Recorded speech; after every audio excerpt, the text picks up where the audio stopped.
The Mystery of Orcival by Émile Gaboriau. Recorded by Celine Major.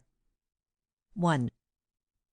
On Thursday, the 9th of July, 186 , Jean Berthaud and his son, well known at Orcival as living by poaching and marauding, rose at 3 o'clock in the morning, just at daybreak, to go fishing. Taking their tackle, they descended the charming pathway shaded by acacias, which you see from the station at Ivry, and which leads from the burgh of Orcival to the Seine. They made their way to their boat, moored as usual some 50 yards above the wire bridge, across a field adjoining Valfeuillu, the imposing estate of the Count de Tremorel. Having reached the river bank, they laid down their tackle, and Jean jumped into the boat to bail out the water in the bottom. While he was skilfully using the scoop, he perceived that one of the oar pins of the old craft, worn by the oar, was on the point of breaking. "Philippe!" cried he to his son, who was occupied in unravelling a net, "bring me a bit of wood to make a new oar pin." "All right," answered Philippe. There was no tree in the field. The young man bent his steps toward the park of Valfeuillu, a few rods distant, and, neglectful of Article 391 of the Penal Code, jumped across the wide ditch which surrounds Monsieur de Tremorel's domain. He thought he would cut off a branch of one of the old willows, which at this place touched the water with their drooping branches. He had scarcely drawn his knife from his pocket while looking about him with the poacher's unquiet glance, when he uttered a low cry. "Father! Here, father!"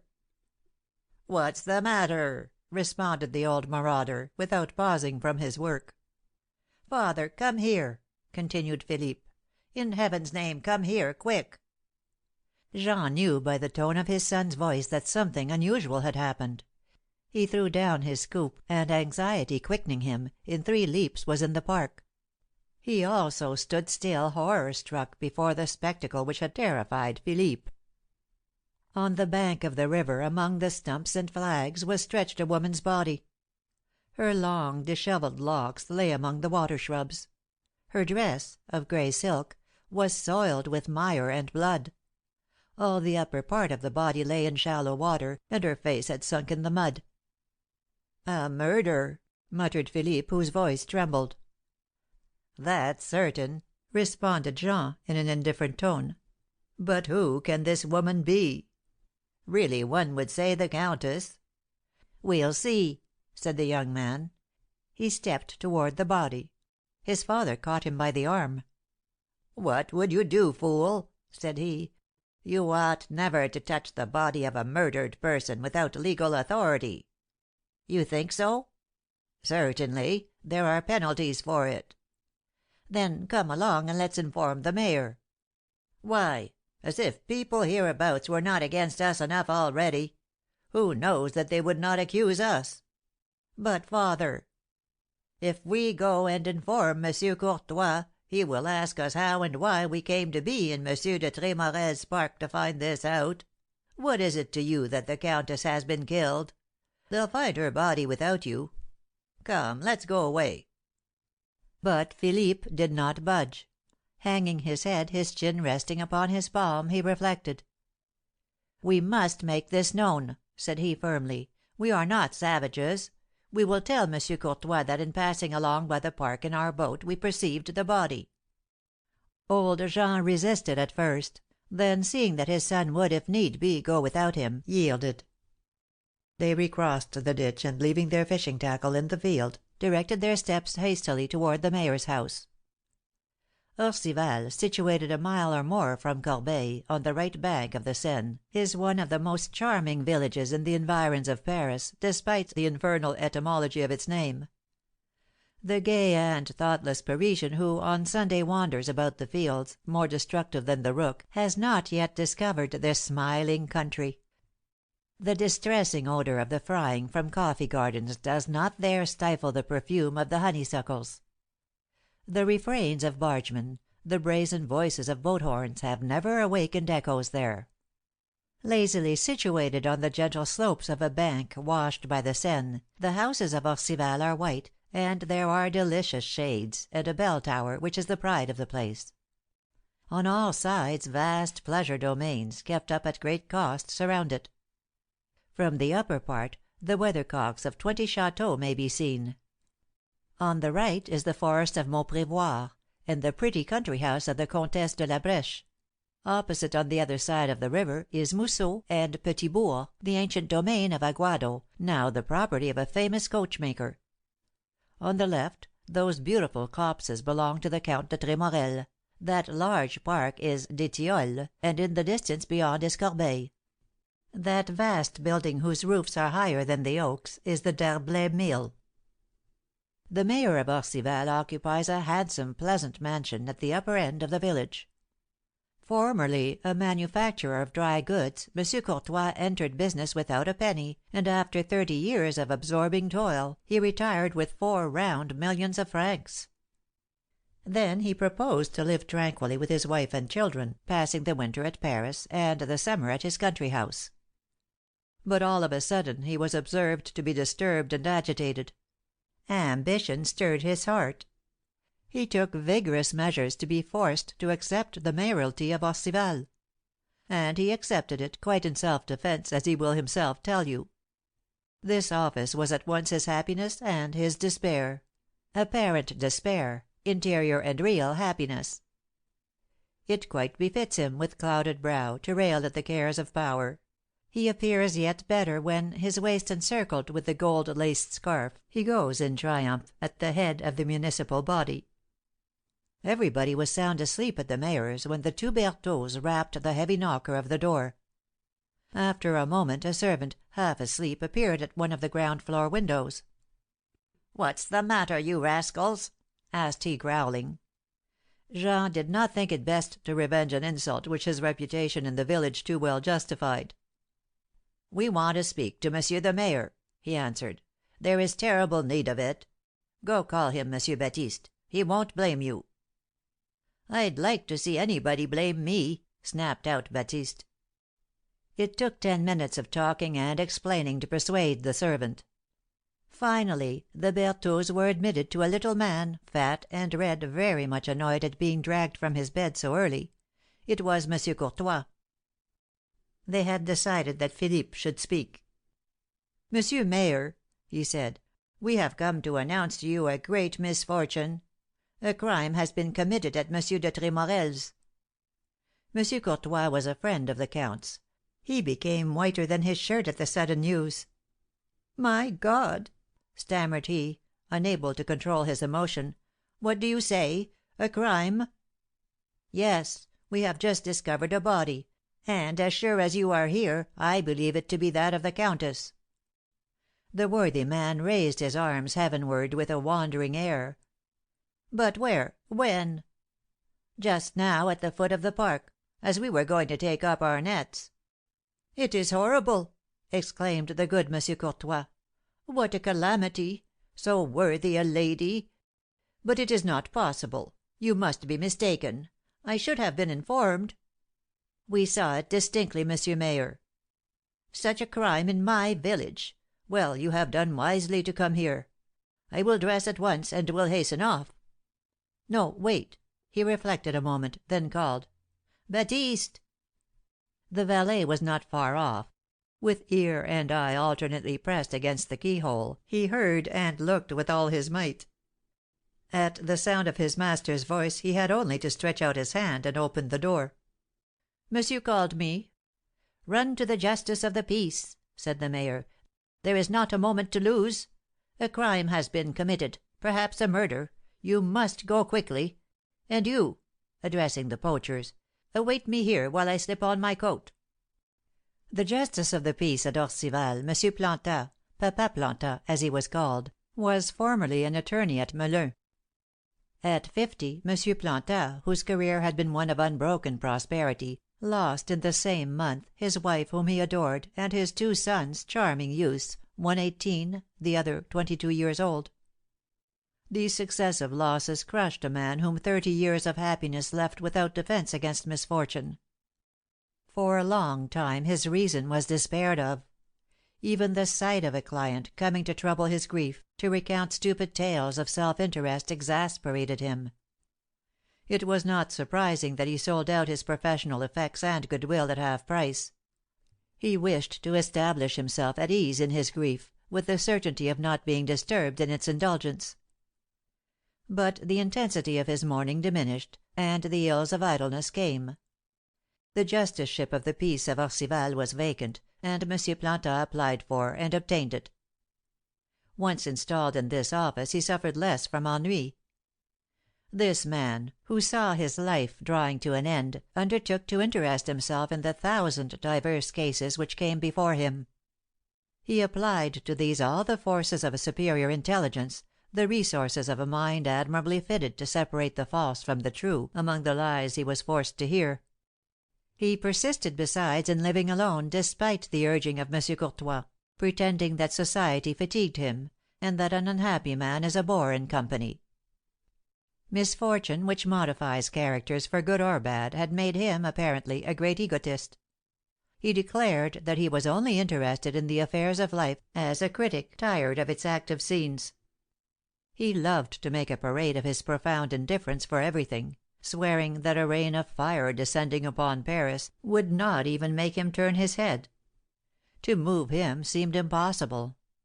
"What's that to me?" was his invariable exclamation. Such was the man who, a quarter of an hour after Baptiste's departure, entered the mayor's house. M. Plantin was tall, thin, and nervous. His physiognomy was not striking.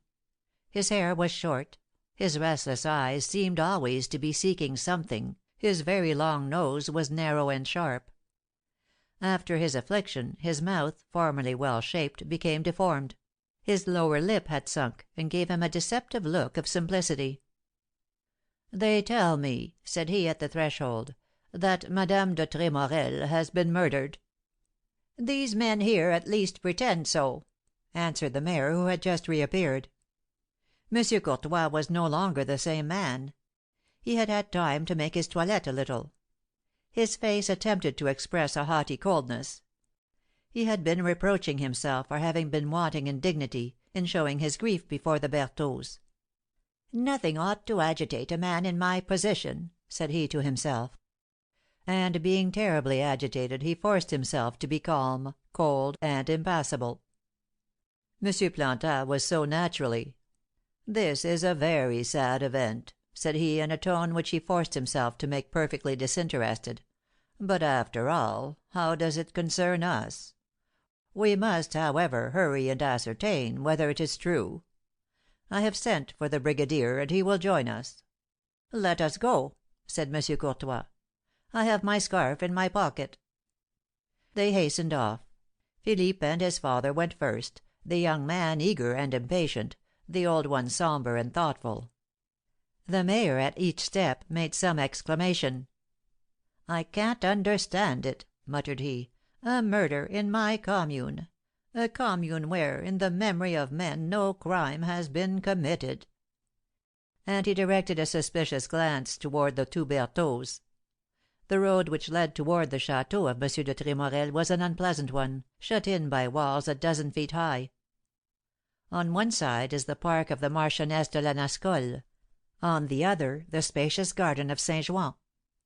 The going and coming had taken time; it was nearly 8 o'clock when the mayor, the justice, and their guides stopped before the gate of M. de Tremorel. The mayor rang. The bell was very large. Only a small gravelled court of 5 or 6 yards separated the gate from the house; nevertheless, no one appeared. The mayor rang more vigorously, then with all his strength, but in vain. Before the gate of Madame de la Nascolle's château, nearly opposite, a groom was standing, occupied in cleaning and polishing a bridle bit. "It's of no use to ring, gentlemen," said this man. "There's nobody in the château." "How, nobody?" asked the mayor, surprised. "I mean," said the groom, "that there is no one there but the master and mistress. The servants all went away last evening by the 8:40 train to Paris, to the wedding of the old cook, Madame Denis. They ought to return this morning by the first train. I was invited myself." "Great God!" interrupted M. Courtois. "Then the count and countess remained alone last night?" "Entirely alone, M. Mayor." "It is horrible!"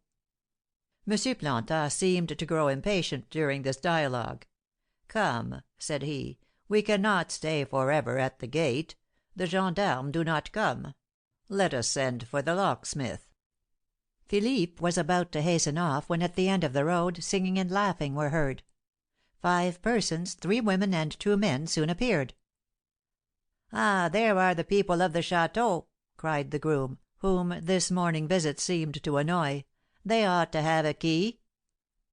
The domestics, seeing the group about the gate, became silent and hastened their steps. One of them began to run ahead of the others. It was the Count's valet de chambre. "These gentlemen perhaps wish to speak to Monsieur the Count?" asked he, having bowed to Monsieur Plantat. "We have rung 5 times, as hard as we could," said the mayor. "It is surprising," said the valet de chambre. "The count sleeps very lightly. Perhaps he has gone out." "Horror!" cried Philippe. "Both of them have been murdered." These words shocked the servants, whose gaiety announced a reasonable number of healths drunk to the happiness of the newly wedded pair. M. Courtois seemed to be studying the attitude of old Berthelot. "A murder!" muttered the valet de chambre. "It was for money, then. It must have been known." "What?" asked the mayor. "Monsieur the Count received a very large sum yesterday morning." "Large, yes," added a chambermaid. "He had a large package of bank bills. Madame even said to Monsieur that she should not shut her eyes the whole night with this immense sum in the house." There was a silence. Each one looked at the others with a frightened air. M. Courtois reflected. "At what hour did you leave the château last evening?" asked he of the servants. "At 8 o'clock. We had dinner early." "You went away altogether?" "Yes, sir." "You did not leave each other?" "Not a minute."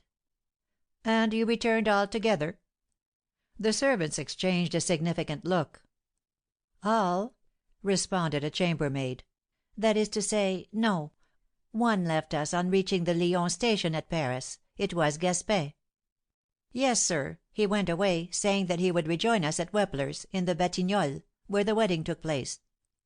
The mayor nudged the justice with his elbow as if to attract his attention, and continued to question the chambermaid. "And this Gaspin, as you call him, did you see him again?" "No, sir. I asked several times during the evening, in vain, what had become of him. His absence seemed to me suspicious." Evidently the chambermaid tried to show superior perspicacity. A little more, and she would have talked of presentiments. "Has this Gaspin been long in the house?"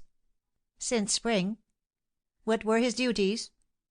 "He was sent from Paris by the house of the skilful gardener to take care of the rare flowers in Madame's conservatory."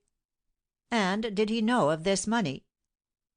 The domestics again exchanged significant glances. "Yes," they answered in chorus.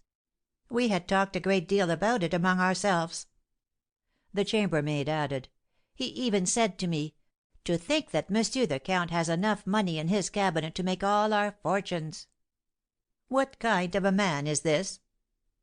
This question absolutely extinguished the talkativeness of the servants. No one dared to speak, perceiving that the least word might serve as the basis of a terrible accusation. But the groom of the house opposite, who burned to mix himself up in the affair, had none of these scruples. "Gaspin," answered he, "is a good fellow. Lord, what jolly things he knows! He knows everything you can imagine. It appears he has been rich in times past, and if he wished But, damme, he loves to have his work all finished and go off on sprees. He's a crack billiard player, I can tell you." Papa Plantat, while listening in an apparently absent minded way to these depositions, or rather these scandals, carefully examined the wall and the gate. He now turned, and interrupting the groom, "Enough of this," said he, to the great scandal of M. Courtois. "Before pursuing this interrogatory, let us ascertain the crime, if crime there is, for it is not proved. Let whoever has the key open the gate." The valet de chambre had the key. He opened the gate, and all entered the little court. The gendarme had just arrived. The mayor told the brigadier to follow him, and placed 2 men at the gate, ordering them not to permit any one to enter or go out, unless by his orders. Then the valet de chambre opened the door of the house. 2. If there had been no crime, at least something extraordinary had taken place at the château. The impassible justice might have been convinced of it as soon as he had stepped into the vestibule. The glass door leading to the garden was wide open, and 3 of the panes were shattered into 1,000 pieces. The carpeting of waxed canvas between the doors had been torn up, and on the white marble slabs large drops of blood were visible. At the foot of the staircase was a stain larger than the rest, and upon the lowest step a splash hideous to behold. Unfitted for such spectacles, or for the mission he had now to perform, Monsieur Courtois became faint. Luckily, he borrowed from the idea of his official importance an energy foreign to his character. The more difficult the preliminary examination of this affair seemed, the more determined he was to carry it on with dignity. "Conduct us to the place where you saw the body," said he to Berthelot. But Papa Plantin intervened. "It would be wiser, I think," he objected, "and more methodical, to begin by going through the house." "Perhaps yes. True, that's my own view," said the mayor, grasping at the other's counsel, as a drowning man clings to a plank. And he made all retire excepting the brigadier and the valet de chambre, the latter remaining to serve as guide. "Gendarmes!" cried he to the men guarding the gate, "see to it that no one goes out. Prevent anybody from entering the house, and, above all, let no one go into the garden." Then they ascended the staircase. Drops of blood were sprinkled all along the stairs. There was also blood on the baluster, and Monsieur Courtois perceived, with horror, that his hands were stained. When they had reached the first landing stage, the mayor said to the valet de chambre: "Tell me, my friend, did your master and mistress occupy the same chamber?" "Yes, sir." "And where is their chamber?" "There, sir." As he spoke, the valet de chambre staggered back terrified, and pointed to a door, the upper panel of which betrayed the imprint of a bloody hand. Drops of perspiration overspread the poor mayor's forehead. He, too, was terrified, and could hardly keep on his feet. Alas, authority brings with it terrible obligations. The brigadier, an old soldier of the Crimea, visibly moved, hesitated. Monsieur Plantin, alone, as tranquil as if he were in his garden, retained his coolness, and looked around upon the others. "We must decide," said he. He entered the room, the rest followed. There was nothing unusual in the apartment. It was a boudoir hung in blue satin, furnished with a couch and 4 armchairs, covered also with blue satin. One of the chairs was overturned. They passed on to the bedchamber. A frightful disorder appeared in this room. There was not an article of furniture, not an ornament, which did not betray that a terrible, enraged, and merciless struggle had taken place between the assassins and their victims. In the middle of the chamber a small table was overturned, and all about it were scattered lumps of sugar, vermilion cups, and pieces of porcelain. "Ah!" said the valet de chambre, "Monsieur and Madame were taking tea when the wretches came in." The mantel ornaments had been thrown upon the floor. The clock, in falling, had stopped at 20 minutes past 3. Near the clock were the lamps. The globes were in pieces, the oil had been spilled. The canopy of the bed had been torn down, and covered the bed. Some one must have clutched desperately at the draperies. All the furniture was overturned. The coverings of the chairs had been hacked by strokes of a knife, and in places the stuffing protruded. The secretary had been broken open; the writing slide, dislocated, hung by its hinges. The drawers were open and empty, and everywhere blood, blood upon the carpet, the furniture, the curtains, above all, upon the bed curtains. "Poor wretches!" stammered the mayor. "They were murdered here." Every one, for a moment, was appalled. But meanwhile the justice of the peace devoted himself to a minute scrutiny, taking notes upon his tablets, and looking into every corner. When he had finished, "Come," said he, "let us go into the other rooms." Everywhere there was the same disorder. A band of furious maniacs or criminals seized with a frenzy had certainly passed the night in the house. The Count's library, especially, had been turned topsy turvy. The assassins had not taken the trouble to force the locks, they had gone to work with a hatchet.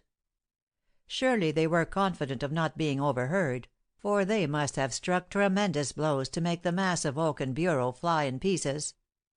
Neither parlour nor smoking room had been respected. Couches, chairs, canopies were cut and torn as if they had been lunged at with swords. 2 spare chambers for guests were all in confusion. They then ascended to the second story.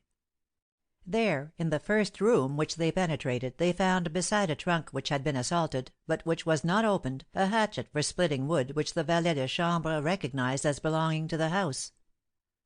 "Do you understand now?" said the mayor to M. Planta. "The assassins were in force, that's clear. The murder accomplished, they scattered through the château, seeking everywhere the money they knew they would find here. One of them was engaged in breaking open this trunk when the others, below, found the money. They called him, he hastened down, and thinking all further search useless, he left the hatchet here." "I see it," said the brigadier, "just as if I had been here." The ground floor, which they next visited, had been respected. Only after the crime had been committed, and the money secured, the murderers had felt the necessity of refreshing themselves. They found the remains of their supper in the dining room. They had eaten up all the cold meats left in the cupboard. On the table, beside 8 empty bottles of wine and liqueurs, were arranged 5 glasses. "There were 5 of them," said the mayor. By force of will, M. Courtois had recovered his self possession.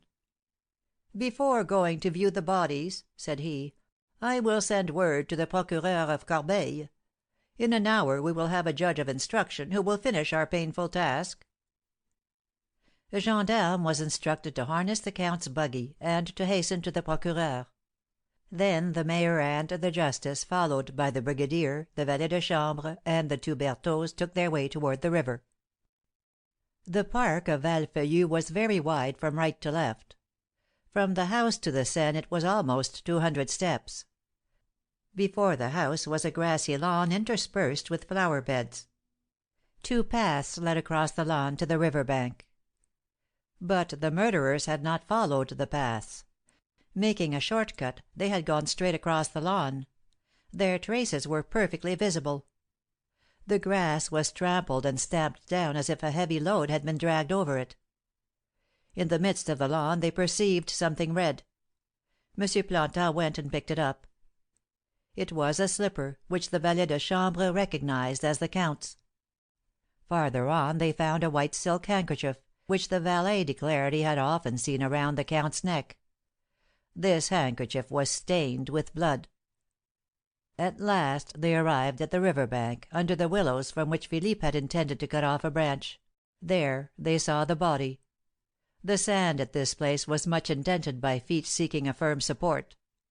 Everything indicated that here had been the supreme struggle. M. Courtois understood all the importance of these traces. "Let no one advance," said he, and, followed by the justice of the peace, he approached the corpse. Although the face could not be distinguished, both recognized the countess. Both had seen her in this gray robe adorned with blue trimmings. Now how came she there? The mayor thought that, having succeeded in escaping from the hands of the murderers, she had fled wildly. They had pursued her, had caught up with her there, and she had fallen to rise no more. This version explained the traces of the struggle. It must have been the Count's body that they had dragged across the lawn. M. Courtois talked excitedly, trying to impose his ideas on the justice. But M. Planta hardly listened. You might have thought him 100 leagues from Val Feuillu. He only responded by monosyllables. Yes, no, perhaps. And the worthy mayor gave himself great pains. He went and came, measured steps, minutely scrutinized the ground. There was not at this place more than a foot of water. A mud bank, upon which grew some clumps of flags and some water lilies, descended by a gentle decline from the bank to the middle of the river. The water was very clear, and there was no current. The slippery and slimy mire could be distinctly seen. M. Courtois had gone thus far in his investigations when he was struck by a sudden idea. "Berthault," said he. "Come here." The old poacher obeyed. "You say that you saw the body from your boat?" "Yes, Monsieur Mayor." "Where is your boat?" "There, hauled up to that field." "Well, lead us to it." It was clear to all that this order had a great effect upon the man.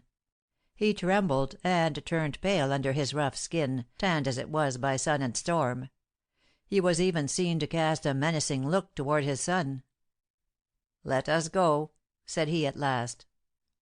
They were returning to the house when the valet proposed to pass over the ditch. "That will be the quickest way," said he. "I will go for a ladder which we will put across."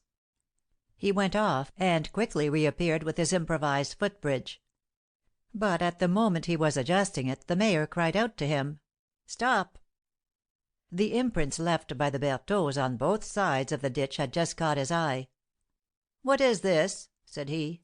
"Evidently some one has crossed here, and not long ago, for the traces of the steps are quite fresh."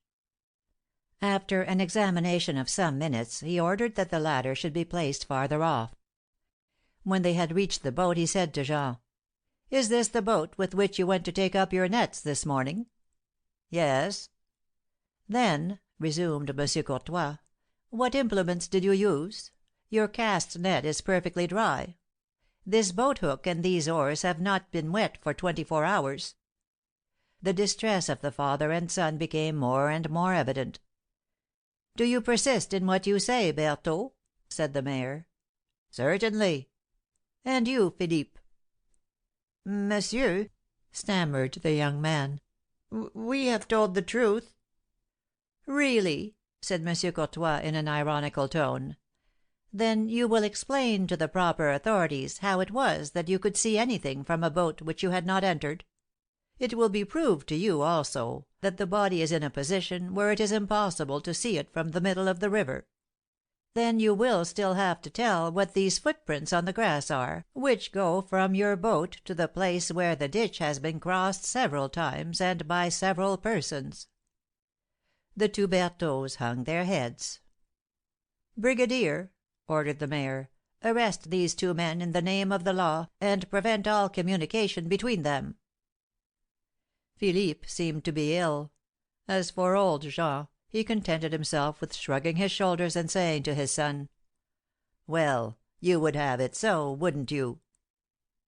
While the brigadier led the two poachers away, and shut them up separately and under the guard of his men, the justice and the mayor returned to the park.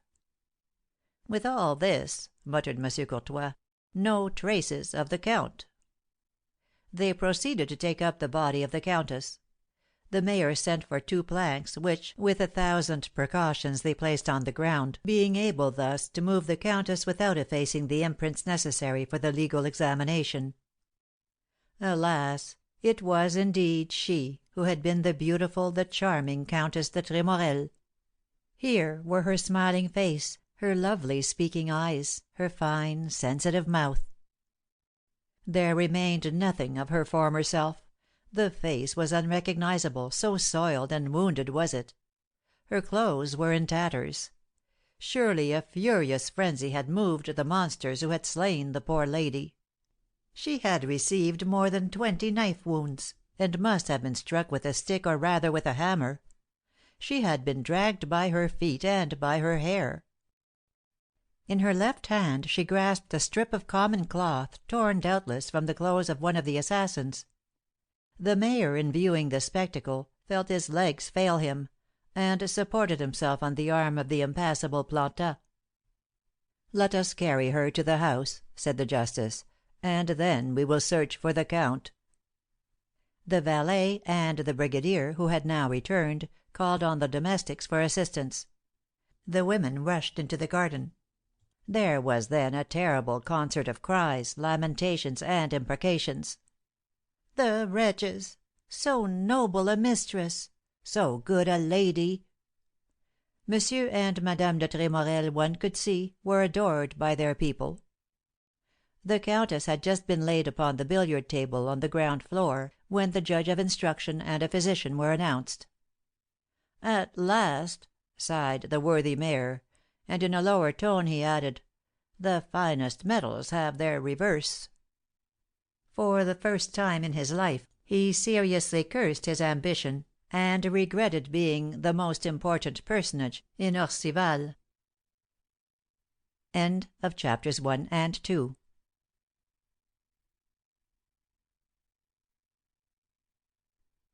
III. The judge of instruction of the tribunal at Corbeil was M. Antoine Dominie, a remarkable man since called to higher functions. He was 40 years of age, of a prepossessing person, and endowed with a very expressive but too grave physiognomy. In him seemed typified the somewhat stiff solemnity of the magistracy. Penetrated with the dignity of his office, he sacrificed his life to it, rejecting the most simple distractions and the most innocent pleasures.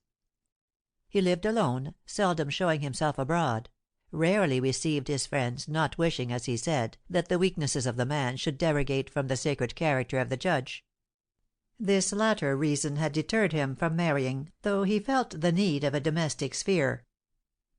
Always and everywhere he was the magistrate, that is, the representative, even to fanaticism, of what he thought the most august institution on the earth. Naturally gay, he would double lock himself in when he wished to laugh. He was witty, but if a bright sally escaped him you may be sure he repented of it. Body and soul he gave to his vocation, and no one could bring more conscientiousness to the discharge of what he thought to be his duty. He was also inflexible. It was monstrous in his eyes to discuss an article of the code. The law spoke, it was enough. He shut his eyes, covered his ears, and obeyed. From the day when a legal investigation commenced he did not sleep, and he employed every means to discover the truth. Yet he was not regarded as a good judge of instruction. To contend by tricks with a prisoner was repugnant to him, to lay a snare for a rogue he thought debasing. In short, he was obstinate to foolishness, sometimes to absurdity, even to denying the existence of the sun at midday. The mayor and Papa Plantin hastened to meet M. Dominie. He bowed to them gravely, as if he had not known them, and presenting to them a man of some 60 years who accompanied him. "Messieurs," said he, "this is Doctor Gendron." Papa Plantin shook hands with the doctor. The mayor smiled graciously at him, for Doctor Gendron was well known in those parts. He was even celebrated, despite the nearness of Paris. Loving his art and exercising it with a passionate energy, he yet owed his renown less to his science than his manners. People said, "He is an original." They admired his affectation of independence, of scepticism and rudeness. He made his visits from 5 to 9 in the morning, all the worse for those for whom these hours were inconvenient. After 9 o'clock the doctor was not to be had. The doctor was working for himself. The doctor was in his laboratory. The doctor was inspecting his cellar. It was rumoured that he sought for secrets of practical chemistry, to augment still more his 20,000 livres of income. And he did not deny it, for in truth he was engaged on poisons, and was perfecting an invention by which could be discovered traces of all the alkaloids which up to that time had escaped analysis. If his friends reproached him, even jokingly, on sending away sick people in the afternoon, he grew red with rage. "Parbleu!" he answered, "I find you superb. I am a doctor 4 hours in the day. I am paid by hardly a quarter of my patients. That's 3 hours I give daily to humanity, which I despise. Let each of you do as much, and we shall see." The mayor conducted the newcomers into the drawing room, where he installed himself to write down the results of his examination. "What a misfortune for my town, this crime!" said he to M. Dominie. "What shame! Orcival has lost its reputation." "I know nothing of the affair," returned the judge. "The gendarme who went for me knew little about it." M. Courtois recounted at length what his investigation had discovered, not forgetting the minutest detail, dwelling especially on the excellent precautions which he had had the sagacity to take. He told how the conduct of the Berthaults had at first awakened his suspicions, how he had detected them at least in a point blank lie, how finally he had determined to arrest them. He spoke standing, his head thrown back, with wordy emphasis. The pleasure of speaking partially rewarded him for his recent distress. "And now," he concluded, "I have just ordered the most exact search, so that doubtless we shall find the Count's body. 5 men, detailed by me, and all the people of the house, are searching the park. If their efforts are not crowned with success, I have here some fishermen who will drag the river." M. Dominie held his tongue, only nodding his head from time to time as a sign of approbation. He was studying, weighing the details told him, building up in his mind a plan of proceeding. "You have acted wisely," said he at last. "The misfortune is a great one, but I agree with you that we are on the track of the criminals. These poachers, or the gardener who has disappeared, have something, perhaps, to do with this abominable crime." Already for some minutes M. Planton had rather awkwardly concealed some signs of impatience. "The misfortune is," said he, "that if Gaspin is guilty, he will not be such a fool as to show himself here." "Oh, we'll find him," returned M. Dominie. "Before leaving Corbeil, I sent a despatch to the Prefecture of Police at Paris to ask for a police agent, who will doubtless be here shortly." "While waiting," proposed the mayor, "perhaps you would like to see the scene of the crime?" M. Dominie made a motion as if to rise, then sat down again. "In fact, no," said he, "we will see nothing till the agent arrives. But I must have some information concerning the Count and Countess de Tremorel." The worthy mayor again triumphed. "Oh, I can give it to you," answered he quickly, "better than anybody. Ever since their advent here, I may say, I have been one of their best friends. Ah, sir, what charming people! Excellent, and affable, and devoted." And at the remembrance of all his friend's good qualities M. Courtois choked in his utterance. "The Count de Tremorel," he resumed, "was a man of 34 years, handsome, witty to the tips of his nails. He had sometimes, however, periods of melancholy, during which he did not wish to see anybody; but he was ordinarily so affable, so polite, so obliging, he knew so well how to be noble without haughtiness, that everybody here esteemed and loved him." "And the countess?" asked the judge of instruction. "An angel, monsieur, an angel on earth. Poor lady! You will soon see her remains, and surely you would not guess that she has been the queen of the country, by reason of her beauty." "Were they rich?" "Yes, they must have had, together, more than 100,000 francs income. Oh, yes, much more; for within 5 or 6 months the count, who had not the bucolic tastes of poor Sauvercy, sold some lands to buy consols." "Have they been married long?" M. Courtois scratched his head. It was his appeal to memory. "Faith," he answered, "it was in September of last year, just 6 months ago. I married them myself. Poor Sauvercy had been dead a year." The judge of instruction looked up from his notes with a surprised air. "Who is this Sauvercy?" he inquired, "of whom you speak?"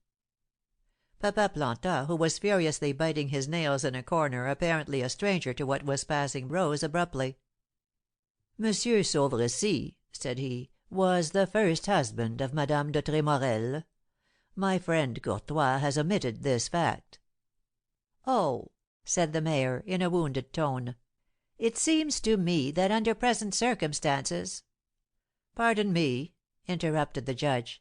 "It is a detail such as may well become valuable, though apparently foreign to the case, and at the first view insignificant." "Humph!" grunted Papa Plantin. "Insignificant! Foreign to it!" His tone was so singular, his air so strange, that M. Dominie was struck by it. "Do you share," he asked, "the opinion of the mayor regarding the Tremorels?" Plantin shrugged his shoulders. "I haven't any opinions," he answered. "I live alone, see nobody, don't disturb myself about anything. But " "It seems to me," said M. Courtois, "that nobody should be better acquainted with people who were my friends than I myself." "Then you are telling the story clumsily," said Monsieur Planta dryly. The judge of instruction pressed him to explain himself. So Monsieur Planta, without more ado, to the great scandal of the mayor, who was thus put into the background, proceeded to dilate upon the main features of the count's and countess's biography. The Countess de Tremorel, née Bertha le Chahut, was the daughter of a poor village schoolmaster. At 18, her beauty was famous for 3 leagues around, but as she only had for dowry her great blue eyes and blonde ringlets, but few serious lovers presented themselves. Already Bertha, by advice of her family, had resigned herself to take a place as a governess, a sad position for so beautiful a maid, when the heir of one of the richest domains in the neighborhood happened to see her, and fell in love with her. Clément Sauvercy was just 30. He had no longer any family, and possessed nearly 100,000 livres income from lands absolutely free of encumbrance. Clearly, he had the best right in the world to choose a wife to his taste. He did not hesitate. He asked for Bertha's hand, won it, and a month later wedded her at midday, to the great scandal of the neighboring aristocracy, who went about saying, "What folly! What good is there in being rich, if it is not to double one's fortune by a good marriage?" Nearly a month before the marriage, Sauvercy set the laborers to work at Valfeuillu, and in no long time had spent, in repairs and furniture, a trifle of 30,000 crowns. The newly married pair chose this beautiful spot in which to spend their honeymoon. They were so well contented there, that they established themselves permanently at Valfeuillu, to the great satisfaction of the neighborhood. Bertha was one of those persons, it seemed, who are born especially to marry millionaires. Without awkwardness or embarrassment, she passed easily from the humble schoolroom where she had assisted her father, to the splendid drawing room of Valfeuillu. And when she did the honors of her château to all the neighboring aristocracy, it seemed as though she had never done anything else.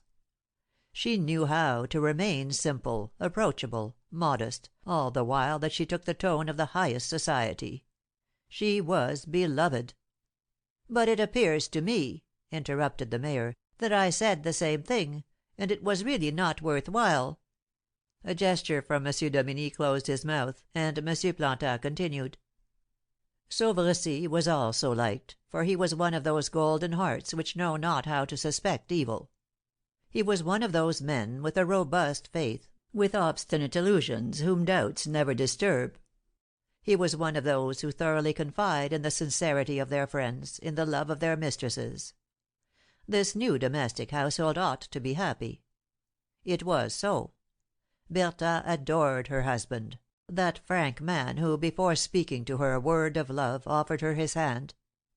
Sauvercy professed for his wife a worship which few thought foolish. They lived in great style at Valfeuillu. They received a great deal. When autumn came all the numerous spare chambers were filled. The turnouts were magnificent. Sauvercy had been married 2 years, when one evening he brought from Paris one of his old and intimate friends, a college comrade of whom he had often spoken, Count Hector de Tremorel. The Count intended to remain but a short time at Valfeuillu, but weeks passed, and then months, and still he remained. It was not surprising. Hector had passed a very stormy youth, full of debauchery, of clubs, of gambling, and of amours. He had thrown to the winds of his caprices an immense fortune. The relatively calm life of Valfeuillu was a relief. At first, people said to him, "You will soon have enough of the country." He smiled, but said nothing. It was then thought, and rightly perhaps, that having become poor, he cared little to display his ruin before those who had obscured his splendour. He absented himself rarely, and then only to go to Corbeil, almost always on foot. There he frequented the Belle Image Hotel, the best in the town, and met, as if by chance, a young lady from Paris. They spent the afternoon together, and separated when the last train left. "Peste!" growled the mayor. "For a man who lives alone, who sees nobody, who would not for the world have anything to do with other people's business. It seems to me our dear Monsieur Plantin is pretty well informed." Evidently Monsieur Courtois was jealous. How was it that he, the first personage in the place, had been absolutely ignorant of these meetings? His ill humour was increasing when Dr. Gendron answered: "Bah! All Corbeil prated about that at the time." Monsieur Plantin made a movement with his lips as if to say, "I know other things besides." He went on, however, with his story. The visit of Count Hector made no change in the habits at the château. Monsieur and Madame Sauvrecy had a brother. That was all. Sauvrecy, at this time, made several journeys to Paris, where, as everybody knew, he was engaged in arranging his friend's affairs. This charming existence lasted a year. Happiness seemed to be fixed for ever beneath the delightful shades of Alfeuillu. But, alas! One evening, on returning from the hunt, Sauvrecy became so ill that he was forced to take to his bed. A doctor was called. Inflammation of the chest had set in. Sauvrecy was young, vigorous as an oak. His state did not at first cause anxiety. A fortnight afterward, in fact, he was up and about. But he was imprudent, and had a relapse. He again nearly recovered. A week afterward there was another relapse, and this time so serious that a fatal end of his illness was foreseen. During this long sickness, the love of Bertha and the affection of Tremorel for Sauvrecy were tenderly shown. Never was an invalid tended with such solicitude, surrounded with so many proofs of the purest devotion. His wife and his friend were always at his couch night and day. He had hours of suffering, but never a second of weariness. He repeated to all who went to see him that he had come to bless his illness. He said to himself, "If I had not fallen ill, I should never have known how much I was beloved." "He said the same thing to me," interrupted the mayor, "more than 100 times. He also said so to Madame Courtois, to Laurence, my eldest daughter." "Naturally," continued M. Plantin. "But Sauvrecy's distemper was one against which the science of the most skilful physicians and the most constant care contend in vain. He said that he did not suffer much, but he faded perceptibly, and was no more than the shadow of his former self. At last, one night, toward 2 or 3 o'clock, he died in the arms of his wife and his friend. Up to the last moment he had preserved the full force of his faculties. Less than an hour before expiring, he wished every one to be awakened, and that all the servants of the castle should be summoned. When they were all gathered about the bedside, he took his wife's hand, placed it in that of the Count de Tremorel, and made them swear to marry each other when he was no more. Bertha and Hector began to protest, but he insisted in such a manner as to compel assent, praying and adjuring them, and declaring that their refusal would embitter his last moments. This idea of the marriage between his widow and his friend seems, besides, to have singularly possessed his thoughts toward the close of his life. In the preamble of his will, dictated the night before his death, to M. Bury, notary of Orcival, he says formally that their union is his dearest wish, certain as he is of their happiness, and knowing well that his memory will be piously kept. "Had Monsieur and Madame Sauvrecy no children?" asked the judge of instruction. "No," answered the mayor. M. Plantin continued: "The grief of the count and the young widow was intense.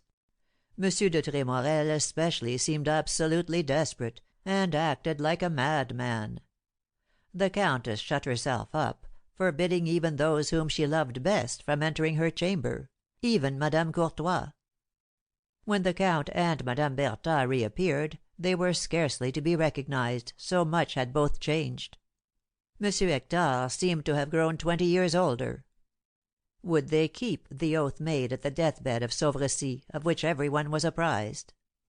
This was asked with all the more curiosity because their profound sorrow for a man who well merited it was admired. The judge of instruction stopped M. Plantin with a motion of his hand. "Do you know," asked he, whether the rendezvous at the Hôtel Belle Image had ceased. I suppose so, sir. I think so. I am almost sure of it, said Dr. Gendron. I have often heard it said — they know everything at Corbeil — that there was a heated explanation between Monsieur de Tremorel and the pretty Parisian lady. After this quarrel they were no longer seen at the Belle Image. The old justice of the peace smiled. Melun is not at the end of the world, said he, and there are hotels at Melun. With a good horse one is soon at Fontainebleau, at Versailles, even at Paris. Madame de Tremorel might have been jealous. Her husband had some first-rate trotters in his stables. Did Monsieur Planta give an absolutely disinterested opinion, or did he make an insinuation? The judge of instruction looked at him attentively, to reassure himself, but his visage expressed nothing but a profound serenity. He told the story as he would any other, no matter what. "Please go on, monsieur," resumed M. Dominy. "Alas!" said M. Planta, "nothing here below is eternal, not even grief. I know it better than anybody. Soon, to the tears of the first days, to violent despair, there succeeded, in the Count and Madame Bertha, a reasonable sadness, then a soft melancholy. And in 1 year after Sauvrecy's death, Monsieur de Tremorel espoused his widow." During this long narrative, the mayor had several times exhibited marks of impatience. At the end, being able to hold in no longer, he exclaimed: "There! Those are surely exact details, but I question whether they have advanced us a step in this grave matter which occupies us all — to find the murderers of the count and countess." M. Planta, at these words, bent on the judge of instruction his clear and deep look, as if to search his conscience to the bottom. "These details were indispensable," returned M. Dominy, "and they are very clear. Those rendezvous at the hotel struck me. One knows not to what extremities jealousy might lead a woman." He stopped abruptly, seeking, no doubt, some connection between the pretty Parisian and the murderers, then resumed: "Now that I know the Tremorels as if I had lived with them intimately, let us proceed to the actual facts." The brilliant eye of M. Planta immediately grew dim. He opened his lips as if to speak, but kept his peace. The doctor alone, who had not ceased to study the old justice of the peace, remarked the sudden change of his features. "It only remains," said M. Dominy, "to know how the new couple lived." M. Courtois thought it due to his dignity to anticipate M. Planta. "You ask how the new couple lived?" said he hastily. "They lived in perfect concord. Nobody knows better about it than I, who was the most intimate with them. The memory of poor Sauvrecy was a bond of happiness between them. If they liked me so well, it was because I often talked of him. Never a cloud, never a cross word. Hector, I called him so familiarly, this poor, dear count, gave his wife the tender attentions of a lover, those delicate cares which I fear most married people soon dispense with." "And the countess?" asked M. Planta, in a tone too marked not to be ironical. "Bertha," replied the worthy mayor. "She permitted me to call her thus, paternally. I have cited her many and many a time as an example and model to Madame Courtois. She was worthy of Hector and of Sauvrecy, the two most worthy men I have ever met." Then, perceiving that his enthusiasm somewhat surprised his hearers, he added more softly: "I have my reasons for expressing myself thus, and I do not hesitate to do so before men whose profession and character will justify my discretion. Sauvrecy, when living, did me a great service, when I was forced to take the mayoralty. As for Hector, I knew well that he had departed, from the dissipations of his youth, and thought I discerned that he was not indifferent to my eldest daughter, Laurence, and I dreamed of a marriage all the more proper, as, if the Count Hector had a great name, I would give to my daughter a dowry large enough to gild any escutcheon. Only events modified my projects." The mayor would have gone on singing the praises of the Tremorels and his own family, if the judge of instruction had not interposed. "Here I am, fixed," he commenced. "Now, it seems to me—" He was interrupted by a loud noise in the vestibule. It seemed like a struggle, and cries and shouts reached the drawing room. Everybody rose. "I know what it is," said the mayor, "only too well. They have just found the body of the Count de Tremorel." CHAPter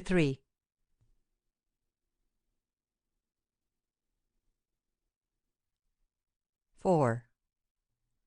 The mayor was mistaken. The drawing-room door opened suddenly, and a man of slender form, who was struggling furiously, and with an energy which would not have been suspected, appeared, held on one side by a gendarme, and on the other by a domestic. The struggle had already lasted long, and his clothes were in great disorder. His new coat was torn, his cravat floated in strips, the button of his collar had been wrenched off, and his open shirt left his breast bare.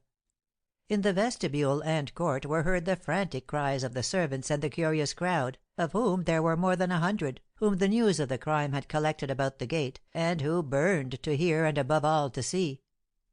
This enraged crowd cried: "It is he! Death to the assassin! It is Gaspin! See him!"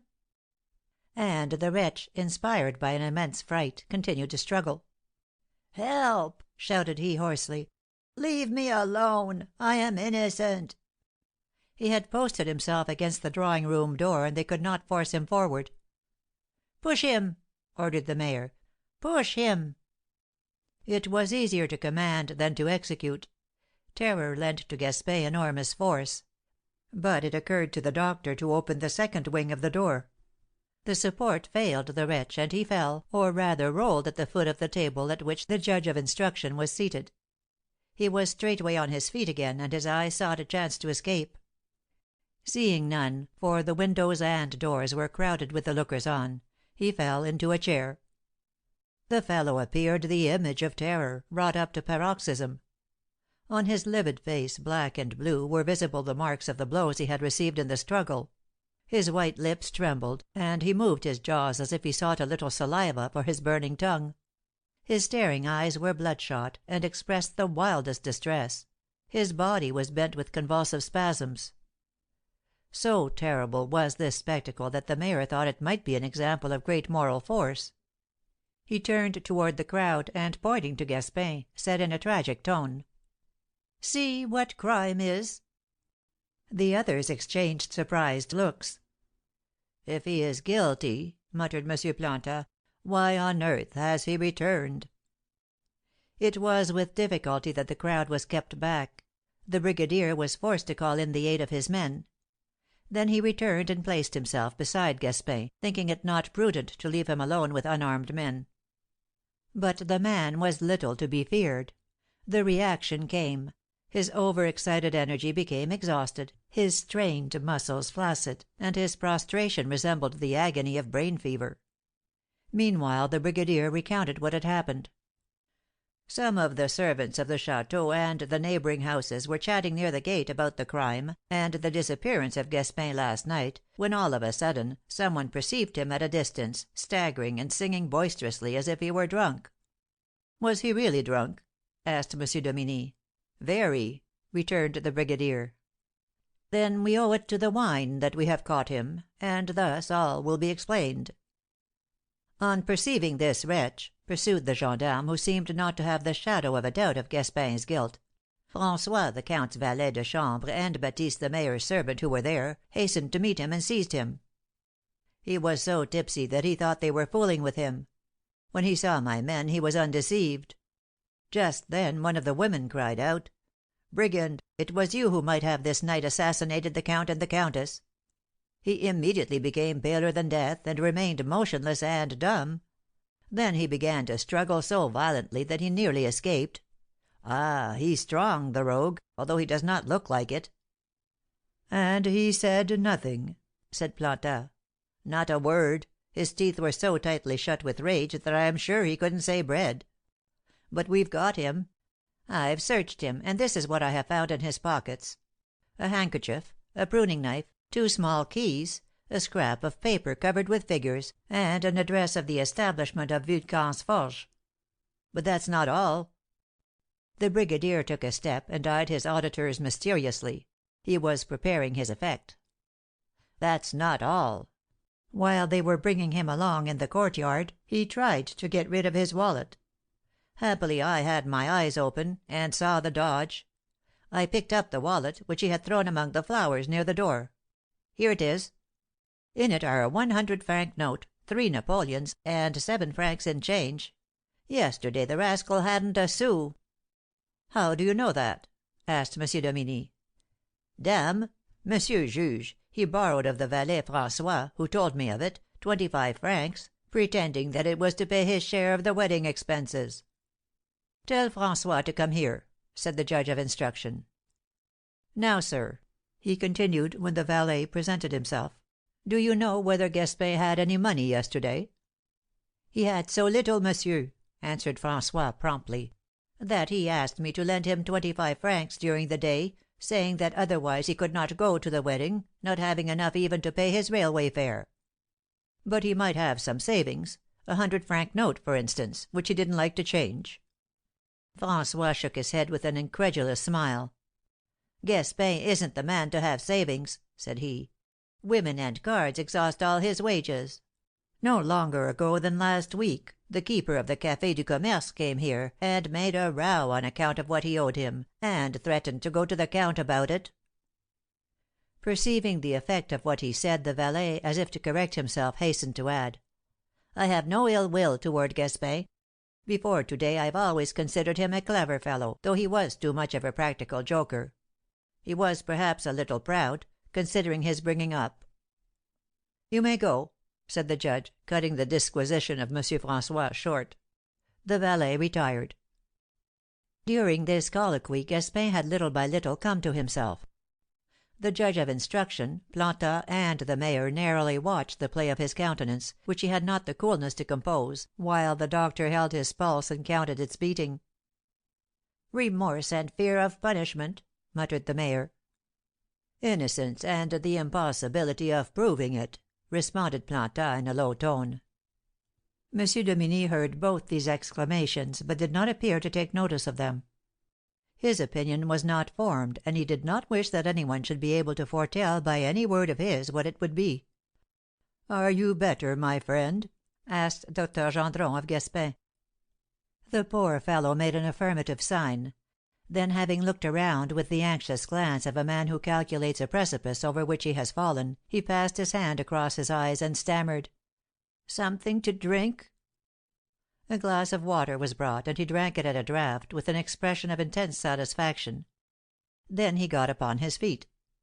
"Are you now in a fit state to answer me?" asked the judge. Gaspin staggered a little, then drew himself up. He continued erect before the judge, supporting himself against the table. The nervous trembling of his hands diminished, the blood returned to his cheeks, and as he listened, he arranged the disorder of his clothes. "You know the events of this night, don't you?" commenced the judge. "The Count and Countess de Tremorel have been murdered. You went away yesterday with all the servants of the château. You left them at the Lyons station about 9 o'clock. You have just returned, alone. Where have you passed the night?" Gaspin hung his head and remained silent. "That is not all," continued M. Dominie. "Yesterday you had no money, the fact is well known. One of your fellow servants has just proved it. To day 167 francs are found in your wallet. Where did you get this money?" The unhappy creature's lip moved as if he wished to answer. A sudden thought seemed to check him, for he did not speak. "More yet, what is this card of a hardware establishment that has been found in your pocket?" Gaspin made a sign of desperation, and stammered, "I am innocent." "I have not as yet accused you," said the judge of instruction, quickly. "You knew, perhaps, that the count received a considerable sum yesterday." A bitter smile parted Gaspin's lips as he answered, "I know well enough that everything is against me." There was a profound silence. The doctor, the mayor, and Planta, seized with a keen curiosity, dared not move.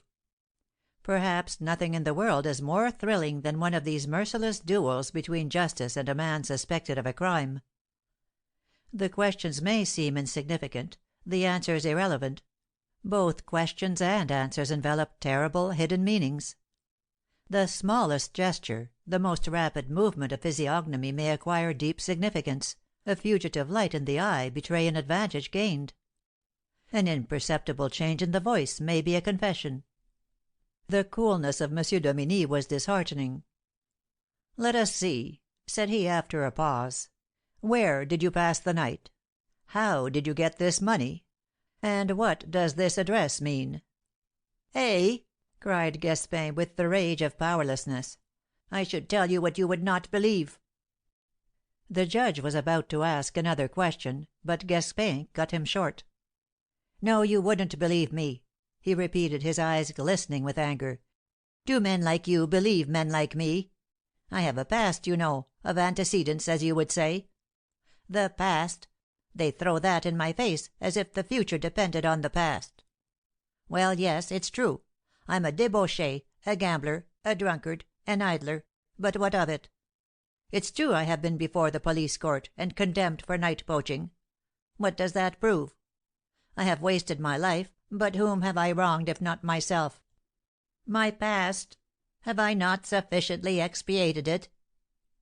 Gaspin was self-possessed, and, finding in himself sensations which awoke a sort of eloquence, he expressed himself with a savage energy well calculated to strike his hearers. "I have not always served others," he continued. "My father was in easy circumstances, almost rich. He had large gardens near Saumur, and he passed for one of the best gardeners of that region. I was educated, and when 16 years old began to study law. 4 years later they thought me a talented youth. Unhappily for me, my father died. He left me a landed property worth 100,000 francs. I sold it out for 60,000 and went to Paris. I was a fool then. I had the fever of pleasure seeking, a thirst for all sorts of pastimes, perfect health, plenty of money. I found Paris a narrow limit for my vices. It seemed to me that the objects of my desires were wanting. I thought my 60,000 francs would last for ever." Gaspin paused. 1,000 memories of those times rushed into his thoughts, and he muttered, "Those were good times." "My 60,000 francs," he resumed, "held out 8 years.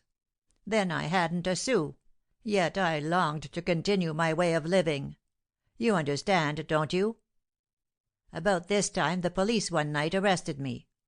I was detained 6 months. You will find the records of the affair at the Prefecture. Do you know what it will tell you?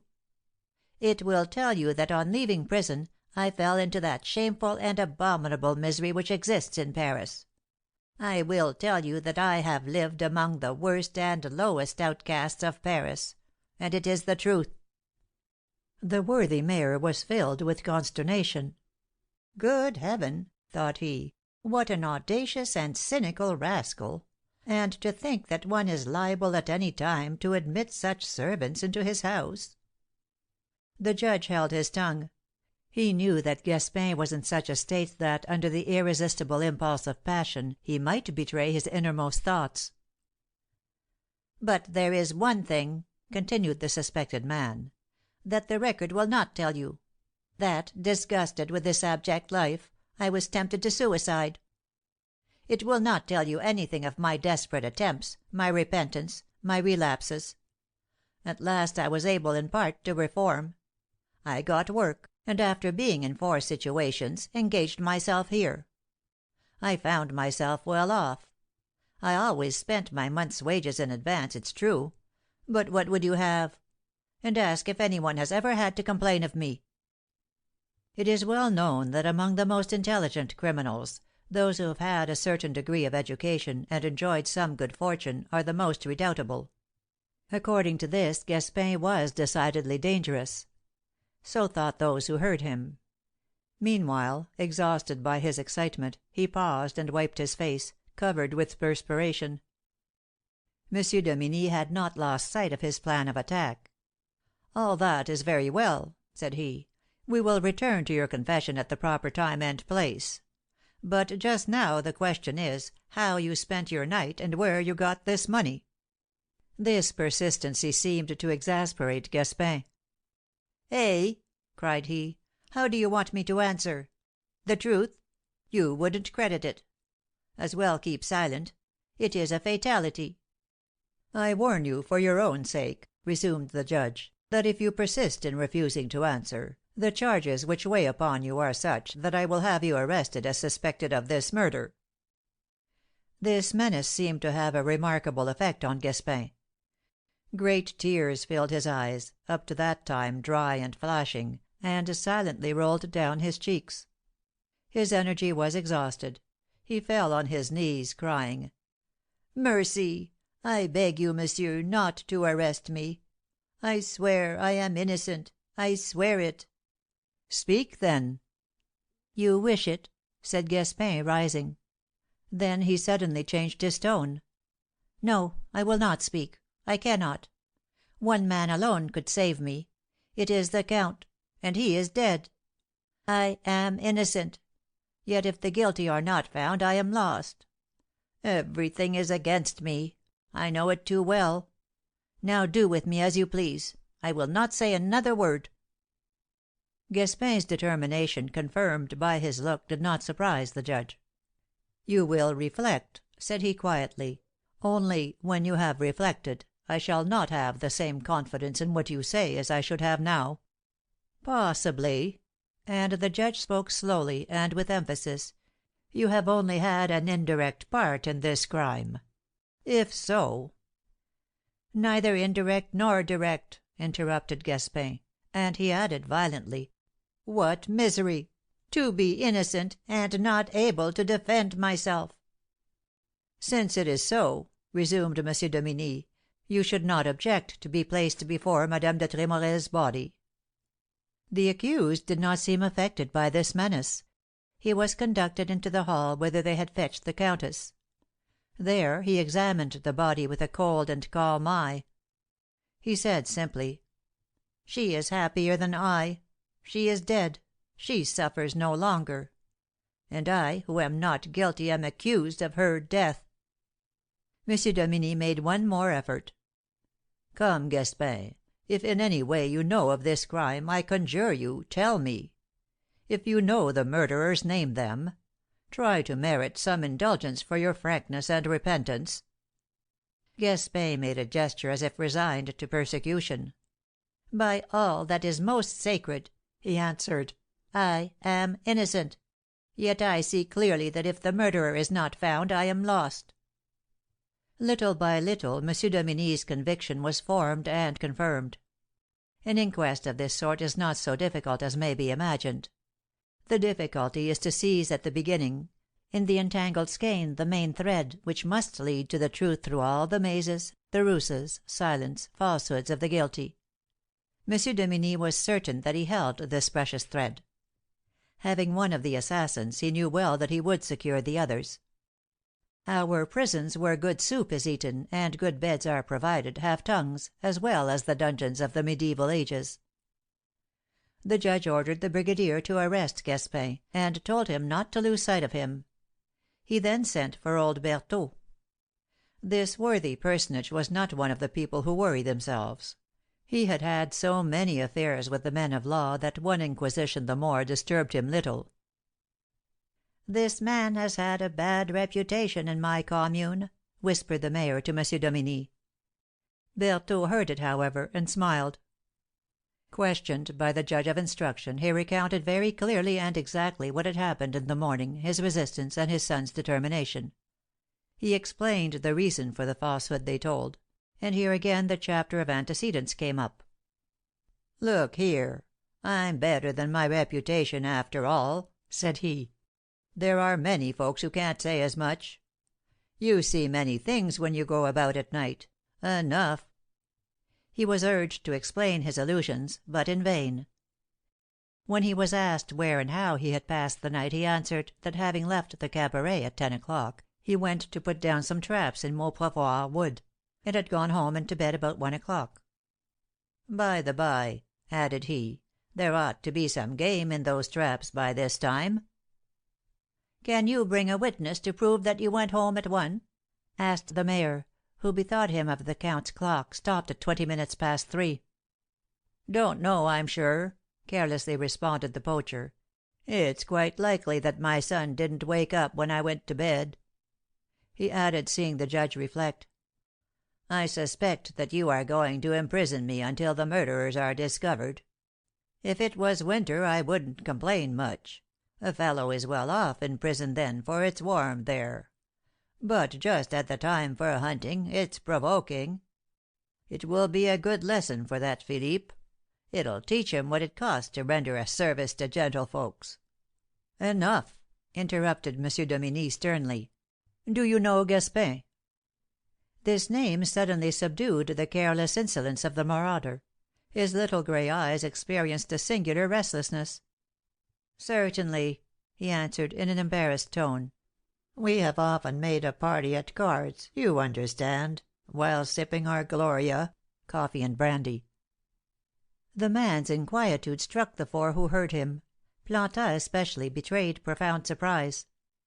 The old vagabond was too shrewd not to perceive the effect which he produced. "Faith, so much the worse!" cried he. "I'll tell you everything. Every man for himself, isn't it? If Gaspin has done the deed, it will not blacken him any more, nor make him any the worse off. I know him simply because he used to sell me the grapes and strawberries from the Count's conservatories. I suppose he stole them, we divided the money, and I left." Plantin could not refrain from an exclamation of satisfaction, as if to say, "Good luck! I knew it well enough." When he said he would be sent to prison, Berthelot was not wrong. The judge ordered his arrest. It was now Philippe's turn. The poor fellow was in a pitiable state; he was crying bitterly. "To accuse me of such a crime me!" he kept repeating. On being questioned he told the pure and simple truth, excusing himself, however, for having dared to penetrate into the park. When he was asked at what hour his father reached home, he said he knew nothing about it; he had gone to bed about 9, and had not awoke until morning. He knew Gaspin, from having seen him at his father's several times. He knew that the old man had some transactions with the gardener, but he was ignorant as to what they were. He had never spoken 4 times to Gaspin. The judge ordered Philippe to be set at liberty, not that he was wholly convinced of his innocence, but because if the crime had been committed by several persons, it was well to have one of them free. He could be watched, and he would betray the whereabouts of the rest. Meanwhile the Count's body was nowhere to be found. The park had been rigidly searched, but in vain. The mayor suggested that he had been thrown into the river, which was also M. Dominie's opinion, and some fishermen were sent to drag the Seine, commencing their search a little above the place where the countess was found. It was then nearly 3 o'clock. M. Plantin remarked that probably no one had eaten anything during the day. Would it not be wise to take something, he suggested, if the investigations were to be pursued till night? This appeal to the trivial necessities of our frail humanity highly displeased the worthy mayor; but the rest readily assented to the suggestion, and M. Courtois, though not in the least hungry, followed the general example. Around the table, which was yet wet with the wine spilt by the assassins, the judge, M. Plantin, the mayor, and the doctor sat down and partook of an improvised collation. 5. The staircase had been put under guard, but the vestibule had remained free. People were heard coming and going, tramping and coughing; then rising above this continuous noise, the oaths of the gendarmes trying to keep back the crowd. From time to time a scared face passed by the dining room door, which was ajar. These were curious folks, who, more daring than the rest, wished to see the "men of justice" eating, and tried to hear a word or two to report them, and so become important in the eyes of others. But the "men of justice," as they said at Orcival, took care to say nothing of moment while the doors were open, and while a servant was passing to and fro. Greatly moved by this frightful crime, disturbed by the mystery which surrounded it, they hid their impressions. Each, on his part, studied the probability of his suspicions, and kept his opinion to himself. Monsieur Dominie, as he ate, put his notes in order, numbering the leaves, making certain peculiarly significant answers of the suspected persons with a cross. He was perhaps the least tormented of the four companions at this funereal repast.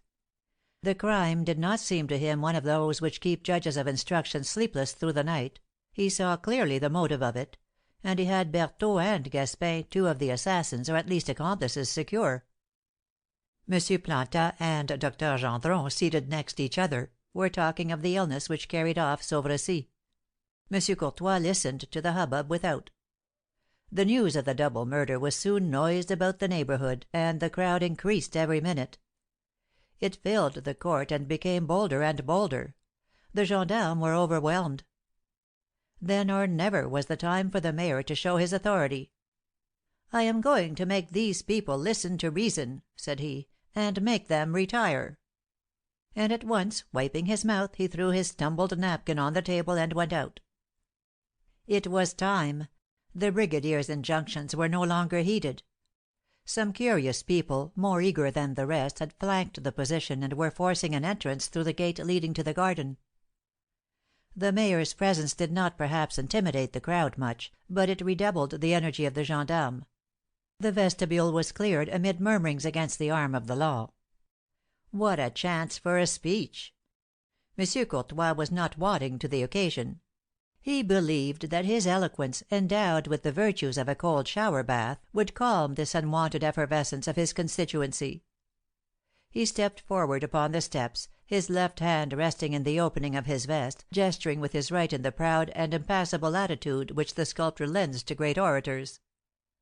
It was thus that he posed before his council when, finding unexpected opposition, he undertook to impose his will upon them, and recall the recalcitrant members to their duty.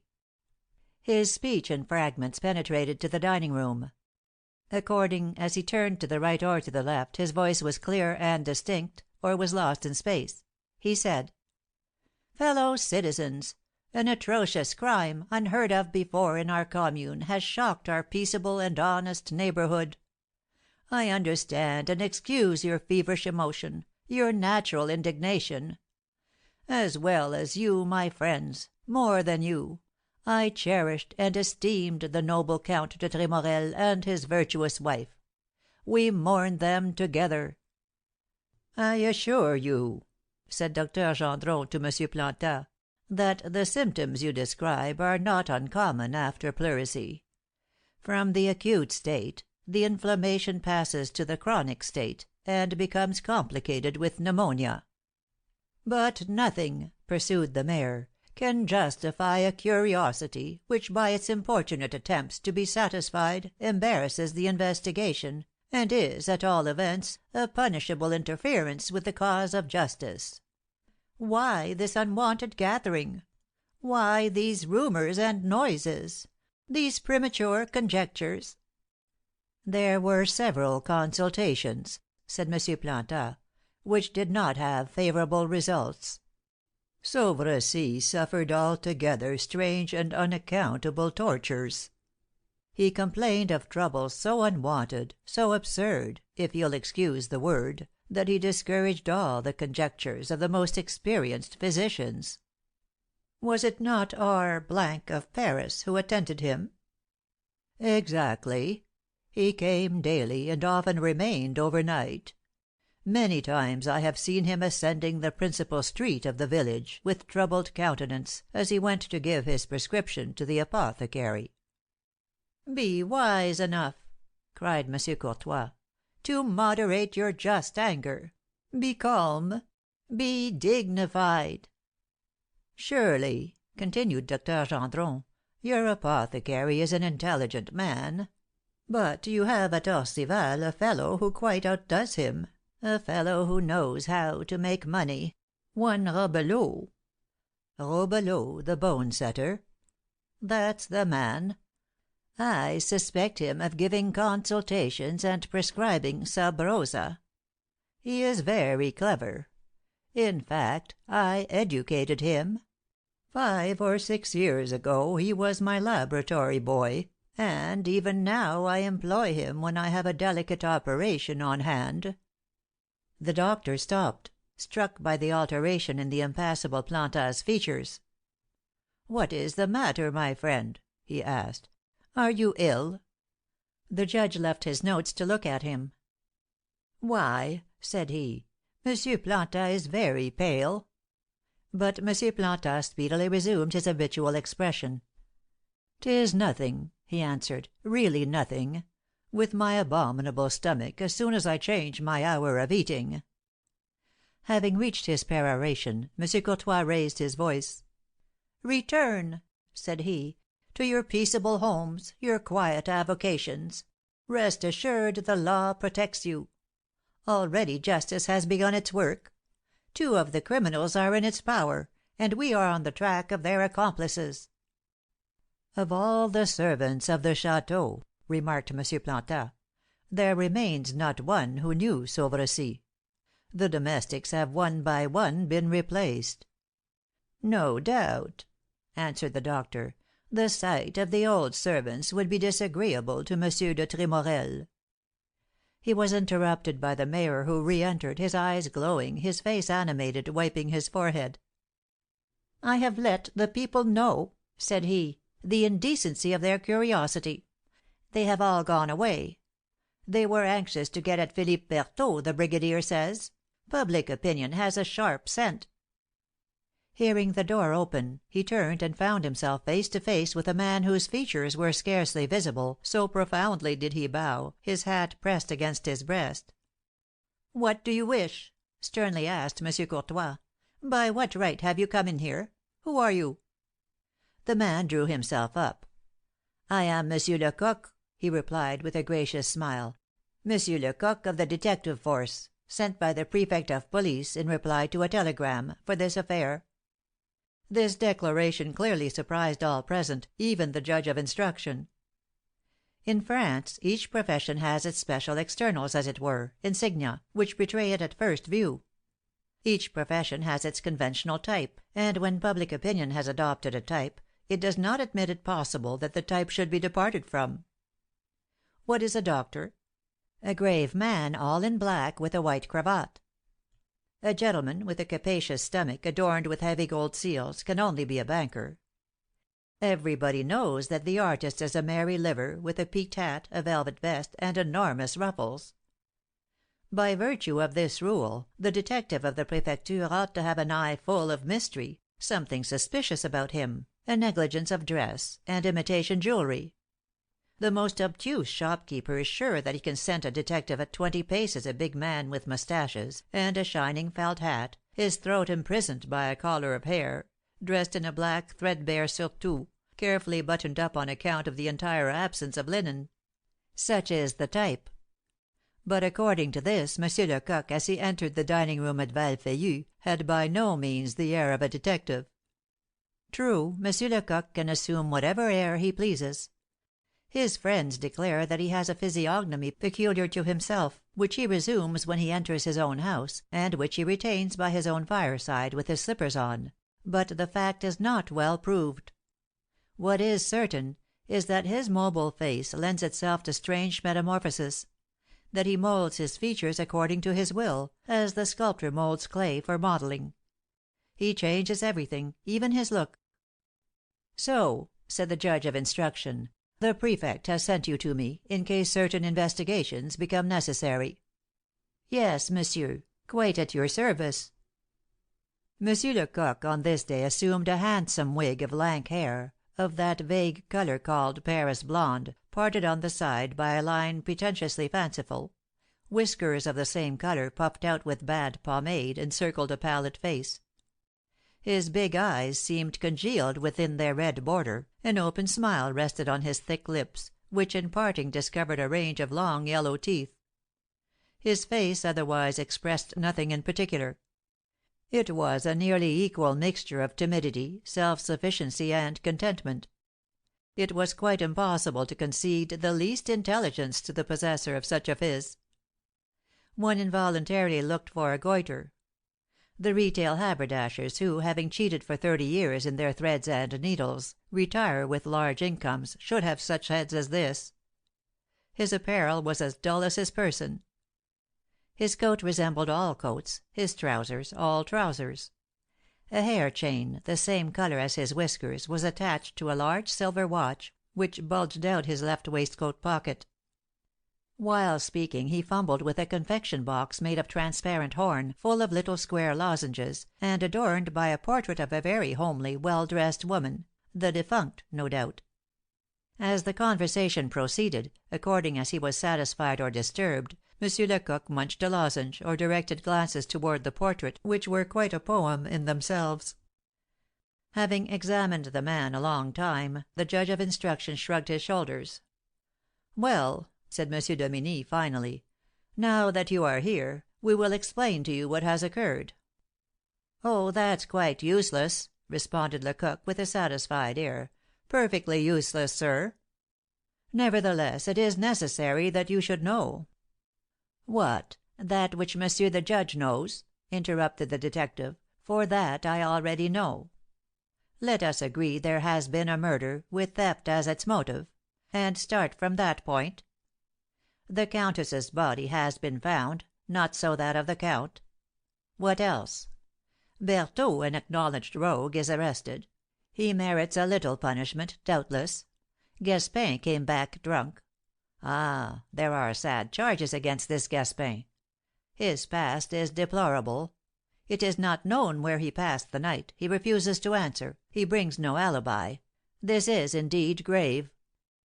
Monsieur Planta gazed at the detective with visible pleasure.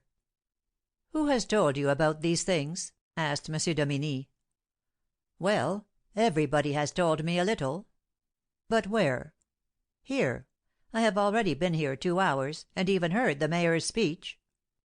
And, satisfied with the effect he had produced, Monsieur Lecoq munched a lozenge. "You were not aware, then," resumed the judge, "that I was waiting for you?" "Pardon me," said the detective, "I hope you will be kind enough to hear me. You see, it is indispensable to study the ground. One must look about, establish his batteries. I am anxious to catch the general rumour, public opinion, as they say, so as to distrust it." "All this," answered Monsieur Dominie, severely, "does not justify your delay." Monsieur Lecoq glanced tenderly at the portrait. "Monsieur le Juge," said he, "has only to inquire at the Prefecture, and he will learn that I know my profession. The great thing requisite, in order to make an effective search, is to remain unknown. The police are not popular. Now, if they knew who I was, and why I was here, I might go out, but nobody would tell me anything. I might ask questions; they'd serve me 100 lies. They would distrust me, and hold their tongues." "Quite true, quite true," murmured Planta, coming to the support of the detective. Monsieur Lecoq went on. "So that when I was told that I was going into the country, I put on my country face and clothes. I arrive here, and everybody, on seeing me, says to himself, 'Here's a curious bumpkin, but not a bad fellow.' Then I slip about, listen, talk, make the rest talk. I ask this question and that, and am answered frankly. I inform myself, gather hints. No one troubles himself about me. These Orcival folks are positively charming. Why, I've already made several friends, and I'm invited to dine this very evening." Monsieur Dominie did not like the police, and scarcely concealed it. He rather submitted to their co operation than accepted it solely because he could not do without them. While listening to Monsieur Lecoq, he could not but approve of what he said, yet he looked at him with an eye by no means friendly. "Since you know so much about the matter," observed he, dryly, "we will proceed to examine the scene of the crime."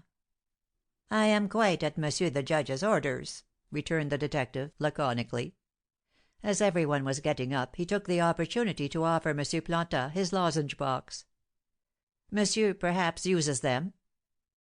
Planta, unwilling to decline, appropriated a lozenge, and the detective's face became again serene. Public sympathy was necessary to him, as it is to all great comedians. End of chapters 4 and 5.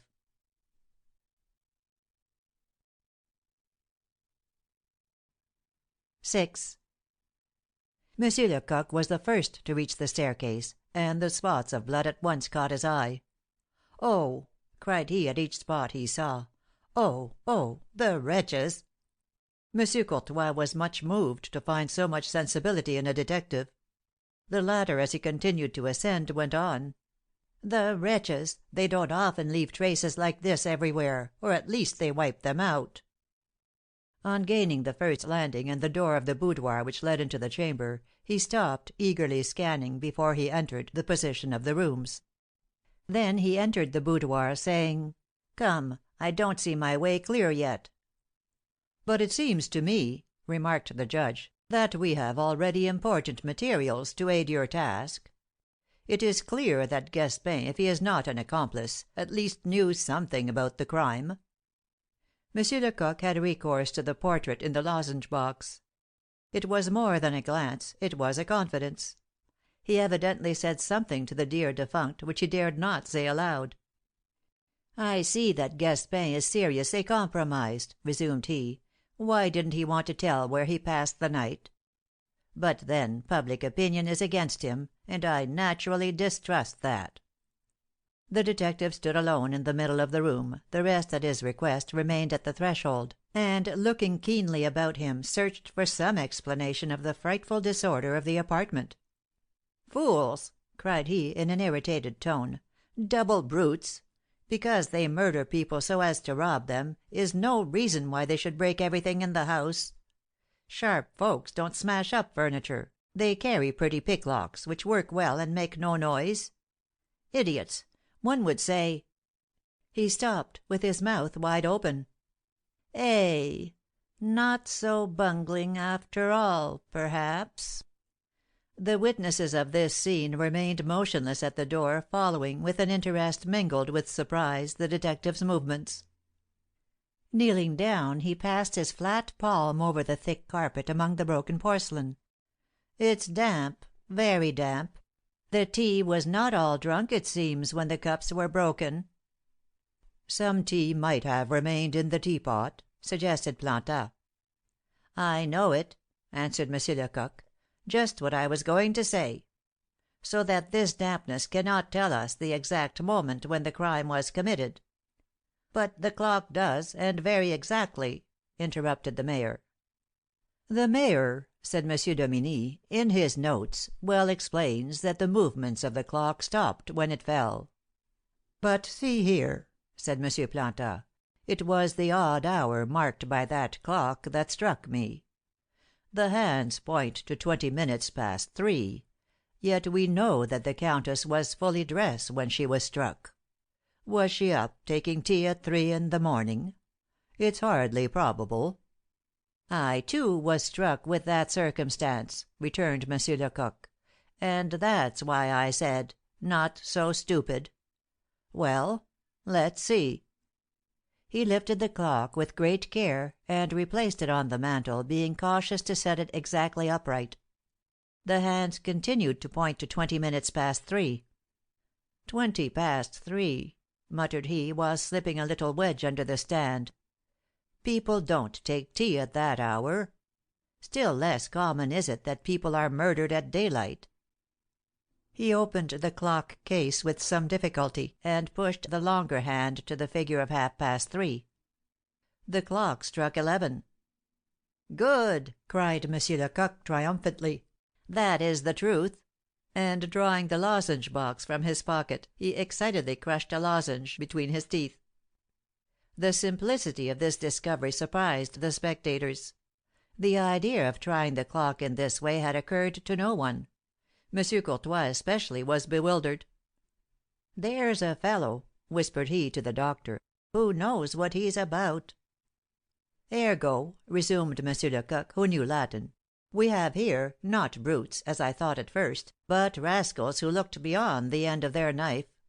They intended to put us off the scent by deceiving us as to the hour." "I don't see their object very clearly," said M. Courtois, timidly. "Yet it is easy to see it," answered M. Dominie. "Was it not for their interest to make it appear that the crime was committed after the last train for Paris had left? Gaspin, leaving his companions at the Lyons station at 9, might have reached here at 10, murdered the count and countess, seized the money which he knew to be in the Count's possession, and returned to Paris by the last train." "These conjectures are very shrewd," interposed M. Plantin. "But how is it that Gaspin did not rejoin his comrades in the Batignolles? For in that way, to a certain degree, he might have provided a kind of alibi." Dr. Gendron had been sitting on the only unbroken chair in the chamber, reflecting on Plantin's sudden embarrassment when he had spoken of Robelot the bone setter. The remarks of the Judge drew him from his reverie. He got up and said: "There is another point. Putting forward the time was perhaps useful to Gaspin, but it would greatly damage Berthaud, his accomplice." "But," answered M. Dominie, "it might be that Berthaud was not consulted. As to Gaspin, he had no doubt good reasons for not returning to the wedding. His restlessness after such a deed would possibly have betrayed him." M. Lecoq had not thought fit to speak as yet. Like a doctor at a sick bedside, he wanted to be sure of his diagnosis. He had returned to the mantel, and again pushed forward the hands of the clock. It sounded successively 11:30, then 12, then 12:30, then 1. As he moved the hands he kept muttering: "Apprentices! Chance brigands! You are malicious, parbleu, but you don't think of everything. You give a push to the hands, but don't remember to put the striking in harmony with them. Then comes along a detective, an old rat who knows things, and the dodge is discovered." M. Dominie and Plantin held their tongues. M. Lecoq walked up to them. "Monsieur le Juge," said he, "is perhaps now convinced that the deed was done at 10:30?" "Unless," interrupted M. Plantin, "the machinery of the clock has been out of order." "That often happens," added M. Courtois. "The clock in my drawing room is in such a state that I never know the time of day." M. Lecoq reflected. "It is possible," said he, "that M. Plantin is right. The probability is in favor of my theory. But probability in such an affair is not sufficient. We must have certainty. There happily remains a mode of testing the matter the bed. I'll wager it is rumpled up." Then addressing the mayor, "I shall need a servant to lend me a hand." "I'll help you," said Plantin. "That will be a quicker way." They lifted the top of the bed and set it on the floor, at the same time raising the curtains. "Humph!" cried M. Lecoq. "Was I right?" "True," said M. Dominie, surprised. "The bed is rumpled." "Yes, and yet no one has lain in it." "But," objected M. Courtois. "I am sure of what I say," interrupted the detective. "The sheets, it is true, have been thrown back, perhaps some one has rolled about in the bed. The pillows have been tumbled, the quilts and curtains ruffled, but this bed has not the appearance of having been slept in. It is perhaps more difficult to rumple up a bed than put it in order again. To make it up, the coverings must be taken off, and the mattresses turned. To disarrange it, one must actually lie down in it, and warm it with the body. A bed is one of those terrible witnesses which never misguide, and against which no counter testimony can be given. Nobody has gone to bed in this." "The countess," remarked Plantin, "was dressed. But the count might have gone to bed first." "No," answered M. Lecoq. "I'll prove to the contrary. The proof is easy indeed, and a child of 10 having heard it wouldn't think of being deceived by this intentional disorder of the bedclothes." M. Lecoq's auditors drew up to him. He put the coverings back upon the middle of the bed, and went on. "Both of the pillows are much rumpled, are they not? But look under the bolster. It is all smooth, and you find none of those wrinkles which are made by the weight of the head and the moving about of the arms. That's not all. Look at the bed from the middle to the foot. The sheets being laid carefully, the upper and under lie close together everywhere. Slip your hand underneath. There. You see there is a resistance to your hand, which would not occur if the legs had been stretched in that place. Now Monsieur de Tremorel was tall enough to extend the full length of the bed." This demonstration was so clear, its proof so palpable, that it could not be gainsaid. "This is nothing," continued Monsieur Lecoq. "Let us examine the second mattress. When a person purposely disarranges a bed he does not think of the second mattress." He lifted up the upper mattress, and observed that the covering of the under one was perfectly even. The second mattress," muttered Monsieur Lecoq, as if some memory crossed his mind. "It appears to be proved," observed the Judge, "that Monsieur de Tremorel had not gone to bed." "Besides," added the doctor, "if he had been murdered in his bed, his clothes would be lying here somewhere." "Without considering," suggested Monsieur Lecoq, "that some blood must have been found on the sheets. Decidedly these criminals were not shrewd." "What seems to me surprising," M. Planta observed to the Judge, "is that anybody would succeed in killing, except in his sleep, a young man so vigorous as Count Hector." "And in a house full of weapons," added Dr. Gendron; "for the Count's cabinet is full of guns, swords, and hunting knives. It's a perfect arsenal." "Alas!" sighed M. Courtois, "we know of worse catastrophes. There is not a week that the papers don't " He stopped chagrined, for nobody was listening to him. Planta claimed the general attention, and continued: "The confusion in the house seems to you surprising. Well, now, I'm surprised that it is not worse than it is. I am, so to speak, an old man. I haven't the energy of a young man of 35.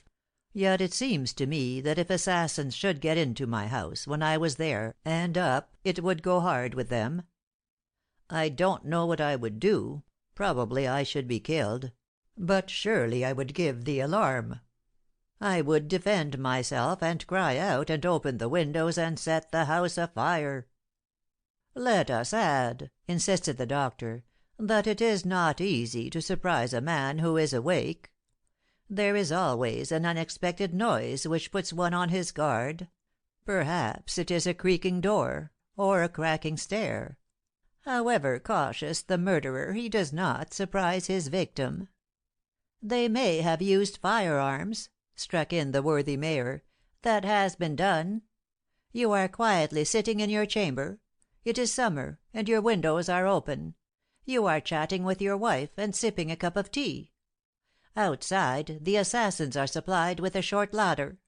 One ascends to a level with the window, sights you at his ease, presses the trigger, the bullet speeds. And," continued the doctor, "the whole neighborhood, aroused by it, hastens to the spot." "Permit me, said M. Courtois, testily. "That would be so in a populous town. Here, in the midst of a vast park, no. Think, doctor, of the isolation of this house. The nearest neighbor is a long way off, and between there are many large trees, intercepting the sound.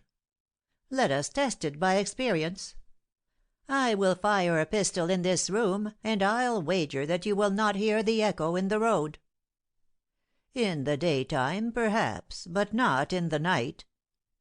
"Well," said M. Dominy, who had been reflecting while M. Courtois was talking, "if, against all hope, Gaspin does not decide to speak to night, or to morrow, the Count's body will afford us a key to the mystery."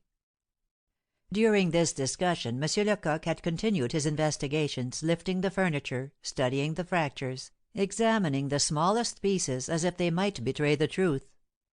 Now and then he took out an instrument case, from which he produced a shank, which he introduced and turned in the locks. He found several keys on the carpet, and on a rack a towel, which he carefully put one side, as if he deemed it important.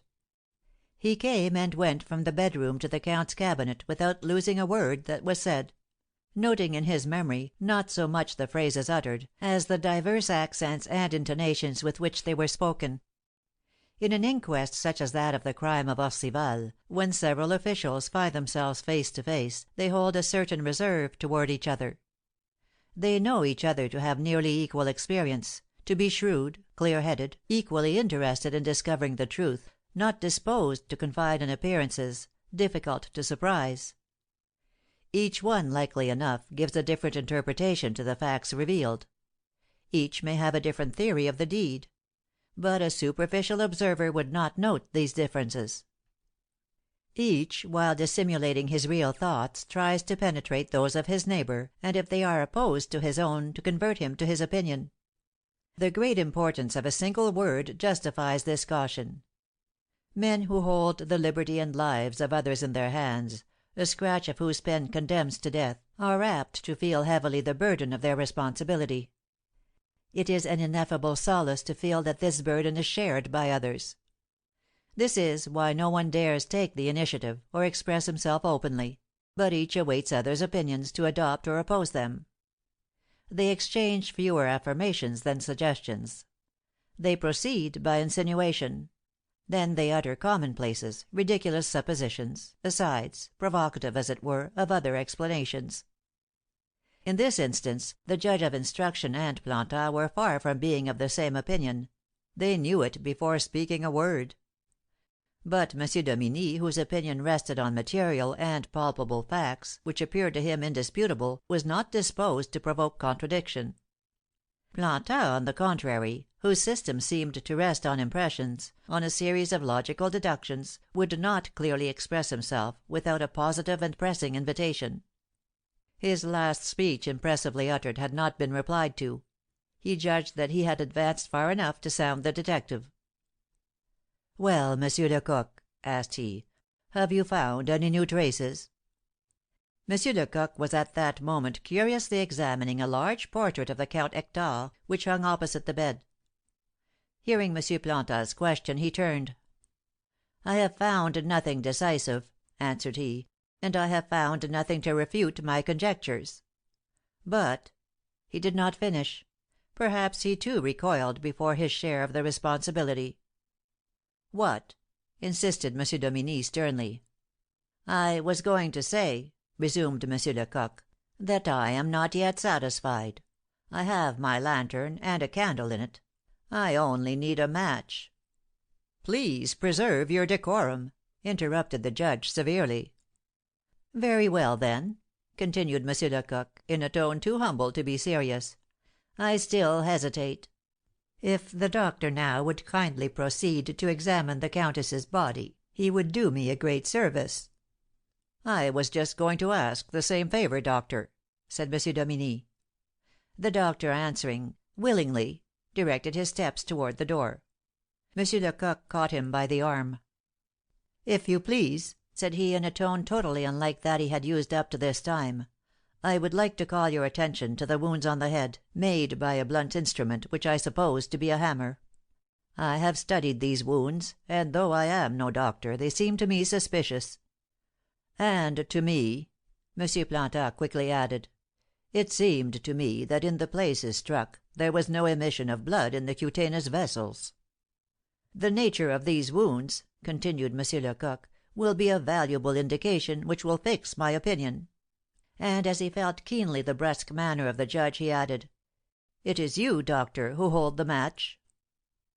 M. Gendron was about to leave the room when Baptiste, the mayor's servant, the man who wouldn't be scolded, appeared. He bowed and said, "I have come for Monsieur the Mayor." "For me? Why?" asked M. Courtois. "What's the matter? They don't give me a minute's rest. Answer that I am busy." "It's on account of madame," resumed the placid Baptiste. "She isn't at all well." The excellent mayor grew slightly pale. "My wife?" cried he, alarmed. "What do you mean? Explain yourself." "The postman arrived just now," returned Baptiste, with a most tranquil air, "and I carried the letters to madame, who was in the drawing room. Hardly had I turned on my heels when I heard a shriek, and the noise of some one falling to the floor." Baptiste spoke slowly, taking artful pains to prolong his master's anguish.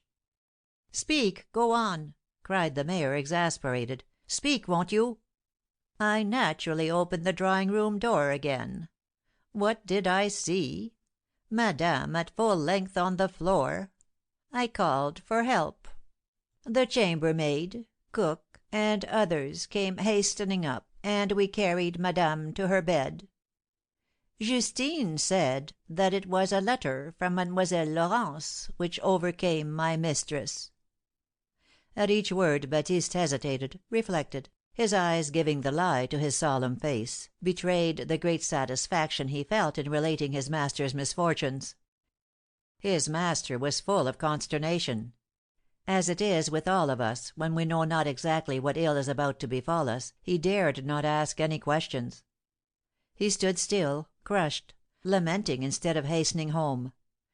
M. Plantin profited by the pause to question the servant, with a look which Baptiste dared not disobey. "What! A letter from Mademoiselle Laurence? Isn't she here, then?" "No, sir. She went away a week ago, to pass a month with one of her aunts." "And how is Madame?" "Better, sir. Only she cries piteously." The unfortunate mayor had now somewhat recovered his presence of mind. He seized Baptiste by the arm. "Come along!" cried he. "Come along!" They hastened off. "Poor man!" said the judge of instruction. "Perhaps his daughter is dead." Monsieur Plantin shook his head. "If it were only that!" muttered he. He added, turning to Monsieur Dominie, "Do you recall the illusions of Berthaud, monsieur?" CHAPter VII.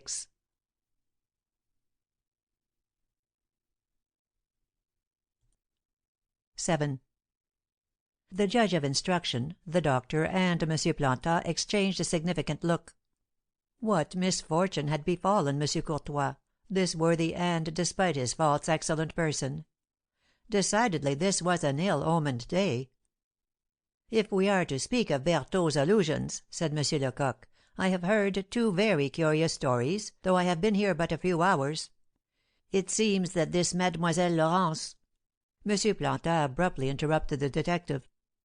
"Calumnies, odious calumnies! The lower classes, to annoy the rich, do not hesitate to say all sorts of things against them. Don't you know it? Is it not always so? The gentry, above all those of a provincial town, live in glass houses. The lynx eyes of envy watch them steadily night and day, spy on them, surprise what they regard as their most secret actions to arm themselves against them. The bourgeois goes on, proud and content. His business prospers. He possesses the esteem and friendship of his own class. All this while he is vilified by the lower classes, his name dragged in the dust, soiled by suppositions the most mischievous. Envy, monsieur, respects nothing, no one." "If Laurence has been slandered," observed Dr. Gendron, smiling, "she has a good advocate to defend her." The old justice of the peace, the man of bronze, as M. Courtois called him, blushed slightly, a little embarrassed. "There are causes," said he, quietly, "which defend themselves. Mademoiselle Courtois is one of those young girls who has a right to all respect. But there are evils which no laws can cure, and which revolt me. Think of it, messieurs, our reputations, the honor of our wives and daughters, are at the mercy of the first petty rascal who has imagination enough to invent a slander. It is not believed, perhaps, but it is repeated and spreads. What can be done? How can we know what is secretly said against us? Will we ever know it?" "Eh!" replied the doctor, "what matters it? There is only one voice, to my mind, worth listening to, that of conscience. As to what is called public opinion, as it is the aggregate opinion of thousands of fools and rogues, I only despise it." This discussion might have been prolonged, if the judge of instruction had not pulled out his watch and made an impatient gesture. "While we are talking, time is flying," said he. "We must hasten to the work that still remains." It was then agreed that while the doctor proceeded to his autopsy, the judge should draw up his report of the case. M. Plantin was charged with watching Lecoq's investigations. As soon as the detective found himself alone with M. Plantin, "Well," he said, drawing a long breath as if relieved of a heavy burden, "now we can get on." Plantin smiled. The detective munched a lozenge, and added: "It was very annoying to find the investigation already going on when I reached here.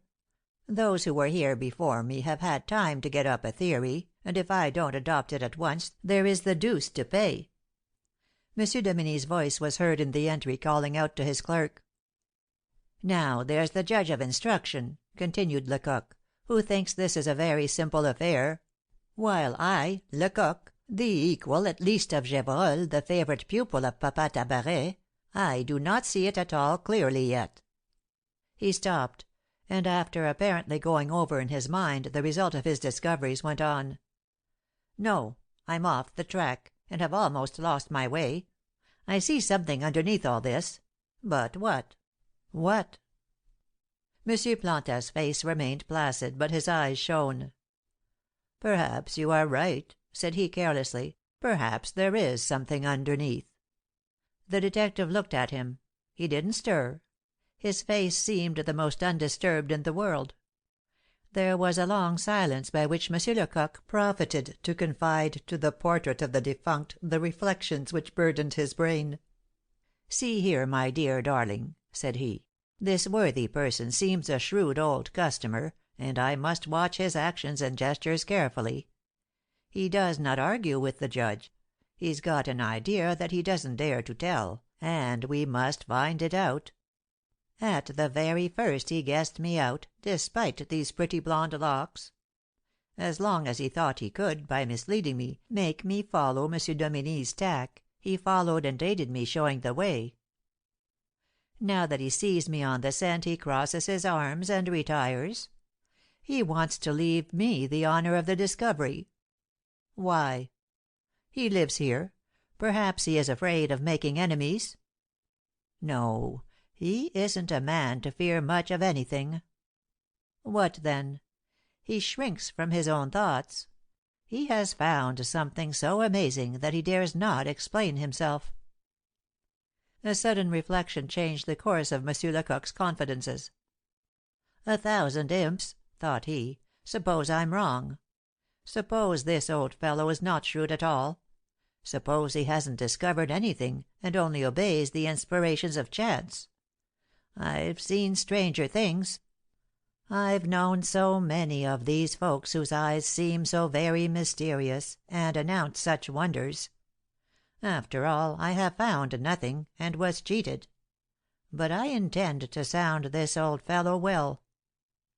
And assuming his most idiotic manner, he said aloud: "On reflection, monsieur, little remains to be done. 2 of the principals are in custody, and when they make up their minds to talk, they'll do it, sooner or later, if the judge is determined they shall. We shall know all." A bucket of ice falling on Monsieur Planta's head could not have surprised him more, or more disagreeably than this speech. "What!" stammered he, with an air of frank amazement. "Do you, a man of experience, who " Delighted with the success of his ruse, Lecoq could not keep his countenance, and Planta, who perceived that he had been caught in the snare, laughed heartily. Not a word, however, was exchanged between these 2 men, both subtle in the science of life, and equally cunning in its mysteries. They quite understood each other. "My worthy old buck," said the detective to himself, "you've got something in your sack. Only it's so big, so monstrous, that you won't exhibit it, not for a cannon ball. You wish your hand forced, do you? Very well." "He's sly," thought Monsieur Planta. "He knows that I've got an idea. He's trying to get at it. And I believe he will." Monsieur Lecoq had restored his lozenge box to his pocket, as he always did when he went seriously to work. His amour propre was enlisted. He played a part. And he was a rare comedian. "Now," cried he, "let's to horse.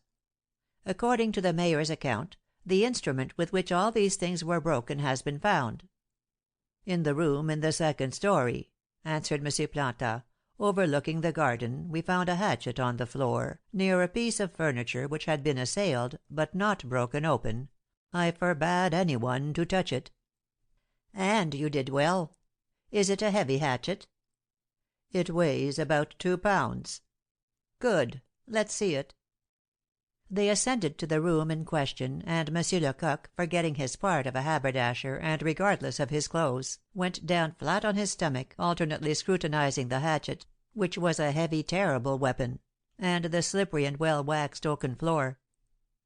"I suppose," observed Monsieur Plantin, "that the assassins brought this hatchet up here and assailed this cupboard for the sole purpose of putting us off our scent, and to complicate the mystery. This weapon, you see, was by no means necessary for breaking open the cupboard, which I could smash with my fist. They gave one blow, only one, and quietly put the hatchet down." The detective got up and brushed himself. "I think you are mistaken," said he. "This hatchet wasn't put on the floor gently. It was thrown with a violence betraying either great terror or great anger. Look here. Do you see these 3 marks, near each other, on the floor? When the assassin threw the hatchet it first fell on the edge, hence this sharp cut. Then it fell over on one side; and the flat or hammer end left this mark here under my finger. Therefore it was thrown with such violence that it turned over itself, and that its edge a second time cut in the floor, where you see it now." "True," answered M. Plantin. The detective's conjectures doubtless refuted his own theory, for he added, with a perplexed air, "I don't understand anything about it." M. Lecoq went on. "Were the windows open this morning as they are now?" "Yes." "Ah! The wretches heard some noise or other in the garden, and they went and looked out. What did they see? I can't tell. But I do know that what they saw terrified them, that they threw down the hatchet furiously, and made off. Look at the position of these cuts; they are slanting, of course, and you will see that the hatchet was thrown by a man who was standing, not by the cupboard, but close by the open window." Plantin, in his turn, knelt down and looked long and carefully. The detective was right. He got up, confused, and after meditating a moment, said: "This perplexes me a little. However—" He stopped, motionless, in a reverie, with one of his hands on his forehead. "All might yet be explained," he muttered, mentally searching for a solution of the mystery; "and in that case the time indicated by the clock would be true." M. Lecoq did not think of questioning his companion. He knew that he would not answer, for pride's sake. "This matter of the hatchet puzzles me, too," said he. "I thought that these assassins had worked leisurely; but that can't be so. I see they were surprised and interrupted." Plantin was all ears. "True," pursued M. Lecoq, slowly. "We ought to divide these indications into 2 classes. There are the traces left on purpose to mislead us, the jumbled up bed, for instance. Then there are the real traces, undesigned, as are these hatchet cuts. But here I hesitate. Is the trace of the hatchet true or false, good or bad? I thought myself sure of the character of these assassins. But now—" He paused. The wrinkles on his face, the contraction of his mouth, betrayed his mental effort. "But now?"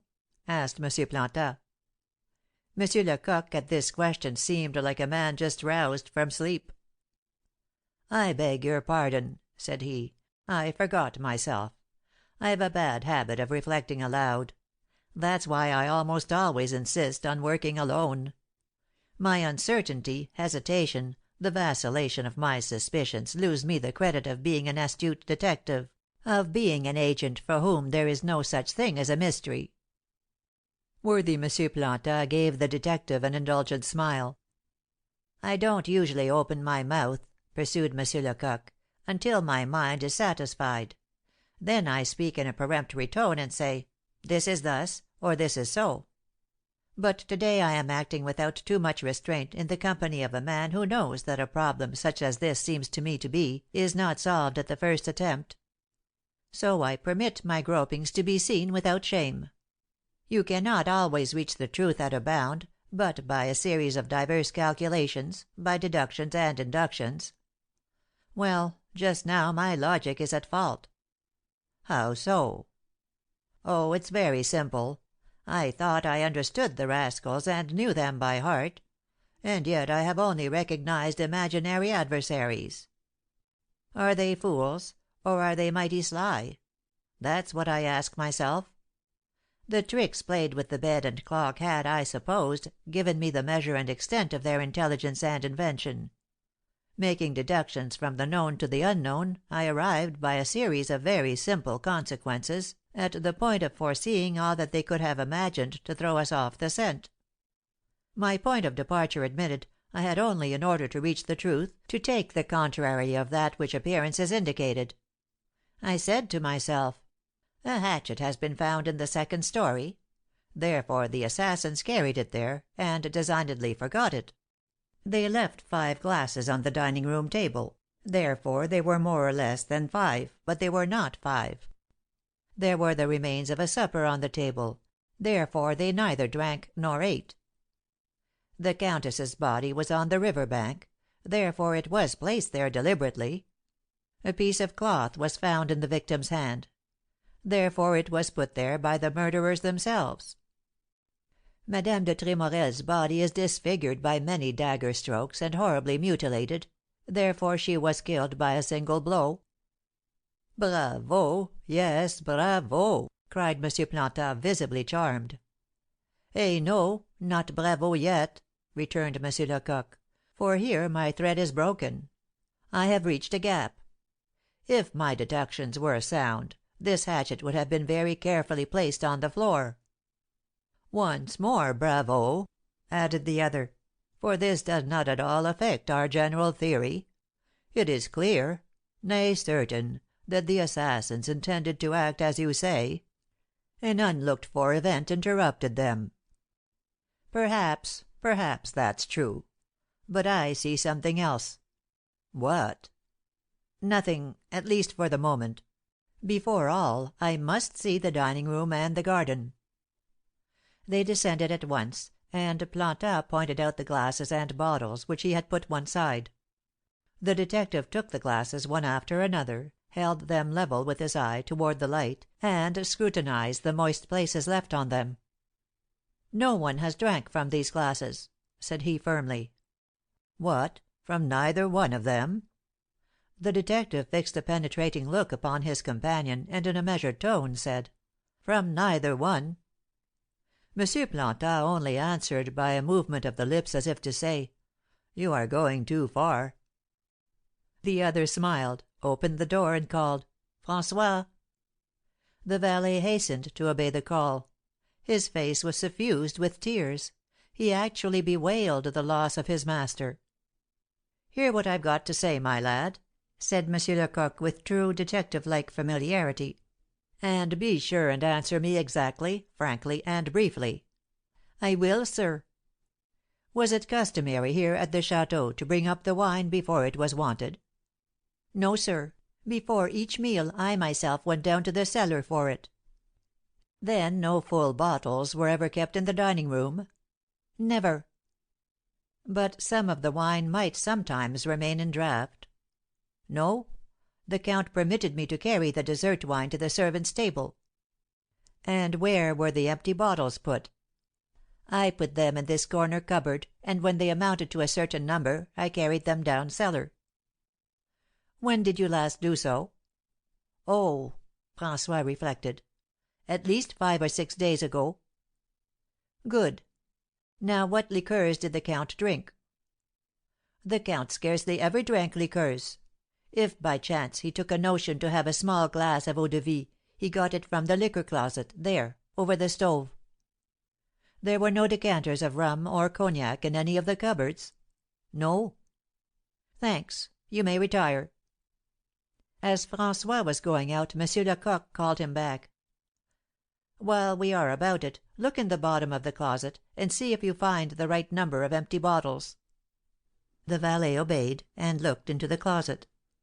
"There isn't one there." "Just so," returned M. Lecoq. "This time show us your heels for good." As soon as François had shut the door, M. Lecoq turned to Planta and asked, "What do you think now?" "You are perfectly right." The detective then smelt successively each glass and bottle. "Good again! Another proof in aid of my guess. What more?" "It was not wine that was at the bottom of these glasses. Among all the empty bottles put away in the bottom of that closet there was one, Here it is, which contained vinegar, and it was from this bottle that they turned what they thought to be wine into the glasses." Seizing a glass, he put it to M. Plantin's nose, adding, "See for yourself." There was no disputing it. The vinegar was good, its odour of the strongest. The villains, in their haste, had left behind them an incontestable proof of their intention to mislead the officers of justice. While they were capable of shrewd inventions, they did not have the art to perform them well. All their oversights could, however, be accounted for by their sudden haste, caused by the occurrence of an unlooked for incident. "The floors of a house where a crime has just been committed," said a famous detective, "burn the feet." Monsieur Lecoq seemed exasperated, like a true artist, before the gross, pretentious, and ridiculous work of some green and bungling scholar. "These are a parcel of vulgar ruffians, truly, able ones certainly, but they don't know their trade yet, the wretches." Monsieur Lecoq, indignant, ate 3 or 4 lozenges at a mouthful. "Come now," said Planta, in a paternally severe tone, "don't let's get angry. The people have failed in address, no doubt; but reflect that they could not, in their calculations, take account of the craft of a man like you." Monsieur Lecoq, who had the vanity which all actors possess, was flattered by the compliment, and but poorly dissimulated an expression of pleasure. "We must be indulgent. Come now," pursued Planta. "Besides," he paused a moment to give more weight to what he was going to say, "besides, you haven't seen everything yet." No one could tell when M. Lecoq was playing a comedy. He did not always know himself. This great artist, devoted to his art, practised the feigning of all the emotions of the human soul, just as he accustomed himself to wearing all sorts of costumes. He was very indignant against the assassins, and gesticulated about in great excitement; but he never ceased to watch Planta slyly, and the last words of the latter made him prick up his ears. "Let's see the rest, then," said he.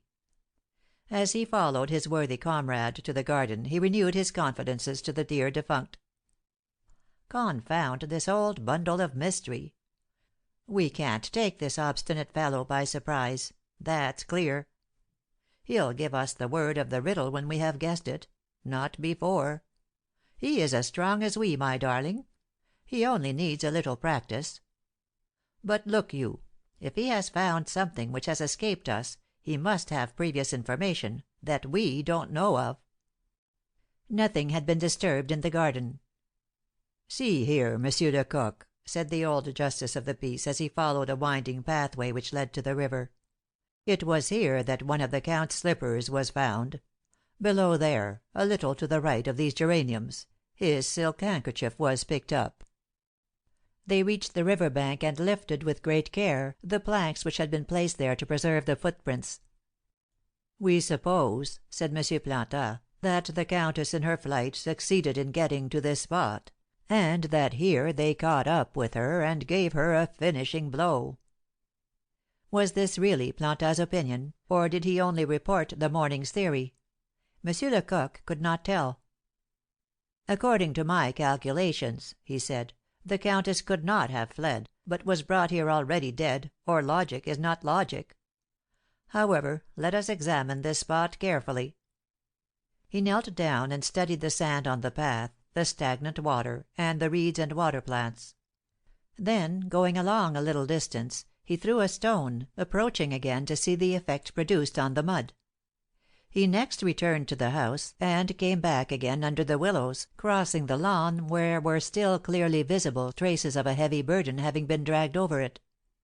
Without the least respect for his pantaloons, he crossed the lawn on all fours, scrutinizing the smallest blades of grass, pulling away the thick tufts to see the earth better, and minutely observing the direction of the broken stems. This done, he said: "My conclusions are confirmed. The countess was carried across here." "Are you sure of it?" asked Planta. There was no mistaking the old man's hesitation this time. He was clearly undecided, and leaned on the other's judgment for guidance. "There can be no error, possibly." The detective smiled as he added: "Only as 2 heads are better than 1, I will ask you to listen to me, and then you will tell me what you think." Monsieur Lecoq had in searching about picked up a little flexible stick, and while he talked he used it to point out this and that object, like the lecturer at the panorama. "No," said he, "Madame de Tremorel did not fly from her murderers. Had she been struck down here she would have fallen violently; her weight, therefore, would have made the water spurt to some distance as well as the mud, and we should certainly have found some splashes. But don't you think that, since morning, the sun would have absorbed the water, but the stain of dry mud would have remained? I have found nothing of the sort anywhere. You might object that the water and mud would have spurted right and left, but just look at the tufts of these flags, lilies, and stems of cane. You find a light dust on every one. Do you find the least trace of a drop of water? No. There was then no splash, therefore no violent fall. Therefore the countess was not killed here. Therefore her body was brought here and carefully deposited where you found it." Monsieur Plantin did not seem to be quite convinced yet. "But there are the traces of a struggle in the sand," said he. His companion made a gesture of protest. "Monsieur deigns to have his joke. Those marks would not deceive a schoolboy." "It appears to me, however—" "There can be no mistake, Monsieur Plantin. Certain it is that the sand has been disturbed and thrown about; but all these trails that lay bare the earth which was covered by the sand were made by the same foot. Perhaps you don't believe it. They were made, too, with the end of the foot. That you may see for yourself." "Yes, I perceive it." "Very well, then. When there has been a struggle on ground like this, there are always two distinct kinds of traces, those of the assailant and those of the victim. The assailant, throwing himself forward, necessarily supports himself on his toes, and imprints the forepart of his feet on the earth. The victim, on the contrary, falling back, and trying to avoid the assault, props himself on his heels, and therefore buries the heels in the soil. If the adversaries are equally strong, the number of imprints of the toes and the heels will be nearly equal, according to the chances of the struggle. But what do we find here?" Monsieur Plantin interrupted. "Enough! The most incredulous would now be convinced." After thinking a moment, he added, "No, there is no longer any possible doubt of it." Monsieur Lecoq thought that his argument deserved a reward, and treated himself to 2 lozenges at a mouthful. "I haven't done yet," he resumed. "Granted that the countess could not have been murdered here, let's add that she was not carried hither, but dragged along.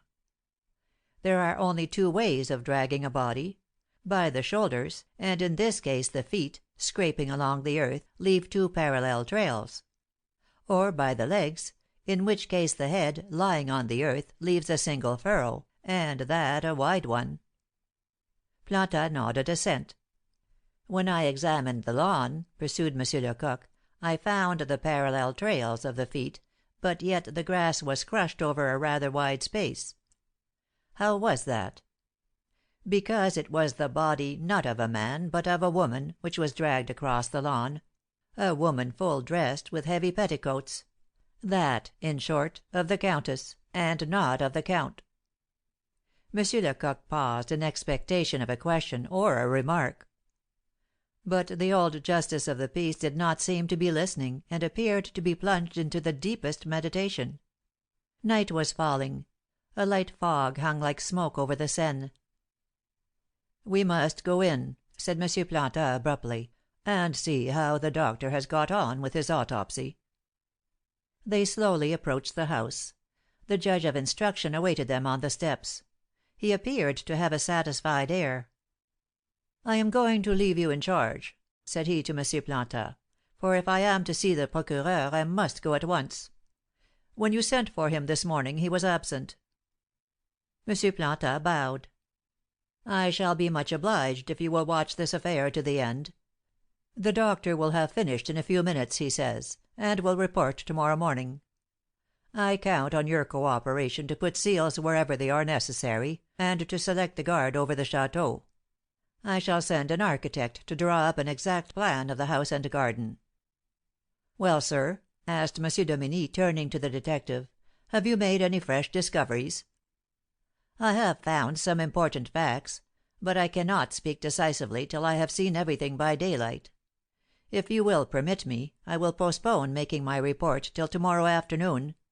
I think I may say, however, that complicated as this affair is—" M. Dominie did not let him finish. "I see nothing complicated in the affair at all. Everything strikes me as very simple." "But," objected M. Lecoq, "I thought—" "I sincerely regret," continued the judge, "that you were so hastily called, when there was really no serious reason for it. The evidences against the arrested men are very conclusive." Plantin and Lecoq exchanged a long look, betraying their great surprise. "What!" exclaimed the former, "have you discovered any new indications?" "More than indications, I believe," responded M. Dominie. "Old Berthaud, whom I have again questioned, begins to be uneasy. He has quite lost his arrogant manner. I succeeded in making him contradict himself several times, and he finished by confessing that he saw the assassins." "The assassins!" exclaimed M. Plantin. "Did he say assassins?" "He saw at least one of them. He persists in declaring that he did not recognize him. That's where we are. But prison walls have salutary terrors. To morrow, after a sleepless night, the fellow will be more explicit, if I mistake not." "But Gaspin?" anxiously asked the old man. "Have you questioned him?" "Oh, as for him, everything is clear." "Has he confessed?" asked M. Lecoq, stupefied. The judge half turned toward the detective, as if he were displeased that M. Lecoq should dare to question him. "Gaspin has not confessed," he answered, "but his case is none the better for that. Our searchers have returned. They haven't yet found the count's body, and I think it has been carried down by the current. But they found at the end of the park the count's other slipper, among the roses; and under the bridge, in the middle of the river, they discovered a thick vest which still bears the marks of blood." "And that vest is Gaspin's?" "Exactly so. It was recognized by all the domestics, and Gaspin himself did not hesitate to admit that it belonged to him. But that is not all." M. Dominie stopped as if to take breath, but really to keep Plantin in suspense. As they differed in their theories, he thought Plantin betrayed a stupid opposition to him, and he was not sorry to have a chance for a little triumph. "That is not all," he went on. "This vest had, in the right pocket, a large rent, and a piece of it had been torn off. Do you know what became of that piece of Gaspin's vest?" "Ah!" muttered M. Plantin. "It was that which we found in the countess's hand." "You are right, monsieur. And what think you of this proof, pray, of the prisoner's guilt?" M. Plantin seemed amazed. His arms fell at his side.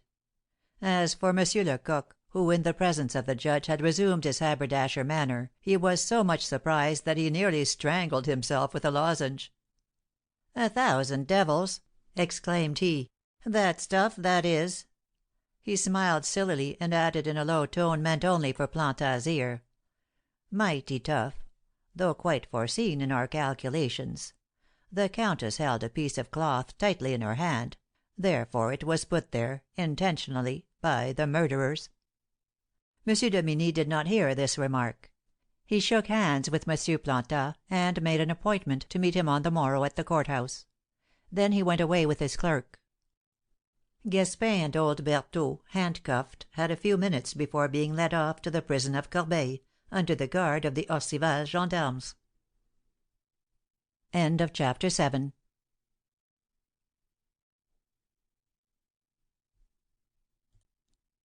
8. Dr. Gendron had just finished his sad task in the billiard room. He had taken off his long coat and pulled up his shirt sleeves above his elbows. His instruments lay on a table near him. He had covered the body with a long white sheet. Night had come, and a large lamp with a crystal globe lighted up the gloomy scene.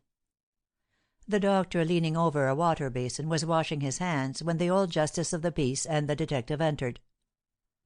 "Ah, it's you, Planta," said the doctor in a suppressed tone. "Where is Monsieur Dominie?" "Gone." The doctor did not take the trouble to repress a vexed emotion. "I must speak with him, though," said he. "It's absolutely necessary, and the sooner the better. For perhaps I am wrong. I may be mistaken." Monsieur Lecoq and Monsieur Planta approached him, having carefully closed the door. The doctor was paler than the corpse which lay under the sheet. His usually calm features betrayed great distress. This change could not have been caused by the task in which he had been engaged. Of course it was a painful one, but M. Gendron was one of those experienced practitioners who have felt the pulse of every human misery, and whose disgust had become torpid by the most hideous spectacles. He must have discovered something extraordinary. "I am going to ask you what you asked me a while ago," said M. Planta. "Are you ill, or suffering?" M. Gendron shook his head sorrowfully and answered slowly and emphatically. "I will answer you as you did me. 'Tis nothing. I am already better." Then these two, equally profound, turned away their heads, as if fearing to exchange their ideas. They doubted lest their looks should betray them. M. Lecoq advanced and spoke. "I believe I know the cause of the doctor's emotion.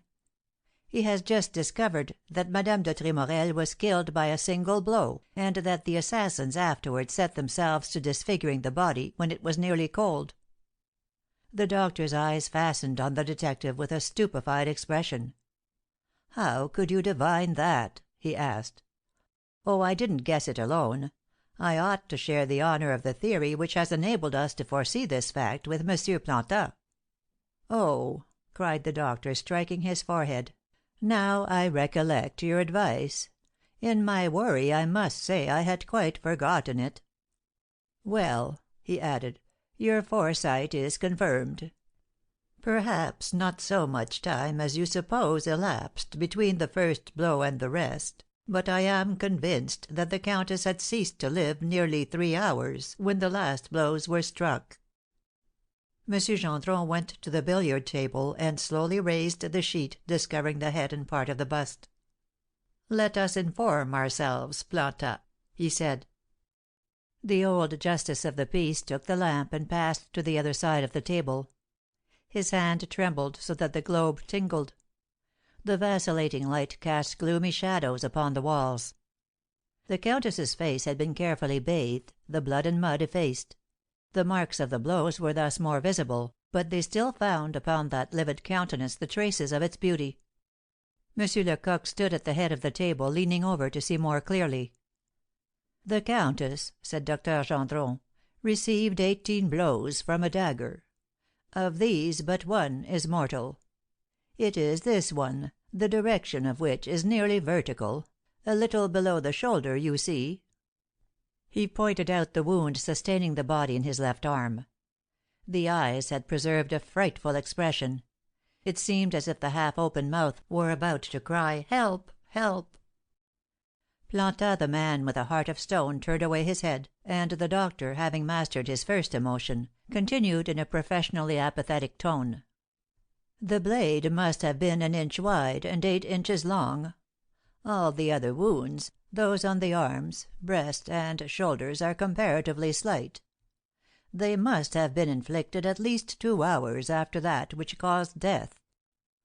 "Good," said M. Lecoq. "Observe that I am not positive," returned the doctor quickly. "I merely state a probability. The phenomena on which I base my own conviction are too fugitive, too capricious in their nature, to enable me to be absolutely certain." This seemed to disturb M. Lecoq.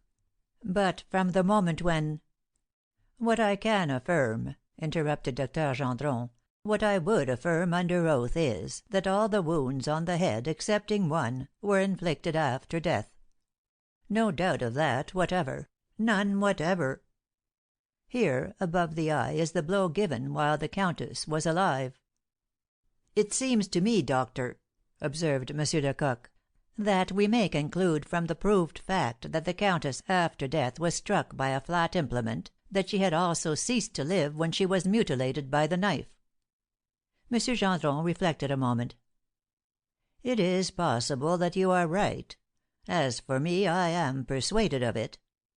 Still, the conclusions in my report will not be yours. The physician consulted by the law should only pronounce upon patent, demonstrated facts. If he has a doubt, even the slightest, he should hold his tongue. I will say more. If there is any uncertainty, my opinion is that the accused, and not the prosecution, should have the benefit of it." This was certainly not the detective's opinion, but he was cautious not to say so. He had followed Dr. Gendron with anxious attention, and the contraction of his face showed the travail of his mind. "It seems to me now possible," said he, "to determine how and where the countess was struck." The doctor had covered the body, and Plantin had replaced the lamp on the little table. Both asked Monsieur Lecoq to explain himself. "Very well," resumed the detective. "The direction of the wound proves to me that the countess was in her chamber taking tea, seated, her body inclined a little forward, when she was murdered. The assassin came up behind her with his arm raised. He chose his position coolly, and struck her with terrific force. The violence of the blow was such that the victim fell forward, and in the fall her forehead struck the end of the table. She thus gave herself the only fatal blow which we have discovered on the head." Monsieur Gendron looked from one to the other of his companions, who exchanged significant glances. Perhaps he suspected the game they were playing. "The crime must evidently have been committed, as you say," said he. There was another embarrassing silence. Monsieur Lecoq's obstinate muteness annoyed Plantin, who finally asked him: "Have you seen all you want to see?" "All for to day. I shall need daylight for what remains. I am confident, indeed, that with the exception of one detail that worries me, I have the key to the mystery."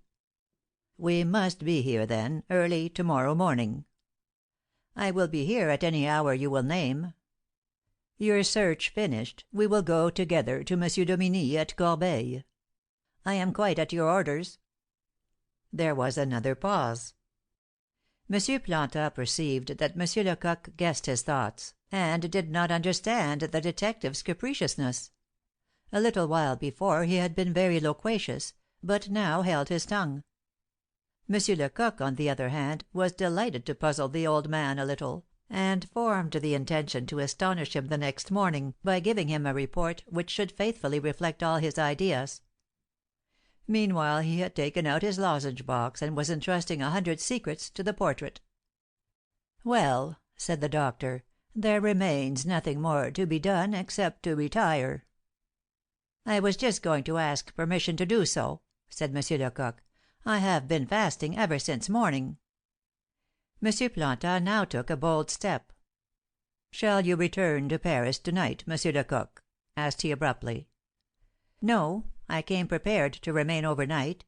I've brought my nightgown, which I left, before coming up here, at the little roadside inn below. I shall sup and sleep there."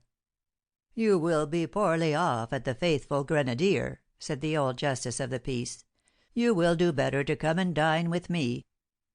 "You are really too good, monsieur." "Besides, we have a good deal to say, and so you must remain the night with me. We will get your night clothes as we pass along." M. Lecoq bowed, flattered and grateful for the invitation. "And I shall carry you off, too, doctor," continued M. Plantin, "whether you will or not. Now don't say no. If you insist on going to Corbeil to night, we will carry you over after supper." The operation of fixing the seals was speedily concluded. Narrow strips of parchment held by large waxen seals were affixed to all the doors, as well as to the bureau in which the articles gathered for the purposes of the investigation had been deposited. 9. Despite the haste they made, it was nearly 10 o'clock when M. Plantin and his guests quitted the château of Valfeuillu. Instead of taking the high road, they cut across a pathway which ran along beside Madame de Lanescole's park, and led diagonally to the wire bridge. This was the shortest way to the inn where M. Lecoq had left his slight baggage. As they went along, M. Planta grew anxious about his good friend M. Courtois. "What misfortune can have happened to him?" said he to Dr. Gendron. "Thanks to the stupidity of that rascal of a servant, we learned nothing at all. This letter from Mademoiselle Laurence has caused the trouble somehow." They had now reached the faithful grenadier. A big red faced fellow was smoking a long pipe at the door, his back against the house. He was talking with a railway employee. It was the landlord. "Well, Monsieur Planta," he cried, "what a horrible affair this is! Come in, come in! There are several folks in the hall who saw the assassins. What a villain old Berthaud is! And that Gaspin! Ah! I would willingly trudge to Corbeil to see them put up the scaffold." "A little charity, Master L'Enfant. You forget that both these men were among your best customers." Master L'Enfant was confused by this reply, but his native impudence soon regained the mastery. "Fine customers, parbleu!" he answered. "This thief of a Gaspin has got 30 francs of mine, which I'll never see again." "Who knows?" said Planta ironically.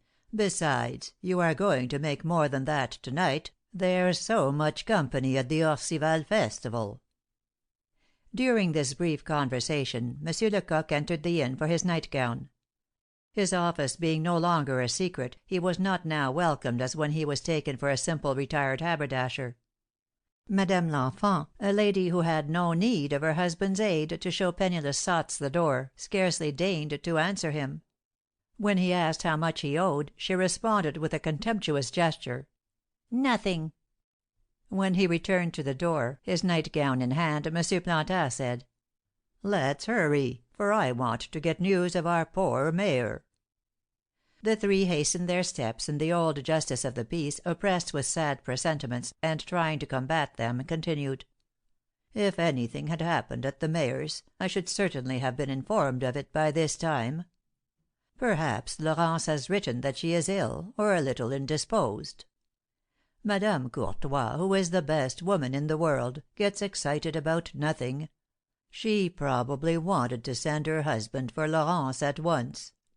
You'll see that it's some false alarm." No, some catastrophe had happened.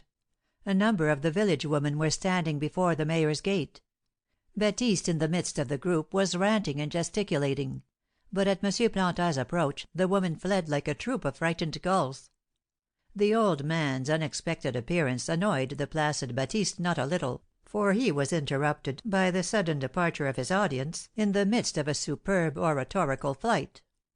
As he had a great fear of M. Planta, however, he dissimulated his chagrin with his habitual smile. "Ah, sir!" cried he, when M. Planta was 3 steps off. "Ah, what an affair! I was going for you." "Does your master wish me?" "More than you can think. He ran so fast from Valfeuillu here that I could scarcely keep up with him.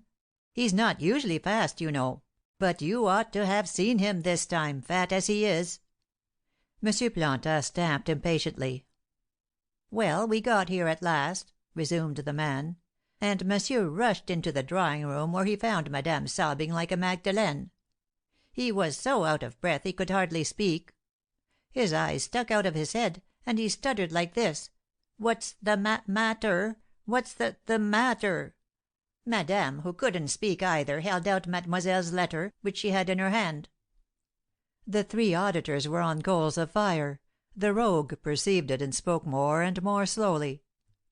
"Then Monsieur took the letter, went to the window, and at a glance read it through. He cried out hoarsely thus: 'Oh!' Then he went to beating the air with his hands, like a swimming dog. Then he walked up and down, and fell, pouf! like a bag, his face on the floor. That was all." "Is he dead?" cried all 3 in the same breath. "Oh, no! You shall see," responded Baptiste, with a placid smile. M. Lecoq was a patient man, but not so patient as you might think. Irritated by the manner of Baptiste's recital, he put down his bundle, seized the man's arm with his right hand, while with the left he whisked a light flexible cane, and said, Look here, fellow, I want you to hurry up, you know." That was all he said. The servant was terribly afraid of this little blonde man with a strange voice and a fist harder than a vice. He went on very rapidly this time, his eye fixed on M. Lecoq's rattan. "Monsieur had an attack of vertigo. All the house was in confusion, everybody except I lost their heads. It occurred to me to go for a doctor, and I started off for one, for Doctor Gendron, whom I knew to be at the château, or the doctor near by, or the apothecary, it mattered not who. By good luck, at the street corner I came upon Robelot, the bone setter. 'Come, follow me,' said I. He did so, sent away those who were tending monsieur, and bled him in both arms.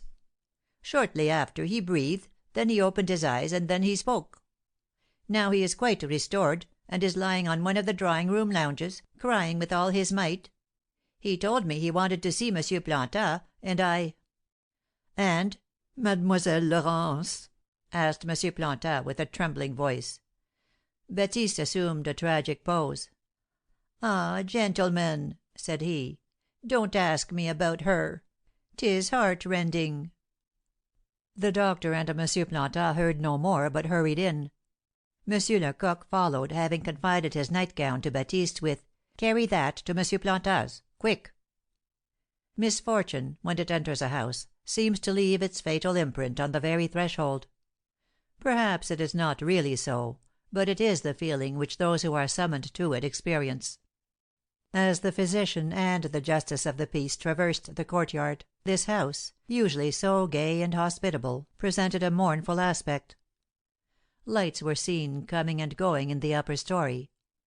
Mademoiselle Lucille, the mayor's youngest daughter, had had a nervous attack, and was being tended.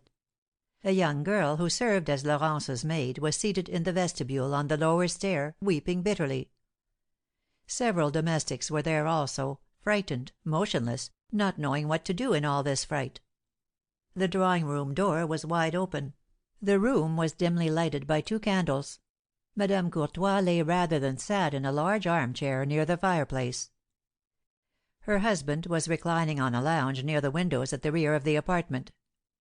They had taken off his coat and had torn away his shirt sleeves and flannel vest, when he was to be bled. There were strips of cotton wrapped about his naked arms. A small man, habited like a well-to-do Parisian artisan, stood near the door with an embarrassed expression of countenance. It was Robelot who had remained, lest any new exigency for his services should arise. The entrance of his friend startled M. Courtois from the sad stupor into which he had been plunged. He got up, and staggered into the arms of the worthy Planta, saying, in a broken voice, "Ah, my friend, I am most miserable, most wretched." The poor mayor was so changed as scarcely to be recognizable. He was no longer the happy man of the world, with smiling face, firm look, the pride of which betrayed plainly his self-importance and prosperity. In a few hours he had grown 20 years older. He was broken, overwhelmed, his thoughts wandered in a sea of bitterness. He could only repeat vacantly, again and again, "Wretched, most wretched." M. Planta was the right sort of a friend for such a time. He led M. Courtois back to the sofa and sat down beside him, and taking his hand in his own, forced him to calm his grief. He recalled to him that his wife, the companion of his life, remained to him, to mourn the dear departed with him. Had he not another daughter to cherish? But the poor man was in no state to listen to all this. "Ah, my friend," said he, shuddering, "you do not know all. If she had died here, in the midst of us, comforted by our tender care, my despair would be great. But nothing compared with that which now tortures me. If you only knew—" M. Planta rose as if terrified by what he was about to hear.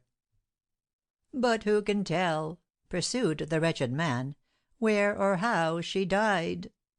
Oh, my Laurence, was there no one to hear your last agony and save you? What has become of you, so young and happy?" He rose, shaking with anguish, and cried, "Let us go, Planta, and look for her at the Morgue." Then he fell back again, muttering the lugubrious word, "the Morgue." The witnesses of this scene remained mute, motionless, rigid, holding their breath. The stifled sobs and groans of Madame Courtois and the little maid alone broke the silence. "You know that I am your friend, your best friend," said M. Plantin softly.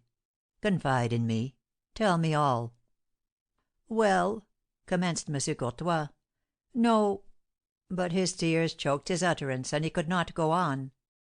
Holding out a crumpled letter wet with tears, he stammered: "Here, read. It is her last letter."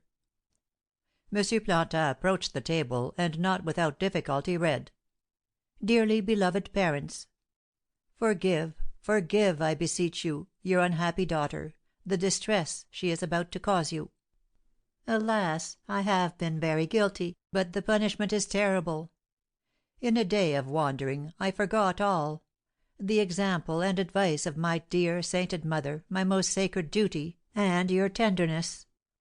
I could not, no, I could not resist him who wept before me in swearing for me an eternal love, and who has abandoned me. Now all is over. I am lost, lost. I cannot long conceal my dreadful sin. Oh, dear parents, do not curse me.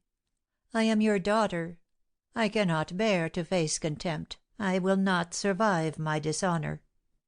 When this letter reaches you, I shall have ceased to live. I shall have quitted my aunts, and shall have gone far away, where no one will find me. There I shall end my misery and despair. Adieu, then, oh, beloved parents, adieu! I would that I could, for the last time, beg your forgiveness on my knees. My dear mother, my good father, have pity on a poor wanderer. Pardon me, forgive me. Never let my sister Lucile know. Once more, adieu! I have courage. Honour commands. For you is the last prayer and supreme thought of your poor Laurence." Great tears rolled silently down the old man's cheeks as he deciphered this sad letter. A cold, mute, terrible anger shrivelled the muscles of his face. When he had finished, he said in a hoarse voice: "Wretch!" M. Courtois heard this exclamation. "Ah, yes, wretch indeed!" he cried. "This vile villain who has crept in the dark, and stolen my dearest treasure, my darling child. Alas, she knew nothing of life. He whispered into her ear those fond words which make the hearts of all young girls throb. She had faith in him, and now he abandons her. Oh, if I knew who he was, if I knew " He suddenly interrupted himself. A ray of intelligence had just illumined the abyss of despair into which he had fallen. "No," said he, "a young girl is not thus abandoned when she has a dowry of 1,000,000, unless for some good reason. Love passes away, avarice remains. The infamous wretch was not free. He was married. He could only be the Count de Tremorel. It is he who has killed my child." The profound silence which succeeded proved to him that his conjecture was shared by those around him. "I was blind, blind!" cried he, "for I received him at my house and called him my friend. Oh, have I not a right to a terrible vengeance?" But the crime at Valfeuillu occurred to him, and it was with a tone of deep disappointment that he resumed: "And not be able to revenge myself! I could riot, then kill him with my own hands, see him suffer for hours, hear him beg for mercy. He is dead. He has fallen under the blows of assassins less vile than himself." The doctor and M. Plantin strove to comfort the unhappy man, but he went on, excited more and more by the sound of his own voice. "Oh, Laurence, my beloved, why did you not confide in me? You feared my anger, as if a father would ever cease to love his child. Lost, degraded, fallen to the ranks of the vilest, I would still love thee. Were you not my own? Alas! You knew not a father's heart. A father does not pardon, he forgets. You might still have been happy, my lost love." He wept. 1,000 memories of the time when Laurence was a child and played about his knees recurred to his mind. It seemed as though it were but yesterday. "Oh, my daughter! Was it that you feared the world, the wicked, hypocritical world? But we should have gone away. I should have left Orcival, resigned my office. We should have settled down far away, in the remotest corner of France, in Germany, in Italy. With money all is possible." "All? No. I have millions, and yet my daughter has killed herself." He concealed his face in his hands. His sobs choked him. "And not to know what has become of her," he continued. "Is it not frightful? What death did she choose? You remember, doctor, and you, Planta, her beautiful curls about her pure forehead, her great trembling eyes, her long curved lashes. Her smile, do you know, it was the sun's ray of my life. I so loved her voice and her mouth so fresh, which gave me such warm, loving kisses. Dead, lost, and not to know what has become of her sweet form, perhaps abandoned in the mire of some river. Do you recall the countess's body this morning? It will kill me. Oh, my child, that I might see her 1 hour, 1 minute, that I might give her cold lips one last kiss." Monsieur Lecoq strove in vain to prevent a warm tear which ran from his eyes from falling. Monsieur Lecoq was a stoic on principle and by profession; but the desolate words of the poor father overcame him. Forgetting that his emotion would be seen, he came out from the shadow where he had stood and spoke to M. Courtois. "I, Monsieur Lecoq, of the detectives, give you my honour that I will find Mademoiselle Laurence's body." The poor mayor grasped desperately at this promise as a drowning man to a straw. "Oh, yes, we will find her, won't we? You will help me. They say that to the police nothing is impossible, that they see and know everything. We will see what has become of my child." He went toward M. Lecoq, and taking him by the hand, "Thank you," added he. "You are a good man. I received you ill a while ago, and judged you with foolish pride. Forgive me. We will succeed. You will see. We will aid each other. We will put all the police on the scent. We will search through France. Money will do it. I have it. I have millions. Take them." His energies were exhausted. He staggered and fell heavily on the lounge. "He must not remain here long," muttered the doctor in Planta's ear. "He must get to bed. A brain fever after such excitement would not surprise me." The old justice of the peace at once approached Madame Courtois, who still reclined in the armchair, apparently having seen or heard nothing of what had passed, and oblivious in her grief. "Madame," said he, "madame!" She shuddered, and rose with a wandering air. "It is my fault," said she, "my miserable fault. A mother should read her daughter's heart as in a book. I did not suspect Laurence's secret. I am a most unhappy mother." The doctor also came to her. "Madame," said he, in an imperious tone, "your husband must be persuaded to go to bed at once. His condition is very serious, and a little sleep is absolutely necessary. I will have a potion prepared." "Oh, my God!" cried the poor lady, wringing her hands in the fear of a new misfortune, as bitter as the first, which, however, restored her to her presence of mind. She called the servants who assisted the mayor to regain his chamber. Madame Courtois also retired, followed by the doctor. 3 persons only remained in the drawing room: Planta, Lecoq, and Robelot, who still stood near the door. "Poor Laurence!" murmured Planta. "Poor girl!" "It seems to me that her father is most to be pitied," remarked M. Lecoq. "Such a blow at his age may be more than he can bear. Even should he recover, his life is broken." "I had a sort of presentiment," said the other, "that this misfortune would come. I had guessed Laurence's secret, but I guessed it too late." "And you did not try—" "What? In a delicate case like this, when the honor of a family depends on a word, one must be circumspect. What could I do?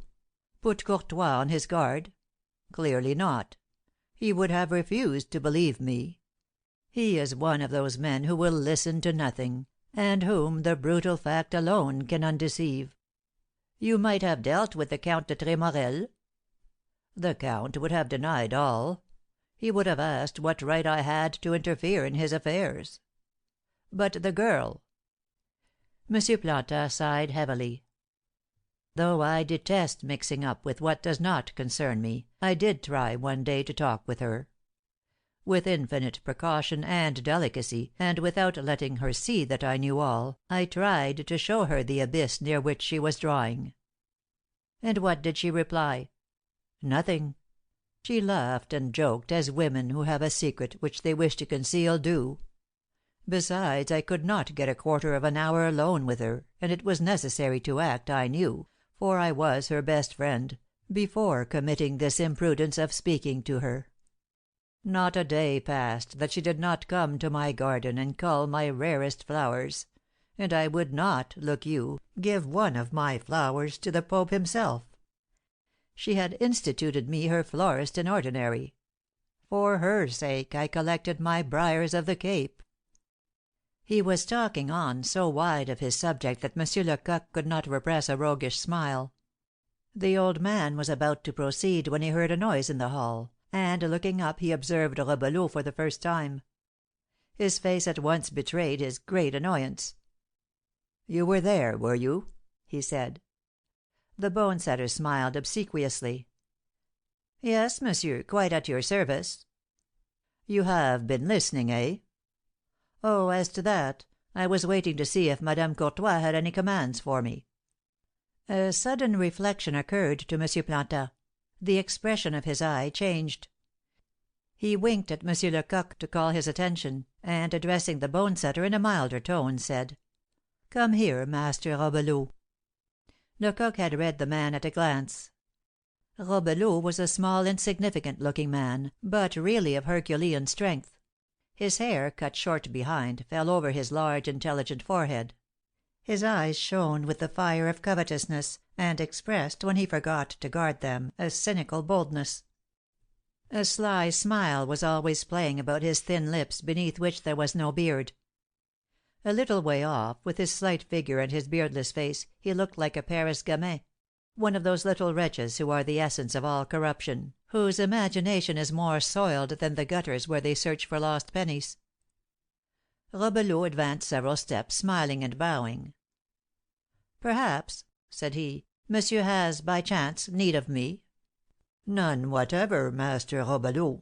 I only wish to congratulate you on happening in so apropos to bleed Monsieur Courtois. Your lancet has, doubtless, saved his life." "It's quite possible." "Monsieur Courtois is generous. He will amply recompense this great service." "Oh, I shall ask him nothing. Thank God, I want nobody's help. If I am paid my due, I am content." "I know that well enough. You are prosperous. You ought to be satisfied." M. Planta's tone was friendly, almost paternal. He was deeply interested, evidently, in Robelot's prosperity. "Satisfied," resumed the bone setter. "Not so much as you might think. Life is very dear for poor people." "But haven't you just purchased an estate near Devry?" "Yes." "And a nice place, too, though a trifle damp. Happily you have stone to fill it in with, on the land that you bought off the widow Frappel." Robelot had never seen the old justice of the peace so talkative, so familiar. He seemed a little surprised. "3 wretched pieces of land," said he. "Not so bad as you talk about." "Then you've also bought something in the way of mines at auction, haven't you?" "Just a bunch of nothing at all." "True, but it pays well. It isn't so bad, you see, to be a doctor without a diploma." Robelot had been several times prosecuted for illegal practising, so he thought he ought to protest against this. "If I cure people," said he, "I'm not paid for it." "Then your trade in herbs isn't what has enriched you." The conversation was becoming a cross examination. The bone setter was beginning to be restless. "Oh, I make something out of the herbs," he answered. "And as you are thrifty, you buy land." "I've also got some cattle and horses, which bring in something. I raise horses, cows, and sheep." "Also without a diploma?" Robelot waxed disdainful. "A piece of parchment does not make science. I don't fear the men of the schools. I study animals in the fields and the stable without bragging. I haven't my equal for raising them, nor for knowing their diseases." Monsieur Planta's tone became more and more winning. "I know that you are a bright fellow, full of experience. Dr. Gendron, with whom you served, was praising your cleverness a moment ago." The bone setter shuddered, not so imperceptibly as to escape Planta, who continued: "Yes, the good doctor said he'd never had so intelligent an assistant. 'Robelot,' said he, 'has such an aptitude for chemistry, and so much taste for it besides, that he understands as well as I many of the most delicate operations.' Parbleu, I did my best, for I was well paid, and I was always fond of learning." "And you were an apt scholar at Dr. Gendron's, Master Robelot. He makes some very curious studies. His work and experience on poisons are above all remarkable." Robelot's uneasiness became apparent. His look wavered. "Yes," he returned, "I have seen some strange experiments." "Well, you see, you may think yourself lucky; for the doctor is going to have a splendid chance to study this sort of thing, and he will undoubtedly want you to assist him." But Robelot was too shrewd not to have already guessed that this cross examination had a purpose. What was Monsieur Planta after? He asked himself, not without a vague terror. And going over in his mind the questions which had been asked, and the answers he had given, and to what these questions led, he trembled. He thought to escape further questioning by saying: "I am always at my old master's orders when he needs me." "He'll need you, be assured," said Monsieur Planta, who added in a careless tone, which his rapid glance at Robelot belied: "The interest attaching to this case will be intense and the task difficult. Monsieur Sauvrecy's body is to be disinterred." Robelot was certainly prepared for something strange, and he was armed with all his audacity. But the name of Sauvrecy fell upon his head like the stroke of a club, and he stammered, in a choked voice: "Sauvrecy?" Monsieur Planta had already turned his head, and continued in an indifferent tone: "Yes, Sauvrecy is to be exhumed. It is suspected that his death was not wholly a natural one. You see, justice always has its suspicions." Robelot leaned against the wall so as not to fall. Monsieur Planta proceeded: "So Dr. Gendron has been applied to. He has, as you know, found reactive drugs which betray the presence of an alkaloid, whatever it may be, in the substances submitted to him for analysis. He has spoken to me of a certain sensitive paper." Appealing to all his energy, Robelot forced himself to stand up and resume a calm countenance. "I know Dr. Gendron's process," said he, "but I don't see who could be capable of the suspicions of which you speak." "I think they are more than suspicions," resumed Monsieur Planta. "Madame de Tremorel, you know, has been murdered. Her papers have, of course, been examined. Letters have been found with very damaging revelations, receipts, and so on." Robelot apparently was once more self possessed. He forced himself to answer: "Bast, let us hope that justice is in the wrong." Then such was this man's self control, despite a nervous trembling which shook his whole body as the wind does the leaves, that he added, constraining his thin lips to form a smile: "Madame Courtois does not come down. I am waited for at home, and will drop in again to morrow.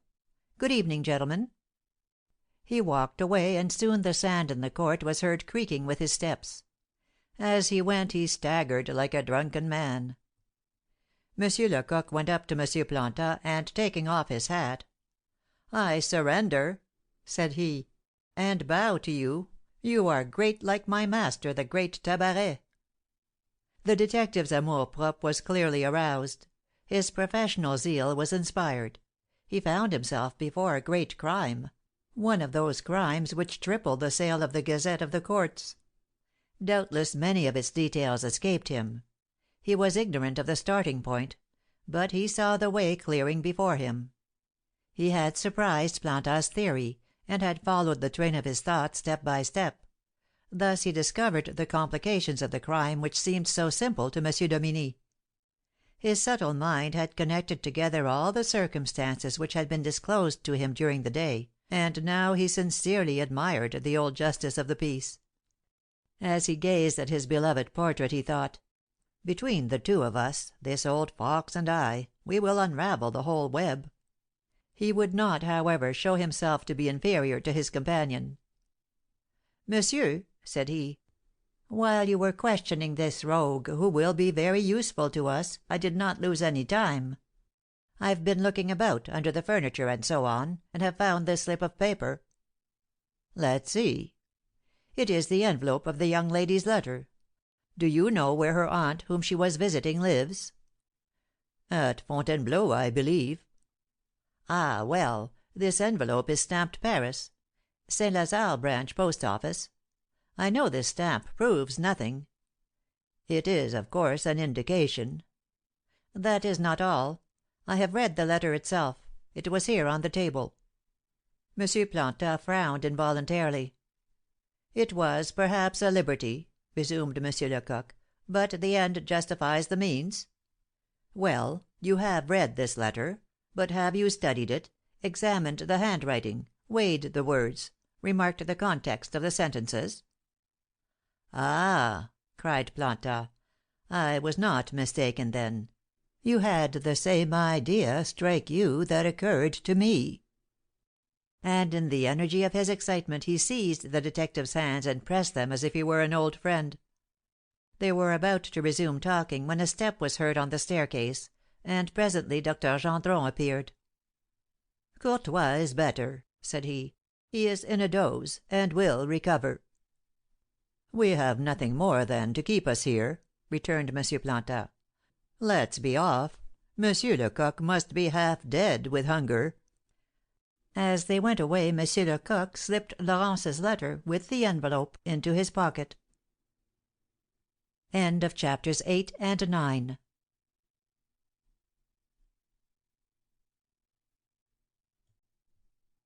Part 1. Monsieur Planta's house was small and narrow, a philosopher's house. 3 large rooms on the ground floor, 4 chambers in the first story, an attic under the roof for the servants, composed all its apartments.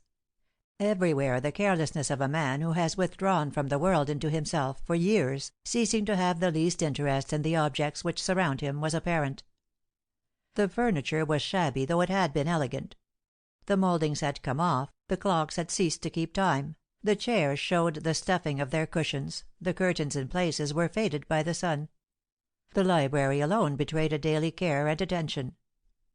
Long rows of books in calf and gilt were ranged on the carved oaken shelves, a movable table near the fireplace contained M. Planta's favourite books, the discreet friends of his solitude. A spacious conservatory fitted with every accessory and convenience was his only luxury. In it flourished 137 varieties of briars. 2 servants, the widow Petit, cook and housekeeper, and Louis gardener, inhabited the house. If they did not make it a noisy one, it was because Planta, who talked little, detested also to hear others talk. Silence was there a despotic law. It was very hard for Madame Petit, especially at first. She was very talkative, so talkative that when she found no one to chat with, she went to confession. To confess was to chat. She came near leaving the place 20 times, but the thought of an assured pension restrained her. Gradually she became accustomed to govern her tongue and to this cloistral silence. But she revenged herself outside for the privations of the household, and regained among the neighbours the time lost at home. She was very much wrought up on the day of the murder. At 11 o'clock, after going out for news, she had prepared Monsieur's dinner, but he did not appear. She waited 1, 2 hours, 5 hours, keeping her water boiling for the eggs. No Monsieur. She wanted to send Louis to look for him, but Louis, being a poor talker and not curious, asked her to go herself. The house was besieged by the female neighbors, who, thinking that Madame Petit ought to be well posted, came for news. No news to give. Toward 5 o'clock, giving up all thought of breakfast, she began to prepare for dinner. But when the village bell struck 8 o'clock, Monsieur had not made his appearance. At 9 the good woman was beside herself, and began to scold Louis, who had just come in from watering the garden, and, seated at the kitchen table, was soberly eating a plate of soup. The bell rung. "Ah, there's Monsieur at last." No, it was not Monsieur, but a little boy, whom Monsieur Plantat had sent from Valfeuillu to apprise Madame Petit that he would soon return, bringing with him 2 guests who would dine and sleep at the house. The worthy woman nearly fainted. It was the first time that Monsieur Plantat had invited any one to dinner for 5 years. There was some mystery at the bottom of it, so thought Madame Petit, and her anger doubled with her curiosity. "To order a dinner at this hour!" she grumbled. "Has he got common sense, then?" But reflecting that time pressed, she continued: "Go along, Louis. This is not the moment for 2 feet to stay in one shoe. Hurry up, and bring 3 chickens' heads. See if there ain't some ripe grapes in the conservatory. Bring on some preserves. Fetch some wine from the cellar." The dinner was well advanced when the bell rung again. This time Baptiste appeared, in exceeding bad humour, bearing Monsieur Lecoq's nightgown. "See here," said he to the cook, "what the person who is with your master gave me to bring here." "What person?" "How do I know? He's a spy sent down from Paris about this Valfeuillu affair. Not much good, probably. Ill bred, a brute, and a wretch." "But he's not alone with Monsieur." "No, Doctor Gendron is with them." Madame Petit burned to get some news out of Baptiste, but Baptiste also burned to get back and know what was taking place at his master's, so off he went, without having left any news behind. An hour or more passed, and Madame Petit had just angrily declared to Louis that she was going to throw the dinner out the window, when her master at last appeared, followed by his guests. They had not exchanged a word after they left the mayor's. Aside from the fatigues of the evening, they wished to reflect, and to resume their self-command. Madame Petit found it useless to question their faces; they told her nothing. But she did not agree with Baptiste about Monsieur Lecoq. She thought him good humoured and rather silly. Though the party was less silent at the dinner table, all avoided, as if by tacit consent, any allusion to the events of the day. No one would ever have thought that they had just been witnesses of, almost actors in, the Valfeuillu drama, they were so calm, and talked so glibly of indifferent things. From time to time, indeed, a question remained unanswered, or a reply came tardily; but nothing of the sensations and thoughts which were concealed beneath the uttered commonplaces appeared on the surface. Louis passed to and fro behind the diners, his white cloth on his arm, carving and passing the wine. Madame Petit brought in the dishes, and came in thrice as often as was necessary, her ears wide open, leaving the door ajar as often as she dared. Poor woman! She had prepared an excellent dinner, and nobody paid any attention to it. Monsieur Lecoq was fond of titbits; yet, when Louis placed on the table a dish of superb grapes, quite out of season, his mouth did not so much as expand into a smile. Doctor Gendron would have been puzzled to say what he had eaten. The dinner was nearly over when Monsieur Plantat began to be annoyed by the constraint which the presence of the servants put upon the party. He called to the cook: "You will give us our coffee in the library, and may then retire, as well as Louis." "But these gentlemen do not know their rooms," insisted Madame Petit, whose eavesdropping projects were checked by this order. "They will perhaps need something." "I will show them their rooms," said Monsieur Plantat dryly, "and if they need anything I shall be here." They went into the library. Monsieur Plantat brought out a box of cigars and passed them round. "It will be healthful to smoke a little before retiring." Monsieur Lecoq lit an aromatic weed, and remarked: "You may go to bed if you like. I am condemned, I see, to a sleepless night. But before I go to writing, I wish to ask you a few things, Monsieur Planta." Monsieur Planta bowed in token of assent.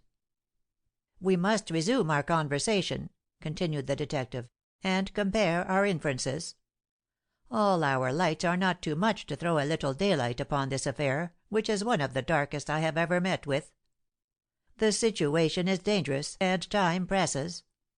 On our acuteness depends the fate of several innocent persons, upon whom rest very serious charges. We have a theory; but M. Dominy also has one, and his, let us confess, is based upon material facts, while ours rest upon very disputable sensations and logic." "We have more than sensations," responded M. Planta. "I agree with you," said the doctor, "but we must prove it." "And I will prove it, parbleu!" cried M. Lecoq, eagerly. "The affair is complicated and difficult, so much the better. Eh, if it were simple, I would go back to Paris instanter, and to morrow I would send you one of my men. I leave easy riddles to infants. What I want is the inexplicable enigma so as to unravel it; a struggle, to show my strength; obstacles, to conquer them." M. Planta and the doctor looked steadily at the speaker. He was as if transfigured. It was the same yellow haired and whiskered man, in a long overcoat; yet the voice, the physiognomy, the very features had changed. His eyes shone with the fire of his enthusiasm, his voice was metallic and vibrating, his imperious gesture affirmed the audacity and energy of his resolution. "If you think, my friends," pursued he, "that they don't manufacture detectives like me at so much a year, you are right. When I was 20 years old I took service with an astronomer, as his calculator, after a long course of study. He gave me my breakfast and 70 francs a month; by means of which I dressed well, and covered I know not how many square feet with figures daily." M. Lecoq puffed vigorously at his cigar a moment, casting a curious glance at M. Planta. Then he resumed: "Well, you may imagine that I wasn't the happiest of men. I forgot to mention that I had two little vices. I loved the women, and I loved play. All are not perfect. My salary seemed too small, and while I added up my columns of figures, I was looking about for a way to make a rapid fortune. There is, indeed, but one means: to appropriate somebody else's money, shrewdly enough not to be found out. I thought about it day and night. My mind was fertile in expedients, and I formed 100 projects, each more practicable than the others. I should frighten you if I were to tell you half of what I imagined in those days. If many thieves of my calibre existed, you'd have to blot the word property out of the dictionary. Precautions as well as safes would be useless. Happily for men of property, criminals are idiots." "What is he coming to?" thought the doctor. "One day I became afraid of my own thoughts. I had just been inventing a little arrangement by which a man could rob any banker whatever of 200,000 francs without any more danger or difficulty than I raise this cup. So I said to myself, 'Well, my boy, if this goes on a little longer a moment will come when from the idea you will naturally proceed to the practice.'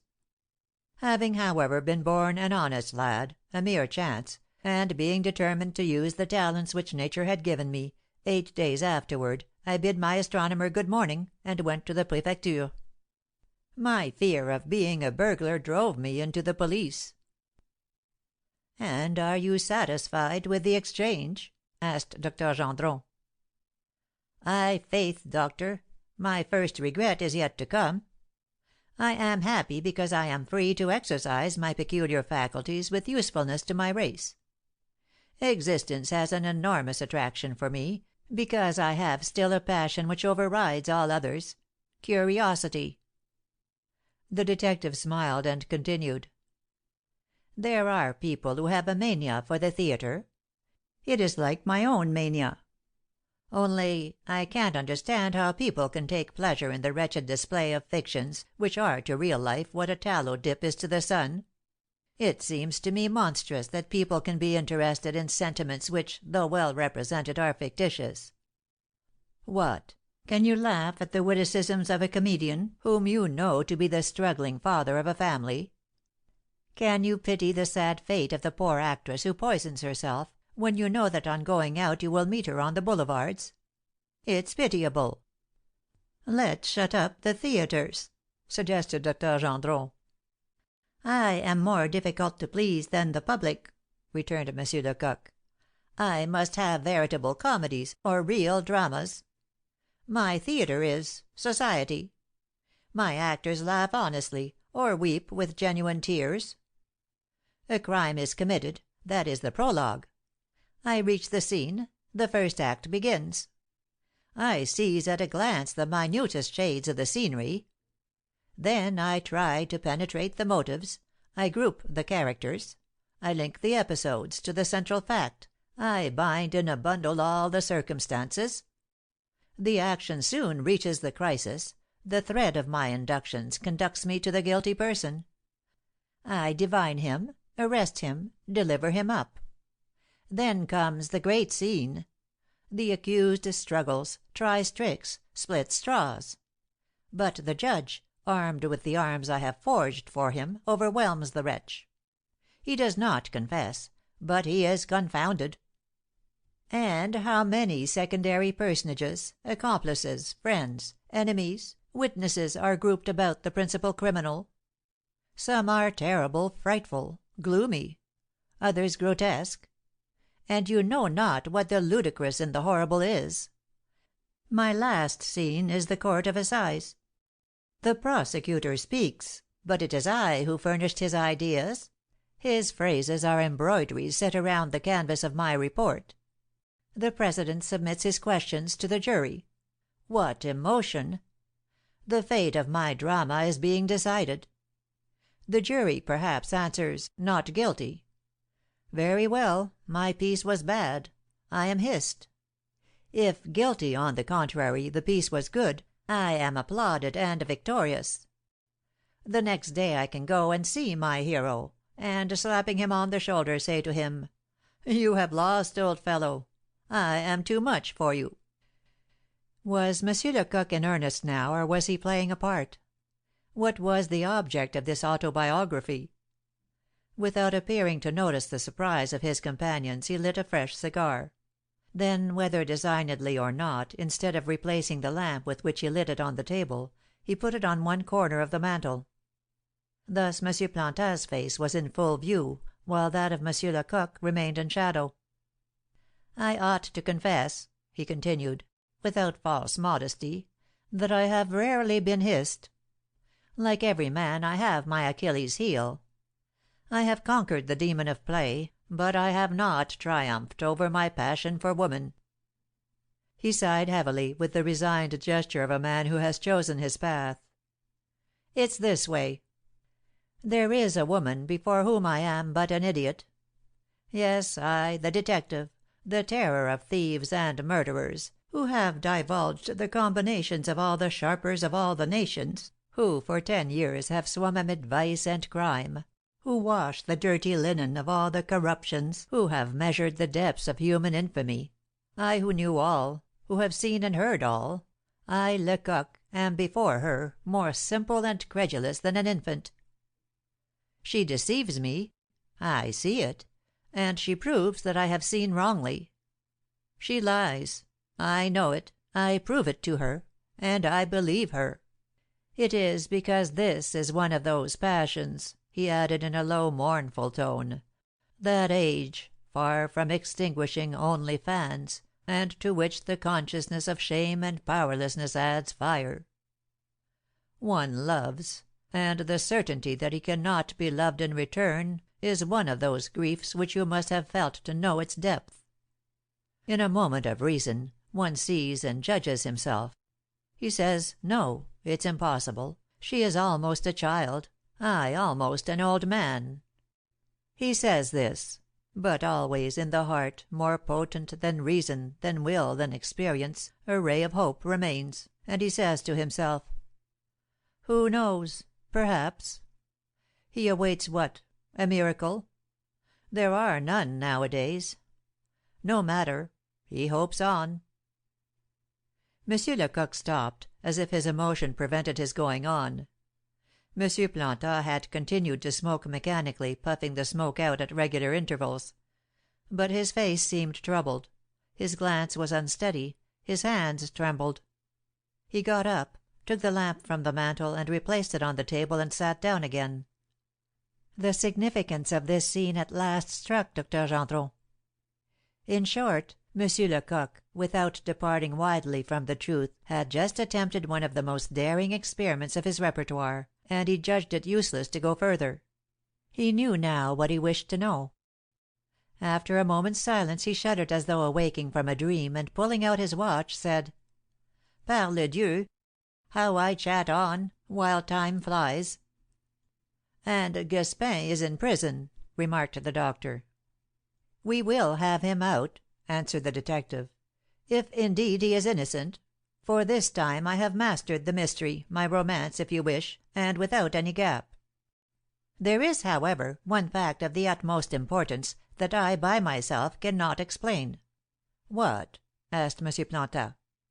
"Is it possible that M. de Tremorel had a very great interest in finding something, a deed, a letter, a paper of some sort, something of a small size secreted in his own house?" "Yes, that is possible," returned the justice of the peace. "But I must know for certain." M. Planta reflected a moment. "Well, then," he went on, "I am sure, perfectly sure, that if Madame de Tremorel had died suddenly, the count would have ransacked the house to find a certain paper which he knew to be in his wife's possession, and which I myself have had in my hands." "Then," said M. Lecoq, "there's the drama complete. On reaching Val Feuillu, I, like you, was struck with the frightful disorder of the rooms.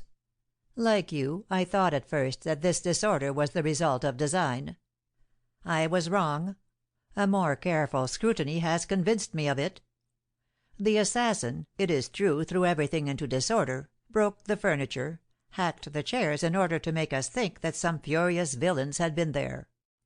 But amid these acts of premeditated violence I have followed up the involuntary traces of an exact, minute, and I may say patient search. Everything seemed turned topsy-turvy by chance. Articles were broken open with the hatchet, which might have been opened with the hands. Drawers had been forced which were not shut, and the keys of which were in the locks. Was this folly? No. For really no corner or crevice where a letter might be hid has been neglected. The table and bureau drawers had been thrown here and there, but the narrow spaces between the drawers had been examined. I saw proofs of it, for I found the imprints of fingers on the dust which lay in these spaces. The books had been thrown pell-mell upon the floor, but every one of them had been handled, and some of them with such violence that the bindings were torn off. We found the mantel shelves in their places, but every one had been lifted up.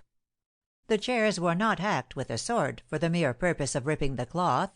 The seats were thus examined. My conviction of the certainty that there had been a most desperate search at first roused my suspicions. I said to myself, 'The villains have been looking for the money which was concealed; therefore they did not belong to the household.' But," observed the doctor, "they might belong to the house and yet not know the money was hidden; for Guespin—" "Permit me," interrupted M. Lecoq. "I will explain myself. On the other hand, I found indications that the assassin must have been closely connected with Madame de Tremorel, her lover or her husband.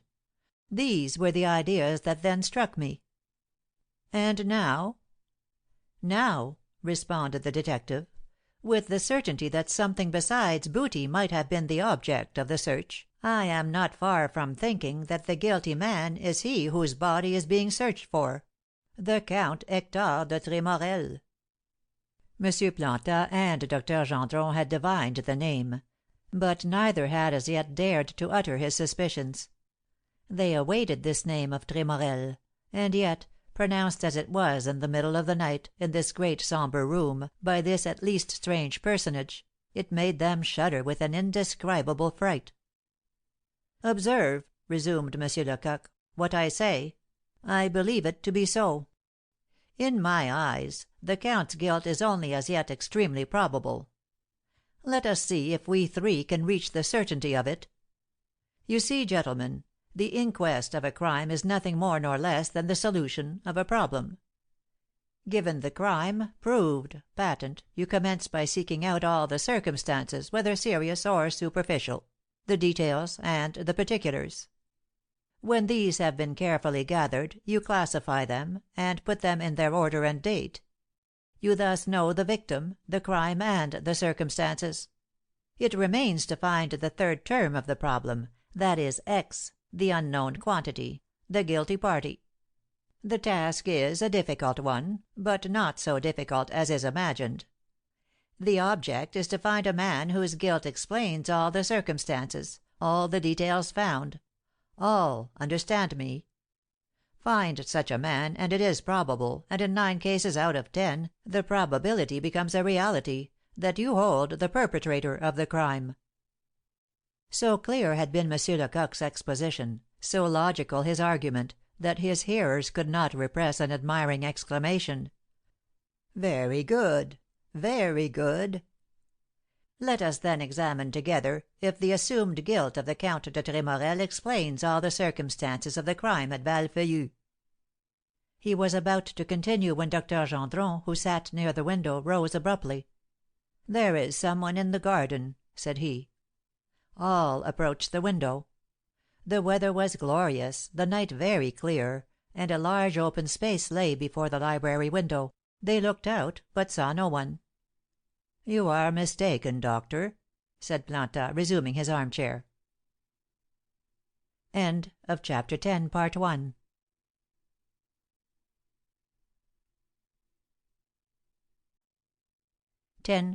2. M. Lecoq continued: "Now let us suppose that, under the influence of certain events that we will examine presently, M. de Tremorel had made up his mind to get rid of his wife. The crime once resolved upon, it was clear that the count must have reflected, and sought out the means of committing it with impunity. He must have weighed the circumstances, and estimated the perils of his act. Let us admit, also, that the events which led him to this extremity were such that he feared to be disturbed, and that he also feared that a search would be made for certain things, even should his wife die a natural death." "That is true," said M. Planta, nodding his head. "M. de Tremorel then determined to kill his wife, brutally, with a knife, with the idea of so arranging everything as to make it believed that he too had been assassinated; and he also decided to endeavour to thrust suspicion on an innocent person, or, at least, an accomplice infinitely less guilty than he. He made up his mind in advance, in adopting this course, to disappear, fly, conceal himself, change his personality; to suppress, in short, Count Hector de Tremorel, and make for himself, under another name, a new position and identity. These hypotheses, easily admitted, suffice to explain the whole series of otherwise inconsistent circumstances.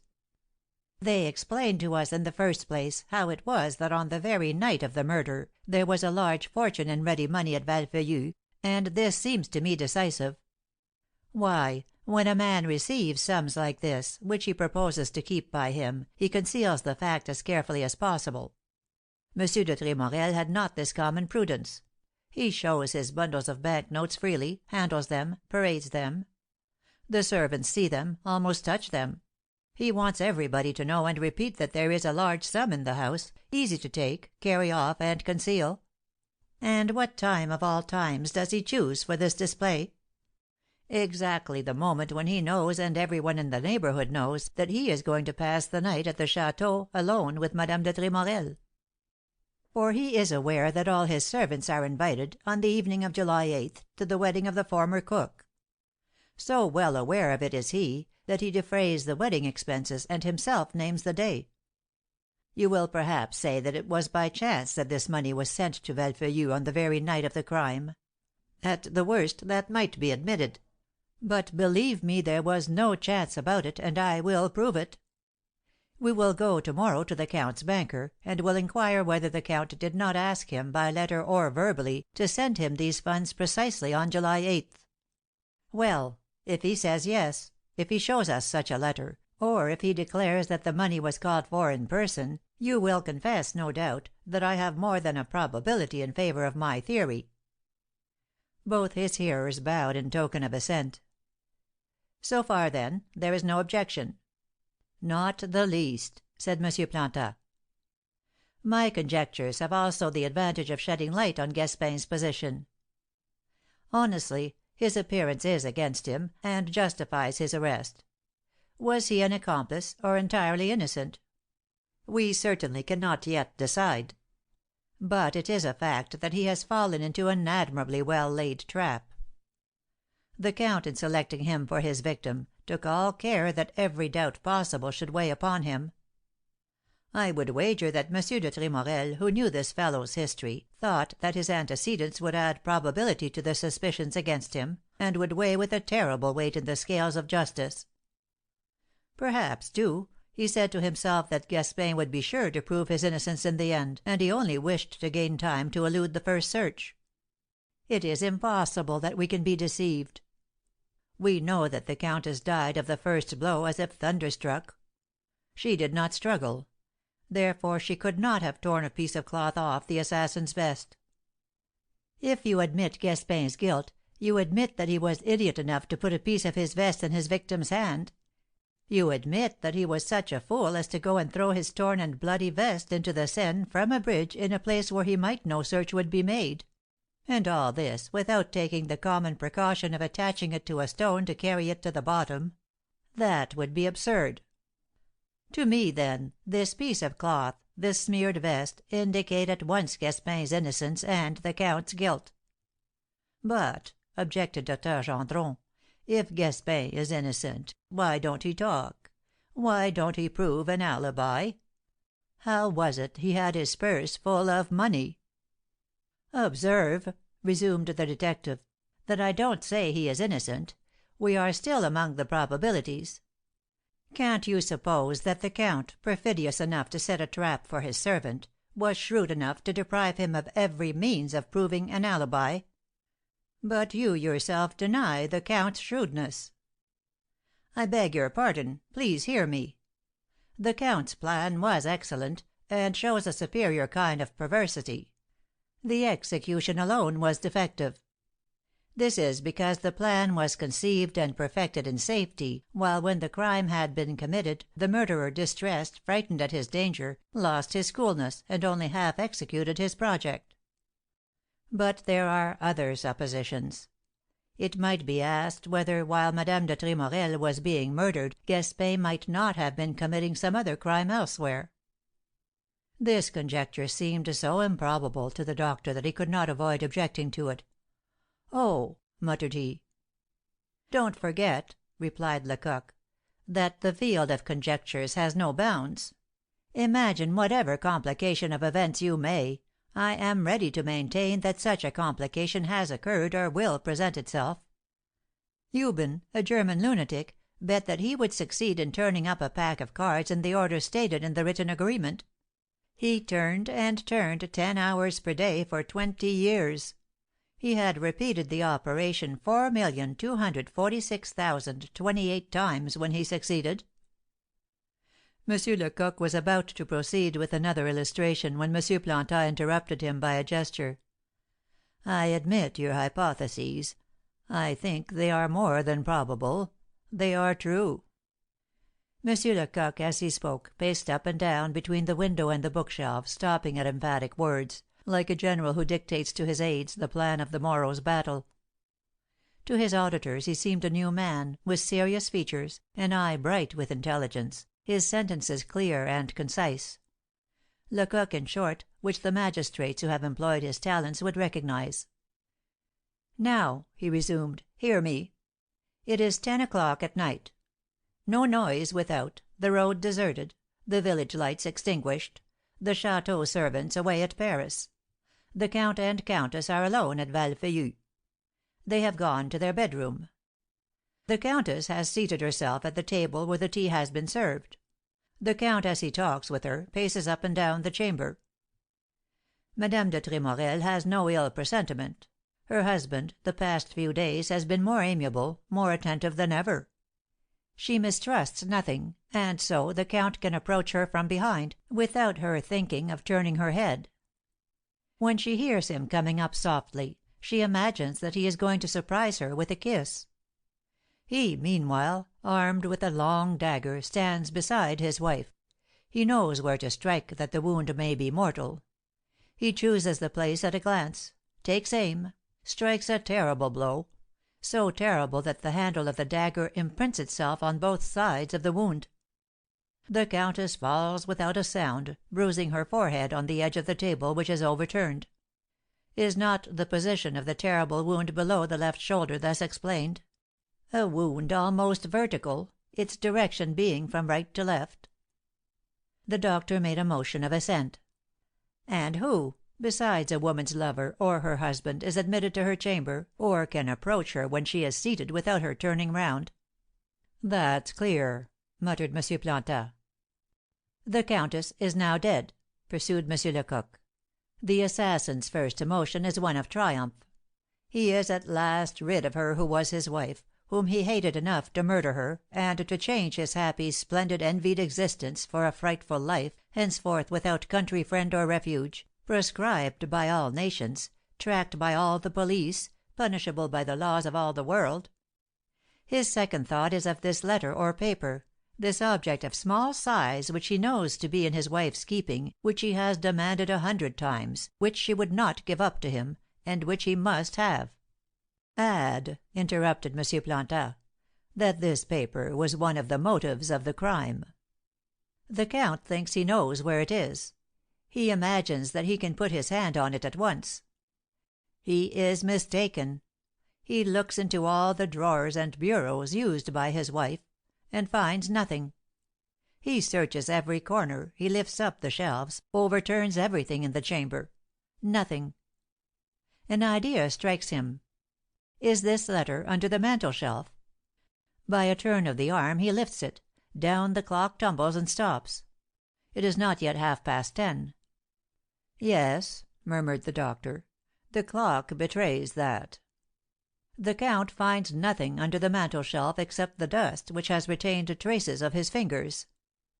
Then he begins to be anxious. Where can this paper be for which he has risked his life? He grows angry. How search the locked drawers? The keys are on the carpet. I found them among the débris of the tea service, but he does not see them. He must have some implement with which to break open everything. He goes downstairs for a hatchet. The drunkenness of blood and vengeance is dissipated on the staircase. His terrors begin.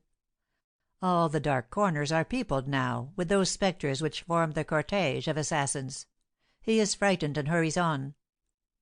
He soon goes up again armed with a large hatchet, that found on the second story, and makes the pieces of wood fly about him. He goes about like a maniac, rips up the furniture at hazard, but he pursues a desperate search, the traces of which I have followed among the débris. Nothing. Always nothing. Everything in the room is topsy turvy. He goes into his cabinet, and continues the destruction. The hatchet rises and falls without rest. He breaks his own bureau, since he may find something concealed there of which he is ignorant. This bureau belonged to the first husband, to Sauvercy. He takes out all the books in the library one by one, shakes them furiously, and throws them about the floor. The infernal paper is undiscoverable. His distress is now too great for him to pursue the search with the least method. His wandering reason no longer guides him. He staggers without calculation from one thing to another, fumbling a dozen times in the same drawer, while he completely forgets others just by him. Then he thinks that this paper may have been hid in the stuffing of a chair. He seizes a sword, and, to be certain, he slashes up the drawing-room chairs and sofas and those in the other rooms. M. Lecoq's voice, accent, gestures gave a vivid character to his recital. The hearer might imagine that he saw the crime committed, and was present at the terrible scenes which he described. His companions held their breath, unwilling by a movement to distract his attention. "At this moment," pursued he, "the Count's rage and terror were at their height. He had said to himself, when he planned the murder, that he would kill his wife, get possession of the letter, execute his plan quickly, and fly. And now all his projects were baffled. How much time was being lost, when each minute diminished the chances of escape! Then the probability of 1,000 dangers which had not occurred to him entered his mind. What if some friend should suddenly arrive, expecting his hospitality, as had occurred 20 times? What if a passer by on the road should notice a light flying from room to room? Might not one of the servants return? When he is in the drawing room he thinks he hears some one ring at the gate. Such is his terror that he lets his candle fall, for I have found the marks of it on the carpet. He hears strange noises, such as never before assailed his ears. He thinks he hears walking in the next room. The floor creaks. Is his wife really dead? Will she not suddenly rise up, run to the window, and scream for help? Beset by these terrors, he returns to the bedroom, seizes his dagger, and again strikes the poor countess. But his hand is so unsteady that the wounds are light. You have observed, doctor, that all these wounds take the same direction. They form right angles with the body, proving that the victim was lying down when they were inflicted. Then, in the excess of his frenzy, he strikes the body with his feet, and his heels form the contusions discovered by the autopsy." Monsieur Lecoq paused to take breath. He not only narrated the drama, he acted it, adding gesture to word, and each of his phrases made a scene, explained a fact, and dissipated a doubt. Like all true artists who wrap themselves up in the character they represent, the detective really felt something of the sensations which he interpreted, and his expressive face was terrible in its contortions. "That," he resumed, "is the first act of the drama. An irresistible prostration succeeds the Count's furious passion. The various circumstances which I am describing to you are to be noticed in nearly all great crimes. The assassin is always seized, after the murder, with a horrible and singular hatred against his victim, and he often mutilates the body. Then comes the period of a prostration so great, of torpor so irresistible, that murderers have been known literally to go to sleep in the blood, that they have been surprised sleeping, and that it was with great difficulty that they were awakened. The count, when he has frightfully disfigured the poor lady, falls into an armchair. Indeed, the cloth of one of the chairs has retained some wrinkles, which shows that some one had sat in it. What are, then, the count's thoughts? He reflects on the long hours which have elapsed, upon the few hours which remain to him. He reflects that he has found nothing; that he will hardly have time, before day, to execute his plans for turning suspicion from him and assure his safety by creating an impression that he, too, has been murdered. And he must fly at once, fly without that accursed paper. He summons up his energies, rises, and do you know what he does? He seizes a pair of scissors, and cuts off his long, carefully cultivated beard." "Ah!" interrupted M. Planta, "that's why you examined the portrait so closely." M. Lecoq was too intent on following the thread of his deductions to note the interruption. "This is one of those vulgar details," pursued he, "whose very insignificance makes them terrible when they are attended by certain circumstances. Now imagine the Count de Tremorel, pale, covered with his wife's blood, shaving himself before his glass, rubbing the soap over his face, in that room all topsy-turvy, while 3 steps off lies the still warm and palpitating body. It was an act of terrible courage, believe me, to look at himself in the glass after a murder, one of which few criminals are capable. The count's hands, however, trembled so violently that he could scarcely hold his razor, and his face must have been cut several times." "What!" said Dr. Gendron, "do you imagine that the count spared the time to shave?" "I am positively sure of it, positively. A towel, on which I have found one of those marks which a razor leaves when it is wiped, and one only, has put me on the track of this fact. I looked about, and found a box of razors, one of which had recently been used, for it was still moist. and I have carefully preserved both the towel and the box. And if these proofs are not enough, I will send to Paris for 2 of my men who will find, somewhere in the house or the garden, both the Count's beard and the cloth with which he wiped his razor. As to the fact which surprises you, doctor, it seems to me very natural. More, it is the necessary result of the plan he adopted. Monsieur de Tremorel has always worn his full beard. He cuts it off, and his appearance is so entirely altered that if he met any one in his flight he would not be recognized." The doctor was apparently convinced, for he cried, "It's clear! It's evident!" Once thus disguised, the count hastens to carry out the rest of his plan, to arrange everything to throw the law off the scent, and to make it appear that he, as well as his wife, has been murdered. He hunts up Gaspin's vest, tears it out at the pocket, and puts a piece of it in the countess's hand. Then, taking the body in his arms, crosswise, he goes downstairs. The wounds bleed frightfully; hence the numerous stains discovered all along his path. Reaching the foot of the staircase, he is obliged to put the countess down, in order to open the garden door. This explains the large stain in the vestibule. The count, having opened the door, returns for the body, and carries it in his arms as far as the edge of the lawn. There he stops carrying it, and drags it by the shoulders, walking backward, trying thus to create the impression that his own body has been dragged across there and thrown into the Seine. But the wretch forgot 2 things which betray him to us. He did not reflect that the countess's skirts, in being dragged along the grass, pressing it down and breaking it for a considerable space, spoiled his trick. Nor did he think that her elegant and well curved feet, encased in small high heeled boots, would mould themselves in the damp earth of the lawn, and thus leave against him a proof clearer than the day. M. Plantin rose abruptly. "Ah!" said he, "you said nothing of this before." "Nor of several other things either. But I was before ignorant of some facts which I now know; and as I had reason to suppose that you were better informed than I was not sorry to avenge myself for a caution which seemed to me mysterious." "Well, you are avenged," remarked the doctor, smiling.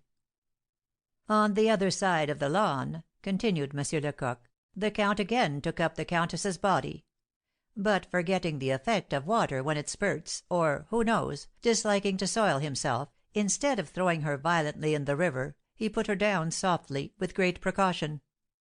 That's not all. He wished it to appear that there had been a terrible struggle. What does he do? Stirs up the sand with the end of his foot.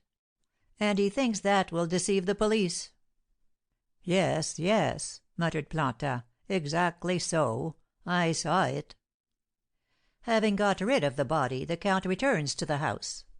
Time presses, but he is still anxious to find the paper. He hastens to take the last measures to assure his safety. He smears his slippers and handkerchief with blood. He throws his handkerchief and one of his slippers on the sward, and the other slipper into the river. His haste explains the incomplete execution of his manoeuvres. He hurries, and commits blunder after blunder.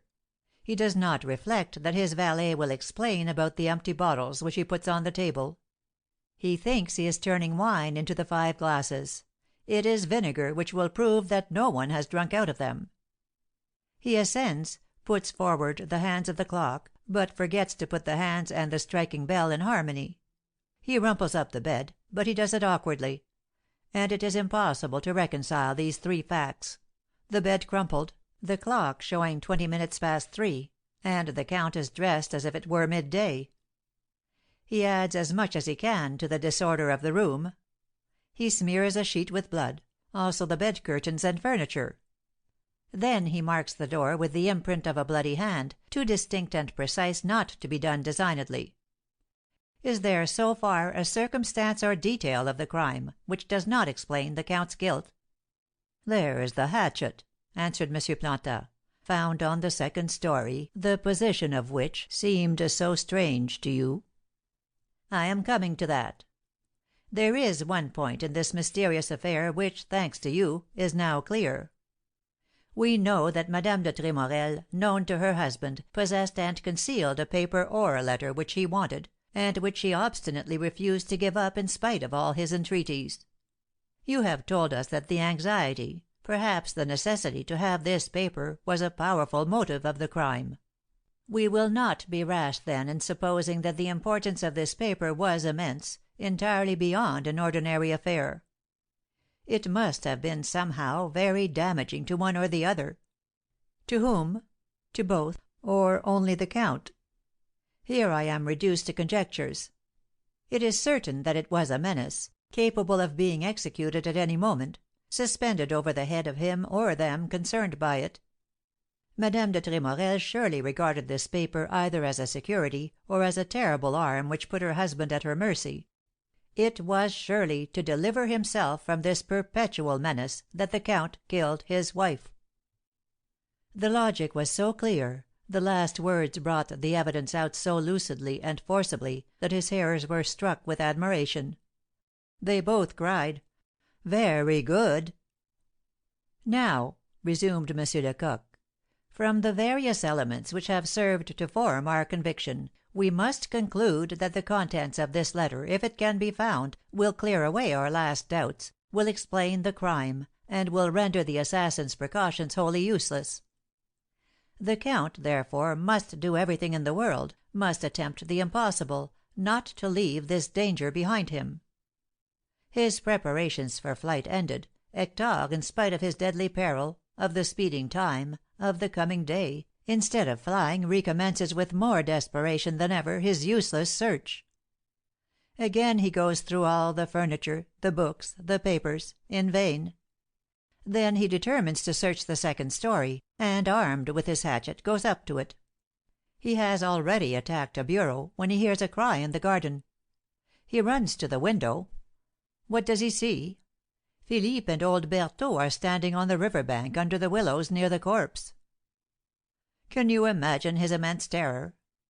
Now there's not a second to lose, he has already delayed too long. The danger is near, terrible. Daylight has come, the crime is discovered, they are coming, he sees himself lost beyond hope. He must fly at once, at the peril of being seen, met, arrested. He throws the hatchet down violently, it cuts the floor. He rushes down, slips the bank notes in his pocket, seizes Gaspin's torn and smeared vest, which he will throw into the river from the bridge, and saves himself by the garden.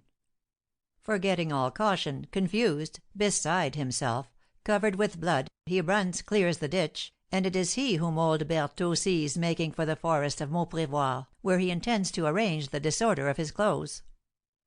For the moment he is safe. But he leaves behind him this letter, which is, believe me, a formidable witness, which will enlighten justice, and will betray his guilt and the perfidy of his projects. For he has not found it, but he will find it. It is necessary for us to have it to defeat M. Dominie, and to change our doubts into certainty. CHAPTER XI.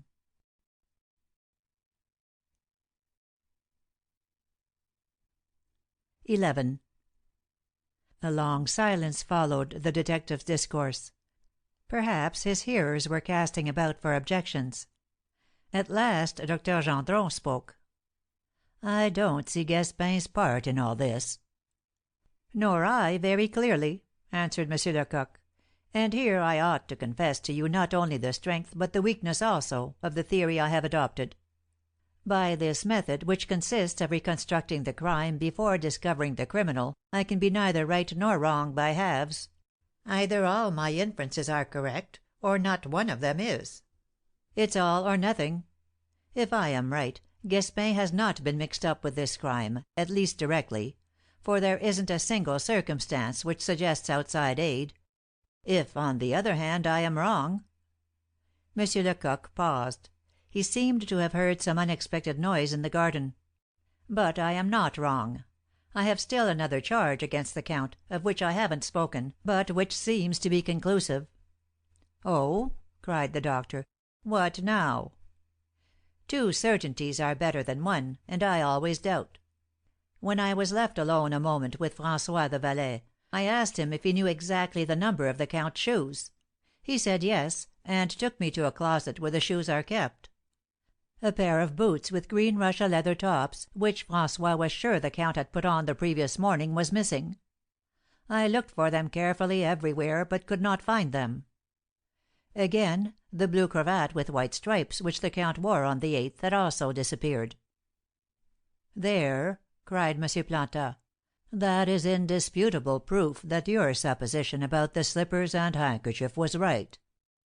"I think that the facts are sufficiently established to enable us to go forward. Let's now consider the events which must have decided." M. Lecoq again stopped, and seemed to be listening. All of a sudden, without a word, he jumped on the window sill, and from thence into the garden, with the bound of a cat which pounces on a mouse. The noise of a fall, a stifled cry, an oath were heard, and then a stamping as if a struggle were going on.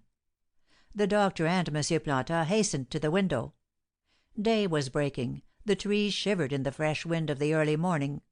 Objects were vaguely visible without distinct forms across the white mist which hangs on summer nights over the valley of the Seine. In the middle of the lawn, at rapid intervals, they heard the blunt noise of a clinched fist striking a living body, and saw two men, or rather two phantoms, furiously swinging their arms. Presently the two shapes formed but one, then they separated, again to unite. One of the two fell, rose at once, and fell again. "Don't disturb yourselves!" cried M. Lecoq's voice. "I've got the rogue." The shadow of the detective, which was upright, bent over, and the conflict was recommenced. The shadow stretched on the ground defended itself with the dangerous strength of despair. His body formed a large brown spot in the middle of the lawn, and his legs, kicking furiously, convulsively stretched and contracted. Then there was a moment when the lookers on could not make out which was the detective.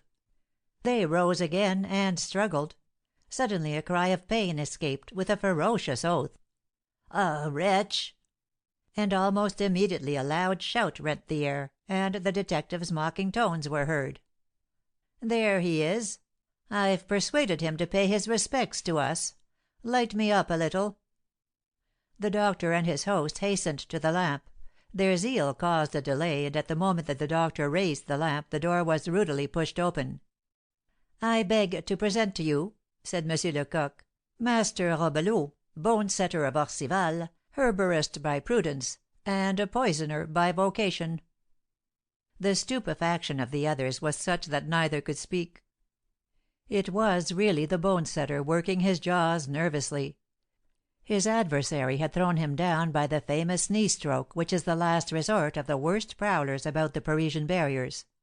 But it was not so much Robelot's presence which surprised M. Planta and his friend. Their stupor was caused by the detective's appearance, who, with his wrist of steel, as rigid as handcuffs, held the doctor's ex-assistant, and pushed him forward. The voice was certainly Lecoq's. There was his costume, his big knotted cravat, his yellow-haired watch-chain; still it was no longer Lecoq. He was blond, with highly cultivated whiskers when he jumped out the window.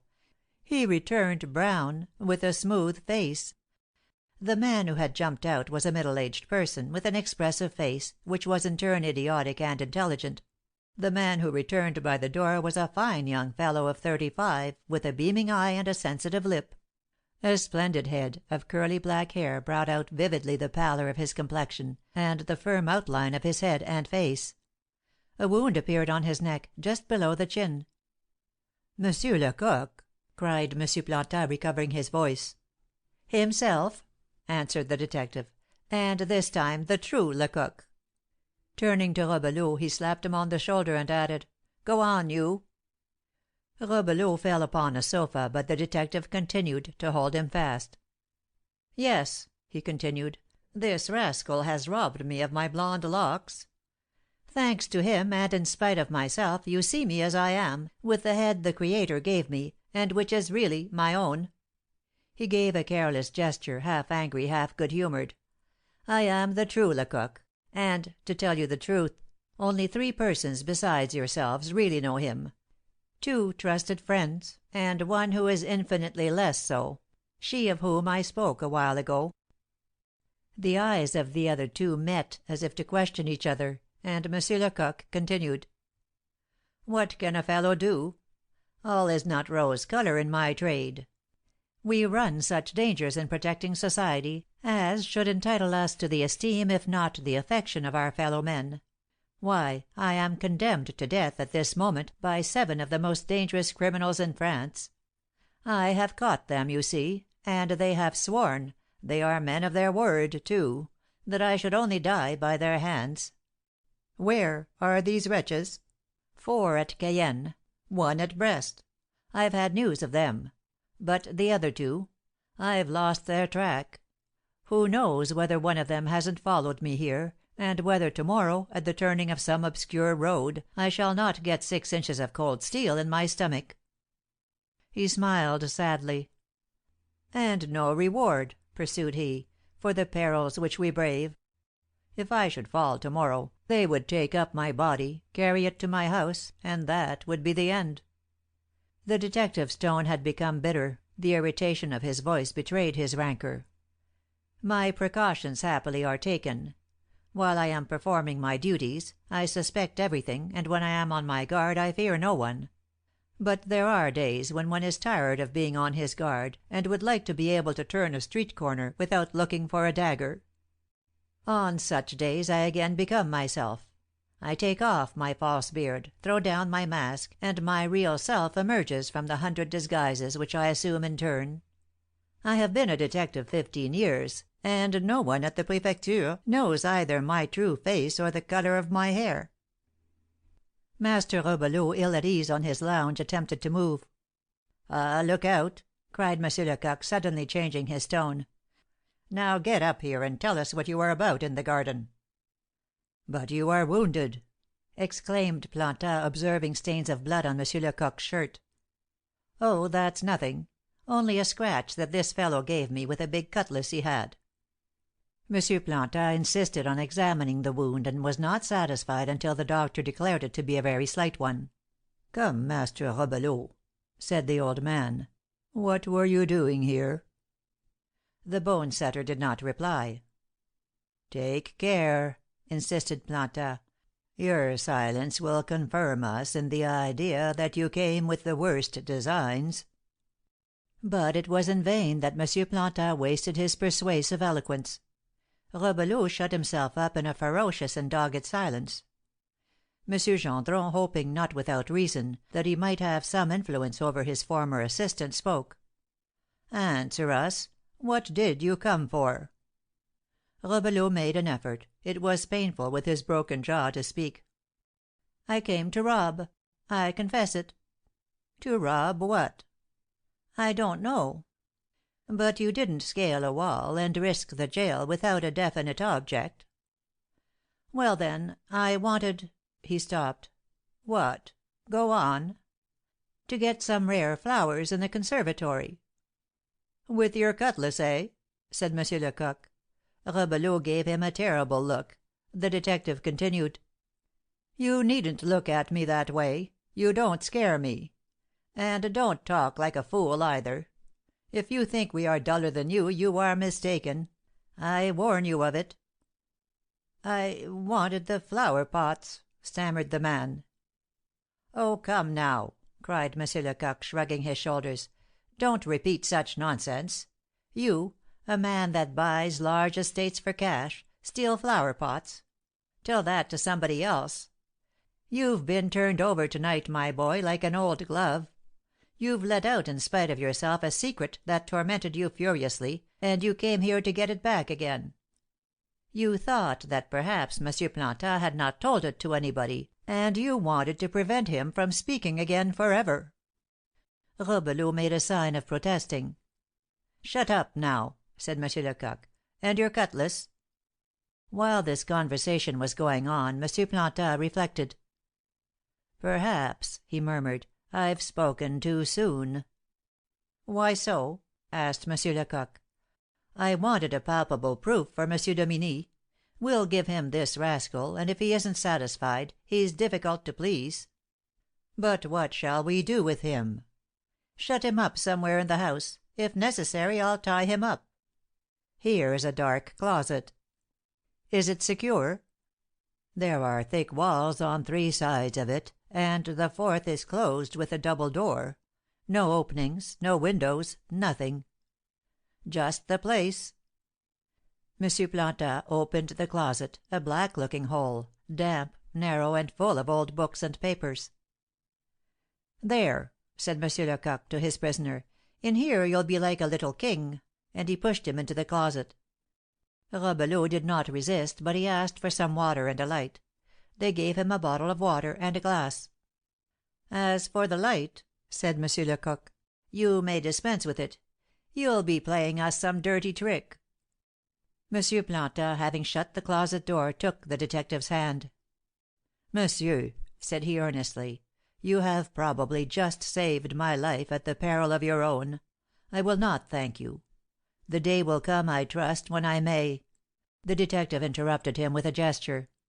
"You know how I constantly expose myself," said he. "Once more or less does not matter much. Besides, it does not always serve a man to save his life." He was pensive a moment, then added, "You will thank me after a while, when I have gained other titles to your gratitude." M. Gendron also cordially shook the detective's hand, saying, "Permit me to express my admiration of you. I had no idea what the resources of such a man as you were. You got here this morning without information, without details, and by the mere scrutiny of the scene of the crime, by the sole force of reasoning, have found the criminal. More, you have proved to us that the criminal could be no other than he whom you have named." M. Lecoq bowed modestly. These praises evidently pleased him greatly. "Still," he answered, "I am not yet quite satisfied. The guilt of the Count de Tremorel is of course abundantly clear to me. But what motives urged him? How was he led to this terrible impulse to kill his wife, and make it appear that he too had been murdered?" "Might we not conclude," remarked the doctor, "that, disgusted with Madame de Tremorel, he has got rid of her to rejoin another woman, adored by him to madness?" M. Lecoq shook his head. "People don't kill their wives for the sole reason that they are tired of them and love others. They quit their wives, live with the new loves, that's all. That happens every day, and neither the law nor public opinion condemns such people with great severity. But it was the wife who had the fortune. That wasn't the case here. I have been posting myself up. M. de Tremorel had 100,000 crowns, the remains of a colossal fortune saved by his friend Sauvercy, and his wife, by the marriage contract, made over 500,000 to him. A man can live in ease anywhere on 800,000 francs. Besides, the count was master of all the funds of the estate. He could sell, buy, realize, borrow, deposit, and draw funds at will." The doctor had nothing to reply. M. Lecoq went on, speaking with a certain hesitation, while his eyes interrogated M. Plantin. "We must find the reasons of this murder, and the motives of the assassin's terrible resolution, in the past. Some crime so indissolubly linked the count and countess that only the death of one of them could free the other. I suspected this crime the first thing this morning, and have seen it all the way through; and the man that we have just shut up in there, Robelot, who wanted to murder M. Plantin, was either the agent or the accomplice of this crime." The doctor had not been present at the various episodes which, during the day at Valfeuillu and in the evening at the mayor's, had established a tacit understanding between Plantin and Lecoq. He needed all the shrewdness he possessed to fill up the gaps and understand the hidden meanings of the conversation to which he had been listening for 2 hours. M. Lecoq's last words shed a ray of light upon it all, and the doctor cried, "Sauvercy!" "Yes, Sauvercy," answered M. Lecoq; "and the paper which the murderer hunted for so eagerly, for which he neglected his safety and risked his life, must contain the certain proof of the crime." M. Plantin, despite the most significant looks and the direct provocation to make an explanation, was silent. He seemed 100 leagues off in his thoughts, and his eyes, wandering in space, seemed to follow forgotten episodes in the mist of the past. M. Lecoq, after a brief pause, decided to strike a bold blow. "What a past that must have been!" exclaimed he. which could drive a young, rich, happy man like Hector de Tremorel to plan in cool blood such a crime, to resign himself to disappear after it, to cease to exist, as it were to lose all at once his personality, his position, his honour, and his name? What a past must be that which drives a young girl of 20 to suicide!" M. Plantin started up, pale, more moved than he had yet appeared. "Ah!" cried he in an altered voice, "you don't believe what you say. Laurence never knew about it, never." The doctor, who was narrowly watching the detective, thought he saw a faint smile light up his mobile features. The old justice of the peace went on, now calmly and with dignity, in a somewhat haughty tone. "You didn't need tricks or subterfuge, M. Lecoq, to induce me to tell what I know. I have evinced enough esteem and confidence in you to deprive you of the right to arm yourself against me with the sad secret which you have surprised." M. Lecoq, despite his cool-headedness, was disconcerted. "Yes," pursued M. Plantin, "your astonishing genius for penetrating dramas like this has led you to the truth.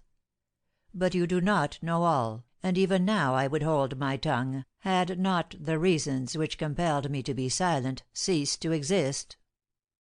He opened a secret drawer in an old oaken desk near the fireplace, and took out a large paper package, which he laid on the table. "For 4 years," he resumed, "I have followed, day by day, I might say hour by hour, the various phases of the dreadful drama which ended in blood last night at Val Feuillu. At first, the curiosity of an old retired attorney prompted me. Later, I hoped to save the life and honour of one very dear to me. Why did I say nothing of my discoveries? That, my friends, is the secret of my conscience. It does not reproach me.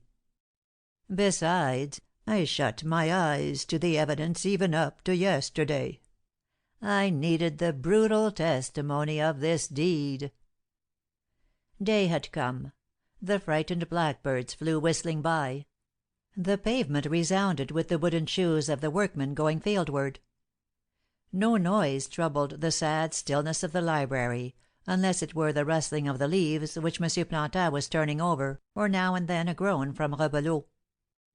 "Before commencing," said the old man, "I ought to consider your weariness. We have been up 24 hours." But the others protested that they did not need repose. The fever of curiosity had chased away their exhaustion. They were at last to know the key of the mystery. "Very well," said their host. "Listen to me." CHAPTer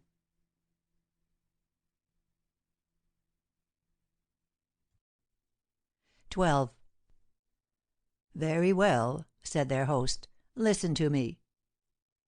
The Count Hector de Tremorel, at 26, was the model and ideal of the polished man of the world, proper to our age; a man useless alike to himself and to others, harmful even, seeming to have been placed on earth expressly to play at the expense of all. Young, noble, elegant, rich by millions, endowed with vigorous health, this last descendant of a great family squandered most foolishly and ignobly both his youth and his patrimony. He acquired, by excesses of all kinds, a wide and unenviable celebrity. People talked of his stables, his carriages, his servants, his furniture, his dogs, his favourite loves. His cast-off horses still took prizes, and a jade distinguished by his notice was eagerly sought by the young bloods of the town. Do not think, however, that he was naturally vicious. He had a warm heart, and even generous emotions at 20. 6 years of unhealthy pleasures had spoiled him to the marrow. Foolishly vain, he was ready to do anything to maintain his notoriety.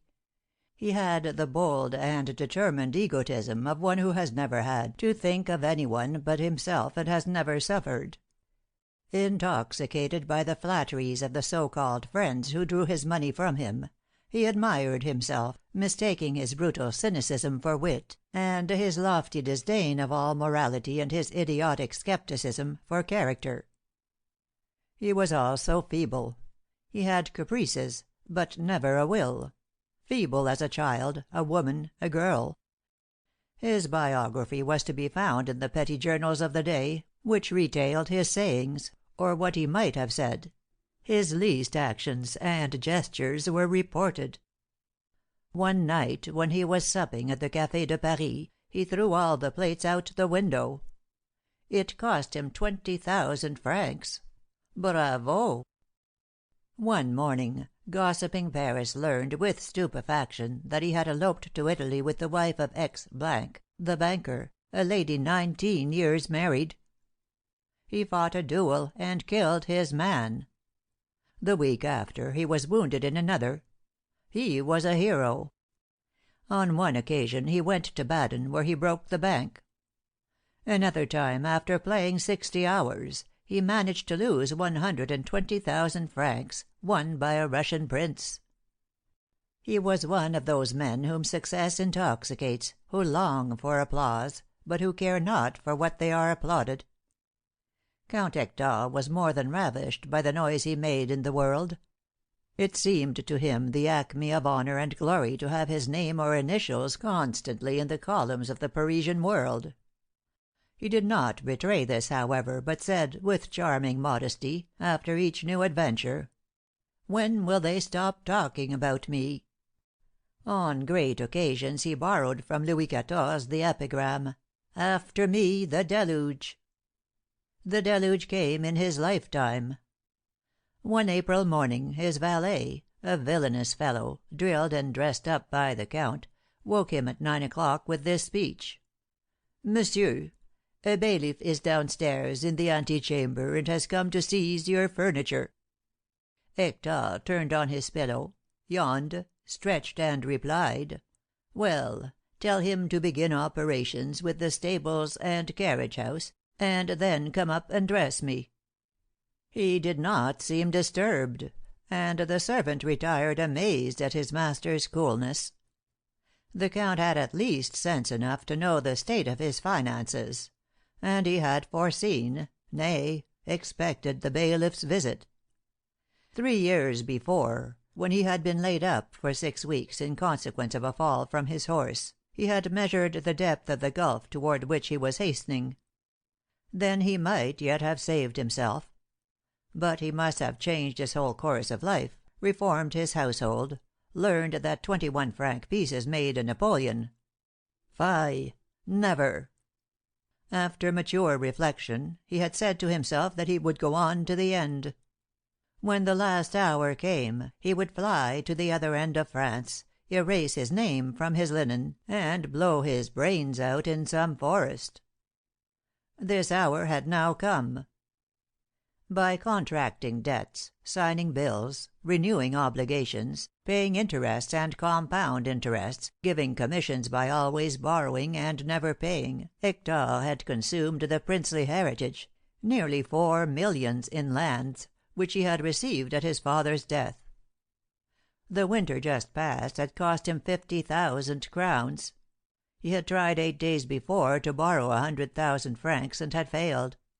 He had been refused, not because his property was not as much as he owed, but because it was known that property sold by a bankrupt does not bring its value. Thus it was that when the valet came in and said, "The bailiff is here," he seemed like a spectre commanding suicide.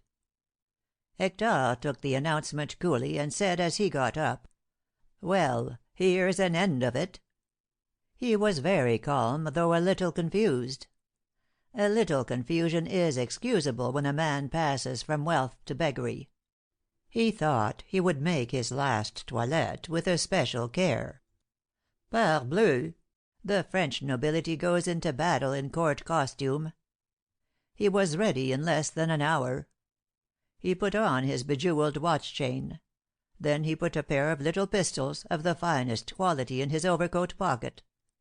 Then he sent the valet away, and opening his desk, he counted up what funds he had left.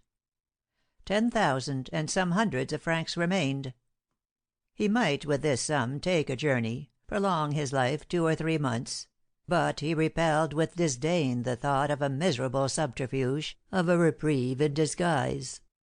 He imagined that with this money he might make a great show of generosity, which would be talked of in the world. It would be chivalrous to breakfast with his inamorata, and make her a present of this money at dessert. During the meal he would be full of nervous gaiety, of cynical humor, and then he would announce his intention to kill himself. The girl would not fail to narrate the scene everywhere. She would repeat his last conversation, his last will and gift. All the cafés would buzz with it at night. The papers would be full of it. This idea strangely excited him, and comforted him at once. He was going out when his eyes fell upon the mass of papers in his desk. Perhaps there was something there which might dim the positiveness of his resolution. He emptied all the drawers without looking or choosing, and put all the papers in the fire. He looked with pride upon this conflagration. There were bills, love letters, business letters, bonds, patents of nobility, deeds of property. Was it not his brilliant past which flickered and consumed in the fireplace? The bailiff occurred to him, and he hastily descended. He was the most polite of bailiffs, a man of taste and wit, a friend of artists, himself a poet at times. He had already seized 8 horses in the stables with all their harness and trappings, and 5 carriages with their equipage in the carriage house. "I am going on slowly, Count," said he, bowing. "Perhaps you wish to arrest the execution. The sum is large, to be sure, but a man in your position " "Believe that you are here because it suits me," interrupted Hector, proudly. "This house doesn't suit me. I shall never enter it again. So, as you are master, go on." And wheeling round on his heel, he went off. The astonished bailiff proceeded with his work. He went from room to room, admiring and seizing. He seized cups gained at the races, collections of pipes and arms, and the library containing many sporting books superbly bound. Meanwhile, the Count de Tremorel, who was resolved more than ever on suicide, ascending the boulevards, came to his inamorata's house, which was near the Madeleine. He had introduced her some 6 months before into the demi monde as Jenny Fancy. Her real name was Pelagie Taponnet, and although the Count did not know it, she was his valet's sister. She was pretty and lively, with delicate hands and a tiny foot, superb chestnut hair, white teeth, and great impertinent black eyes, which were languishing, caressing, or provoking at will. She had passed suddenly from the most abject poverty to a state of extravagant luxury. This brilliant change did not astonish her as much as you might think. 48 hours after her removal to her new apartments, she had established order among the servants; she made them obey a glance or a gesture; and she made her dressmakers and milliners submit with good grace to her orders. Jenny soon began to languish in her fine rooms for new excitement. Her gorgeous toilettes no longer amused her. A woman's happiness is not complete unless seasoned by the jealousy of rivals. Jenny's rivals lived in the Faubourg du Temple, near the barrier. They could not envy her splendor, for they did not know her, and she was strictly forbidden to associate with and so dazzle them. As for Tremorel, Jenny submitted to him from necessity. He seemed to her the most tiresome of men. She thought his friends the dreariest of beings. Perhaps she perceived beneath their ironically polite manner a contempt for her, and understood of how little consequence she was to these rich people, these high livers, gamblers, men of the world. Her pleasures comprised an evening with some one of her own class, card playing, at which she won, and a midnight supper. The rest of the time she suffered ennui. She was wearied to death. 100 times she was on the point of discarding Tremorel, abandoning all this luxury, money, servants, and resuming her old life. Many a time she packed up. Her vanity always checked her at the last moment. Hector de Tremorel rang at her door at 11 on the morning in question. She did not expect him so early, and she was evidently surprised when he told her he had come to breakfast, and asked her to hasten the cook, as he was in a great hurry. She had never, she thought, seen him so amiable, so gay. All through breakfast he sparkled, as he promised himself he would, with spirit and fun. At last, while they were sipping their coffee, Hector spoke. "All this, my dear, is only a preface, intended to prepare you for a piece of news which will surprise you. I am a ruined man." She looked at him with amazement, not seeming to comprehend him. "I said ruined," said he, laughing bitterly. "As ruined as man can be." "Oh, you are making fun of me, joking." "I never spoke so seriously in my life. It seems strange to you, doesn't it? Yet it's sober truth." Jenny's large eyes continued to interrogate him. "Why," he continued, with lofty carelessness, "life, you know, is like a bunch of grapes, which one either eats gradually, piece by piece, or squeezes into a glass to be tossed off at a gulp. I've chosen the latter way. My grape was 4,000,000 francs. They are drunk up to the dregs.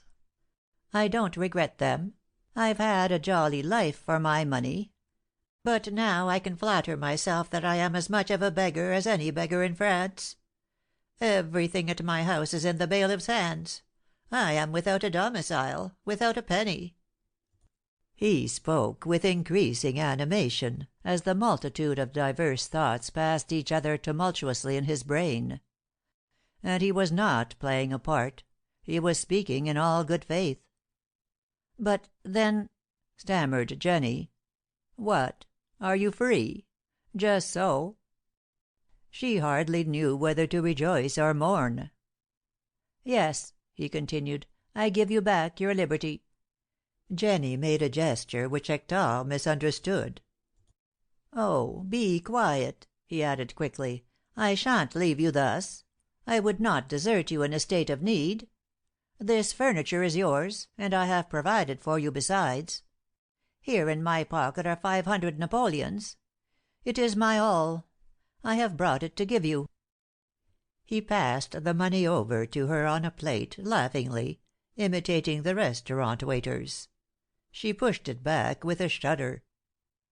"Oh, well," said he, "that's a good sign, my dear. Very good, very good. I always thought and said that you were a good girl. In fact, too good. You needed correcting."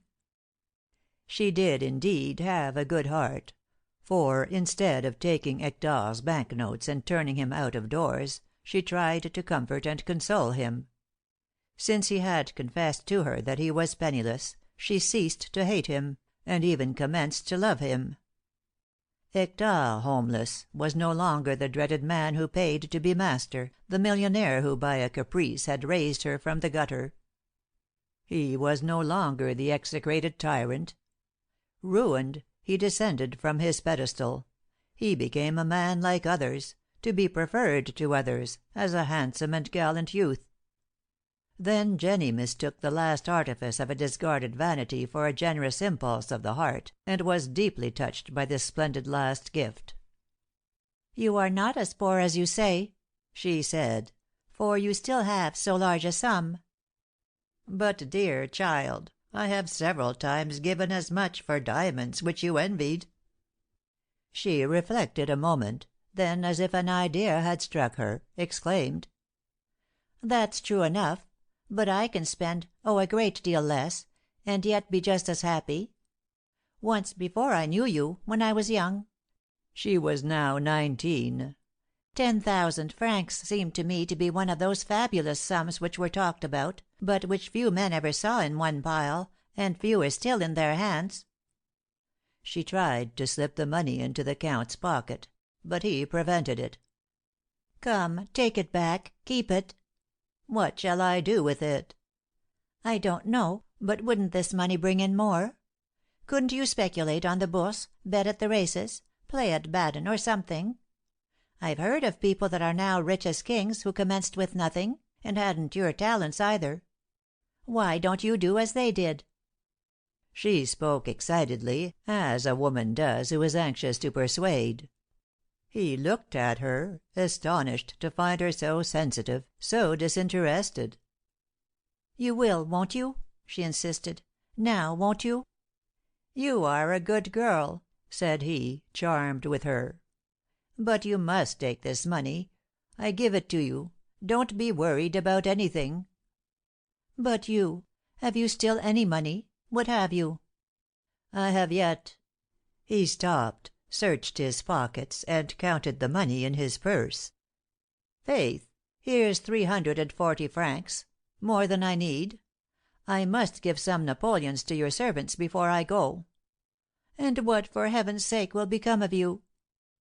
He sat back in his chair, negligently stroked his handsome beard, and said: "I am going to blow my brains out." "Oh!" Hector thought that she doubted what he said. He took his pistols out of his pockets, showed them to her, and went on: "You see these toys? Well, when I leave you, I shall go somewhere, no matter where, put the muzzle to my temple, thus, press the trigger, and all will be over." She gazed at him, her eyes dilated with terror, pale, breathing hard and fast. But at the same time she admired him. She marvelled at so much courage, at this calm, this careless, railing tone. What superb disdain of life!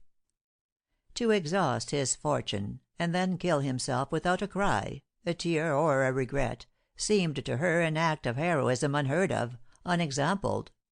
It seemed to her that a new, unknown, beautiful, radiant man stood before her. She loved him as she had never loved before. "No!" she cried. "No! It shall not be!" And rising suddenly, she rushed to him and seized him by the arm. "You will not kill yourself, will you? Promise me. Swear it to me. It isn't possible. You would not. I love you. I couldn't bear you before.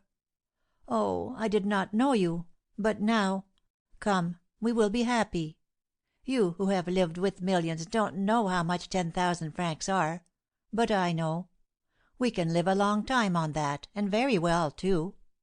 Then, if we are obliged to sell the useless things, the horses, carriages, my diamonds, my green cashmere, we can have 3 or 4 times that sum. 30,000 francs, it's a fortune.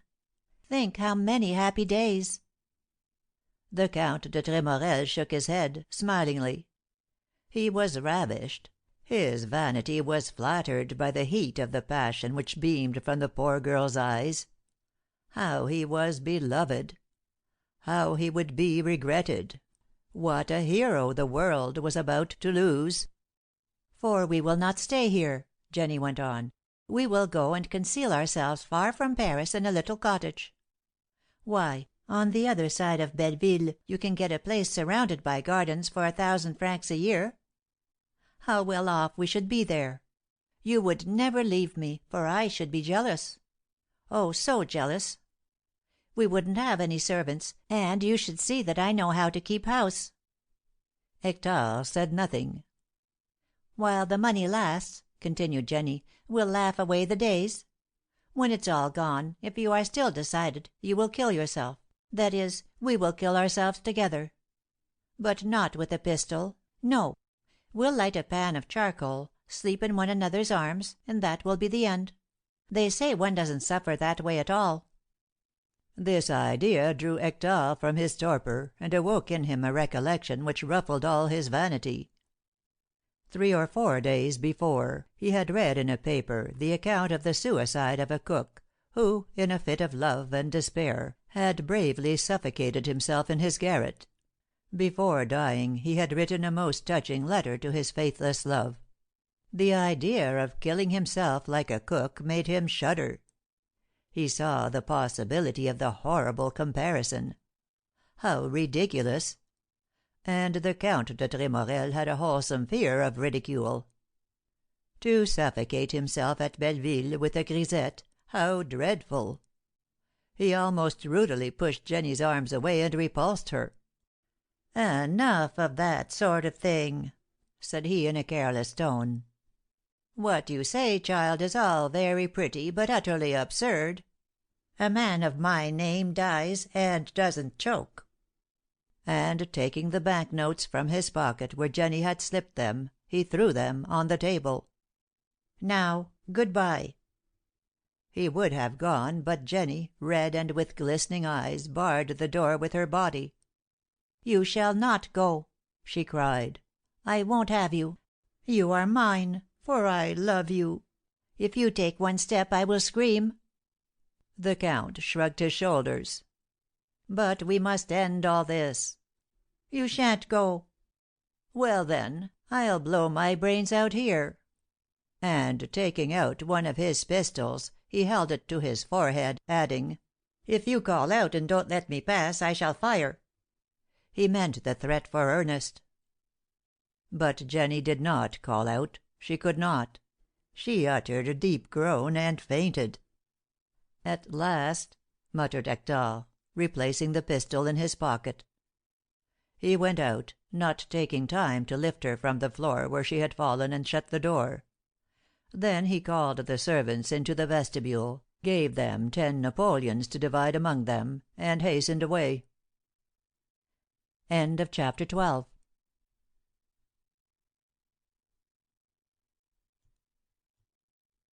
13.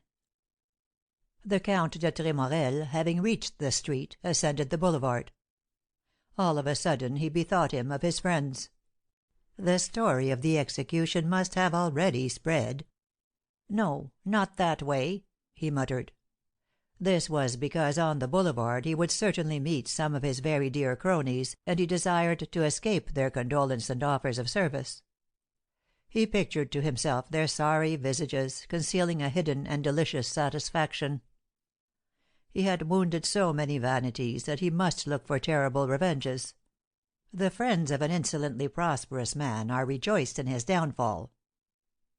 Hector crossed the street, went along the Rue du Faux, and reached the quays. Where was he going? He did not know, and did not even ask himself. He walked at random, enjoying the physical content which follows a good meal, happy to find himself still in the land of the living, in the soft April sunlight. The weather was superb, and all Paris was out of doors. There was a holiday air about the town. The flower women at the corners of the bridges had their baskets full of odorous violets. The Count bought a bouquet near the Pont Neuf, and stuck it in his buttonhole, and without waiting for his change passed on. He reached the large square at the end of the Bourdon Boulevard, which is always full of jugglers and curiosity shows. Here the noise, the music, drew him from his torpor, and brought his thoughts back to his present situation. "I must leave Paris," thought he. He crossed toward the Orleans station at a quicker pace. He entered the waiting room, and asked what time the train left for Étampes. Why did he choose Étampes? The train had just gone, and there would not be another one for 2 hours. He was much annoyed at this, and as he could not wait there 2 hours, he wended his way, to kill time, toward the Jardin des Plantes. He had not been there for 10 or 12 years, not since when at school his teachers had brought him there to look at the animals. Nothing had changed. There were the groves and parterres, the lawns and lanes, the beasts and birds as before. The principal avenue was nearly deserted. He took a seat opposite the Mineralogical Museum. He reflected on his position. He glanced back through the departed years, and did not find one day among those many days which had left him one of those gracious memories which delight and console. Millions had slipped through his prodigal hands, and he could not recall a single useful expenditure, a really generous one, amounting to 20 francs. He who had so many friends searched his memory in vain for the name of a single friend whom he regretted to part from. The past seemed to him like a faithful mirror. He was surprised, startled at the folly of the pleasures, the inane delights which had been the end and aim of his existence. For what had he lived? For others. "Ah, what a fool I was!" he muttered. "What a fool!" After living for others, he was going to kill himself for others. His heart became softened. Who would think of him 8 days hence? Not one living being. Yes, Jenny, perhaps. Yet no. She would be consoled with a new lover in less than a week. The bell for closing the garden rang. Night had come, and a thick and damp mist had covered the city. The Count, chilled to the bones, left his seat. "To the station again," muttered he. It was a horrible idea to him now, this of shooting himself in the silence and obscurity of the forest. He pictured to himself his disfigured body, bleeding, lying on the edge of some ditch. Beggars or robbers would despoil him. And then the police would come and take up this unknown body, and doubtless would carry it to be identified to the Morgue. "Never!" cried he, at this thought. "No, never!" How die, then? He reflected, and it struck him that he would kill himself in some second class hotel on the left bank of the Seine. "Yes, that's it," said he to himself. Leaving the garden with the last of the visitors, he wended his way toward the Latin Quarter. The carelessness which he had assumed in the morning gave way to a sad resignation. He was suffering. His head was heavy, and he was cold. "If I shouldn't die to night," he thought, "I shall have a terrible cold in the morning." This mental sally did not make him smile, but it gave him the consciousness of being firm and determined. He went into the Rue Dauphine and looked about for a hotel. Then it occurred to him that it was not yet 7 o'clock, and it might arouse suspicions if he asked for a room at that early hour. He reflected that he still had over 100 francs, and resolved to dine. It should be his last meal. He went into a restaurant and ordered it. But he in vain tried to throw off the anxious sadness which filled him. He drank, and consumed 3 bottles of wine without changing the current of his thoughts. The waiters were surprised to see him scarcely touch the dishes set before him, and growing more gloomy after each potation. His dinner cost 90 francs. He threw his last 100-franc note on the table and went out. As it was not yet late, he went into another restaurant where some students were drinking, and sat down at a table in the farther corner of the room. He ordered coffee and rapidly drank 3 or 4 cups. He wished to excite himself, to screw up his courage to do what he had resolved upon. But he could not. The drink seemed only to make him more and more irresolute. A waiter, seeing him alone at the table, offered him a newspaper. He took it mechanically, opened it, and read: "Just as we are going to press, we learn that a well-known person has disappeared, after announcing his intention to commit suicide. The statements made to us are so strange that we defer details till to-morrow, not having time to send for fuller information now." These lines startled Hector. They were his death sentence, not to be recalled, signed by the tyrant whose obsequious courtier he had always been. Public opinion. "They will never cease talking about me," he muttered angrily. Then he added firmly: "Come, I must make an end of this." He soon reached the Hôtel Luxembourg. He rapped at the door, and was speedily conducted to the best room in the house. He ordered a fire to be lighted. He also asked for sugar and water, and writing materials. At this moment he was as firm as in the morning. "I must not hesitate," he muttered, "nor recoil from my fate." He sat down at the table near the fireplace, and wrote in a firm hand a declaration which he destined for the police. "No one must be accused of my death," he commenced; and he went on by asking that the hotel keeper should be indemnified. The hour by the clock was 5 minutes before 11. He placed his pistols on the mantel. "I will shoot myself at midnight," thought he. "I have yet an hour to live." The Count threw himself in an armchair and buried his face in his hands. Why did he not kill himself at once? Why impose on himself this hour of waiting, of anguish and torture? He could not have told. He began again to think over the events of his life, reflecting on the headlong rapidity of the occurrences which had brought him to that wretched room. How time had passed! It seemed but yesterday that he first began to borrow. It does little good, however, to a man who has fallen to the bottom of the abyss to know the causes why he fell. The large hand of the clock had passed the half hour after 11. He thought of the newspaper item which he had just read. Who furnished the information? Doubtless it was Jenny. She had come to her senses, tearfully hastened after him.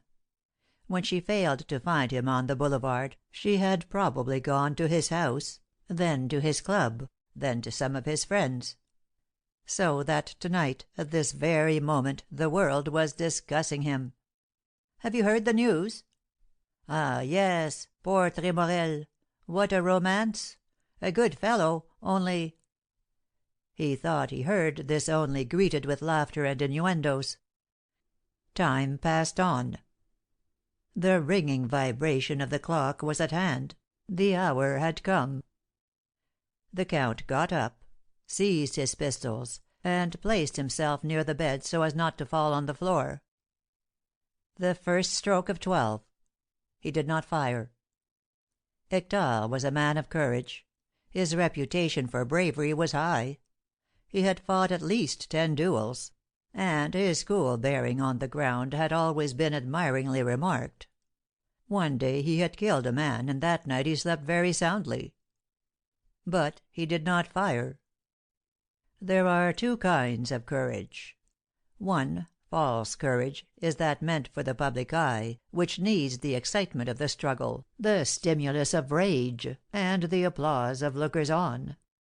The other, true courage, despises public opinion, obeys conscience, not passion. Success does not sway it, it does its work noiselessly. 2 minutes after 12. Hector still held the pistol against his forehead. "Am I going to be afraid?" he asked himself. He was afraid, but would not confess it to himself. He put his pistols back on the table, and returned to his seat near the fire. All his limbs were trembling. "It's nervousness," he muttered. "It'll pass off." He gave himself till 1 o'clock. He tried to convince himself of the necessity of committing suicide. If he did not, what would become of him? How would he live? Must he make up his mind to work? Besides, could he appear in the world when all Paris knew of his intention? This thought goaded him to fury. He had a sudden courage and grasped his pistols.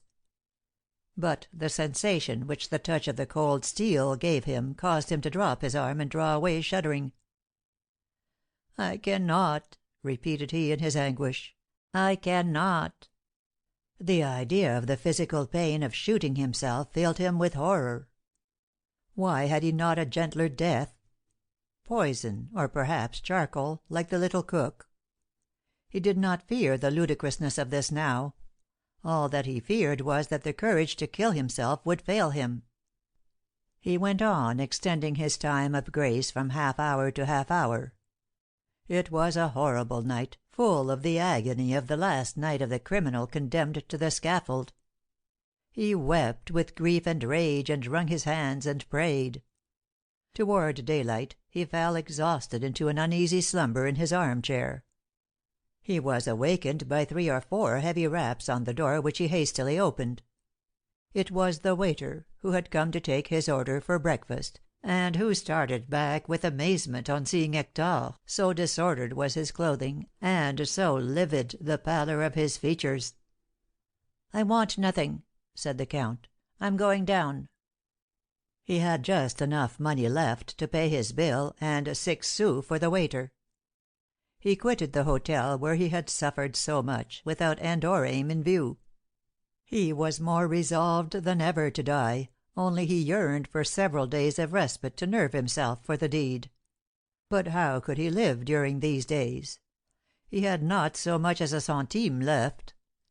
An idea struck him. The pawnbrokers. He knew that at the Mont de Piete, the public pawnbroker establishment of Paris, which has branch bureaus throughout the city, a certain amount would be advanced to him on his jewelry. But where find a branch office? He dared not ask, but hunted for one at hazard. He now held his head up, walked with a firmer step.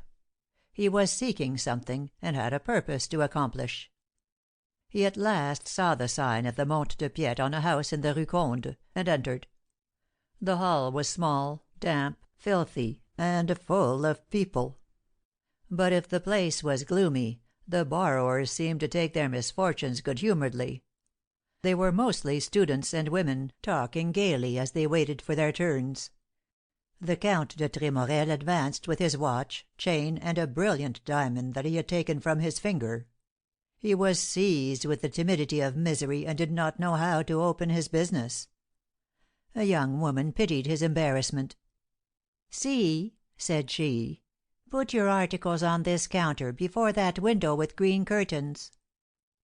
A moment after he heard a voice which seemed to proceed from the next room. 1,200 francs for the watch and ring."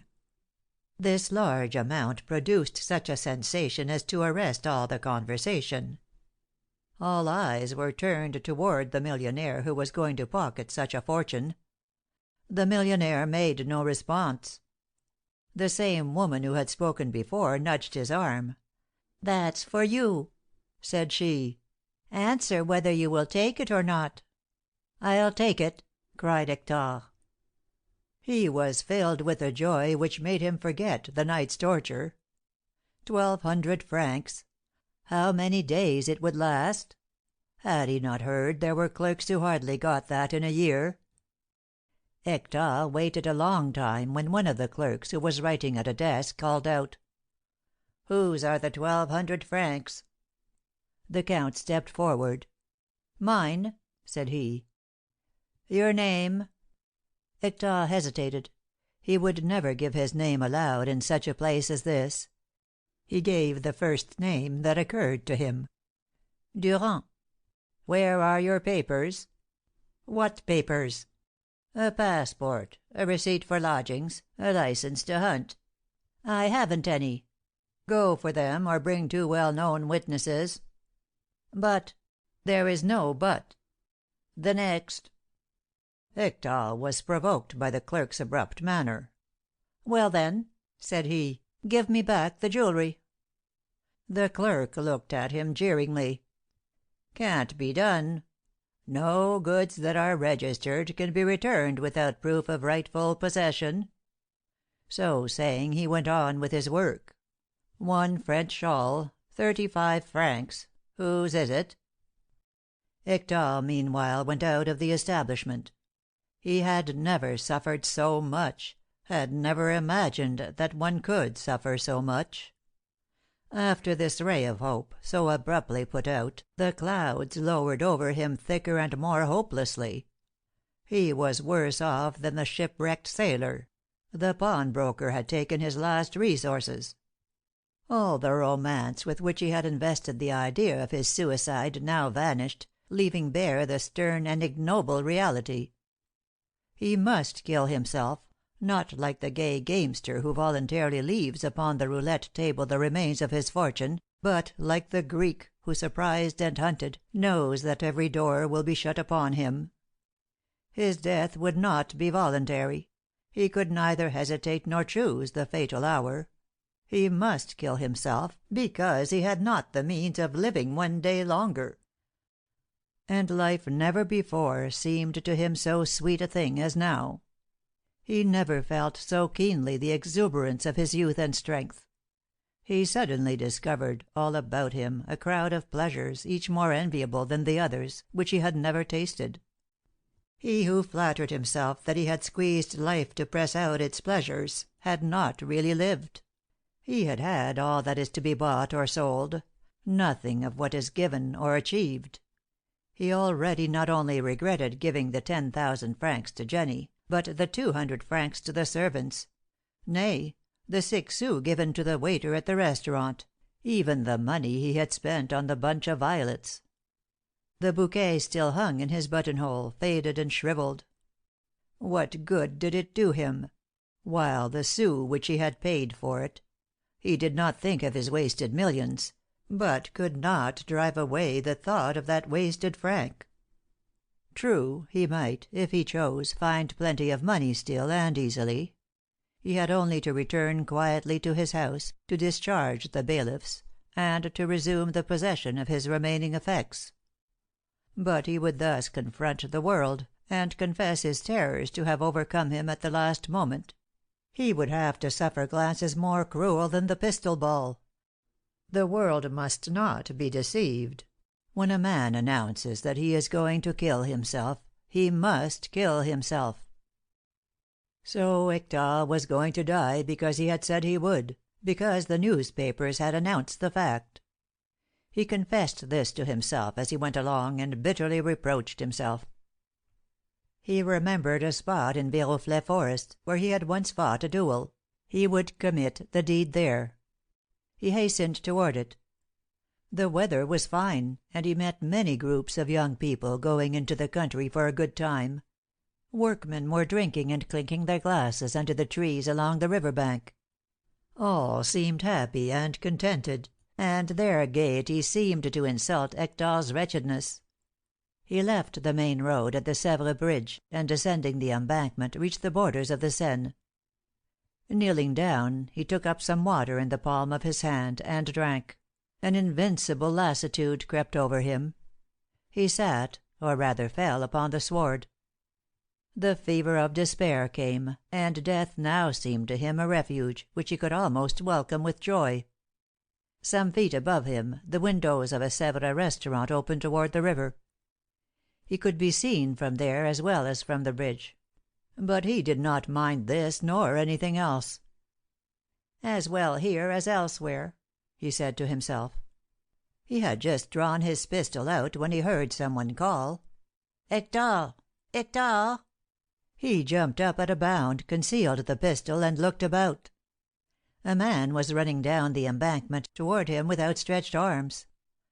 This was a man of his own age, rather stout but well shaped, with a fine open face, and large black eyes in which one read frankness and good nature. One of those men who are sympathetic at first sight, whom one loves on a week's acquaintance. Hector recognized him. It was his oldest friend, a college mate. They had once been very intimate, but the Count, not finding the other fast enough for him, had little by little dropped his intimacy, and had now lost sight of him for 2 years. "Sauvrecy!" he exclaimed, stupefied. "Yes," said the young man, hot and out of breath. "I've been watching you the last 2 minutes. What were you doing here?" "Why, nothing." "How? What they told me at your house this morning was true, then?" "I went there." "What did they say?" "That nobody knew what had become of you, and that you declared to Jenny when you left her the night before that you were going to blow your brains out. The papers have already announced your death, with details." This news seemed to have a great effect on the Count. "You see, then," he answered, tragically, "that I must kill myself." "Why? In order to save the papers from the inconvenience of correcting their error." "People will say that I shrunk. Oh, 'pon my word, now! According to you, a man must make a fool of himself because it has been reported that he would do it. Absurd, old fellow! What do you want to kill yourself for?" Hector reflected. He almost saw the possibility of living. "I am ruined," answered he, sadly. "And it's for this that Stop, my friend, let me tell you, you are an ass. Ruined? It's a misfortune, but when a man is of your age he rebuilds his fortune.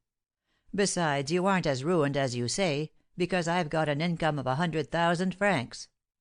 "100,000 francs?" "Well, my fortune is in land, which brings in about 4%.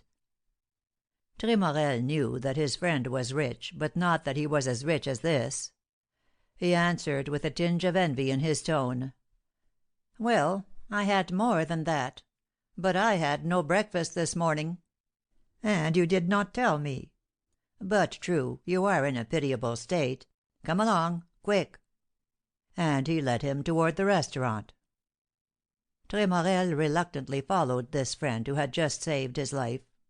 He was conscious of having been surprised in a distressingly ridiculous situation. If a man who is resolved to blow his brains out is accosted, he presses the trigger, he doesn't conceal his pistol. There was one alone, among all his friends, who loved him enough not to see the ludicrousness of his position. One alone generous enough not to torture him with raillery. It was Sauvercy. But once seated before a well-filled table, Hector could not preserve his rigidity. He felt the joyous expansion of spirit which follows assured safety after terrible peril. He was himself, young again, once more strong. He told Sauvercy everything: his vain boasting, his terror at the last moment, his agony at the hotel, his fury, remorse and anguish at the pawnbroker's. "Ah," said he, "you have saved me. You are my friend, my only friend, my brother." They talked for more than 2 hours. "Come," said Sauvercy at last, "let us arrange our plans. You want to disappear a while. I see that. But to night you must write 4 lines to the papers. To morrow I propose to take your affairs in hand, that's a thing I know how to do. I don't know exactly how you stand, but I will agree to save something from the wreck. We've got money, you see. Your creditors will be easy with us." "But where shall I go?" asked Hector, whom the mere idea of isolation terrified. "What? You'll come home with me, parbleu, to Val Feuillu. Don't you know that I am married? Ah, my friend, a happier man than I does not exist. I've married, for love, the loveliest and best of women. You will be a brother to us. But come, my carriage is right here, near the door." CHAPter 14.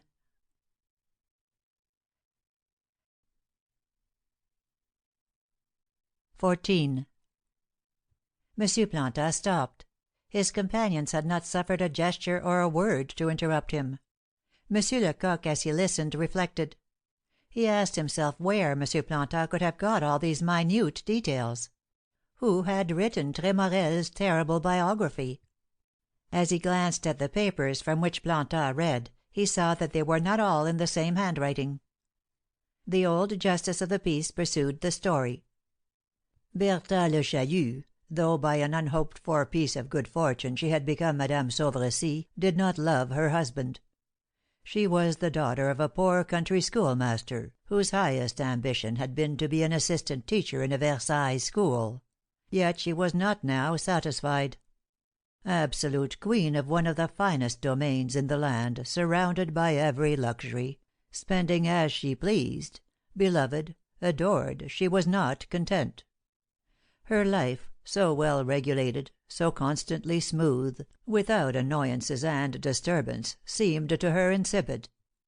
There were always the same monotonous pleasures, always recurring, each in its season.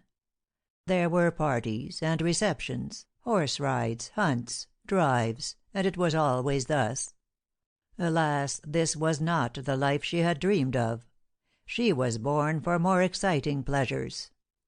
She yearned for unknown emotions and sensations, the unforeseen, abrupt transitions, passions, adventures. She had not liked Sauvercy from the first day she saw him, and her secret aversion to him increased in proportion as her influence over him grew more certain. She thought him common, vulgar, ridiculous. She thought the simplicity of his manners silliness. She looked at him and saw nothing in him to admire. She did not listen to him when he spoke, having already decided in her wisdom that he could say nothing that was not tedious or commonplace. She was angry that he had not been a wild young man, the terror of his family. He had, however, done as other young men do. He had gone to Paris and tried the sort of life which his friend Tremorel led. He had enough of it in 6 months, and hastily returned to Valfeuillu to rest after such laborious pleasures. The experience cost him 100,000 francs, but he said he did not regret purchasing it at this price. Bertha was wearied with the constancy and adoration of her husband. She had only to express a desire to be at once obeyed, and this blind submission to all her wishes appeared to her servile in a man. A man is born, she thought, to command and not to obey; to be master and not slave. She would have preferred a husband who would come in the middle of the night, still warm from his orgy, having lost at play, and who would strike her if she upbraided him. A tyrant, but a man. Some months after her marriage she suddenly took it into her head to have absurd freaks and extravagant caprices. She wished to prove him and see how far his constant complaisance would go. She thought she would tire him out. It was intolerable to feel absolutely sure of her husband, to know that she so filled his heart that he had room for no other, to have nothing to fear, not even the caprice of an hour. Perhaps there was yet more than this in Bertha's aversion. She knew herself, and confessed to herself that had Sauveressy wished, she would have been his without being his wife. She was so lonely at her father's, so wretched in her poverty, that she would have fled from her home even for this. And she despised her husband because he had not despised her enough. People were always telling her that she was the happiest of women. Happy! And there were days when she wept when she thought that she was married. Happy! There were times when she longed to fly, to seek adventure and pleasure, all that she yearned for, what she had not had and never would have. The fear of poverty, which she knew well, restrained her. This fear was caused in part by a wise precaution which her father, recently dead, had taken. Sauveressy wished to insert in the marriage contract a settlement of 500,000 francs on his affianced. The worthy Le Chaillu had opposed this generous act. "My daughter," he said, "brings you nothing. Settle 40,000 francs on her if you will, not a sou more; otherwise there shall be no marriage." As Sauveressy insisted, the old man added: "I hope that she will be a good and worthy wife. If so, your fortune will be hers. But if she is not, 40,000 francs will be none too little for her. Of course, if you are afraid that you will die first, you can make a will." Sauveressy was forced to yield. Perhaps the worthy schoolmaster knew his daughter. If so, he was the only one. Never did so consummate a hypocrisy minister to so profound a perversity, and a depravity so inconceivable in a young and seemingly innocent girl. If at the bottom of her heart she thought herself the most wretched of women, there was nothing of it apparent. It was a well kept secret. She knew how to show her husband, in place of the love she did not feel, the appearance of a passion at once burning and modest, betraying furtive glances and a flush as of pleasure when he entered the room. All the world said, "Bertha is foolishly fond of her husband." Sauveressy was sure of it, and he was the first to say, not caring to conceal his joy, "My wife adores me." Such were man and wife at Valfeuillu when Sauveressy found Tremorel on the banks of the Seine with a pistol in his hand. Sauveressy missed his dinner that evening for the first time since his marriage, though he had promised to be prompt, and the meal was kept waiting for him. Bertha might have been anxious about this delay. She was only indignant at what she called inconsiderateness. She was asking herself how she should punish her husband, when at 10 o'clock at night the drawing room door was abruptly thrown open, and Sauveressy stood smiling upon the threshold. "Bertha," said he, "I've brought you an apparition." She scarcely deigned to raise her head. Sauveressy continued: "An apparition whom you know, of whom I have often spoken to you, whom you will like because I love him, and because he is my oldest comrade, my best friend."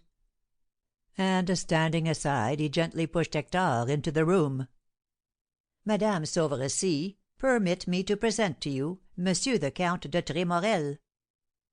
Bertha rose suddenly, blushing, confused, agitated by an indefinable emotion, as if she saw in reality an apparition. For the first time in her life she was abashed, and did not dare to raise her large, clear blue eyes. "Monsieur," she stammered, "you are welcome." She knew Tremorel's name well. Sauvercy had often mentioned it, and she had seen it often in the papers, and had heard it in the drawing rooms of all her friends. He who bore it seemed to her, after what she had heard, a great personage. He was, according to his reputation, a hero of another age, a social Don Quixote, a terribly fast man of the world. He was one of those men whose lives astonish common people, whom the well-to-do citizen thinks faithless and lawless, whose extravagant passions overleap the narrow bounds of social prejudice. A man who tyrannizes over others, whom all fear, who fights on the slightest provocation, who scatters gold with a prodigal hand, whose iron health resists the most terrible excesses. She had often in her miserable reveries tried to imagine what kind of man this Count de Tremorel was. She awarded him with such qualities as she desired for her fancied hero, with whom she could fly from her husband in search of new adventures. And now, of a sudden, he appeared before her. "Give Hector your hand, dear," said Sauvercy. She held out her hand, which Tremorel lightly pressed, and his touch seemed to give her an electric shock. Sauvercy threw himself into an armchair. "You see, Bertha," said he, "our friend Hector is exhausted with the life he has been leading. He has been advised to rest, and has come to seek it here, with us." "But, dear," responded Bertha, "aren't you afraid that the Count will be bored a little here?" "Why?" "Valfeuillu is very quiet, and we are but dull country folks." Bertha talked for the sake of talking, to break a silence which embarrassed her, to make Tremorel speak and hear his voice. As she talked she observed him, and studied the impression she made on him. Her radiant beauty usually struck those who saw her for the first time with open admiration. He remained impassible. She recognized the worn-out rake of title, the fast man who has tried, experienced, exhausted all things, in his coldness and superb indifference. And because he did not admire her she admired him the more. "What a difference," thought she, "between him and that vulgar Sauvercy, who is surprised at everything, whose face shows all that he thinks, whose eyes betray what he is going to say before he opens his mouth." Bertha was mistaken. Hector was not as cold and indifferent as she imagined. He was simply wearied, utterly exhausted. He could scarcely sit up after the terrible excitements of the last 24 hours. He soon asked permission to retire. Sauvercy, when left alone with his wife, told her all that happened, and the events which resulted in Tremorel's coming to Valfeuillu; but, like a true friend, omitted everything that would cast ridicule upon his old comrade. "He's a big child," said he, "a foolish fellow, whose brain is weak, but we'll take care of him and cure him." Bertha never listened to her husband so attentively before. She seemed to agree with him, but she really admired Tremorel.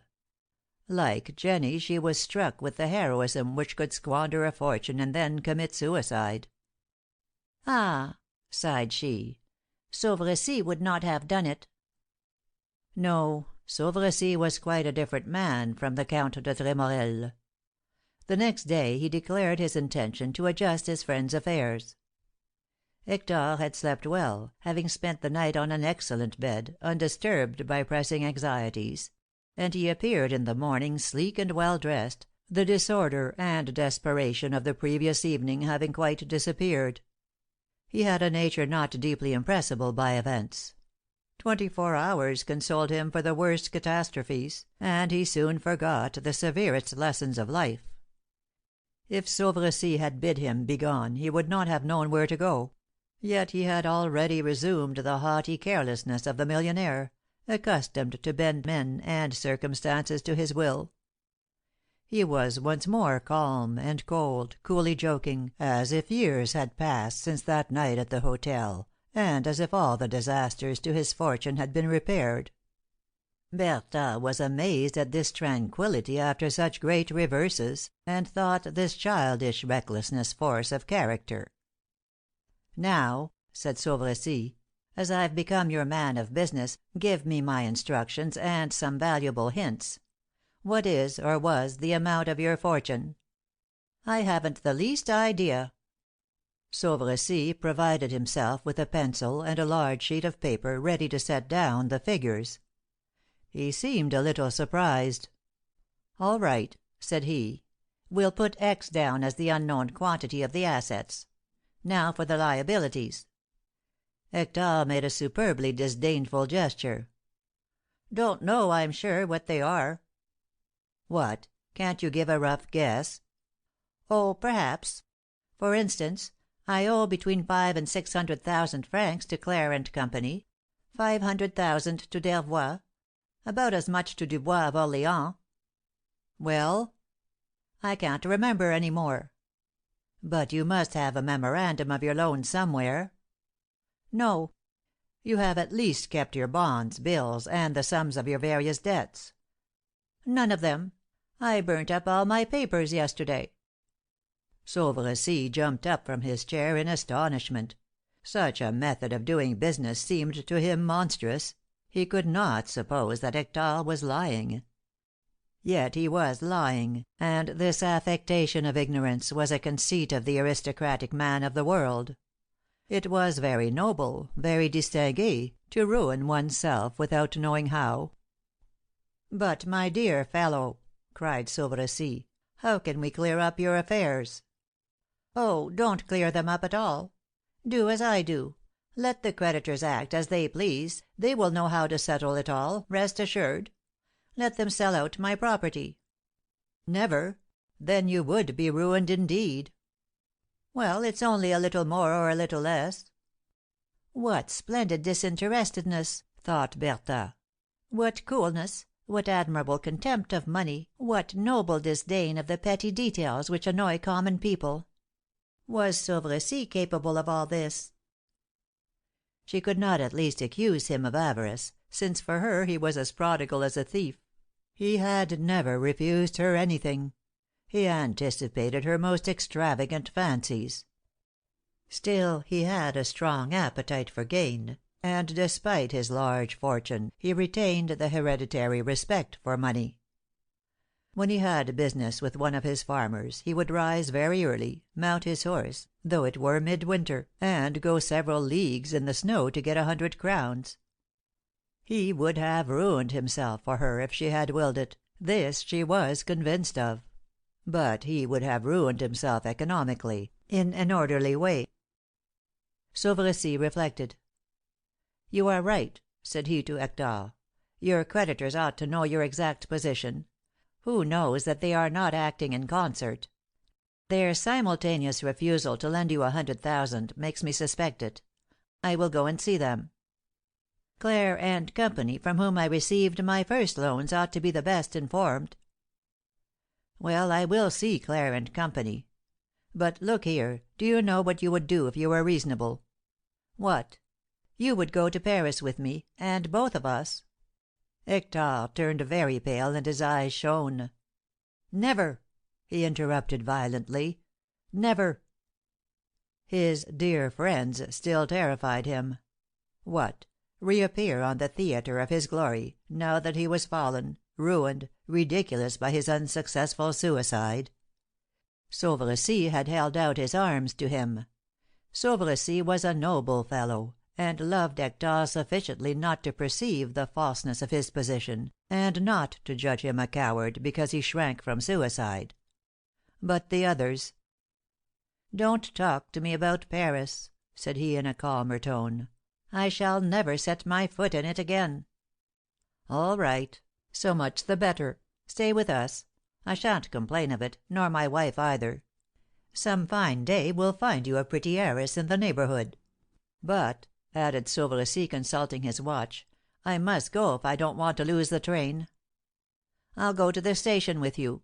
said Tremorel. This was not solely from a friendly impulse. He wanted to ask Sauvercy to look after the articles left at the pawnbroker's in the Rue de Condos, and to call on Jenny. Bertha from her window followed with her eyes the two friends, who with arms interlocked ascended the road toward Orcival. What a difference, thought she, between these two men! My husband said he wished to be his friend's steward. Truly he has the air of a steward. What a noble gait the Count has! What youthful ease! What real distinction! And yet I'm sure that my husband despises him because he has ruined himself by dissipation. He affected, I saw it, an air of protection. Poor youth! But everything about the Count betrays an innate or acquired superiority. Even his name, Hector. How it sounds!" And she repeated Hector several times, as if it pleased her, adding contemptuously, "My husband's name is Clément." Monsieur de Tremorel returned alone from the station, as gaily as a convalescent taking his first airing. As soon as Bertha saw him she left the window. She wished to remain alone, to reflect upon this event which had happened so suddenly, to analyze her sensations, listen to her presentiments, study her impressions, and decide, if possible, upon her line of conduct. She only reappeared when the tea was set for her husband, who returned at 11 in the evening. Sauvercy was faint from hunger, thirst, and fatigue, but his face glowed with satisfaction. "Victory!" exclaimed he, as he ate his soup. "We'll snatch you from the hands of the Philistines yet. Parbleu! The finest feathers of your plumage will remain after all, and you will be able to save enough for a good cosy nest." Bertha glanced at her husband. "How is that?" said she. "It's very simple. At the very first, I guessed the game of our friend's creditors. They reckoned on getting a sale of his effects, would have bought them in a lump dirt cheap, as it always happens, and then sold them in detail, dividing the profits of the operation." "And you can prevent that?" asked Tremorel, incredulously. "Certainly. Ah, I've completely checkmate these gentlemen. I've succeeded by chance. I had the good luck to get them all together this evening. I said to them, 'You'll let us sell this property as we please, voluntarily, or I'll outbid you all, and spoil your cards.' They looked at me in amazement. My notary, who was with me, remarked that I was Monsieur Sauvercy, worth 2 millions. Our gentlemen opened their eyes very wide, and consented to grant my request.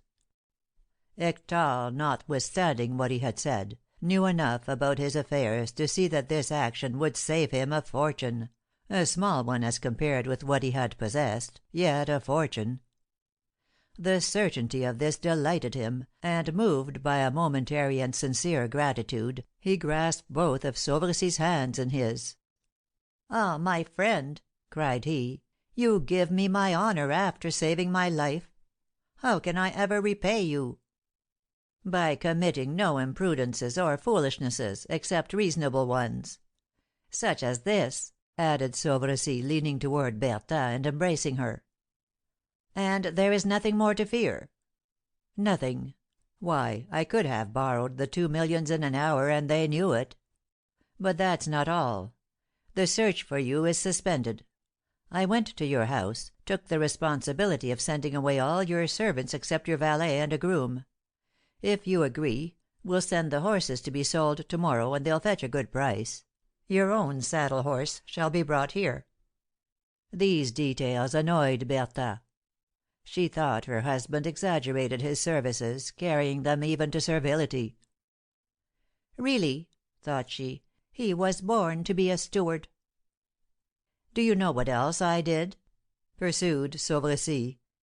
"Thinking that perhaps you were in want of a wardrobe, I had 3 or 4 trunks filled with your clothes, sent them out by rail, and one of the servants has just gone after them." Hector, too, began to find Sauvercy's services excessive, and thought he treated him too much like a child who could foresee nothing. The idea of having it said before a woman that he was in want of clothes irritated him.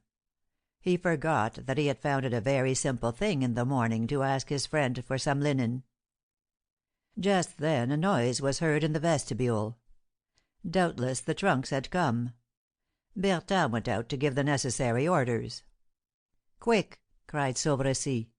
"Now that we are alone, here are your trinkets. I had some trouble in getting them. They are suspicious at the pawnbroker's. I think they began to suspect that I was one of a band of thieves. You didn't mention my name, did you?" "That would have been useless. My notary was with me, fortunately. One never knows how useful one's notary may be. Don't you think society is unjust toward notaries?" Tremorel thought his friend talked very lightly about a serious matter, and this flippancy vexed him. "To finish up, I paid a visit to Miss Jenny. She has been abed since last evening, and her chambermaid told me she had not ceased sobbing bitterly ever since your departure." "Had she seen no one?" "Nobody at all. She really thought you dead, and when I told her you were here with me, alive and well, I thought she would go mad for joy. Do you know, Hector, she's really pretty?" "Yes. Not bad." "And a very good little body, I imagine. She told me some very touching things. I would wager, my friend, that she don't care so much for your money as she does for yourself." Hector smiled superciliously. "In short, she was anxious to follow me to see and speak to you. I had to swear with terrible oaths that she should see you to morrow before she would let me go. Not at Paris, as you said you would never go there, but at Corbeil." "Ah! As for that?" "She will be at the station to morrow at 12. We will go down together, and I will take the train for Paris. You can get into the Corbeil train, and breakfast with Miss Jenny at the Hôtel of the Belle Image." Hector began to offer an objection. Sauveressy stopped him with a gesture. "Not a word," said he. "Here is my wife." CHAPter 15.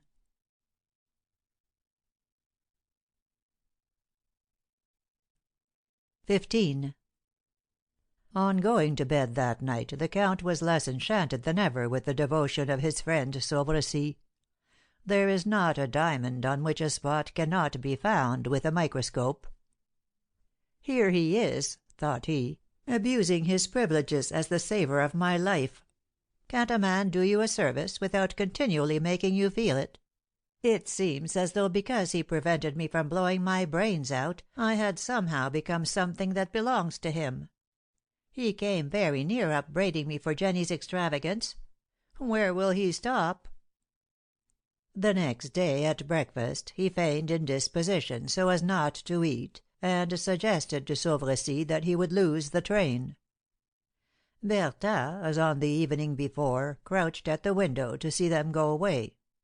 Her troubles during the past 48 hours had been so great that she hardly recognized herself. She scarcely dared to reflect or to descend to the depths of her heart. What mysterious power did this man possess to so violently affect her life?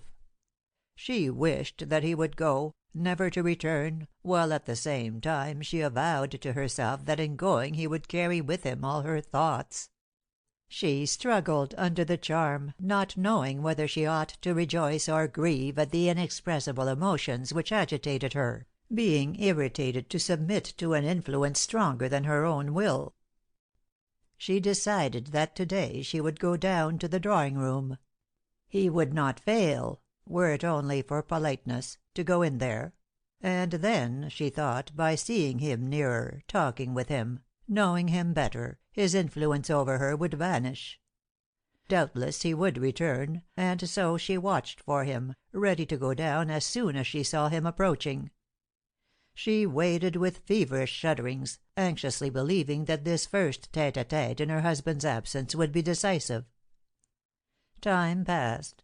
It was more than 2 hours since he had gone out with Sauveressy, and he had not reappeared. Where could he be? At this moment Hector was awaiting Jenny at the Corbeil station, the train arrived, and Jenny soon appeared. Her grief, joy, emotion had not made her forget her toilette, and never had she been so rollickingly elegant and pretty. She wore a green dress with a train, a velvet mantle, and the jauntiest little hat in the world. As soon as she saw Hector standing near the door she uttered a cry, pushed the people aside, and rushed into his arms, laughing and crying at the same time. She spoke quite loud, with wild gestures, so that every one could hear what she said. "You didn't kill yourself after all," said she. "Oh, how I have suffered! But what happiness I feel to day!" Tremorel struggled with her as he could, trying to calm her enthusiastic exclamations, softly repelling her, charmed and irritated at once, and exasperated at all these eyes rudely fixed on him. For none of the passengers had gone out. They were all there, staring and gazing. Hector and Jenny were surrounded by a circle of curious folks. "Come along," said Hector, his patience exhausted. He drew her out of the door, hoping to escape this prying curiosity, but he did not succeed. They were persistently followed. Some of the Corbeil people who were on the top of the omnibus begged the conductor to walk his horses, that this singular couple might not be lost to view, and the horses did not get into a trot until they had disappeared in the hotel. Sauvrecy's foresight in recommending the place of meeting had thus been disconcerted by Jenny's sensational arrival. Questions were asked. The hostess was adroitly interrogated, and it was soon known that this person, who waited for eccentric young ladies at the Corbeil station, was an intimate friend of the owner of Valfeuillu. Neither Hector nor Jenny doubted that they formed the general topic of conversation. They breakfasted gaily in the best room at the Belle Image, during which Tremorel recounted a very pretty story about his restoration to life, in which he played a part, the heroism of which was well calculated to redouble the little lady's admiration. Then Jenny in her turn unfolded her plans for the future, which were, to do her justice, most reasonable. She had resolved more than ever to remain faithful to Hector now that he was ruined, to give up her elegant rooms, sell her furniture, and undertake some honest trade. She had found one of her old friends who was now an accomplished dressmaker, and who was anxious to obtain a partner who had some money, while she herself furnished the experience. They would purchase an establishment in the Breda quarter, and between them could scarcely fail to prosper. Jenny talked with a pretty, knowing, business-like air which made Hector laugh. These projects seemed very comic to him, yet he was touched by this unselfishness on the part of a young and pretty woman who was willing to work in order to please him. But unhappily they were forced to part. Jenny had gone to Corbeil intending to stay a week, but the Count told her this was absolutely impossible. She cried bitterly at first, then got angry, and finally consoled herself with a plan to return on the following Tuesday. "Good bye," said she, embracing Hector. "Think of me." She smilingly added, "I ought to be jealous, for they say your friend's wife is perhaps the handsomest woman in France. Is it true?" "Upon my word, I don't know. I've forgotten to look at her." Hector told the truth. Although he did not betray it, he was still under the surprise of his chagrin at the failure of his attempt at suicide. He felt the dizziness which follows great moral crises, as well as a heavy blow on the head, and which distracts the attention from exterior things. But Jenny's words, "the handsomest woman in France," attracted his notice, and he could that very evening repair his forgetfulness. When he returned to Valfeuillu his friend had not returned. Madame Sauvrecy was alone, reading, in the brilliantly lighted drawing room. Hector seated himself opposite her, a little aside, and was thus able to observe her at his ease while engaging her in conversation. His first impression was an unfavourable one. He found her beauty too sculptural and polished.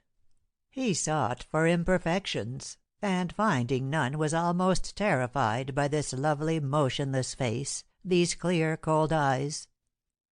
Little by little, however, he accustomed himself to pass the greater part of the afternoon with Bertha, while Sauvrecy was away arranging his affairs, selling, negotiating, using his time in cutting down interests and discussing with agents and attorneys.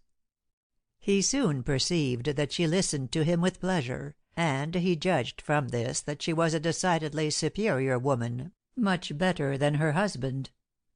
She had no wit, but possessed an inexhaustible fund of anecdotes and adventures. He had seen so many things and known so many people that he was as interesting as a chronicle. He had a sort of frothy fervor, not wanting in brilliancy, and a polite cynicism which at first surprised one. Had Bertha been unimpassioned she might have judged him at his value, but she had lost her power of insight. She heard him, plunged in a foolish ecstasy, as one hears a traveler who has returned from far and dangerous countries, who has visited peoples of whose language the hearer is ignorant, and lived in the midst of manners and customs incomprehensible to ourselves. Days, weeks, months passed on, and the Count de Tremorel did not find life at Valfeuillu as dull as he had thought. He insensibly slipped along the gentle slope of material well-being which leads directly to brutishness. A physical and moral torpor had succeeded the fever of the first days, free from disagreeable sensations though wanting in excitement. He ate and drank much, and slept 12 round hours. The rest of the time, when he did not talk with Bertha, he wandered in the park, lounged in a rocking chair, or took a jaunt in the saddle. He even went fishing under the willows at the foot of the garden, and grew fat. His best days were those which he spent at Corbeil with Jenny.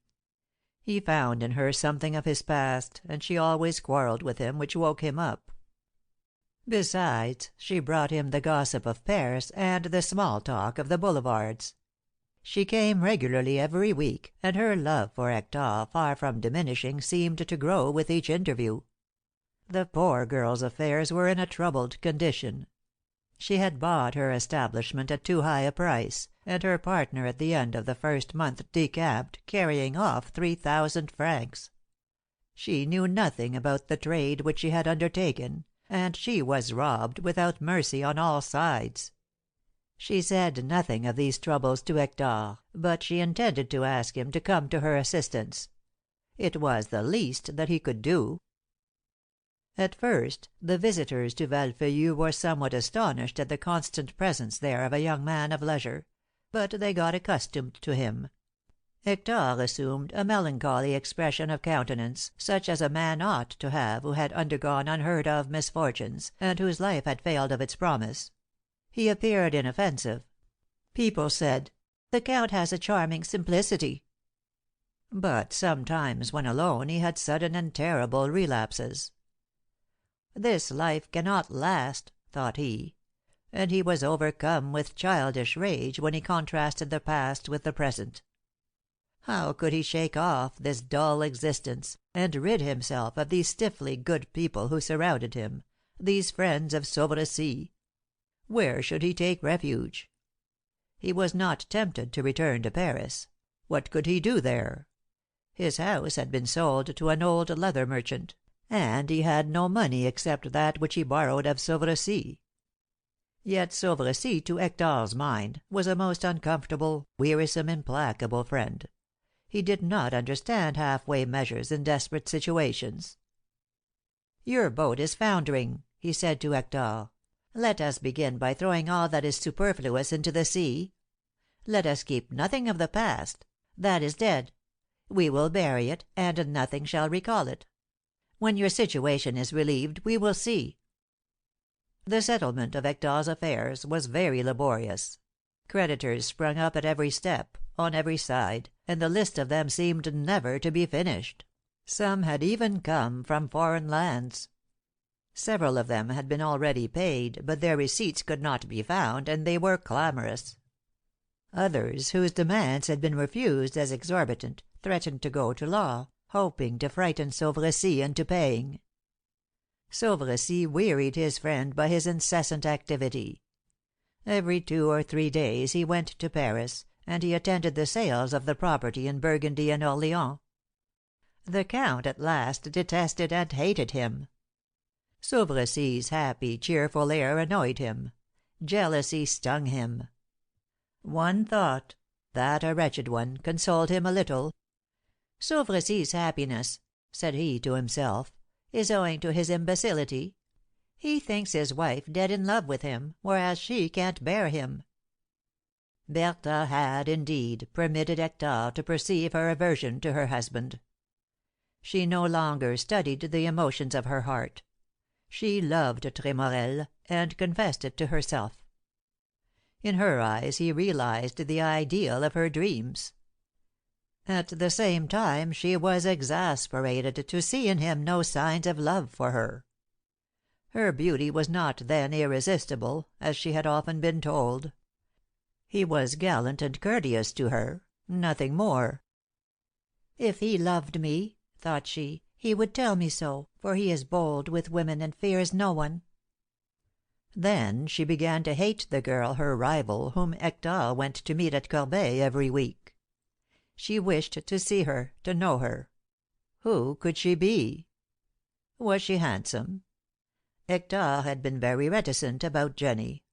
He evaded all questions about her, not sorry to let Bertha's imagination work on his mysterious visits. The day at last came when she could no longer resist the intensity of her curiosity.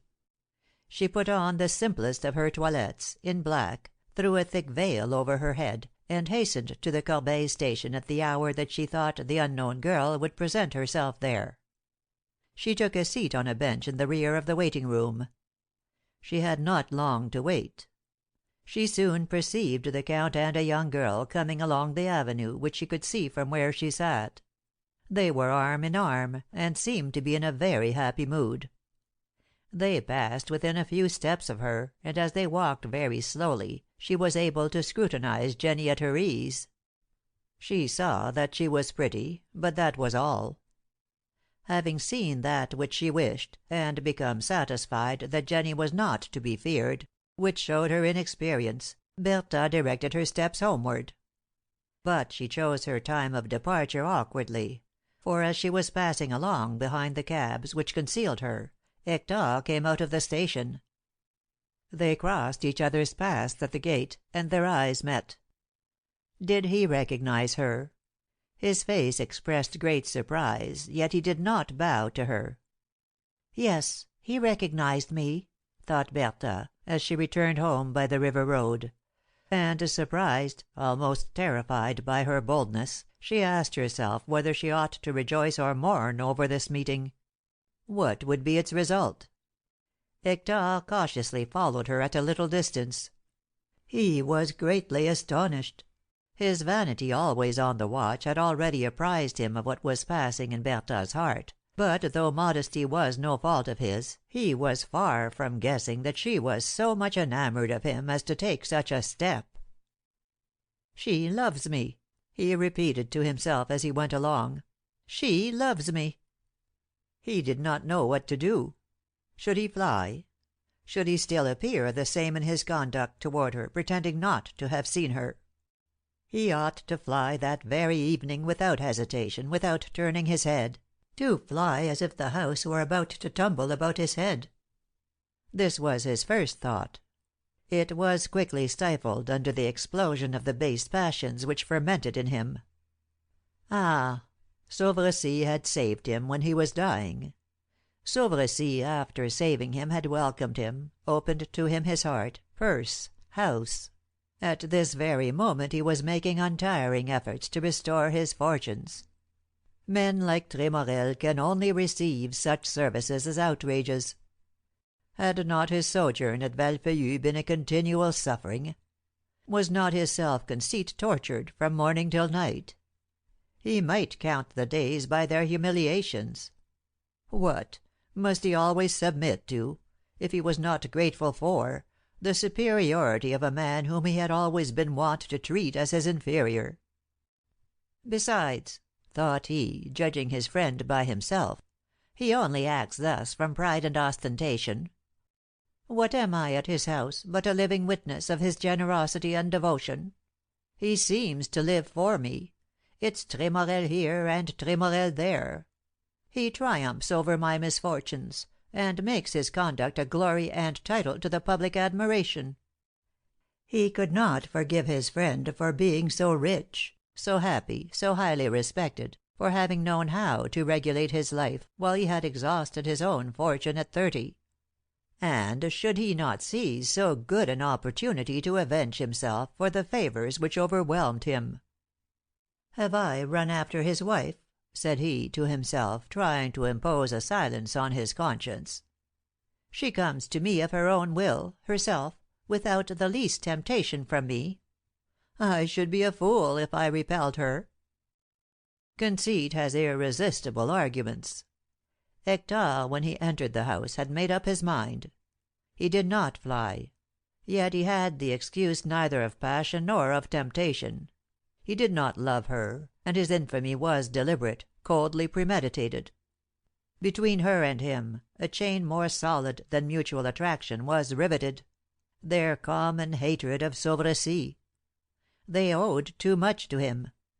His hand had held both from degradation.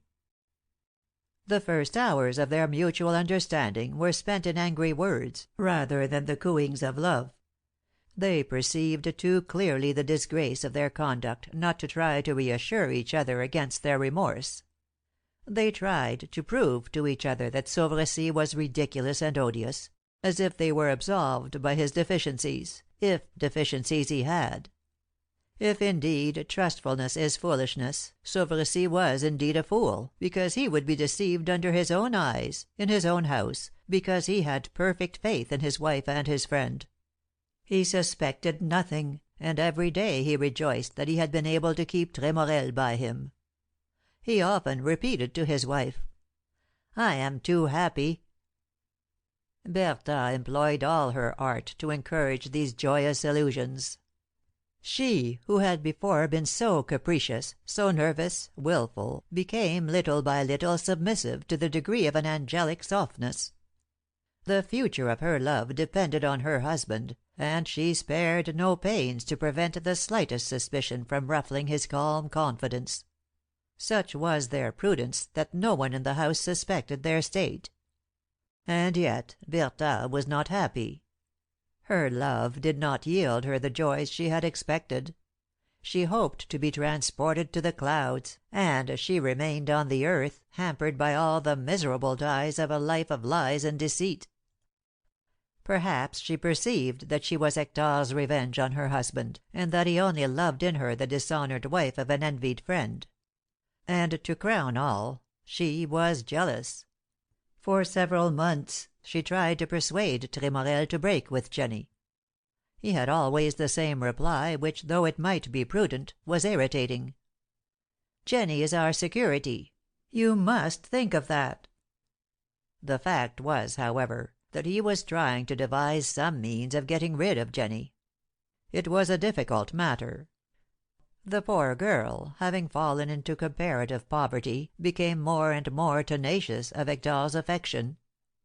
She often gave him trouble by telling him that he was no longer the same, that he was changed. She was sad, and wept, and had red eyes. One evening, in a fit of anger, she menaced him with a singular threat. "You love another," she said. "I know it, for I have proofs of it. Take care. If you ever leave me, my anger will fall on her head, and I will not have any mercy on her." The Count foolishly attached no importance to these words. They only hastened the separation. "She is getting very troublesome," thought he. "If some day I shouldn't go when she was expecting me, she might come up to Valfeuillu and make a wretched scandal." He armed himself with all his courage, which was assisted by Bertha's tears and entreaties, and started for Corbeil resolved to break off with Jenny. He took every precaution in declaring his intentions, giving the best reasons for his decision that he could think of. "We must be careful, you know, Jenny," said he, "and cease to meet for a while. I am ruined, you know, and the only thing that can save me is marriage." Hector had prepared himself for an explosion of fury, piercing cries, hysterics, fainting fits. To his great surprise, Jenny did not answer a word. She became as white as her collar, her ruddy lips blanched, her eyes stared. So," said she, with her teeth tightly shut, to contain herself, "so you are going to get married?" "Alas! I must," he answered, with a hypocritical sigh. "You know that lately I have only been able to get money for you by borrowing from my friend. His purse will not be at my service for ever."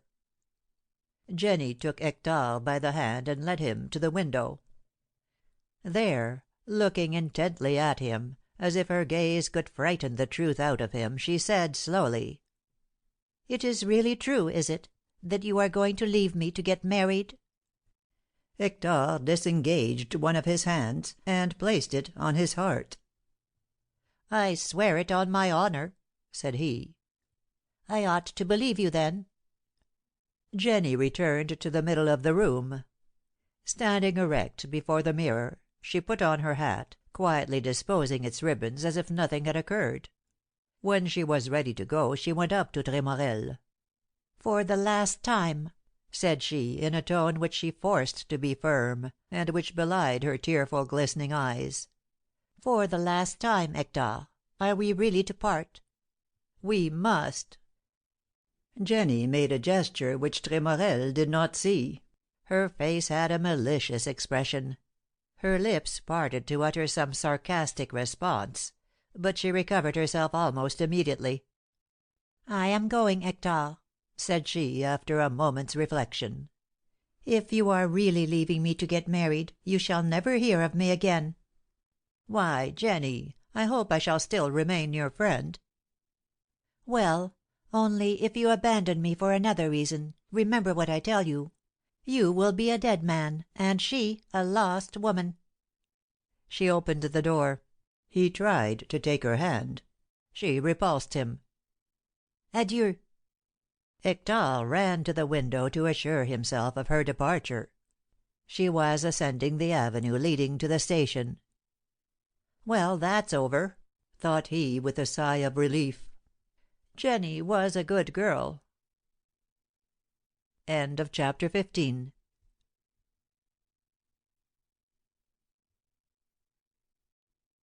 16. The Count told half a truth when he spoke to Jenny of his marriage. Sauvrecy and he had discussed the subject, and if the matter was not as ripe as he had represented, there was at least some prospect of such an event. Sauvrecy had proposed it in his anxiety to complete his work of restoring Hector to fortune and society.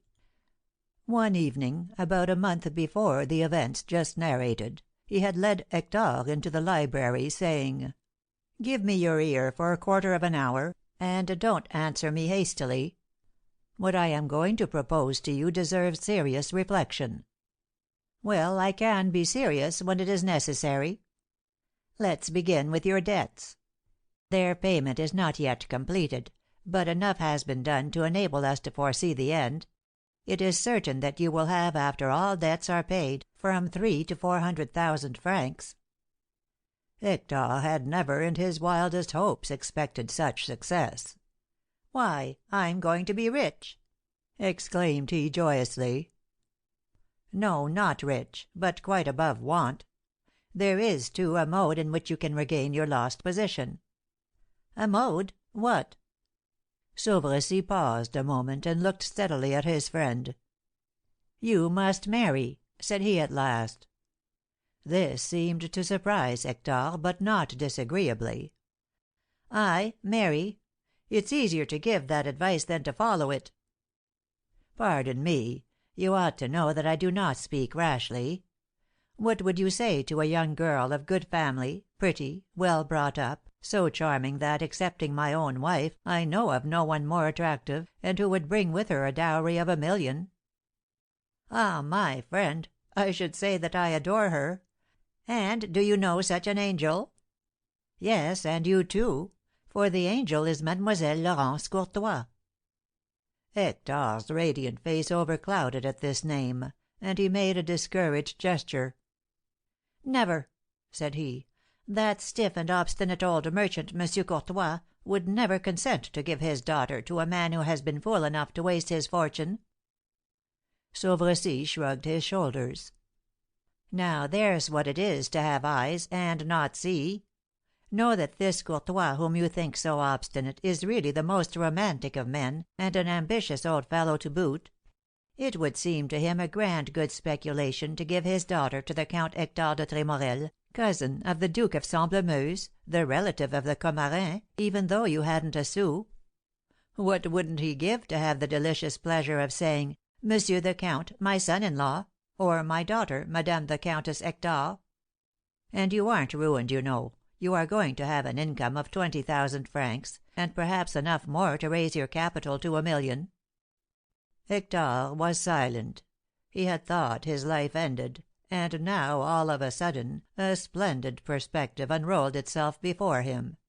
He might then rid himself of the patronizing protection of his friend. He would be free, rich, would have a better wife, as he thought, than Bertha. His house would outshine Sauvrecy's.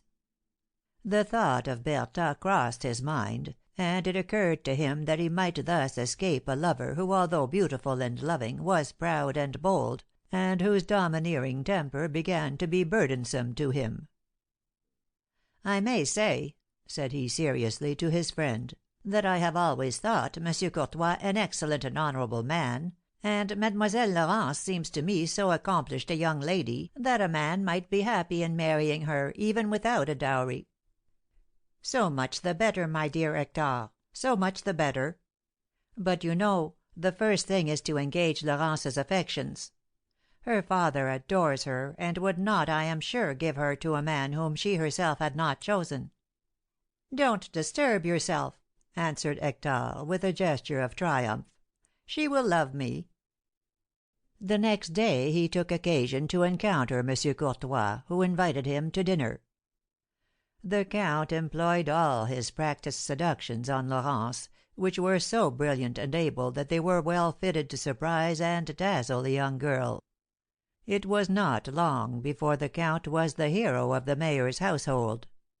Nothing formal had been said, nor any direct allusion or overture made. Yet Monsieur Courtois was sure that Hector would some day ask his daughter's hand, and that he should freely answer "yes," while he thought it certain that Laurence would not say "no." Bertha suspected nothing. She was now very much worried about Jenny, and saw nothing else. Sauvrecy, after spending an evening with the Count at the mayor's, during which Hector had not once quitted the whist table, decided to speak to his wife of the proposed marriage, which he thought would give her an agreeable surprise. At his first words she grew pale. Her emotion was so great that, seeing she would betray herself, she hastily retired to her boudoir. Sauvrecy, quietly seated in one of the bedroom armchairs, continued to expatiate on the advantages of such a marriage, raising his voice so that Bertha might hear him in the neighbouring room. "Do you know," said he, "that our friend has an income of 60,000 crowns? We'll find an estate for him near by, and then we shall see him and his wife every day. They will be very pleasant society for us in the autumn months. Hector is a fine fellow, and you've often told me how charming Laurence is." Bertha did not reply. This unexpected blow was so terrible that she could not think clearly, and her brain whirled. "You don't say anything," pursued Sauvrecy. "Don't you approve of my project? I thought you'd be enchanted with it." She saw that if she were silent any longer, her husband would go in and find her sunk upon a chair, and would guess all. She made an effort, and said in a strangled voice, without attaching any sense to her words: "Yes, yes. It is a capital idea." "How you say that? Do you see any objections?" She was trying to find some objection, but could not. "I have a little fear of Laurence's future," said she at last. "Bah! Why?" "I only say what I've heard you say. You told me that Monsieur Tremorel had been a libertine, a gambler, a prodigal. All the more reason for trusting him. His past follies guarantee his future prudence. He has received a lesson which he will not forget. Besides, he will love his wife." "How do you know?" "Parbleu! He loves her already." "Who told you so?" "Himself." And Sauvercy began to laugh about Hector's passion, which he said was becoming quite pastoral. "Would you believe," said he, laughing, "that he thinks our worthy Courtois a man of wit? Ah, what spectacles these lovers look through! He spends 2 or 3 hours every day with the mayor. What do you suppose he does there?" Bertha, by great effort, succeeded in dissembling her grief. She reappeared with a smiling face. She went and came, apparently calm, though suffering the bitterest anguish a woman can endure. And she could not run to Hector and ask him if it were true. For Sauvercy must be deceiving her. Why? She knew not. No matter. She felt her hatred of him increasing to disgust, for she excused and pardoned her lover, and she blamed her husband alone. Whose idea was this marriage? His. Who had awakened Hector's hopes, and encouraged them? He. Always he. While he had been harmless, she had been able to pardon him for having married her. She had compelled herself to bear him, to feign a love quite foreign to her heart. But now he became hateful. Should she submit to his interference in a matter which was life or death to her? She did not close her eyes all night. She had one of those horrible nights in which crimes are conceived. She did not find herself alone with Hector until after breakfast the next day in the billiard hall. "Is it true?" she asked. The expression of her face was so menacing that he quailed before it. He stammered. "True? What?" "Your marriage." He was silent at first, asking himself whether he should tell the truth or equivocate. At last, irritated by Bertha's imperious tone, he replied, "Yes." She was thunderstruck at this response. Till then she had a glimmer of hope. She thought that he would at least try to reassure her, to deceive her. There are times when a falsehood is the highest homage. But no, he avowed it. She was speechless. Words failed her. Tremorel began to tell her the motives which prompted his conduct. He could not live for ever at Val Feuillu. What could he, with his habits and tastes, do with a few 1,000 crowns a year? He was 30. He must now or never think of the future. Monsieur Courtois would give his daughter $1,000,000, and at his death there would be a great deal more. Should he let this chance slip? He cared little for Laurence. It was the dowry he wanted. He took no pains to conceal his meanness. He rather gloried in it, speaking of the marriage as simply a bargain, in which he gave his name and title in exchange for riches. Bertha stopped him with a look full of contempt. "Spare yourself," said she. "You love Laurence." He would have protested. He really disliked her. "Enough," resumed Bertha. "Another woman would have reproached you. I simply tell you that this marriage shall not be. I do not wish it. Believe me, give it up frankly. Don't force me to act." She retired, shutting the door violently. Hector was furious. "How she treats me!" said he to himself. "Just as a queen would speak to a serf. Ah, she don't want me to marry Laurence."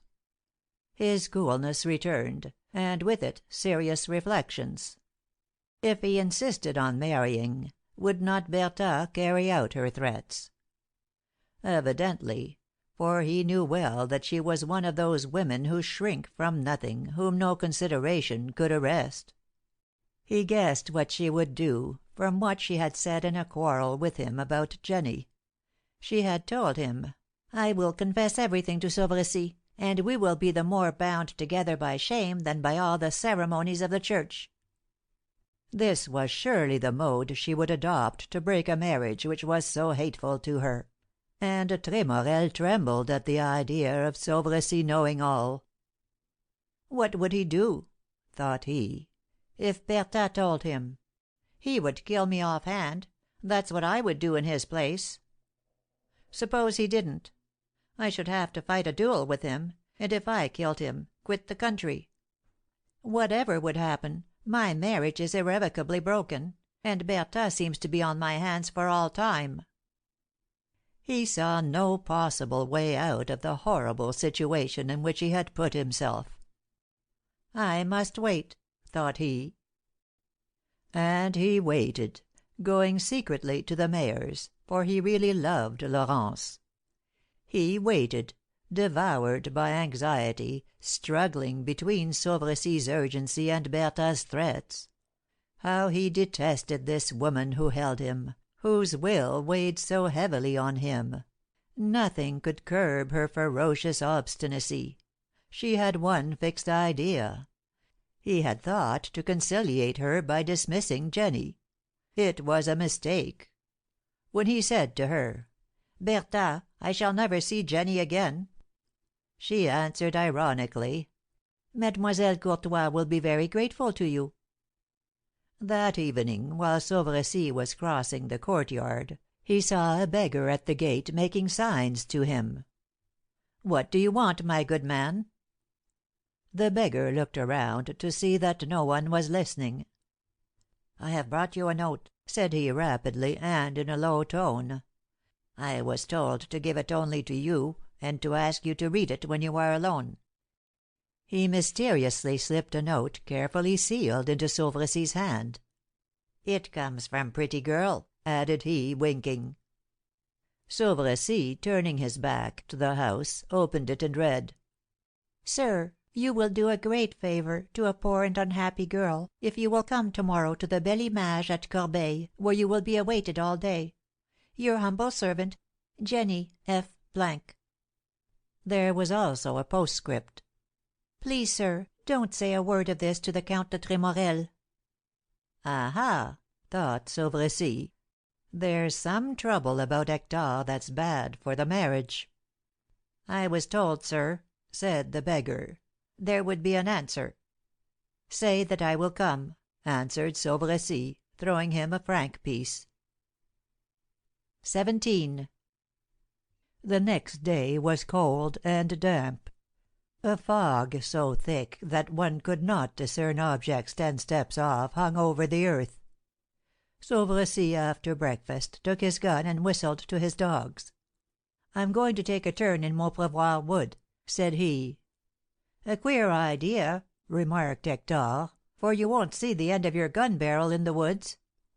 "No matter, if I see some pheasants."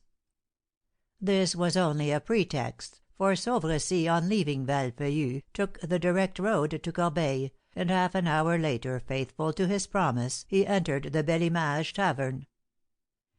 Jenny was waiting for him in the large room which had always been reserved for her since she became a regular customer of the house. Her eyes were red with recent tears. She was very pale, and her marble colour showed that she had not slept. Her breakfast lay untouched on the table near the fireplace, where a bright fire was burning. When Sauvercy came in, she rose to meet him, and took him by the hand with a friendly motion. "Thank you for coming," said she. "Ah, you are very good." Jenny was only a girl, and Sauvercy detested girls. But her grief was so sincere and seemed so deep that he was touched. "You are suffering, madame?" asked he. "Oh, yes, very much." Her tears choked her, and she concealed her face in her handkerchief. "I guessed right," thought Sauvercy. "Hector has deserted her. Now I must smooth the wound, and yet make future meetings between them impossible." He took the weeping Jenny's hand, and softly pulled away the handkerchief. "Have courage," said he. She lifted her tearful eyes to him and said: "You know, then?" "I know nothing, for as you asked me I have said nothing to Tremorel. But I can imagine what the trouble is." "He will not see me any more," murmured Jenny. He has deserted me." Sauveressy summoned up all his eloquence. The moment to be persuasive and paternal had come.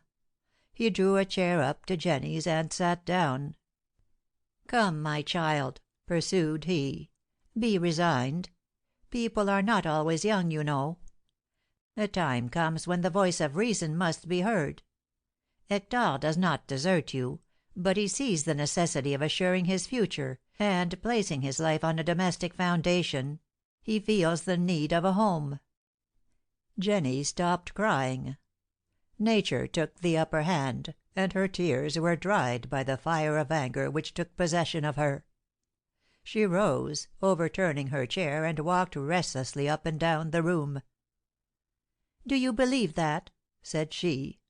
"Do you believe that Hector troubles himself about his future? I see you don't know his character. He dream of a home, or a family. He never has and never will think of anything but himself. If he had any heart, would he have gone to live with you as he has? He had 2 arms to gain his bread and mine. I was ashamed to ask money of him, knowing that what he gave me came from you. But he is my friend, my dear child. Would you do as he has done?" Sauveressy did not know what to say. He was embarrassed by the logic of this daughter of the people, judging her lover rudely but justly. "Ah, I know him, I do," continued Jenny, growing more excited as her mind reverted to the past. "He has only deceived me once, the morning he came and told me he was going to kill himself. I was stupid enough to think him dead and to cry about it. He kill himself? Why, he's too much of a coward to hurt himself. Yes, I love him, but I don't esteem him. That's our fate, you see, only to love the men we despise." Jenny talked loud, gesticulating, and every now and then thumping the table with her fist so that the bottles and glasses jingled. Sauveressy was somewhat fearful lest the hotel people should hear her. They knew him, and had seen him come in. He began to be sorry that he had come, and tried to calm the girl. "But Hector is not deserting you," repeated he. "He will assure you a good position." "Huh! I should laugh at such a thing. Have I any need of him? As long as I have 10 fingers and good eyes, I shall not be at the mercy of any man. He made me change my name, and wanted to accustom me to luxury; and now there is neither a Miss Jenny nor riches, but there is a Pelagie, who proposes to get her 50 sous a day without much trouble." "No," said Sauveressy, "you will not need." "What, to work? But I like work. I am not a do nothing. I will go back to my old life. I used to breakfast on a sou's worth of biscuit and a sou's worth of potatoes, and was well and happy. On Sundays I dined at the Turk for 30 sous. I laughed more then in one afternoon than in all the years I have known Tremorel." She no longer cried, nor was she angry. She was laughing. She was thinking of her old breakfasts and her feasts at the Turk. Sauveressy was stupefied.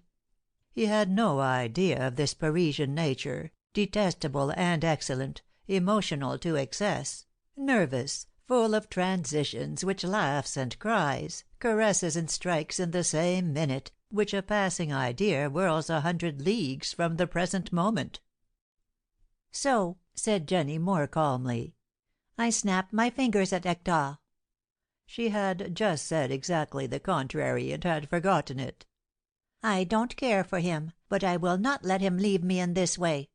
It shan't be said that he left me for another. I won't have it." Jenny was one of those women who do not reason, but who feel; with whom it is folly to argue, for their fixed idea is impregnable to the most victorious arguments. Sauveressy asked himself why she had asked him to come, and said to himself that the part he had intended to play would be a difficult one. But he was patient. "I see, my child," he commenced, "that you haven't understood or even heard me. I told you that Hector was intending to marry." "He!" answered Jenny, with an ironical gesture. "He get married."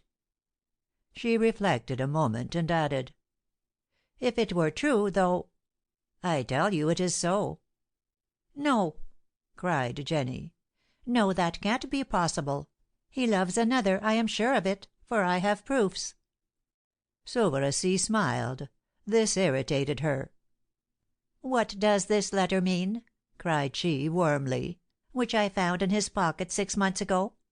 It isn't signed, to be sure, but it must have come from a woman." "A letter?" "Yes, one that destroys all doubts. Perhaps you ask why I did not speak to him about it? Ah, you see, I did not dare. I loved him. I was afraid if I said anything, and it was true he loved another, I should lose him. And so I resigned myself to humiliation, I concealed myself to weep, for I said to myself, 'He will come back to me.' Poor fool!" "Well, but what will you do?" "Me? I don't know. Anything. I didn't say anything about the letter, but I kept it. It is my weapon. I will make use of it.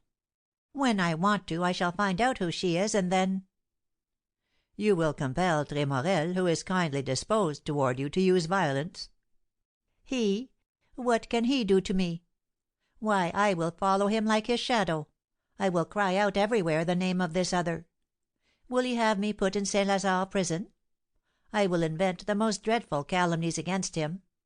They will not believe me at first; later, part of it will be believed. I have nothing to fear. I have no parents, no friends, nobody on earth who cares for me. That's what it is to raise girls from the gutter. I have fallen so low that I defy him to push me lower. So, if you are his friend, sir, advise him to come back to me." Sauverassie was really alarmed. He saw clearly how real and earnest Jenny's menaces were. There are persecutions against which the law is powerless. But he dissimulated his alarm under the blandest air he could assume. "Hear me, my child," said he. "If I give you my word of honour to tell you the truth, you'll believe me, won't you?" She hesitated a moment, and said, "Yes, you are honourable. I will believe you." "Then I swear to you that Tremorel hopes to marry a young girl who is immensely rich, whose dowry will secure his future." "He tells you so. He wants you to believe it." "Why should he? Since he came to Valfeuillu he could have had no other affair than this with you. He lives in my house, as if he were my brother, between my wife and myself, and I could tell you how he spends his time every hour of every day as well as what I do myself." Jenny opened her mouth to reply, but a sudden reflection froze the words on her lips. She remained silent and blushed violently, looking at Sauverassie with an indefinable expression. He did not observe this, being inspired by a restless though aimless curiosity. This proof, which Jenny talked about, worried him. "Suppose," said he, "you should show me this letter." She seemed to feel at these words an electric shock. "To you?" she said, shuddering. "Never." "If, when one is sleeping, the thunder rolls and the storm bursts, it often happens that the sleep is not troubled. Then suddenly, at a certain moment, the imperceptible flutter of a passing insect's wing awakens one." Jenny's shudder was like such a fluttering to Sauverassie. The sinister light of doubt struck on his soul. Now his confidence, his happiness, his repose were gone for ever. He rose with a flashing eye and trembling lips. "Give me the letter," said he, in an imperious tone. Jenny recoiled with terror. She tried to conceal her agitation, to smile, to turn the matter into a joke. "Not to day," said she. "Another time. You are too curious." But Sauverassie's anger was terrible.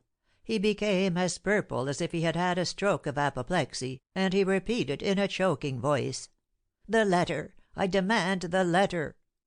"Impossible!" said Jenny. "Because," she added, struck with an idea, "I haven't got it here."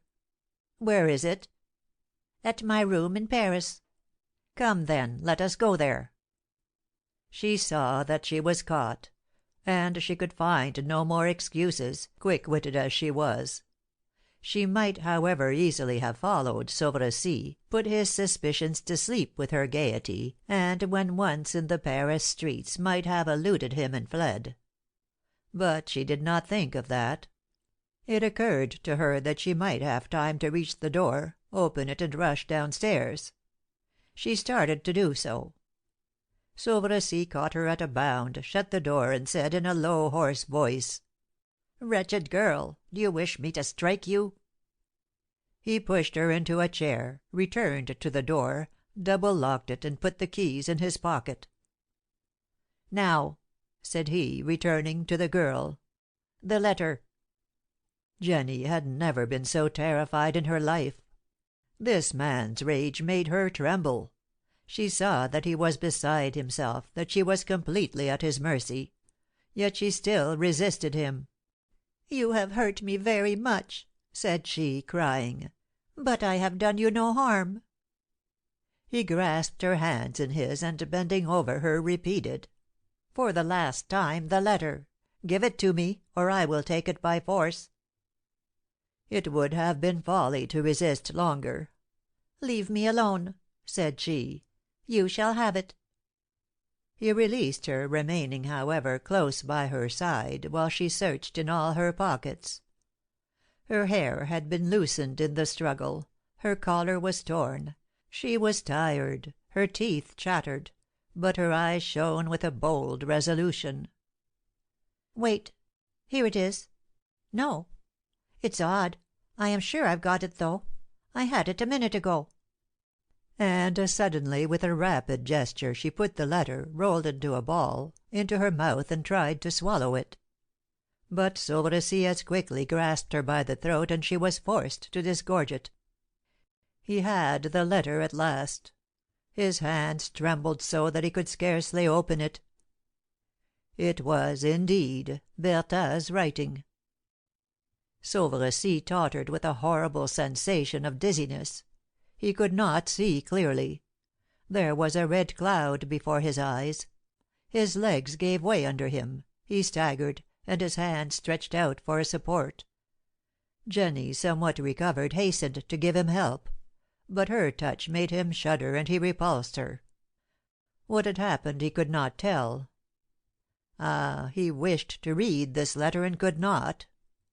He went to the table, turned out and drank 2 large glasses of water, one after another. The cold draught restored him, his blood resumed its natural course, and he could see. The note was short, and this was what he read: "Don't go to morrow to Petit Bourg, or rather, return before breakfast. He has just told me that he must go to Melun, and that he should return late. A whole day." He! That was himself. This other lover of Hector's was Bertha, his wife. For a moment he saw nothing but that. All thought was crushed within him. His temples beat furiously. He heard a dreadful buzzing in his ears. It seemed to him as if the earth were about to swallow him up. He fell into a chair. From purple he became ashy white. Great tears trickled down his cheeks. Jenny understood the miserable meanness of her conduct when she saw this great grief, this silent despair, this man with a broken heart. Was she not the cause of all? She had guessed who the writer of the note was. She thought, when she asked Sauvercy to come to her, that she could tell him all, and thus avenge herself at once upon Hector and her rival. Then, on seeing this man refusing to comprehend her hints, she had been full of pity for him. She had said to herself that he would be the one who would be most cruelly punished. And then she had recoiled, but too late, and he had snatched the secret from her. She approached Sauvercy and tried to take his hands. He still repulsed her. "Let me alone," said he. "Pardon me, sir. I am a wretch. I am horrified at myself." He rose suddenly. He was gradually coming to himself. "What do you want?" "That letter. I guessed." He burst into a loud, bitter, discordant laugh, and replied: God forgive me! Why, my dear, did you dare to suspect my wife?" While Jenny was muttering confused excuses, he drew out his pocket book, and took from it all the money it contained, some 700 or 800 francs, which he put on the table. "Take this from Hector," said he. "He will not permit you to suffer for anything; but believe me, you had best let him get married." Then he mechanically took up his gun, opened the door, and went out. His dogs leaped upon him to caress him. He kicked them off. Where was he going? What was he going to do? End of chapters 16 and 17.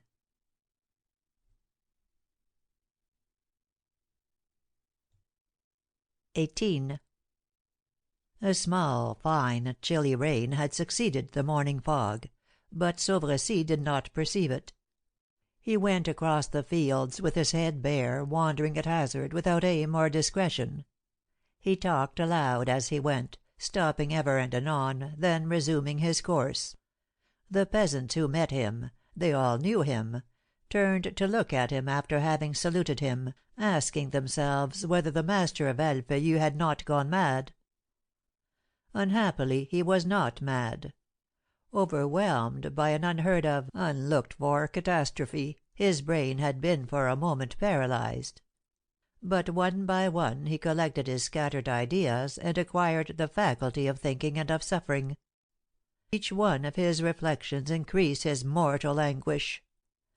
Yes, Bertha and Hector had deceived, had dishonored him. She beloved to idolatry, he his best and oldest friend, a wretch that he had snatched from misery, who owed him everything. And it was in his house, under his own roof, that this infamy had taken place. They had taken advantage of his noble trust, had made a dupe of him.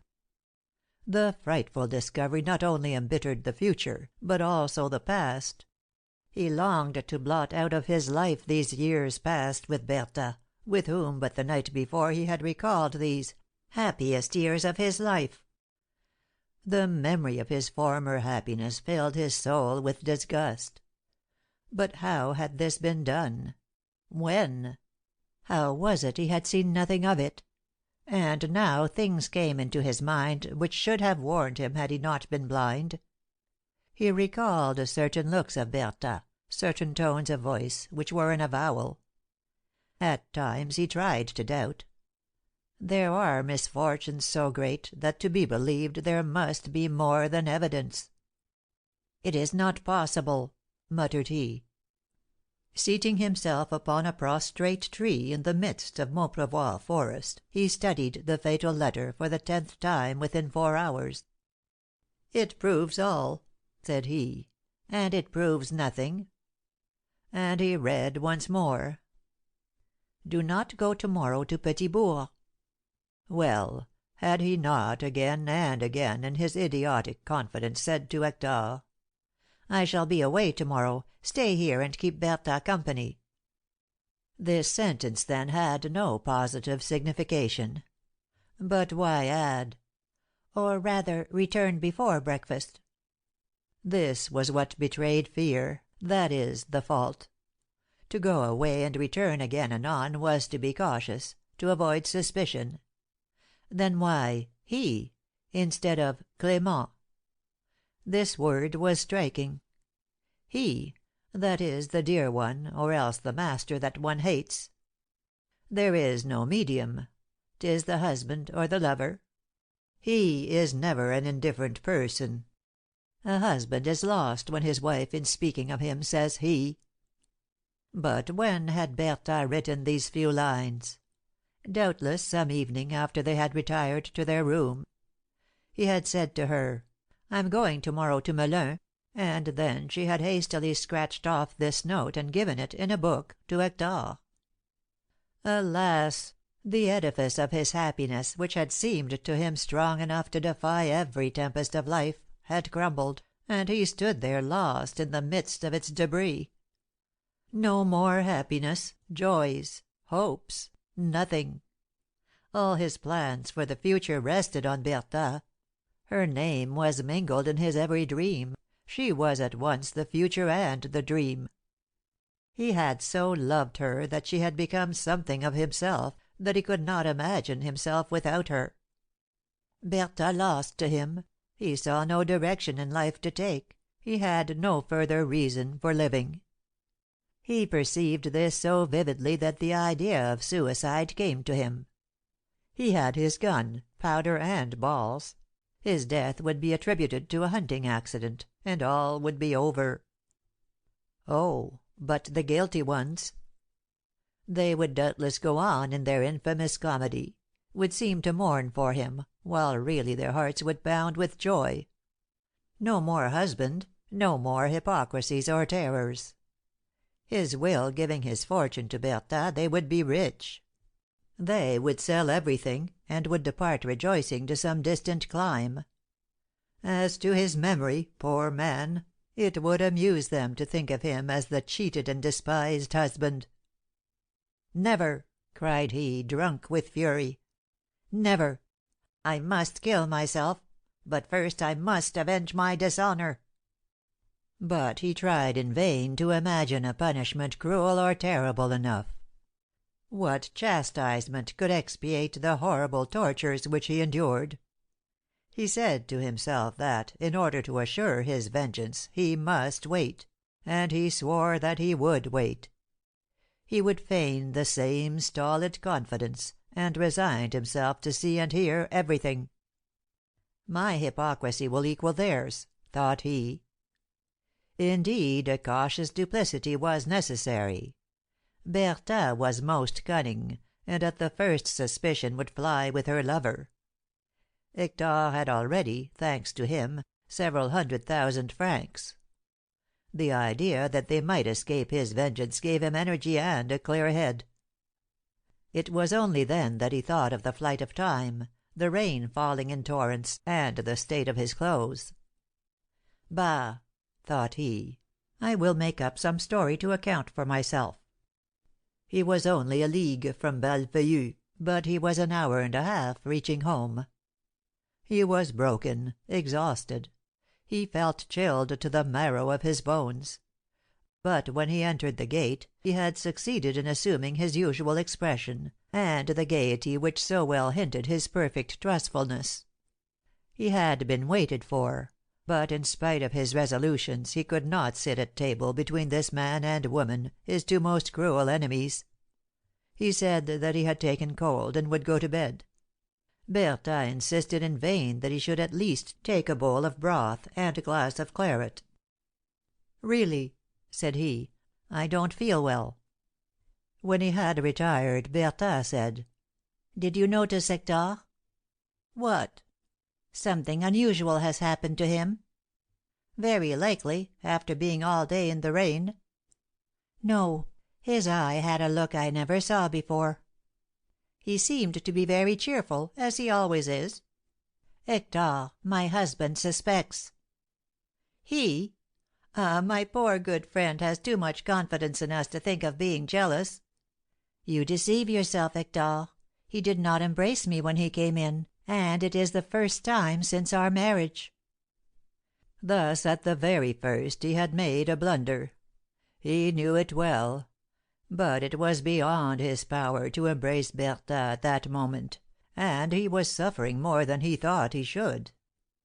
When his wife and his friend ascended to his room after dinner, they found him shivering under the sheets, red, his forehead burning, his throat dry, and his eyes shining with an unusual brilliancy. A fever soon came on, attended by delirium. A doctor was called, who at first said he would not answer for him. The next day he was worse. From this time both Hector and Bertha conceived for him the most tender devotion. Did they think they should thus in some sort expiate their crime? It is doubtful. More likely they tried to impose on the people about them. Every one was anxious for Sauvercy. They never deserted him for a moment, passing the night by turns near his bed. And it was painful to watch over him. A furious delirium never left him. Several times force had to be used to keep him on the bed, He tried to throw himself out of the window. The third day he had a strange fancy. He did not wish to stay in his chamber. He kept crying out, "Carry me away from here! Carry me away from here!" The doctor advised that he should be humored, so a bed was made up for him in a little room on the ground floor overlooking the garden. His wanderings did not betray anything of his suspicions. Perhaps the firm will was able even to control the delirium. The fever finally yielded on the 9th day. His breathing became calmer, and he slept. When he awoke, reason had returned. That was a frightful moment. He had, so to speak, to take up the burden of his misery. At first he thought it the memory of a horrid nightmare. But no. He had not dreamed. He recalled the Belle Image, Jenny, the forest, the letter. What had become of the letter? Then, having the vague impression of a serious illness, he asked himself if he had said anything to betray the source of his misery. This anxiety prevented his making the slightest movement, and he opened his eyes softly and cautiously. It was 11 at night, and all the servants had gone to bed. Hector and Bertha alone were keeping watch. He was reading a paper, she was crocheting. Sauvercy saw by their placid countenances that he had betrayed nothing. He moved slightly. Bertha at once arose and came to him. "How are you, dear Clément?" asked she, kissing him fondly on the forehead. "I am no longer in pain." "You see the result of being careless. How many days have I been sick?" 8 days." "Why was I brought here?" "Because you wished it." Tremorel had approached the bedside. "You refused to stay up stairs," said he. "You were ungovernable till we had brought you here." "But don't tire yourself," resumed Hector. "Go to sleep again, and you will be well by to morrow. And good night, for I am going to bed now, and shall return and wake your wife at 4 o'clock." He went out, and Bertha, having given Sauvercy something to drink, returned to her seat. "What a friend Tremorel is!" murmured she. Sauvercy did not answer this terribly ironical exclamation. He shut his eyes, pretended to sleep, and thought of the letter. What had he done with it? He remembered that he had carefully folded it and put it in the right hand pocket of his vest. He must have this letter. It would balk his vengeance, should it fall into his wife's hands. And this might happen at any moment. It was a miracle that his valet had not put it on the mantel, as he was accustomed to do with the things which he found in his master's pockets.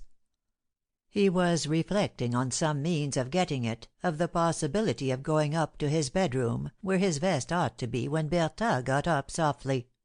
She came to the bed and whispered gently, "Clément, Clément." He did not open his eyes, and she, persuaded that he was sleeping, though very lightly, stole out of the room, holding her breath as she went. "Oh, the wretch!" muttered Sauvercy. "She is going to him."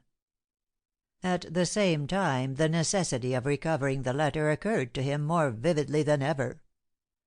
"I can get to my room," thought he, "without being seen, by the garden and back stairs. She thinks I'm asleep. I shall get back and a bed before she returns." Then, without asking himself whether he were not too feeble, or what danger there might be in exposing himself to the cold, he got up, threw a gown around him, put on his slippers, and went toward the door.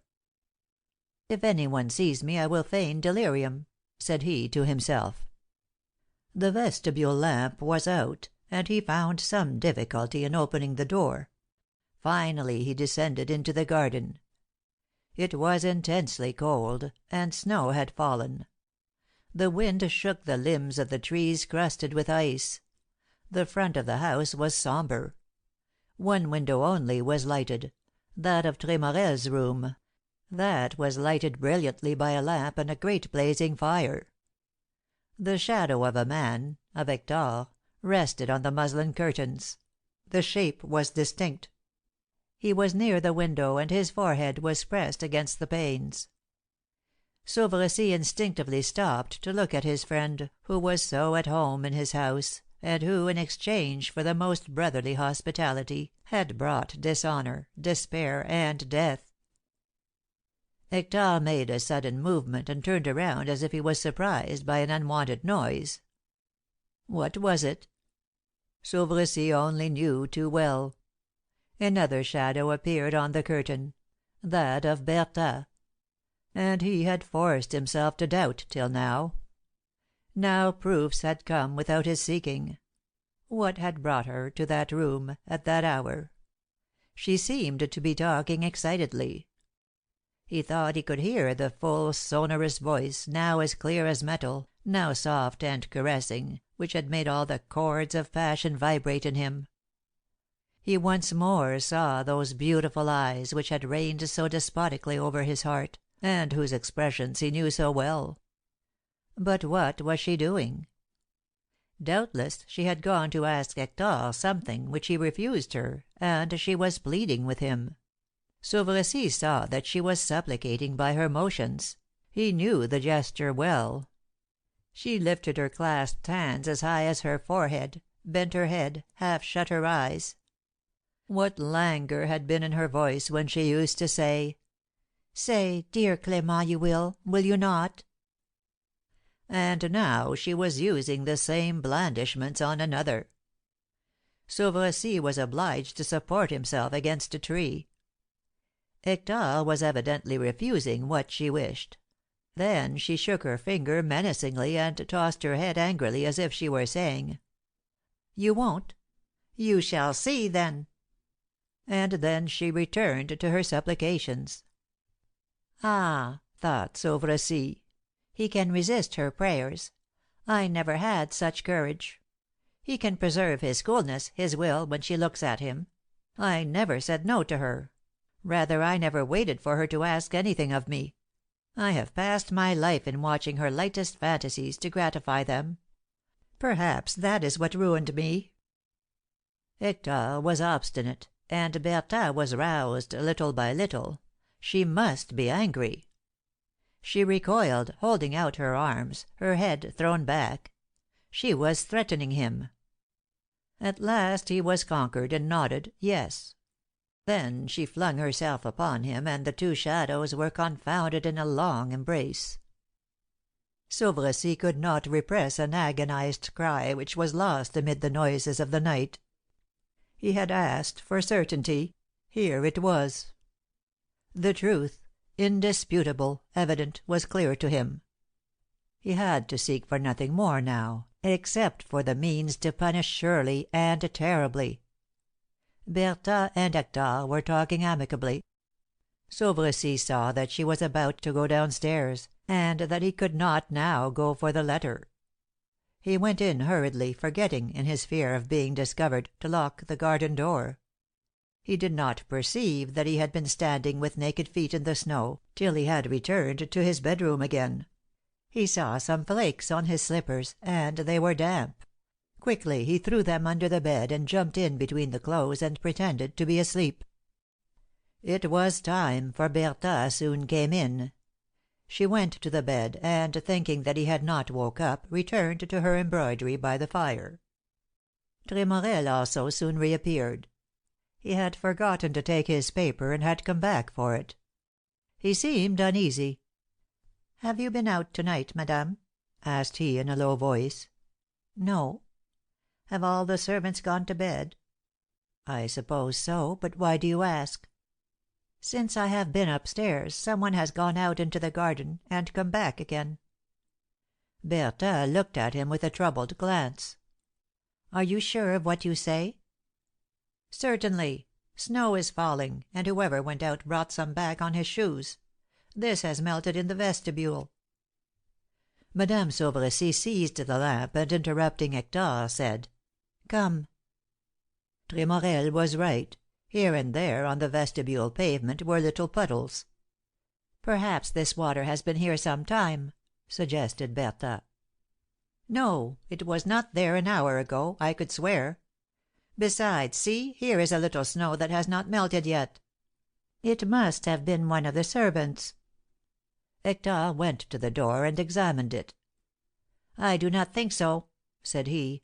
"A servant would have shut the bolts. Here they are, drawn back. Yet I myself shut the door to night, and distinctly recollect fastening the bolts." "It's very strange." "And all the more so, look you, because the traces of the water do not go much beyond the drawing room door." They remained silent, and exchanged anxious looks. The same terrible thought occurred to them both. If it were he! But why should he have gone into the garden? It could not have been to spy on them. They did not think of the window. "It couldn't have been Clément," said Bertha at last. "He was asleep when I went back, and he is in a calm and deep slumber now." Sauveressy, stretched upon his bed, heard what his enemies were saying. He cursed his imprudence. "Suppose," thought he, "they should think of looking at my gown and slippers." Happily this simple idea did not occur to them. After reassuring each other as well as they were able, they separated; but each heart carried an anxious doubt. Sauveressy on that night had a terrible crisis in his illness. Delirium, succeeding this ray of reason, renewed its possession of his brain. The next morning Dr. R pronounced him in more danger than ever, and sent a despatch to Paris saying that he would be detained at Valfeuillu 3 or 4 days. The distemper redoubled in violence; very contradictory symptoms appeared. Each day brought some new phase of it, which confounded the foresight of the doctors. Every time that Sauveressy had a moment of reason, the scene at the window recurred to him, and drove him to madness again. On that terrible night when he had gone out into the snow, he had not been mistaken.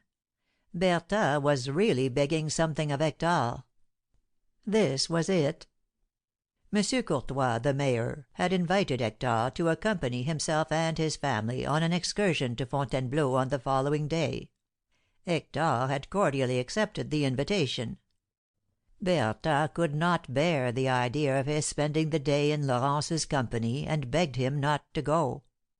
She told him there were plenty of excuses to relieve him from his promise. For instance, he might urge that it would not be seemly for him to go when his friend lay dangerously ill. At first he positively refused to grant her prayer, but by her supplications and menaces she persuaded him, and she did not go down stairs until he had sworn that he would write to M. Courtois that very evening declining the invitation. He kept his word, but he was disgusted by her tyrannical behaviour.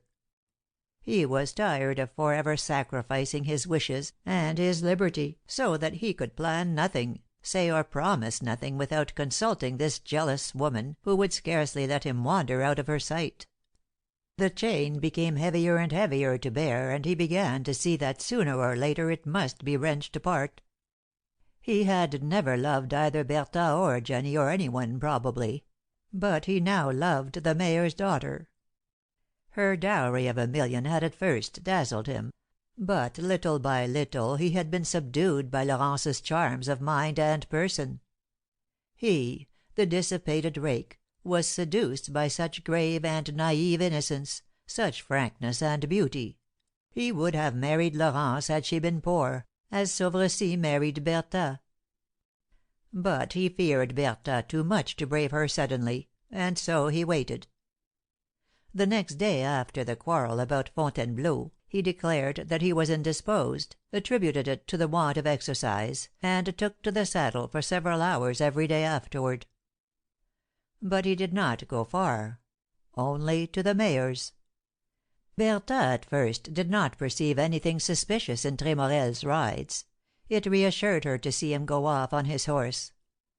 After some days, however, she thought she saw in him a certain feeling of satisfaction concealed under the semblance of fatigue. She began to have doubts, and these increased every time he went out. All sorts of conjectures worried her while he was away. Where did he go? probably to see Laurence, whom she feared and detested. The suspicion soon became a certainty with her. One evening Hector appeared, carrying in his buttonhole a flower which Laurence herself had put there, and which he had forgotten to take out. Bertha took it gently, examined it, smelt it, and, compelling herself to smile, "Why," said she, "what a pretty flower!" "So I thought," answered Hector carelessly, "though I don't know what it is called." "Would it be bold to ask who gave it to you?" "Not at all. It's a present from our good Plantat." All Orcival knew that Monsieur Plantat, a monomaniac on flowers, never gave them away to any one except Madame Laurence. Hector's evasion was an unhappy one, and Bertha was not deceived. "You promised me, Hector," said she, "not to see Laurence any more, and to give up this marriage." He tried to reply. "Let me speak," she continued, "and explain yourself afterward. You have broken your word; you are deceiving my confidence. But I tell you, you shall not marry her." Then, without awaiting his reply, she overwhelmed him with reproaches. Why had he come here at all? She was happy in her home before she knew him. She did not love Sauvercy, it was true, but she esteemed him, and he was good to her. Ignorant of the happiness of true love, she did not desire it. But he had come, and she could not resist his fascination. And now, after having engaged her affection, he was going to desert her, to marry another. Tremorel listened to her, perfectly amazed at her audacity. What! She dared to pretend that it was he who had abused her innocence, when, on the contrary, he had sometimes been astonished at her persistency. Such was the depth of her corruption, as it seemed to him, that he wondered whether he were her first or her 20th lover. And she had so led him on, and had so forcibly made him feel the intensity of her will, that he had been fain still to submit to this despotism. But he had now determined to resist on the first opportunity, and he resisted. "Well, yes," said he, frankly, "I did deceive you. I have no fortune; this marriage will give me one. I shall get married." He went on to say that he loved Laurence less than ever, but that he coveted her money more and more every day. "To prove this," he pursued, "if you will find me to morrow a girl who has 1,200,000 francs instead of 1,000,000, I will marry her in preference to Mademoiselle Courtois." She had never suspected he had so much courage. She had so long moulded him like soft wax, and this unexpected conduct disconcerted her. She was indignant, but at the same time she felt that unhealthy satisfaction that some women feel when they meet a master who subdues them; and she admired Tremorel more than ever before. This time he had taken a tone which conquered her. She despised him enough to think him quite capable of marrying for money. When he had done, she said: "It's really so, then? You only care for the 1,000,000 of dowry?" "I've sworn it to you 100 times." "Truly now, don't you love Laurence?" "I have never loved her, and never shall." He thought that he would thus secure his peace until the wedding day. Once married, he cared not what would happen. What cared he for Sauvercy? Life is only a succession of broken friendships. What is a friend, after all? One who can and ought to serve you. Ability consists in breaking with people when they cease to be useful to you. Bertha reflected. "Hear me, Hector," said she at last. "I cannot calmly resign myself to the sacrifice which you demand. Let me have but a few days to accustom myself to this dreadful blow. You owe me as much. Let Clément get well first." He did not expect to see her so gentle and subdued. Who would have looked for such concessions, so easily obtained? The idea of a snare did not occur to him. In his delight he betrayed how he rejoiced in his liberty, which ought to have undeceived Bertha. But she did not perceive it. He grasped her hand and cried: "Ah, you are very good! You really love me!" CHAPTER XIX.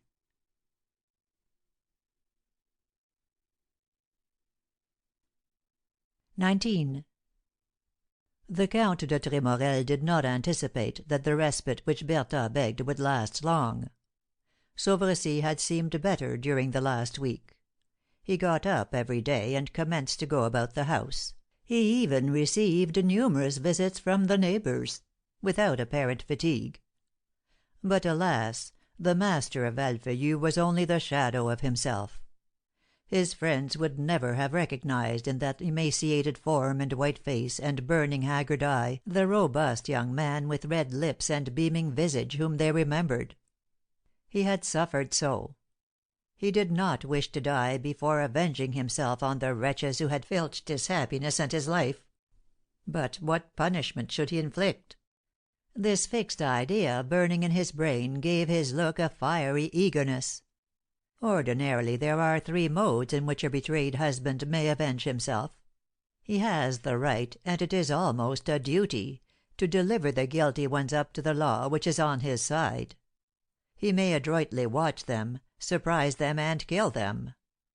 There is a law which does not absolve, but excuses him in this. Lastly, he may affect a stolid indifference, laugh the first and loudest at his misfortune, drive his wife from his roof and leave her to starve. But what poor wretched methods of vengeance!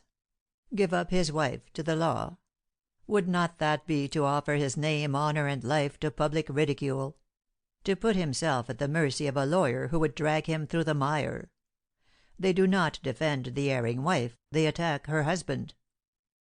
And what satisfaction would he get? Bertha and Tremorel would be condemned to a year's imprisonment, perhaps 18 months, possibly 2 years. It seemed to him simpler to kill them.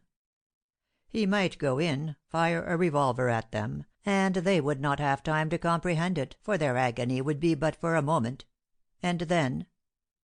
Then he must be conviction. As to turning his wife out of doors, that was to hand her over quietly to Hector. He imagined them leaving Valfeuillu hand in hand, happy and smiling and laughing in his face. At this thought he had a fit of cold rage, his self-esteem adding the sharpest pains to the wounds in his heart. None of these vulgar methods could satisfy him. He longed for some revenge unheard of, strange, monstrous, as his tortures were. Then he thought of all the horrible tales he had read, seeking one to his purpose. He had a right to be particular, and he was determined to wait until he was satisfied. There was only one thing that could balk his progress: Jenny's letter. What had become of it? Had he lost it in the woods? He had looked for it everywhere, and could not find it. He accustomed himself, however, to feign, finding a sort of fierce pleasure in the constraint. He learned to assume a countenance which completely hid his thoughts. He submitted to his wife's caresses without an apparent shudder, and shook Hector by the hand as heartily as ever. In the evening, when they were gathered about the drawing-room table, he was the gayest of the three. He built 100 air castles, pictured 100 pleasure parties, when he was able to go abroad again. Hector rejoiced at his returning health. "Clément is getting on finely," said he to Bertha one evening. She understood only too well what he meant. "Always thinking of Laurence?" "Did you not permit me to hope?" "I asked you to wait, Hector, and you have done well not to be in a hurry. I know a young girl who would bring you not 1 but 3 millions as dowry." This was a painful surprise. He really had no thoughts for any one but Laurence, and now a new obstacle presented itself. "And who is that?" She leaned over and whispered tremblingly in his ear. "I am Clément's sole heiress. Perhaps he'll die. I might be a widow to morrow." Hector was petrified. "But Sauvercy, thank God, is getting well fast." Bertha fixed her large clear eyes upon him, and with frightful calmness said: "What do you know about it?" Tremorel did not ask what these strange words meant.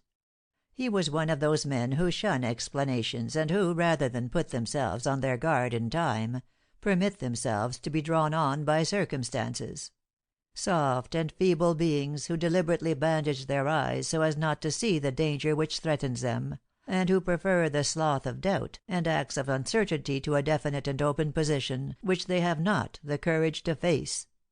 Besides, Hector experienced a childish satisfaction in seeing Bertha's distress, though he feared and detested her.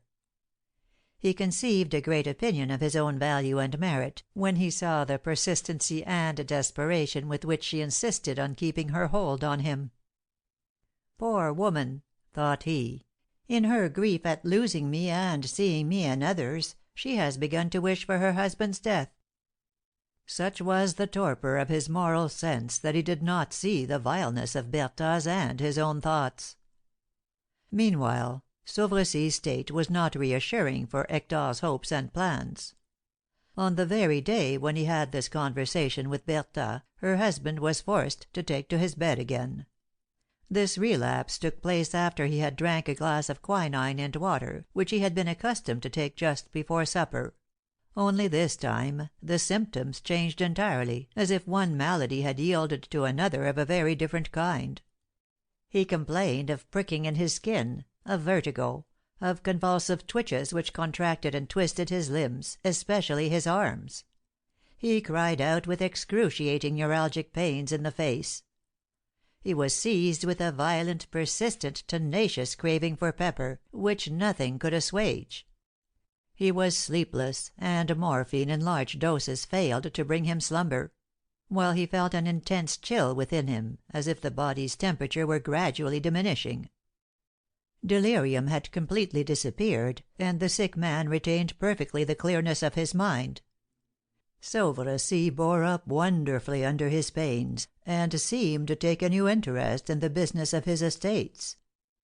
He was constantly in consultation with bailiffs and agents, and shut himself up for days together with notaries and attorneys. Then, saying that he must have distractions, he received all his friends, and when no one called, he sent for some acquaintance to come and chat with him in order to forget his illness. He gave no hint of what he was doing and thinking, and Bertha was devoured by anxiety. She often watched for her husband's agent when, after a conference of several hours, he came out of his room, and, making herself as sweet and fascinating as possible, she used all her cunning to find out something which would enlighten her as to what he was about. But no one could, or at least would, satisfy her curiosity. All gave evasive replies, as if Sauvercy had cautioned them, or as if there were nothing to tell. No complaints were heard from Sauvercy. He talked constantly of Bertha and Hector. He wished all the world to know their devotion to him. He called them his guardian angels, and blessed Heaven that had given him such a wife and such a friend. Sauvercy's illness now became so serious that Tremorel began to despair. He became alarmed. What position would his friend's death leave him in? Bertha, having become a widow, would be implacable. He resolved to find out her inmost thoughts at the first opportunity. She anticipated him and saved him the trouble of broaching the subject.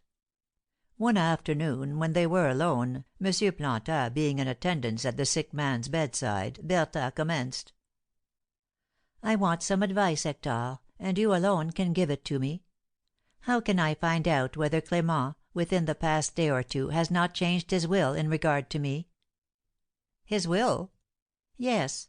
I've already told you that by a will of which I myself have a copy, Sauvercy has left me his whole fortune. I fear that he may perhaps revoke it." "What an idea!" "Ah, I have reasons for my apprehensions.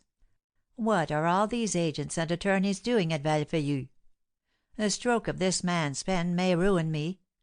Don't you see that he can deprive me of his millions, and reduce me to my dowry of 50,000 francs?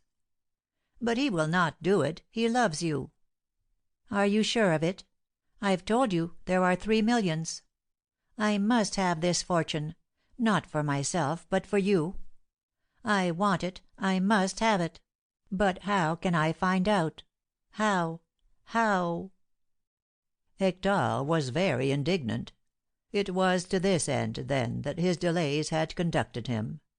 She thought that she had a right now to dispose of him in spite of himself, and as it were to purchase him.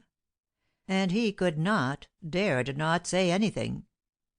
"We must be patient," said he, "and wait." "Wait? For what? Till he's dead?" "Don't speak so." "Why not?" Bertha went up to him, and in a low voice muttered: "He has only a week to live. And see here." She drew a little vial from her pocket and held it up to him. "That is what convinces me that I am not mistaken." Hector became livid, and could not stifle a cry of horror. He comprehended all now. He saw how it was that Bertha had been so easily subdued, why she had refrained from speaking of Laurence, her strange words, her calm confidence. "Poison!" stammered he, confounded. "Yes, poison." "You have not used it." She fixed a hard, stern look upon him, the look which had subdued his will, against which he had struggled in vain, and in a calm voice, emphasizing each word, answered: "I have used it." The Count was, indeed, a dangerous man, unscrupulous, not recoiling from any wickedness when his passions were to be indulged, capable of everything; but this horrible crime awoke in him all that remained of honest energy. "Well," he cried, in disgust, "you will not use it again." He hastened toward the door, shuddering. She stopped him. "Reflect before you act," said she, coldly. "I will betray the fact of your relations with me. Who will then believe that you are not my accomplice?" He saw the force of this terrible menace coming from Bertha. "Come," said she, ironically, "speak, betray me if you choose. Whatever happens, for happiness or misery, we shall no longer be separated. Our destinies will be the same." Hector fell heavily into a chair, more overwhelmed than if he had been struck with a hammer. He held his bursting forehead between his hands. He saw himself shut up in an infernal circle, without outlet. "I am lost," he stammered, without knowing what he said. "I am lost." He was to be pitied. His face was terribly haggard, great drops of perspiration stood at the roots of his hair, his eyes wandered as if he were insane. Bertha shook him rudely by the arm, for his cowardice exasperated her. "You are afraid," she said. "You are trembling. Lost? You would not say so if you loved me as I do you. Will you be lost because I am to be your wife, because we shall be free to love in the face of all the world? Lost? Then you have no idea of what I have endured. You don't know, then, that I am tired of suffering, fearing, feigning." "Such a crime!" She burst out with a laugh that made him shudder. "You ought to have said so," said she, with a look full of contempt. "The day you won me from Sauvercy, the day that you stole the wife of this friend who saved your life. Do you think that was a less horrid crime? You knew as well as I did how much my husband loved me, and that he would have preferred to die, rather than lose me thus." "But he knows nothing, suspects nothing of it." "You are mistaken. Sauvercy knows all." "Impossible." "All, I tell you; and he has known all since that day when he came home so late from hunting. Don't you remember that I noticed his strange look, and said to you that my husband suspected something? You shrugged your shoulders. Do you forget the steps in the vestibule the night I went to your room? He had been spying on us. Well, do you want a more certain proof? Look at this letter which I found, crumpled up and wet, in one of his vest pockets." She showed him the letter which Sauvercy had forcibly taken from Jenny, and he recognized it well. "It is a fatality," said he, overwhelmed, "but we can separate and break off with each other. Bertha, I can go away." "It's too late. Believe me, Hector, we are to day defending our lives. Ah, you don't know Clément. You don't know what the fury of a man like him can be, when he sees that his confidence has been outrageously abused and his trust vilely betrayed. If he has said nothing to me, and has not let us see any traces of his implacable anger, it is because he is meditating some frightful vengeance." This was only too probable, and Hector saw it clearly. "What shall we do?" he asked in a hoarse voice. He was almost speechless. "Find out what change he has made in his will." "But how?" "I don't know yet. I came to ask your advice, and I find you more cowardly than a woman." "Let me act, then. Don't do anything yourself. I will do all." He essayed an objection. "Enough," said she. "He must not ruin us, after all. I will see. I will think." Some one below called her. She went down, leaving Hector overcome with despair. That evening, during which Bertha seemed happy and smiling, his face finally betrayed so distinctly the traces of his anguish, that Sauvercy tenderly asked him if he were not ill. "You exhaust yourself tending on me, my good Hector," said he. "How can I ever repay your devotion?" Tremorel had not the strength to reply. "And that man knows all," thought he. "What courage! What fate can he be reserving for us?" The scene which was passing before Hector's eyes made his flesh creep. Every time that Bertha gave her husband his medicine, she took a hairpin from her tresses, and plunged it into the little vial which she had shown him, taking up thus small white grains, which she dissolved in the potions prescribed by the doctor. It might be supposed that Tremorel, enslaved by his horrid position, and harassed by increasing terror, would renounce for ever his proposed marriage with Laurence. Not so. He clung to that project more desperately than ever. Bertha's threats, the great obstacles now intervening, his anguish, crime, only augmented the violence of his love for her, and fed the flame of his ambition to secure her as his wife. A small and flickering ray of hope which lighted the darkness of his despair consoled and revived him, and made the present more easy to bear. He said to himself that Bertha could not be thinking of marrying him the day after her husband's death. Months, a whole year must pass, and thus he would gain time; then some day he would declare his will. What would she have to say? Would she divulge the crime, and try to hold him as her accomplice? Who would believe her? How could she prove that he, who loved and had married another woman, had any interest in Sauvercy's death? People don't kill their friends for the mere pleasure of it. Would she provoke the law to exhume her husband? She was now in a position, thought he, wherein she could or would not exercise her reason. Later on she would reflect, and then she would be arrested by the probability of those dangers, the certainty of which did not now terrify her. He did not wish that she should ever be his wife at any price. He would have detested her had she possessed millions. He hated her now that she was poor, ruined, reduced to her own narrow means. And that she was so there was no doubt. Sauvercy indeed knew all. He was content to wait. He knew that Laurence loved him enough to wait for him 1 or 3 years, if necessary. He already had such absolute power over her that she did not try to combat the thoughts of him, which gently forced themselves on her, penetrated to her soul, and filled her mind and heart. Hector said to himself that in the interest of his designs, perhaps it was well that Bertha was acting as she did. He forced himself to stifle his conscience in trying to prove that he was not guilty. Who thought of this crime? Bertha. Who was executing it? She alone. He could only be reproached with moral complicity in it, a complicity involuntary, forced upon him, imposed somehow by the care for his own life. Sometimes, however, a bitter remorse seized him. He could have understood a sudden, violent, rapid murder; could have explained to himself a knife stroke. But this slow death given drop by drop, horribly sweetened by tenderness, veiled under kisses, appeared to him unspeakably hideous.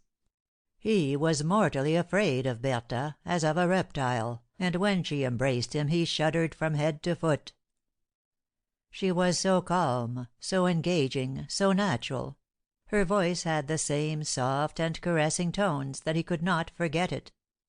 She plunged her hairpin into the fatal vial without ceasing her conversation, and he did not surprise her in any shrinking or shuddering, nor even a trembling of the eyelids. She must have been made of brass. Yet he thought that she was not cautious enough, and that she put herself in danger of discovery, and he told her of these fears and how she made him tremble every moment. "Have confidence in me," she answered. "I want to succeed. I am prudent. But you may be suspected." "By whom?" "Eh! How do I know? Every one. The servants, the doctor." "No danger. And suppose they did suspect?" "They would make examinations, Bertha. They would make a minute scrutiny." She gave a smile of the most perfect security. "They might examine and experiment as much as they pleased, they would find nothing. Do you think I am such a fool as to use arsenic?" "For heaven's sake, hush!" "I have procured one of those poisons which are as yet unknown, and which defy all analysis; one of which many doctors, and learned ones too, could not even tell the symptoms." "But where did you get this?" He dared not say poison. "Who gave you that?" resumed he. "What matters it? I have taken care that he who gave it to me should run the same danger as myself, and he knows it. There's nothing to fear from that quarter. I've paid him enough to smother all his regrets." An objection came to his lips. He wanted to say, "It's too slow," but he had not the courage, though she read his thought in his eyes. "It is slow, because that suits me," said she. "Before all, I must know about the will, and that I am trying to find out." She occupied herself constantly about this will, and during the long hours that she passed at Sauvressie's bedside she gradually, with the greatest craft and delicacy, led her husband's mind in the direction of his last testament, with such success that he himself mentioned the subject which so absorbed Bertha. He said that he did not comprehend why people did not always have their worldly affairs in order, and their wishes fully written down, in case of accident. What difference did it make whether one were ill or well? At these words Bertha attempted to stop him. Such ideas, she said, pained her too much. She even shed real tears, which fell down her cheeks and made her more beautiful and irresistible than before. Real tears, which moistened her handkerchief.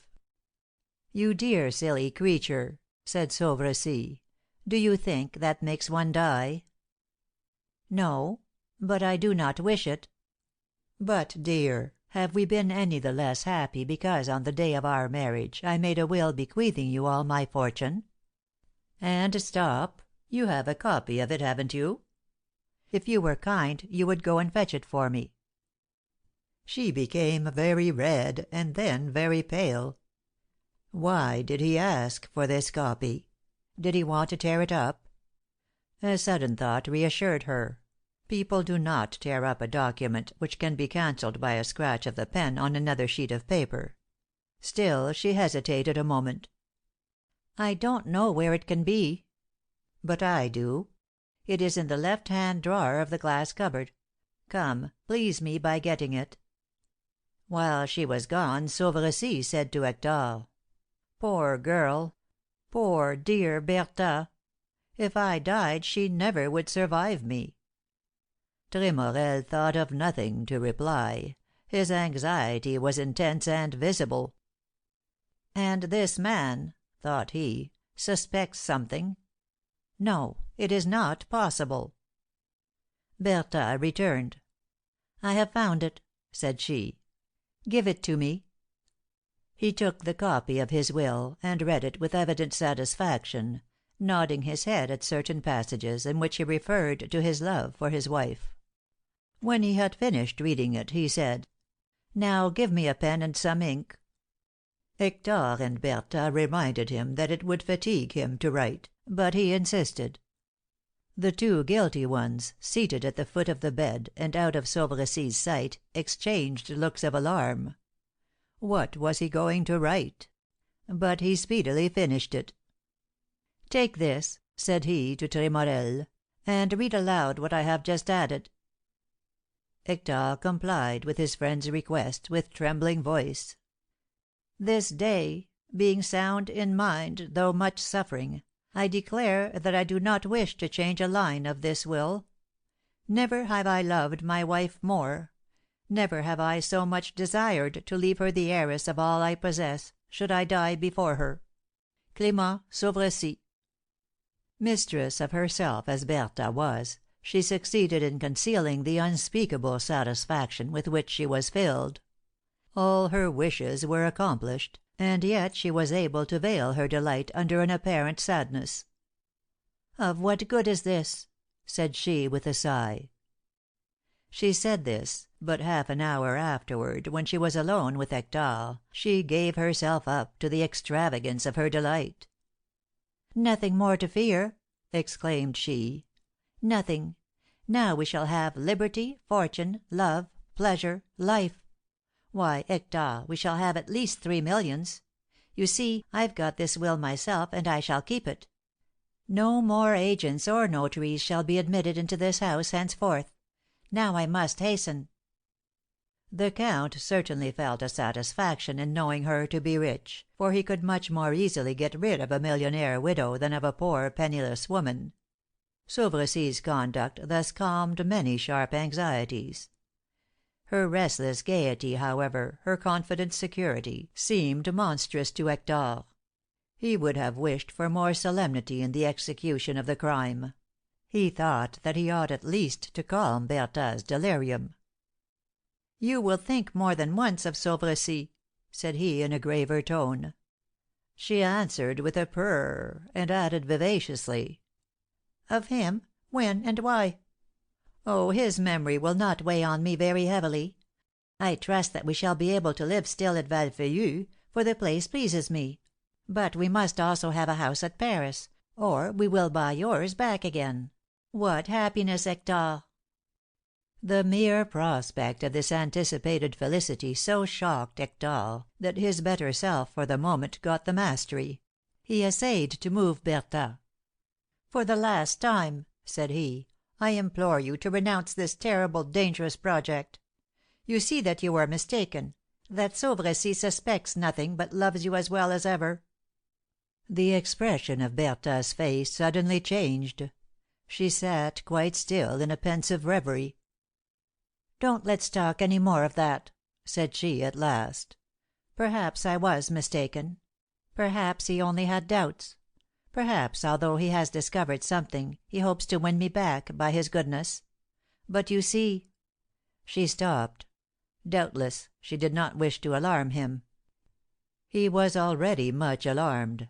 The next day he went off to Melun without a word, being unable to bear the sight of this agony and fearing to betray himself. But he left his address, and when she sent word that Sauveressie was always crying out for him, he hastily returned. Her letter was most imprudent and absurd, and made his hair stand on end. He had intended on his arrival to reproach her, but it was she who upbraided him. "Why this flight?" "I could not stay here. I suffered, trembled, felt as if I were dying. What a coward you are!" He would have replied, but she put her finger on his mouth, and pointed with her other hand to the door of the next room. "Sh! 3 doctors have been in consultation there for the past hour, and I haven't been able to hear a word of what they said. Who knows what they are about? I shall not be easy till they go away." Bertha's fears were not without foundation. When Sauveressie had his last relapse, and complained of a severe neuralgia in the face, and an irresistible craving for pepper, Dr. R had uttered a significant exclamation. It was nothing, perhaps, but Bertha had heard it, and she thought she surprised a sudden suspicion on the doctor's part; and this now disturbed her, for she thought that it might be the subject of the consultation. The suspicion, however, if there had been any, quickly vanished.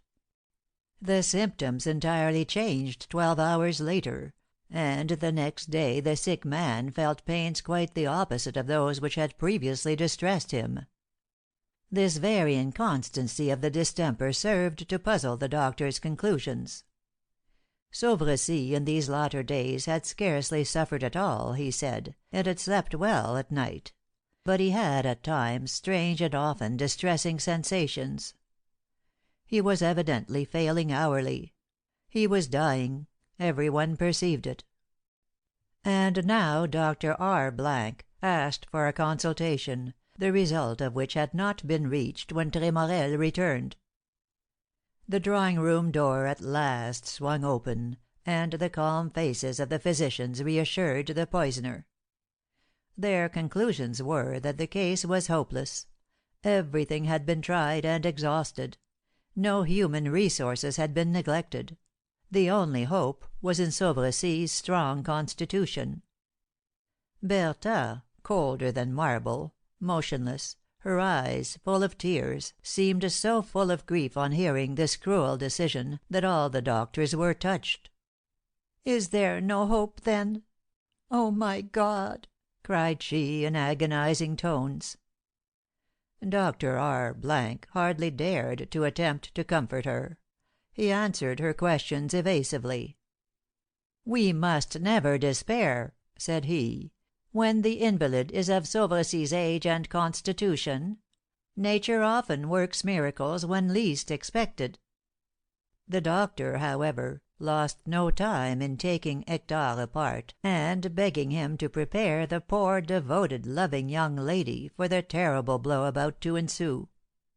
"For you see," added he, "I don't think Monsieur Sauvercy can live more than 2 days." Bertha, with her ear at the keyhole, had heard the doctor's prediction; and when Hector returned from conducting the physician to the door, he found her radiant. She rushed into his arms. "Now," cried she, "the future truly belongs to us. Only one black point obscured our horizon, and it has cleared away. It is for me to realize Dr. R.'s prediction." They dined together, as usual, in the dining room, while one of the chambermaids remained beside the sick bed. Bertha was full of spirits which she could scarcely control. The certainty of success and safety, the assurance of reaching the end, made her imprudently gay. She spoke aloud, even in the presence of the servants, of her approaching liberty. During the evening she was more reckless than ever. If any of the servants should have a suspicion, or a shadow of one, she might be discovered and lost. Hector constantly nudged her under the table and frowned at her, to keep her quiet. He felt his blood run cold at her conduct. All in vain. There are times when the armor of hypocrisy becomes so burdensome that one is forced, cost what it may, to throw it off, if only for an instant. While Hector was smoking his cigar, Bertha was more freely pursuing her dream. She was thinking that she could spend the period of her mourning at Valfeuillu, and Hector, for the sake of appearances, would hire a pretty little house somewhere in the suburbs.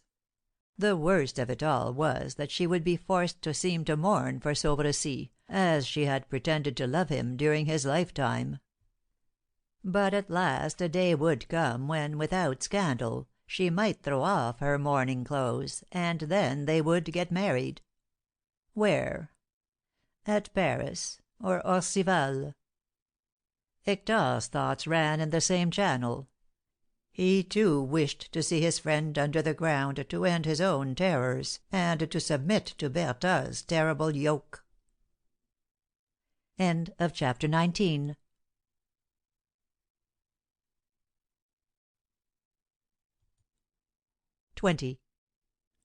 Time passed.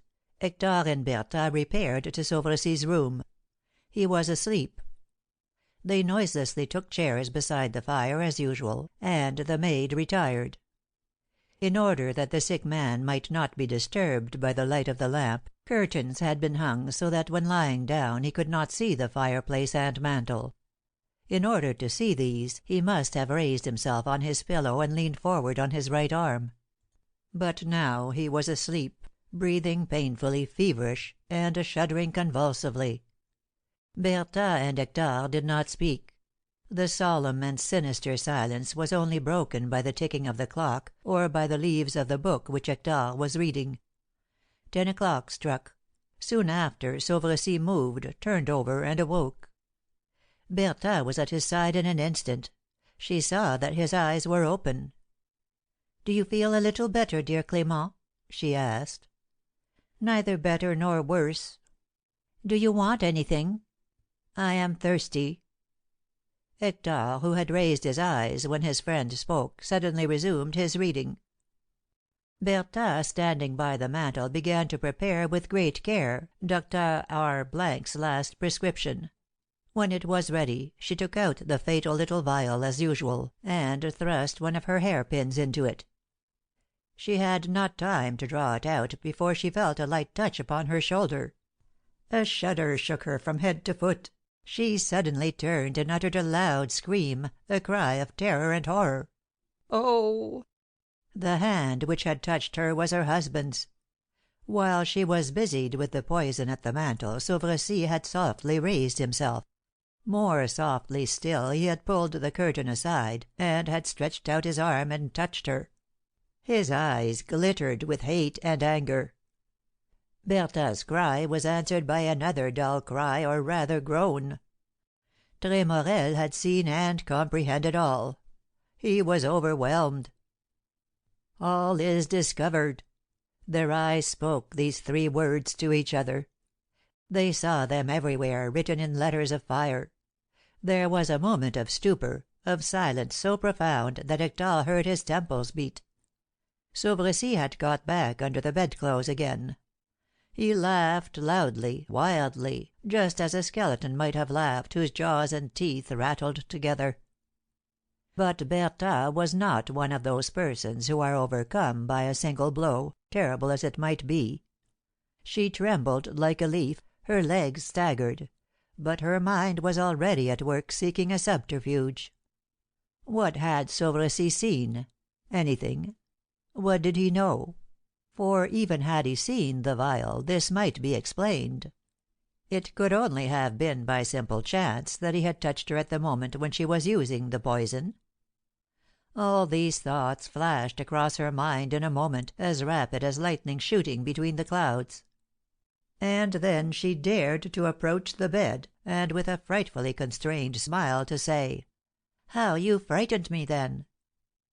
He looked at her a moment, which seemed to her an age, and simply replied: "I understand it." There was no longer any uncertainty. Bertha saw only too well in her husband's eyes that he knew something. But what? How much? She nerved herself to go on. "Are you still suffering?" "No." "Then why did you get up?" He raised himself upon his pillow, and with a sudden strength he continued: "I got up to tell you that I have had enough of these tortures, that I have reached the limits of human energy, that I cannot endure one day longer the agony of seeing myself put to death slowly, drop by drop, by the hands of my wife and my best friend." He stopped. Hector and Bertha were thunderstruck. "I wanted to tell you, also, that I have had enough of your cruel caution, and that I suffer. Ah, don't you see that I suffer horribly? Hurry, cut short my agony.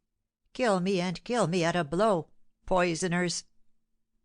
At the last word the Count de Tremorel sprang up as if he had moved by a spring, his eyes haggard, his arms stretched out. Sauvercy, seeing this, quickly slipped his hand under the pillow, pulled out a revolver, and pointed the barrel at Hector, crying out: "Don't advance a step!" He thought that Tremorel, seeing that they were discovered, was going to rush upon him and strangle him. But he was mistaken. It seemed to Hector as though he were losing his mind. He fell down as heavily as if he were a log. Bertha was more self-possessed. She tried to resist the torpor of terror which she felt coming on. "You are worse, my Clément," said she. "This is that dreadful fever which frightens me so. Delirium." "Have I really been delirious?" interrupted he, with a surprised air.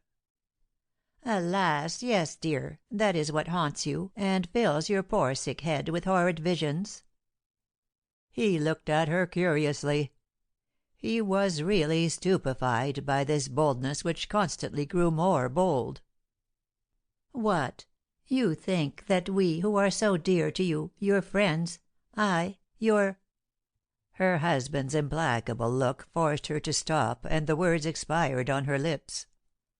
"Enough of these lies, Bertha," resumed de Sauvressy. "They are useless. No, I have not been dreaming, nor have I been delirious. The poison is only too real, and I could tell you what it is without your taking it out of your pocket." She recoiled as if she had seen her husband's hand stretched out to snatch the blue vial.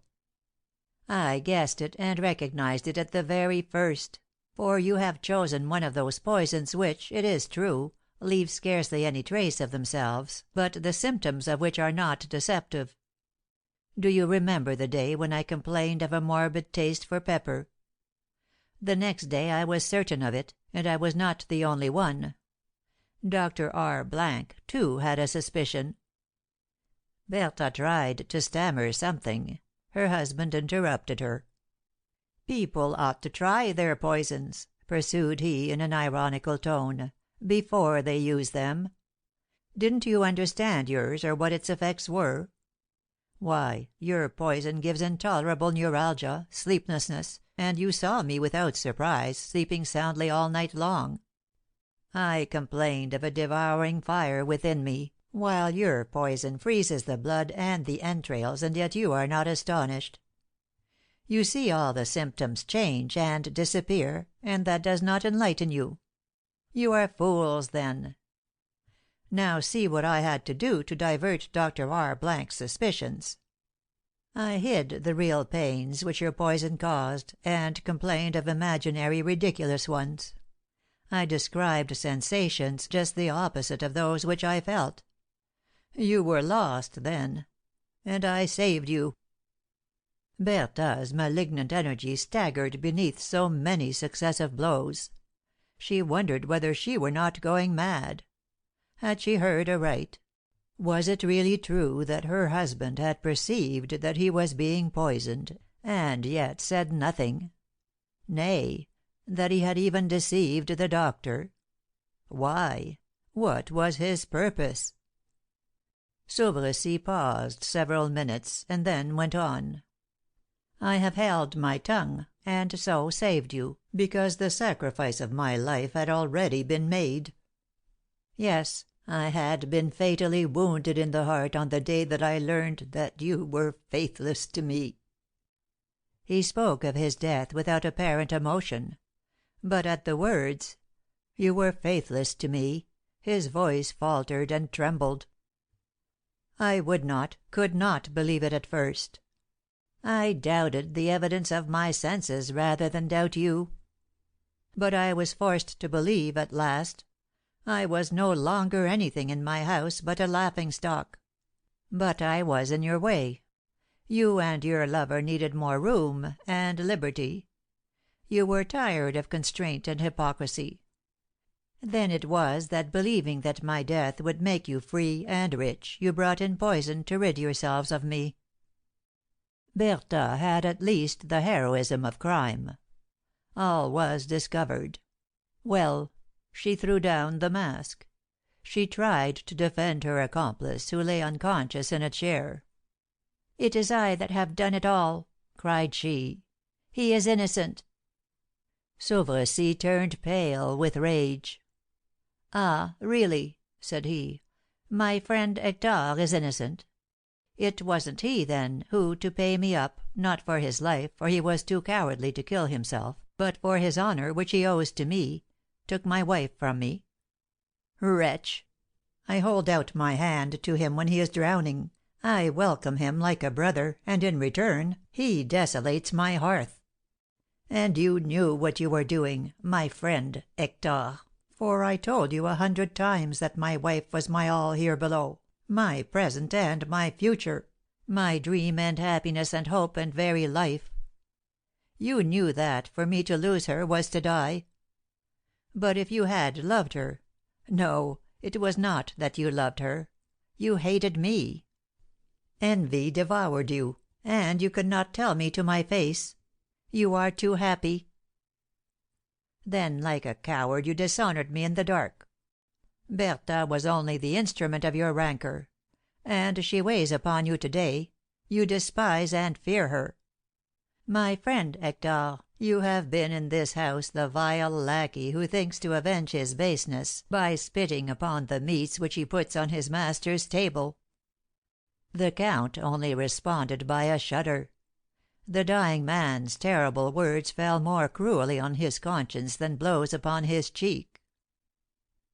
"See, Bertha," continued Sauvercy, "that's the man whom you have preferred to me, and for whom you have betrayed me.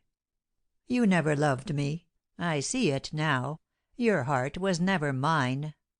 And I loved you so. From the day I first saw you, you were my only thought, as if your heart had beaten in place of mine. Everything about you was dear and precious to me. I adored your whims, caprices, even your faults. There was nothing I would not do for a smile from you, so that you would say to me 'Thank you' between 2 kisses. You don't know that for years after our marriage it was my delight to wake up first, so as to gaze upon you as you lay asleep, to admire and touch your lovely hair, lying dishevelled across the pillow. Bertha!" He softened at the remembrance of these past joys which would not come again. He forgot their presence, the infamous treachery, the poison, that he was about to die, murdered by this beloved wife, and his eyes filled with tears, his voice choked. Bertha, more motionless and pallid than marble, listened to him breathlessly. "It is true, then," continued the sick man, "that these lovely eyes conceal a soul of filth. Ah, who would not have been deceived as I was? Bertha, what did you dream of when you were sleeping in my arms? Tremorel came, and you thought you saw in him the ideal of your dreams. You admired the precocious wrinkles which betrayed an exhausted life, like the fatal seal which marks the fallen archangel's forehead. Your love, without thought of mine, rushed toward him, though he did not think of you. You went to evil, as if it were your nature. And yet I thought you more immaculate than the Alpine snows. You did not even have a struggle with yourself. You betrayed no confusion which would reveal your first fault to me. You brought me your forehead soiled with his kisses without blushing." Weariness overcame his energies, his voice became little by little feebler and less distinct. "You had your happiness in your hands, Bertha, and you carelessly destroyed it, as the child breaks the toy of whose value he is ignorant. What did you expect from this wretch for whom you had the frightful courage to kill me with a kiss upon your lips, slowly, hour by hour? You thought you loved him, but disgust ought to have come at last. Look at him, and judge between us. See which is the man. I, extended on this bed where I shall soon die, or he, shivering there in a corner. You have the energy of crime, but he has only the baseness of it. Ah, if my name was Hector de Tremorel, and a man had spoken as I have just done, that man should live no longer, even if he had 10 revolvers like this that I am holding to defend himself with." Hector, thus taunted, tried to get up and reply, but his legs would not support him, and his throat only gave hoarse, unintelligible sounds. Bertha, as she looked at the two men, recognized her error with rage and indignation. Her husband at this moment seemed to her sublime. His eyes gleamed, his face was radiant, while the other, she felt sick with disgust when she but glanced toward him. Thus all these deceptive chimeras after which she had run, love, passion, poetry, were already hers. She had held them in her hands, and she had not been able to perceive it. But what was Sauveress's purpose? He continued painfully: "This, then, is our situation. You have killed me. You are going to be free, yet you hate and despise each other." He stopped, and seemed to be suffocating. He tried to raise himself on his pillow and to sit up in bed, but found himself too feeble. "Bertha," said he, "help me get up." She leaned over the bed, and, taking her husband in her arms, succeeded in placing him as he wished. He appeared more at ease in his new position, and took 2 or 3 long breaths. "Now," he said, "I should like something to drink. The doctor lets me take a little old wine, if I have a fancy for it. Give me some." She hastened to bring him a glass of wine, which he emptied and handed back to her. "There wasn't any poison in it, was there?" he asked. This ghastly question, and the smile which accompanied it, melted Bertha's callousness. Remorse had already taken possession of her, as her disgust of Tremorel increased. "Poison!" she cried, eagerly. "Never!" "You must give me some, though, presently, so as to help me to die." "You die, Clément? No, I want you to live, so that I may redeem the past. I am a wretch, and have committed a hideous crime, but you are good. You will live. I don't ask to be your wife, but only your servant. I will love you, humiliate myself, serve you on my knees, so that some day, after 10, 20 years of expiation, you will forgive me." Hector, in his mortal terror and anguish, was scarcely able to distinguish what was taking place. But he saw a dim ray of hope in Bertha's gestures and accent, and especially in her last words. He thought that perhaps it was all going to end and be forgotten, and that Sauveressy would pardon them. Half rising, he stammered: "Yes, forgive us, forgive us." Sauvressy's eyes glittered, and his angry voice vibrated as if it came from a throat of metal. "Forgive!" cried he. "Pardon! Did you have pity on me during all this year that you have been playing with my happiness, during this fortnight that you have been mixing poison in all my potions? Pardon? What, are you fools?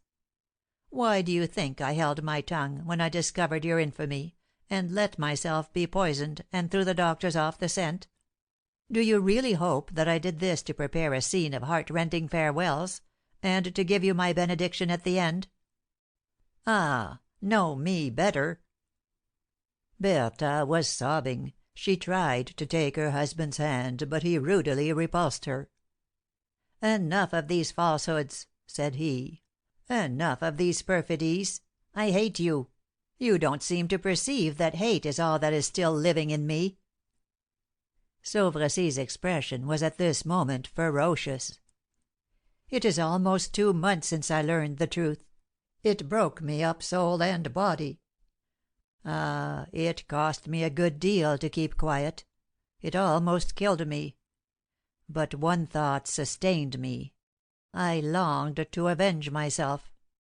My mind was always bent on that. I searched for a punishment as great as this crime. I found none, could find none. Then you resolved to poison me. Mark this, that the very day when I guessed about the poison I had a thrill of joy, for I had discovered my vengeance." A constantly increasing terror possessed Bertha, and now stupefied her as well as Tremorel. Why do you wish for my death? To be free and marry each other? Very well, I wish that also. The Count de Tremorel will be Madame Sauvrecy's second husband." "Never!" cried Bertha. "No, never!" "Never!" echoed Hector. "It shall be so, nevertheless, because I wish it. Oh, my precautions have been well taken, and you can't escape me. Now hear me. When I became certain that I was being poisoned, I began to write a minute history of all three of us. I did more. I have kept a journal day by day and hour by hour, narrating all the particulars of my illness. Then I kept some of the poison which you gave me." Bertha made a gesture of denial. Sauvrecy proceeded. "Certainly I kept it, and I will tell you how. Every time that Bertha gave me a suspicious potion, I kept a portion of it in my mouth, and carefully ejected it into a bottle which I kept hid under the bolster. Ah, you ask how I could have done all this without your suspecting it, or without being seen by any of the servants. Know that hate is stronger than love. Be sure that I have left nothing to chance, nor have I forgotten anything." Hector and Bertha looked at Sauvrecy with a dull, fixed gaze. They forced themselves to understand him, but could scarcely do so. "Let's finish," resumed the dying man. "My strength is waning. This very morning, the bottle containing the poison I have preserved, our biographies, and the narrative of my poisoning, have been put in the hands of a trustworthy and devoted person, whom, even if you knew him, you could not corrupt. He does not know the contents of what has been confided to him. The day that you get married, this friend will give them all up to you. If, however, you are not married in a year from to day, he has instructions to put these papers and this bottle into the hands of the officers of the law." A double cry of horror and anguish told Sauvrecy that he had well chosen his vengeance. "And reflect," added he, "that this package once delivered up to justice means the galleys, if not the scaffold, for both of you." Sauvrecy had overtasked his strength. He fell panting upon the bed, his mouth open, his eyes filmy, and his features so distorted that he seemed to be on the point of death. But neither Bertha nor Tremorel thought of trying to relieve him. They remained opposite each other with dilated eyes, stupefied, as if their thoughts were bent upon the torments of that future which the implacable vengeance of the man whom they had outraged imposed upon them. They were indissolubly united, confounded in a common destiny. Nothing could separate them but death. A chain stronger and harder than that of the galley slave bound them together, a chain of infamies and crimes, of which the first link was a kiss, and the last a murder by poison. Now Sauvrecy might die. His vengeance was on their heads, casting a cloud upon their sun. Free in appearance, they would go through life, crushed by the burden of the past, more slaves than the blacks in the American rice fields. Separated by mutual hate and contempt, they saw themselves riveted together by the common terror of punishment, condemned to an eternal embrace. Bertha at this moment admired her husband. Now that he was so feeble that he breathed as painfully as an infant, she looked upon him as something superhuman. She had had no idea of such constancy and courage allied with so much dissimulation and genius.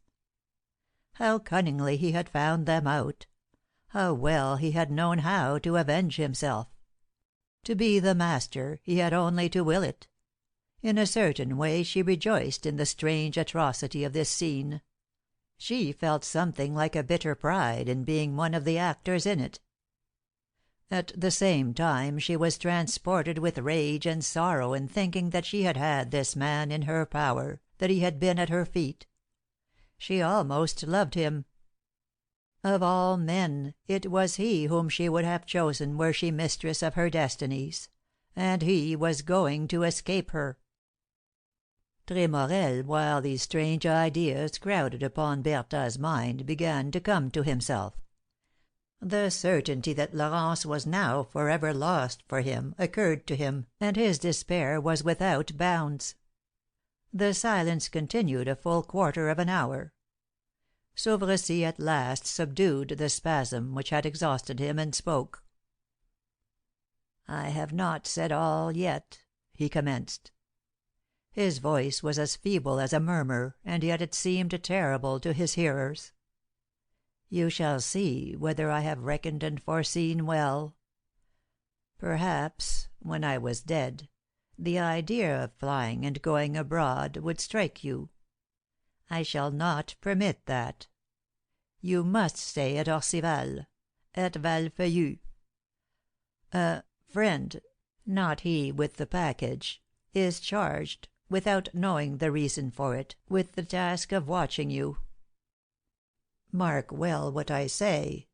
If either of you should disappear for 8 days, on the 9th the man who has the package would receive a letter which would cause him to resort at once to the police." Yes, he had foreseen all, and Tremorel, who had already thought of flight, was overwhelmed. "I have so arranged, besides, that the idea of flight shall not tempt you too much. It is true I have left all my fortune to Bertha, but I only give her the use of it. The property itself will not be hers until the day after your marriage." Bertha made a gesture of repugnance which her husband misinterpreted. "You are thinking of the copy of my will which is in your possession. It is a useless one, and I only added to it some valueless words because I wanted to put your suspicions to sleep. My true will is in the notary's hands, and bears a date 2 days later. I can read you the rough draft of it." He took a sheet of paper from a portfolio which was concealed, like the revolver, under the bolster, and read: "Being stricken with a fatal malady, I here set down freely, and in the fullness of my faculties, my last wishes. My dearest wish is that my well-beloved widow, Bertha, should espouse, as soon as the delay enjoined by law has expired, my dear friend, the Count Hector de Tremorel. Having appreciated the grandeur of soul and nobleness of sentiment which belong to my wife and friend, I know that they are worthy of each other, and that each will be happy in the other. I die the more peacefully, as I leave my Bertha to a protector whose—" It was impossible for Bertha to hear more. "For pity's sake," cried she, "enough!" "Enough? Well, let it be so," responded Sauvercy. "I have read this paper to you to show you that while I have arranged everything to ensure the execution of my will, I have also done all that can preserve to you the world's respect. Yes, I wish that you should be esteemed and honoured, for it is you alone upon whom I rely for my vengeance. I have knit around you a network which you can never burst asunder. You triumph. My tombstone shall be, as you hoped, the altar of your nuptials, or else the galleys." Tremorel's pride at last revolted against so many humiliations, so many whip strokes lashing his face. "You have only forgotten one thing, Sauvercy, that a man can die." "Pardon me," replied the sick man, coldly. "I have foreseen that also, and was just going to tell you so. Should one of you die suddenly before the marriage, the police will be called in." "You misunderstood me. I meant that a man can kill himself." "You kill yourself? Huh! Jenny, who disdains you almost as much as I do, has told me about your threats to kill yourself. You See here is my revolver. Shoot yourself, and I will forgive my wife." Hector made a gesture of anger, but did not take the pistol. "You see," said Sauvercy, "I knew it well. You are afraid." Turning to Bertha, he added, "This is your lover." Extraordinary situations like this are so unwonted and strange, that the actors in them almost always remain composed and natural, as if stupefied. Bertha, Hector, and Sauvercy accepted, without taking note of it, the strange position in which they found themselves; and they talked naturally, as if of matters of everyday life and not of terrible events. But the hours flew, and Sauvercy perceived his life to be ebbing from him. "There only remains one more act to play," said he. "Hector, go and call the servants. Have those who have gone to bed aroused.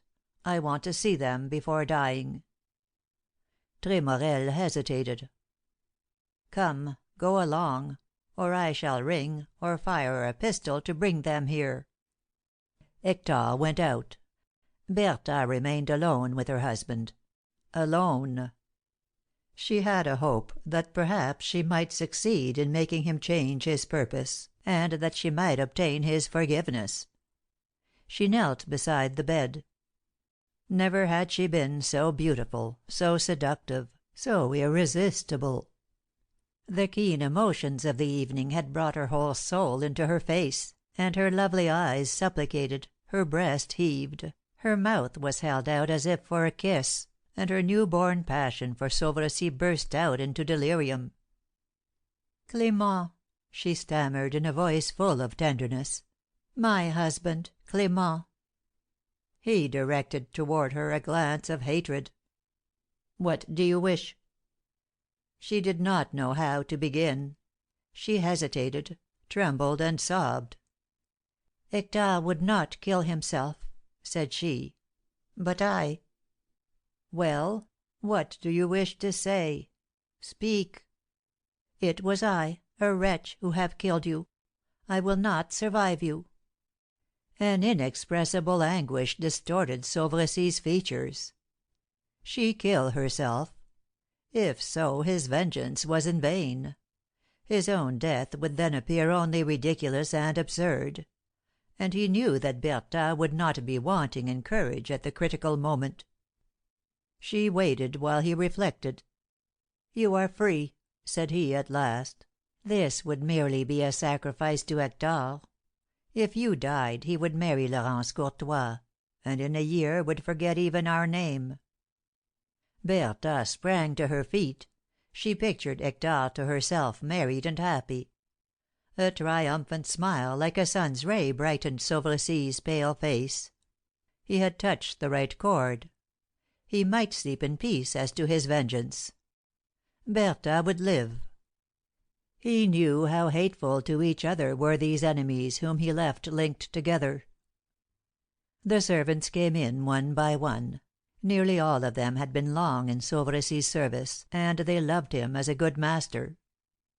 They wept and groaned to see him lying there so pale and haggard, with the stamp of death already on his forehead. Sauvercy spoke to them in a feeble voice, which was occasionally interrupted by distressing hiccoughs. He thanked them, he said, for their attachment and fidelity, and wished to apprise them that he had left each of them a goodly sum in his will. Then turning to Bertha and Hector, he resumed: "You have witnessed, my people, the care and solicitude with which my bedside has been surrounded by this incomparable friend and my adored Bertha. You have seen their devotion. Alas, I know how keen their sorrow will be. But if they wish to soothe my last moments and give me a happy death, they will assent to the prayer which I earnestly make to them, and will swear to espouse each other after I am gone. Oh, my beloved friends, this seems cruel to you now; but you know not how all human pain is dulled in me. You are young; life has yet much happiness in store for you. I conjure you, yield to a dying man's entreaties." They approached the bed, and Sauvercy put Bertha's hand into Hector's. "Do you swear to obey me?" asked he. They shuddered to hold each other's hands, and seemed near fainting; but they answered and were heard to murmur, "We swear it." The servants retired, grieved at this distressing scene, and Bertha muttered, "Oh, 'tis infamous! 'Tis horrible!"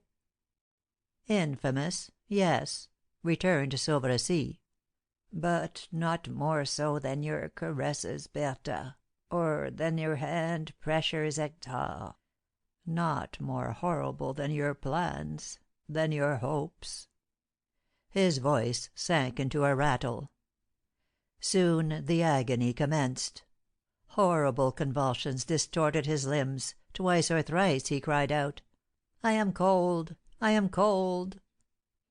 His body was indeed stiff, and nothing could warm it. Despair filled the house, for a death so sudden was not looked for. The domestics came and went, whispering to each other, "He is going! Poor monsieur! Poor madame!" Soon the convulsions ceased. He lay extended on his back, breathing so feebly that twice they thought his breath had ceased for ever. At last, a little before 10 o'clock, his cheeks suddenly colored, and he shuddered. He rose up in bed, his eyes staring, his arms stretched out toward the window, and he cried, "There! Behind the curtain! I see them! I see them!" A last convulsion stretched him again on his pillow. Clément Sauvercy was dead. CHAPTER 21. The old justice of the peace ceased reading his voluminous record. His hearers, the detective and the doctor, remained silent under the influence of this distressing narrative. M. Planta had read it impressively, throwing himself into the recital, as if he had been personally an actor in the scenes described. M. Lecoq was the first to recover himself. "A strange man, Sauvercy," said he. It was Sauvercy's extraordinary idea of vengeance which struck him in the story. He admired his "good playing" in a drama in which he knew he was going to yield up his life. "I don't know many people," pursued the detective, "capable of so fearful a firmness. To let himself be poisoned so slowly and gently by his wife, brrr! It makes a man shiver all over." "He knew how to avenge himself," muttered the doctor. "Yes," answered M. Planta. "Yes, doctor, he knew how to avenge himself, and more terribly than he supposed, or than you can imagine." The detective rose from his seat. He had remained motionless, glued to his chair for more than 3 hours, and his legs were benumbed. "For my part," said he, "I can very well conceive what an infernal existence the murderers began to suffer the day after the victim's death. You have depicted them, M. Planta, with the hand of a master. I know them as well after your description as if I had studied them face to face for 10 years." He spoke deliberately, and watched for the effect of what he said in M. Planta's countenance. "Where on earth did this old fellow get all these details?" he asked himself. "Did he write this narrative, and if not, who did? How was it, if he had all this information, that he has said nothing?" M. Planta appeared to be unconscious of the detective's searching look. "I know that Sauvercy's body was not cold," said he, "before his murderers began to threaten each other with death." "Unhappily for them," observed Dr. Gendron, "Sauvercy had foreseen the probability of his widow's using up the rest of the vial of poison." "Ah, he was shrewd," said M. Lecoq, in a tone of conviction, "very shrewd." "Bertha could not pardon Hector," continued M. Planta, "for refusing to take the revolver and blow his brains out. Sauvercy, you see, had foreseen that. Bertha thought that if her lover were dead her husband would have forgotten all, and it is impossible to tell whether she was mistaken or not." "And nobody knew anything of this horrible struggle that was going on in the house?" "No one ever suspected anything." "It's marvellous." "Say, M. Lecoq, that is scarcely credible. Never was dissimulation so crafty, and above all so wonderfully sustained. If you should question the first person you met in Orcival, he would tell you, as our worthy courtois this morning told M. Dominie, that the Count and Countess were a model pair and adored each other. Why I, who knew, or suspected, I should say, what had passed, was deceived myself." Promptly as M. Plantin had corrected himself, his slip of the tongue did not escape M. Lecoq. Was it really a slip, or not? He asked himself. "These wretches have been terribly punished," pursued M. Plantin, "and it is impossible to pity them. All would have gone rightly if Sauvercy, intoxicated by his hatred, had not committed a blunder which was almost a crime." "A crime?" exclaimed the doctor. M. Lecoq smiled and muttered in a low tone, "Laurence." But, low as he had spoken, M. Plantin heard him. "Yes, M. Lecoq," said he severely. "Yes, Laurence. Sauvercy did a detestable thing when he thought of making this poor girl the accomplice, or I should say the instrument of his wrath. He pitilessly threw her between these two wretches, without asking himself whether she would be broken. It was by using Laurence's name that he persuaded Bertha not to kill herself. Yet he knew of Tremorel's passion for her, he knew her love for him, and he knew that his friend was capable of anything. He, who had so well foreseen all that could serve his vengeance, did not deign to foresee that Laurence might be dishonored; and yet he left her disarmed before this most cowardly and infamous of men." The detective reflected. "There is one thing," said he, "that I can't explain.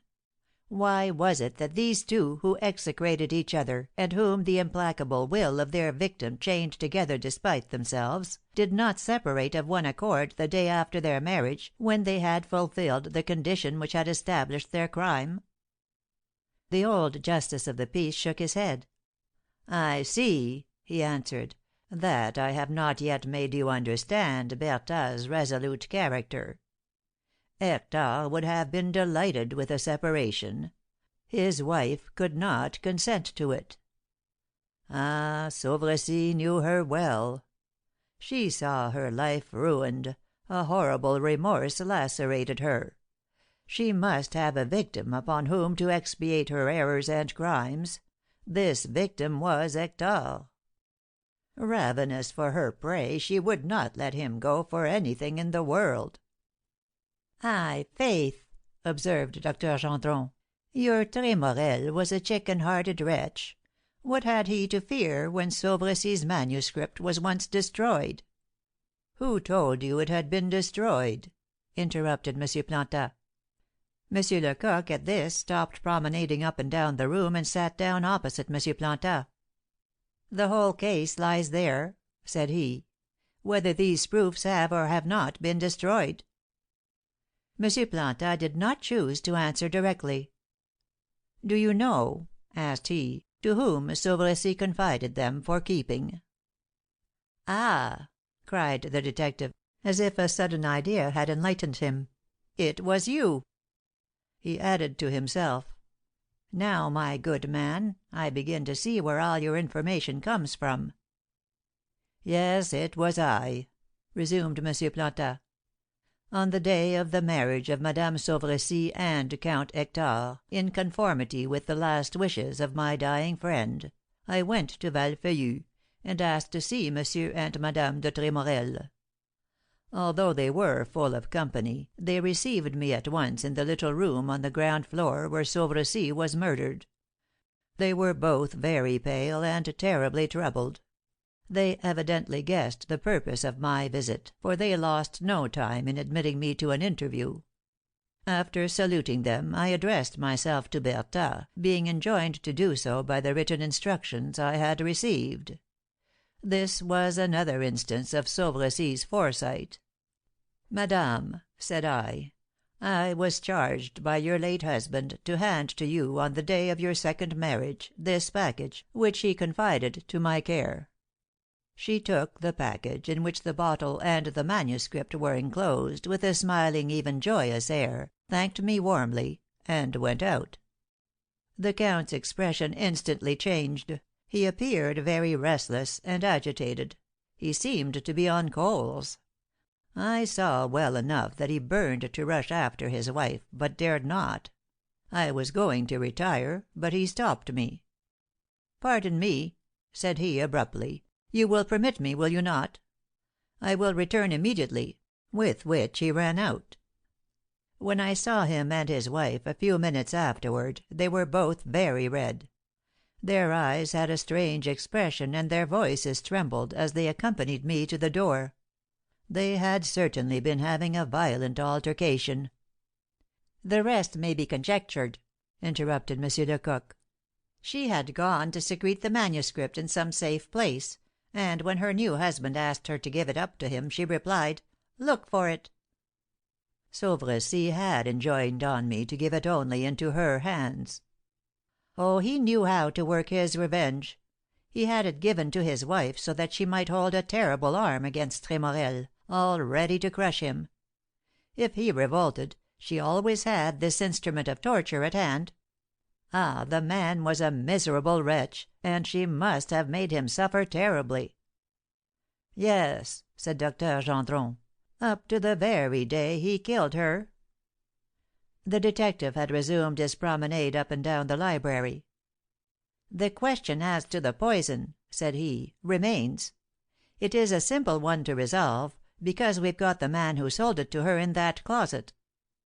"Besides," returned the doctor, "I can tell something about the poison. This rascal of a Robelot stole it from my laboratory, and I know only too well what it is, even if the symptoms, so well described by our friend Plantat, had not indicated its name to me. I was at work upon aconite when Sauvercy died, and he was poisoned with aconitine."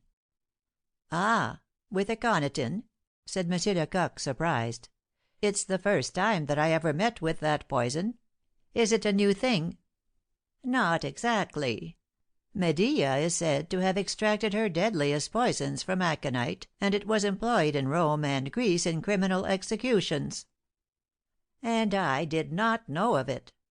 But I have very little time to study. Besides, this poison of Medea's was perhaps lost, as was that of the Borgias. So many of these things are." "No, it was not lost, be assured. But we only know of it nowadays by Mathieul's experiments on felons sentenced to death, in the 16th century; by Herse, who isolated the active principle, the alkaloid, in 1833; and lastly, by certain experiments made by Bouchardat, who pretends—" Unfortunately, when Dr. Gendron was set a going on poisons it was difficult to stop him.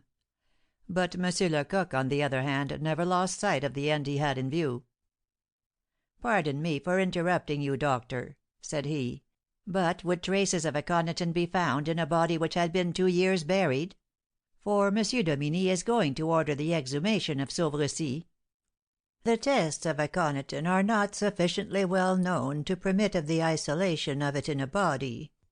Bouchardat tried iodurat of potassium, but his experiment was not successful." "The deuce!" said M. Lecoq. "That's annoying." The doctor smiled benignly.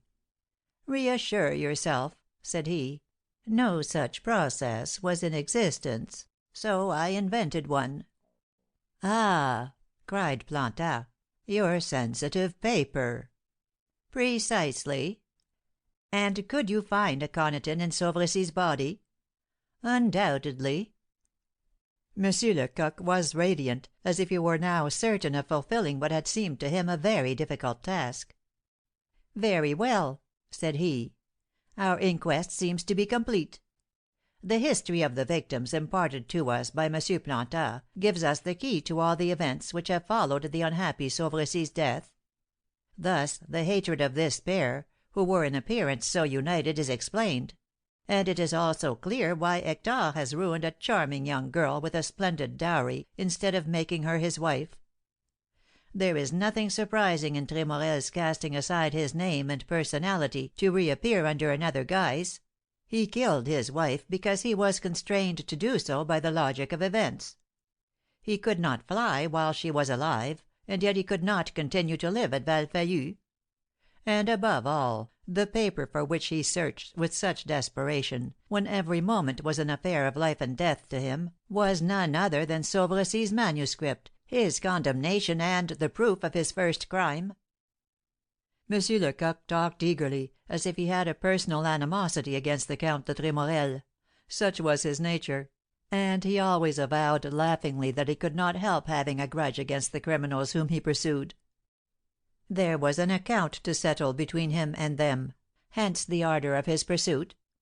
Perhaps it was a simple matter of instinct with him, like that which impels the hunting hound on the track of his game. "It's clear enough now," he went on, "that it was Mademoiselle Courtois who put an end to his hesitation and eternal delay. His passion for her, irritated by obstacles, goaded him to delirium. On learning her condition, he lost his head and forgot all prudence and reason. He was wearied, too, of a punishment which began anew each morning. He saw himself lost, and his wife sacrificing herself for the malignant pleasure of sacrificing him.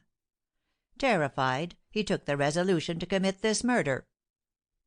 Many of the circumstances which had established M. Lecoq's conviction had escaped Dr. Gendron. "What!" cried he, stupefied, "do you believe in Mademoiselle Laurence's complicity?" The detective earnestly protested by a gesture. "No, doctor, certainly not.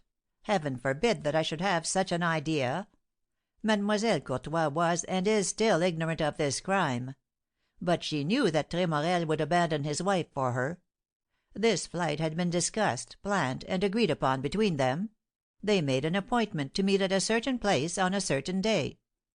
"But this letter?" said the doctor. M. Planta could scarcely conceal his emotion when Laurence was being talked about. "This letter," cried he, "which has plunged her family into the deepest grief, and which will perhaps kill poor Courtois, is only one more scene of the infamous drama which the count has planned." "Oh!" said the doctor. "Is it possible?" "I am firmly of M. Planta's opinion," said the detective. "Last evening we had the same suspicion at the same moment at the mayor's. I read and re-read her letter, and could have sworn that it did not emanate from herself. The count gave her a rough draft, from which she copied it. We mustn't deceive ourselves. This letter was meditated, pondered on, and composed at leisure. Those were not the expressions of an unhappy young girl of 20 who was going to kill herself to escape dishonour." "Perhaps you are right," remarked the doctor, visibly moved. "But how can you imagine that Tremorel succeeded in persuading her to do this wretched act?" "How? See here, doctor, I am not much experienced in such things, having seldom had occasion to study the characters of well brought up young girls. But it seems to me very simple.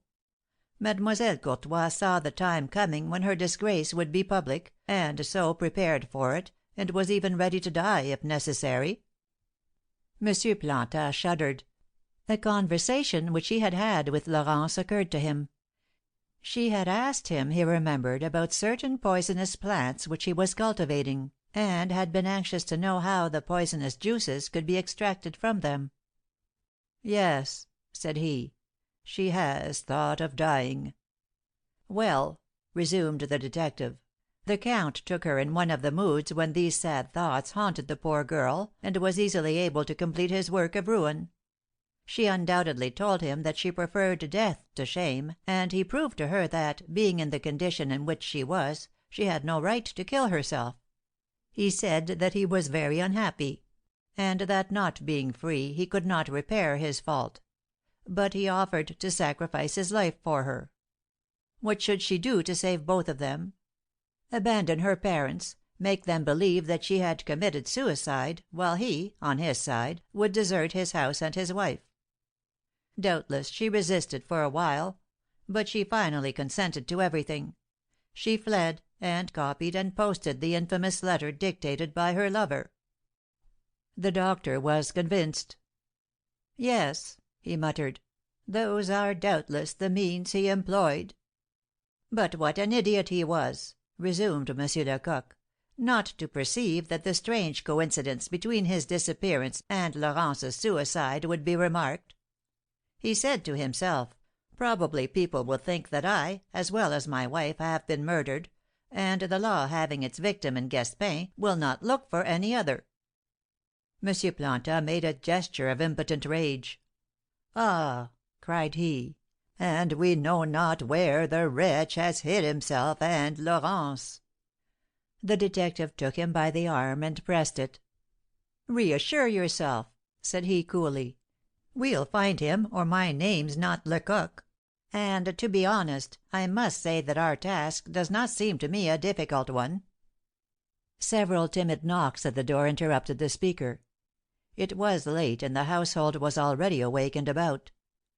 Madame Petit, in her anxiety and curiosity, had put her ear to the keyhole at least 10 times, but in vain. "What can they be up to in there?" said she to Louis. "Here they've been shut up these 12 hours without eating or drinking. At all events I'll get breakfast." It was not Madame Petit, however, who dared to knock on the door, but Louis the gardener, who came to tell his master of the ravages which had been made in his flower pots and shrubs. At the same time he brought in certain singular articles which he had picked up on the sward, and which M. Lecoq recognized at once. "Heavens!" cried he, "I forgot myself. Here I go on quietly talking with my face exposed, as if it was not broad daylight, and people might come in at any moment." And turning to Louis, who was very much surprised to see this dark young man, whom he had certainly not admitted the night before, he added: "Give me those little toilet articles, my good fellow; they belong to me." Then, by a turn of his hand, he readjusted his physiognomy of last night, while the master of the house went out to give some orders, which M. Lecoq did so deftly, that when M. Plantin returned he could scarcely believe his eyes. They sat down to breakfast, and ate their meal as silently as they had done the dinner of the evening before, losing no time about it. They appreciated the value of the passing moments. M. Dominie was waiting for them at Corbeil, and was doubtless getting impatient at their delay. Louis had just placed a sumptuous dish of fruit upon the table, when it occurred to M. Lecoq that Robelot was still shut up in the closet. "Probably the rascal needs something," said he. M. Plantin wished to send his servant to him, but M. Lecoq objected. "He's a dangerous rogue," said he. "I'll go myself." He went out, but almost instantly his voice was heard. "Messieurs! Messieurs! See here!" The doctor and M. Plantin hastened into the library. Across the threshold of the closet was stretched the body of the bone setter. He had killed himself. 22. Robelot must have had rare presence of mind and courage to kill himself in that obscure closet, without making enough noise to arouse the attention of those in the library. He had wound a string tightly around his neck, and had used a piece of pencil as a twister, and so had strangled himself. He did not, however, betray the hideous look which the popular belief attributes to those who have died by strangulation. His face was pale, his eyes and mouth half open, and he had the appearance of one who has gradually and without much pain lost his consciousness by congestion of the brain. "Perhaps he is not quite dead yet," said the doctor. He quickly pulled out his case of instruments and knelt beside the motionless body. The incident seemed to annoy M. Lecoq very much. Just as everything was, as he said, running on wheels, his principal witness, whom he had caught at the peril of his life, had escaped him. M. Plantin, on the contrary, seemed tolerably well satisfied, as if the death of Robelot furthered projects which he was secretly nourishing, and fulfilled his secret hopes. Besides, it little mattered if the object was to oppose M. Dominie's theories and induce him to change his opinion. This corpse had more eloquence in it than the most explicit of confessions. The doctor, seeing the uselessness of his pains, got up. "It's all over," said he. "The asphyxia was accomplished in a very few moments." The bone setter's body was carefully laid on the floor in the library. "There is nothing more to be done," said M. Plantin. but to carry him home. We will follow on so as to seal up his effects, which perhaps contain important papers. Run to the mairie," he added, turning to his servant, "and get a litter and 2 stout men." Dr. Gendron's presence being no longer necessary, he promised M. Plantat to rejoin him at Robelot's, and started off to inquire after M. Courtois's condition. Louis lost no time, and soon reappeared, followed not by 2 but 10 men. The body was placed on a litter and carried away. Robelot occupied a little house of 3 rooms, where he lived by himself. One of the rooms served as a shop, and was full of plants, dried herbs, grain, and other articles appertaining to his vocation as an herbist. He slept in the back room, which was better furnished than most country rooms. His body was placed upon the bed. Among the men who had brought it was the drummer of the town, who was at the same time the gravedigger. This man, expert in everything pertaining to funerals, gave all the necessary instructions on the present occasion, himself taking part in the lugubrious task. Meanwhile, M. Plantat examined the furniture, the keys of which had been taken from the deceased's pocket. The value of the property found in the possession of this man, who had, 2 years before, lived from day to day on what he could pick up, were an overwhelming proof against him in addition to the others already discovered. But M. Plantat looked in vain for any new indications of which he was ignorant. He found deeds of the Morin property and of the Frappel and Perron lands. There were also 2 bonds, for 150 and 820 francs, signed by 2 Orcival citizens, in Robelot's favour. M. Plantat could scarcely conceal his disappointment. "Nothing of importance," whispered he in M. Lecoq's ear. "How do you explain that?"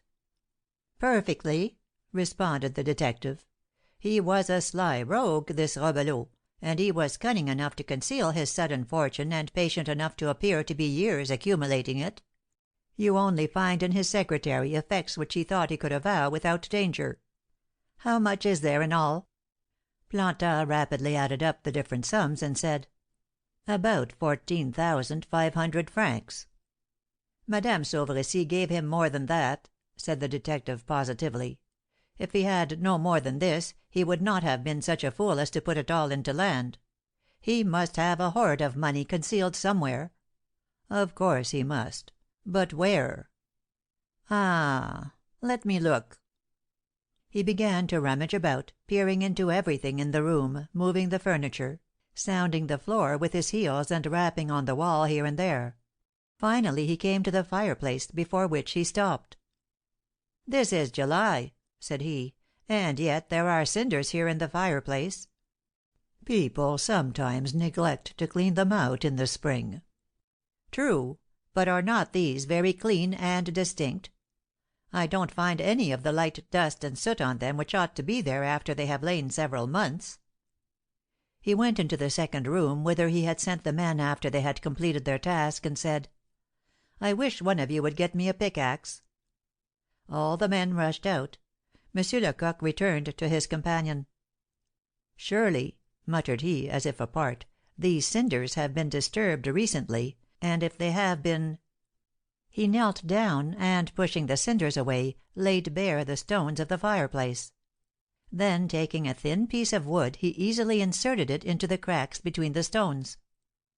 "See here, M. Plantat," said he, "there is no cement between these stones, and they are movable. The treasure must be here." When the pickaxe was brought he gave a single blow with it. The stones gaped apart, and betrayed a wide and deep hole between them. "Ah!" cried he, with a triumphant air, "I knew it well enough." The hole was full of rouleaus of 20-franc pieces. On counting them, M. Lecoq found that there were 19,500 francs. The old justice's face betrayed an expression of profound grief. "That," thought he, "is the price of my poor Sauveressy's life." M. Lecoq found a small piece of paper covered with figures deposited with the gold. It seemed to be Robelot's accounts. He had put on the left hand the sum of 40,000 francs; on the right hand various sums were inscribed, the total of which was 21,500 francs. It was only too clear. Madame Sauveressy had paid Rebelow 40,000 francs for the bottle of poison. There was nothing more to learn at his house. They locked the money up in the secretary, and affixed seals everywhere, leaving 2 men on guard.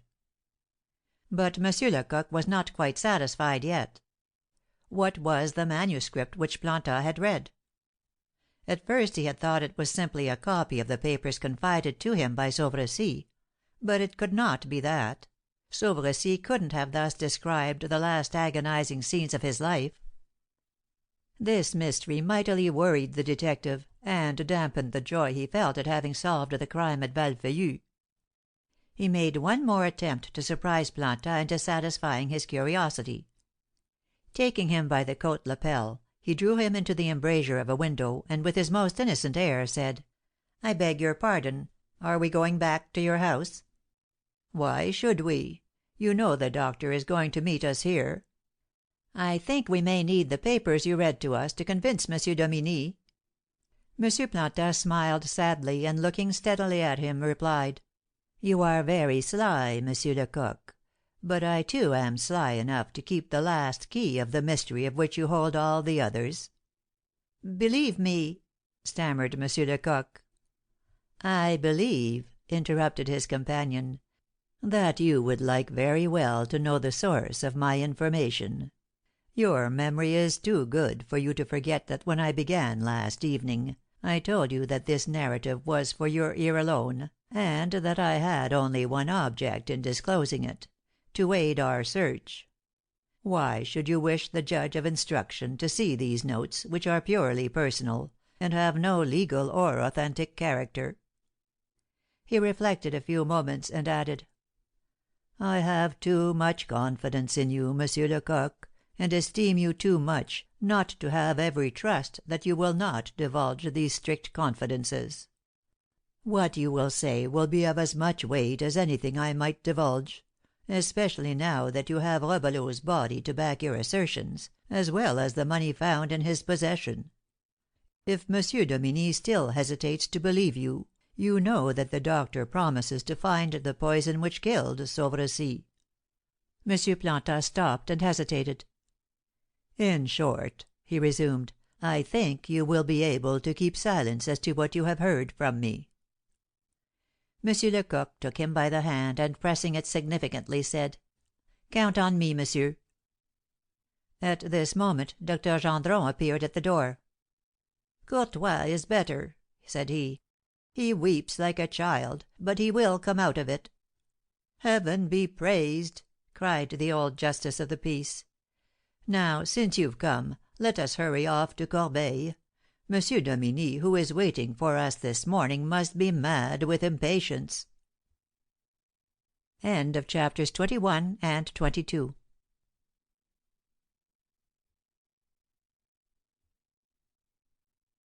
(23) Monsieur Planta, in speaking of Monsieur Dominie's impatience, did not exaggerate the truth. That personage was furious. He could not comprehend the reason of the prolonged absence of his 3 fellow workers of the previous evening.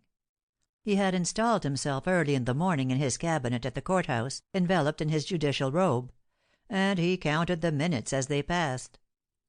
His reflections during the night, far from shaking, had only confirmed his opinion. As he receded from the period of the crime, he found it very simple and natural, indeed the easiest thing in the world, to account for. He was annoyed that the rest did not share his convictions, and he awaited their report in a state of irritation which his clerk only too well perceived. He had eaten his breakfast in his cabinet so as to be sure and be beforehand with Monsieur Lecoq. It was a useless precaution, for the hours passed on, and no one arrived.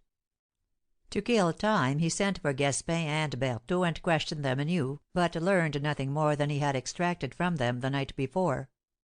One of the prisoners swore by all things sacred that he knew nothing except what he had already told. The other preserved an obstinate and ferocious silence, confining himself to the remark: "I know that I am lost. Do with me what you please." Monsieur Dominie was just going to send a mounted gendarme to Orcival to find out the cause of the delay, when those whom he awaited were announced.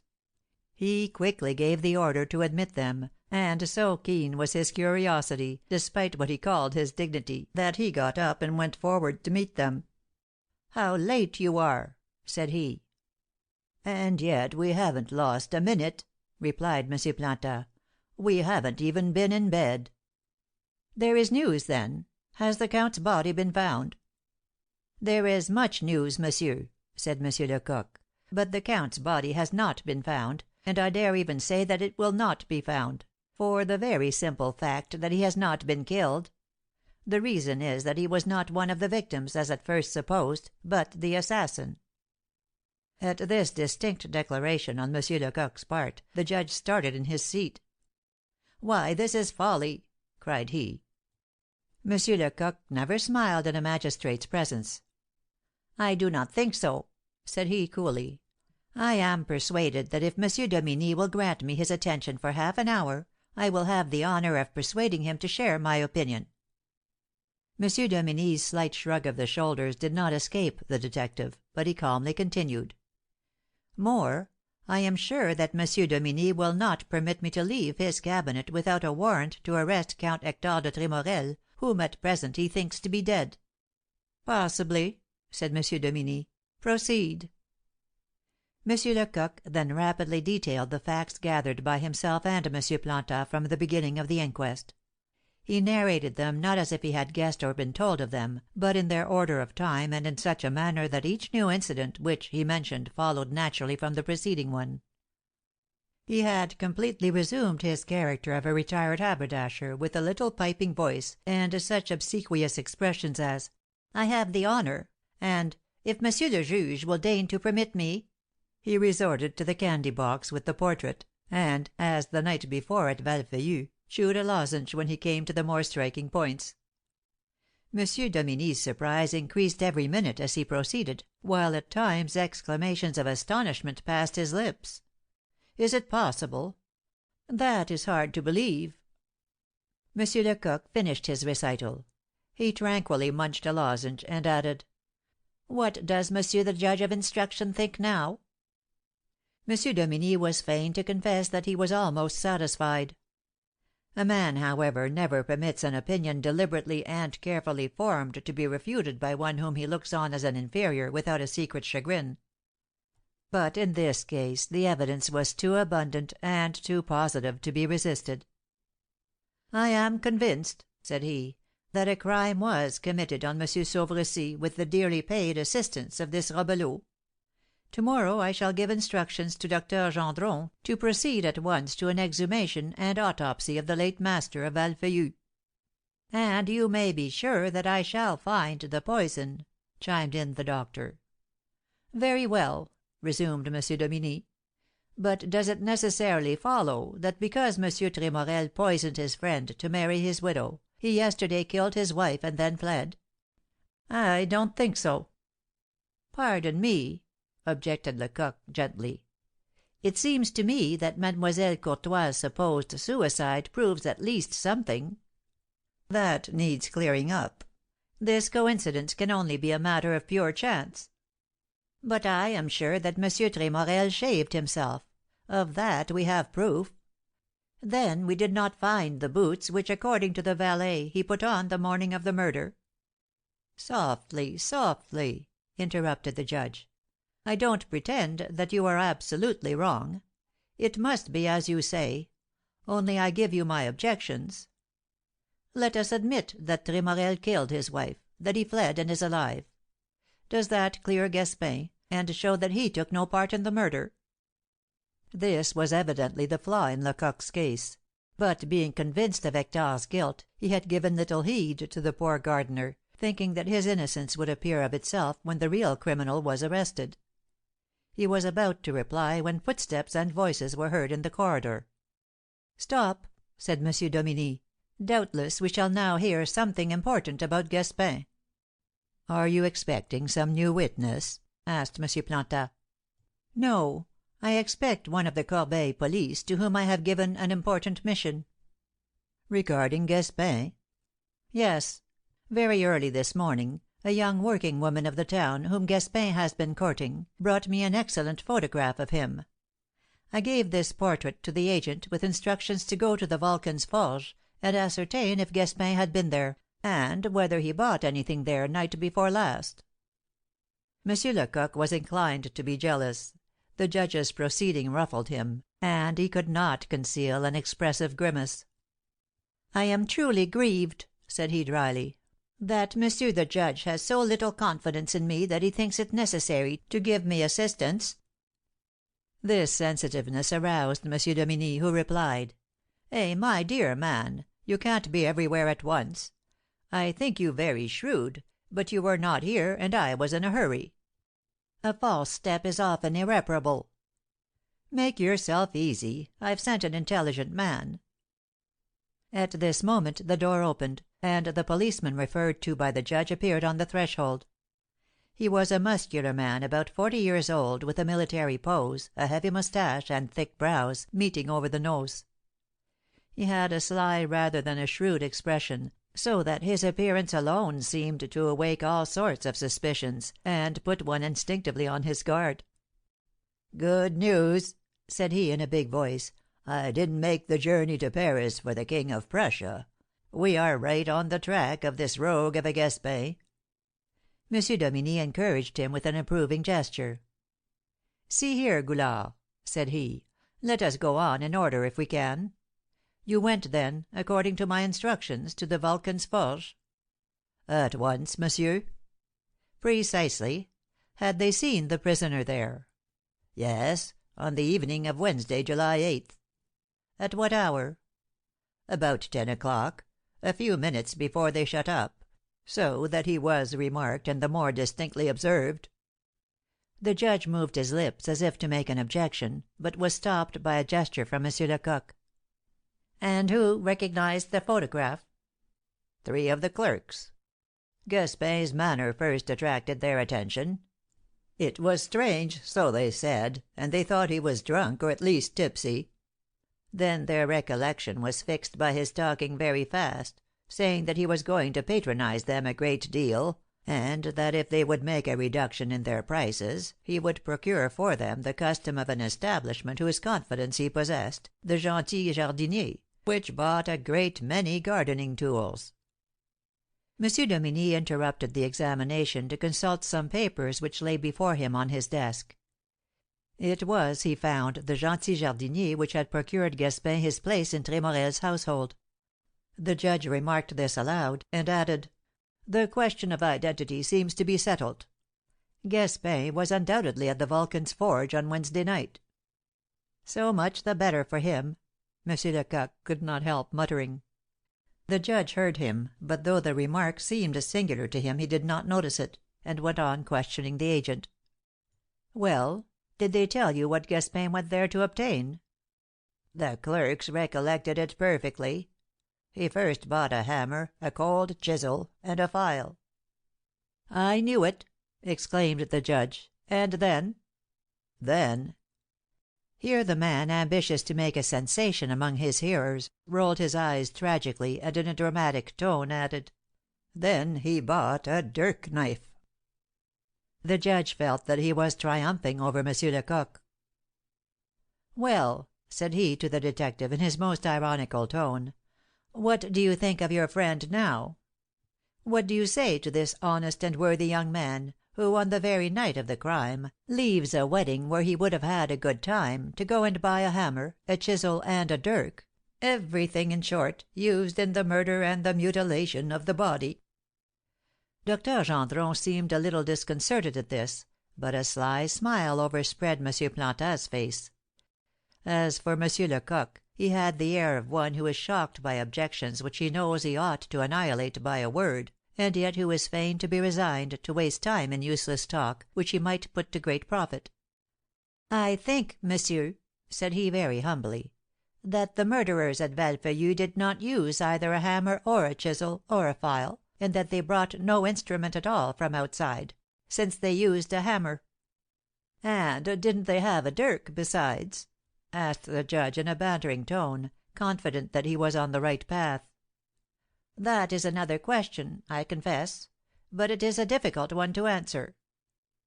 He began to lose patience. He turned toward the Corbeil policeman, and abruptly asked him: "Is this all you know?" The big man with the thick eyebrows superciliously eyed this little Parisian who dared to question him thus. He hesitated so long that M. Lecoq, more rudely than before, repeated his question. "Yes, that's all," said Goulard at last, "and I think it's sufficient. The judge thinks so too, and he is the only person who gives me orders and whose approbation I wish for." M. Lecoq shrugged his shoulders and proceeded. "Let's see. Did you ask what was the shape of the dirk bought by Gaspin? Was it long or short, wide or narrow?" "Faith, no. What was the use?"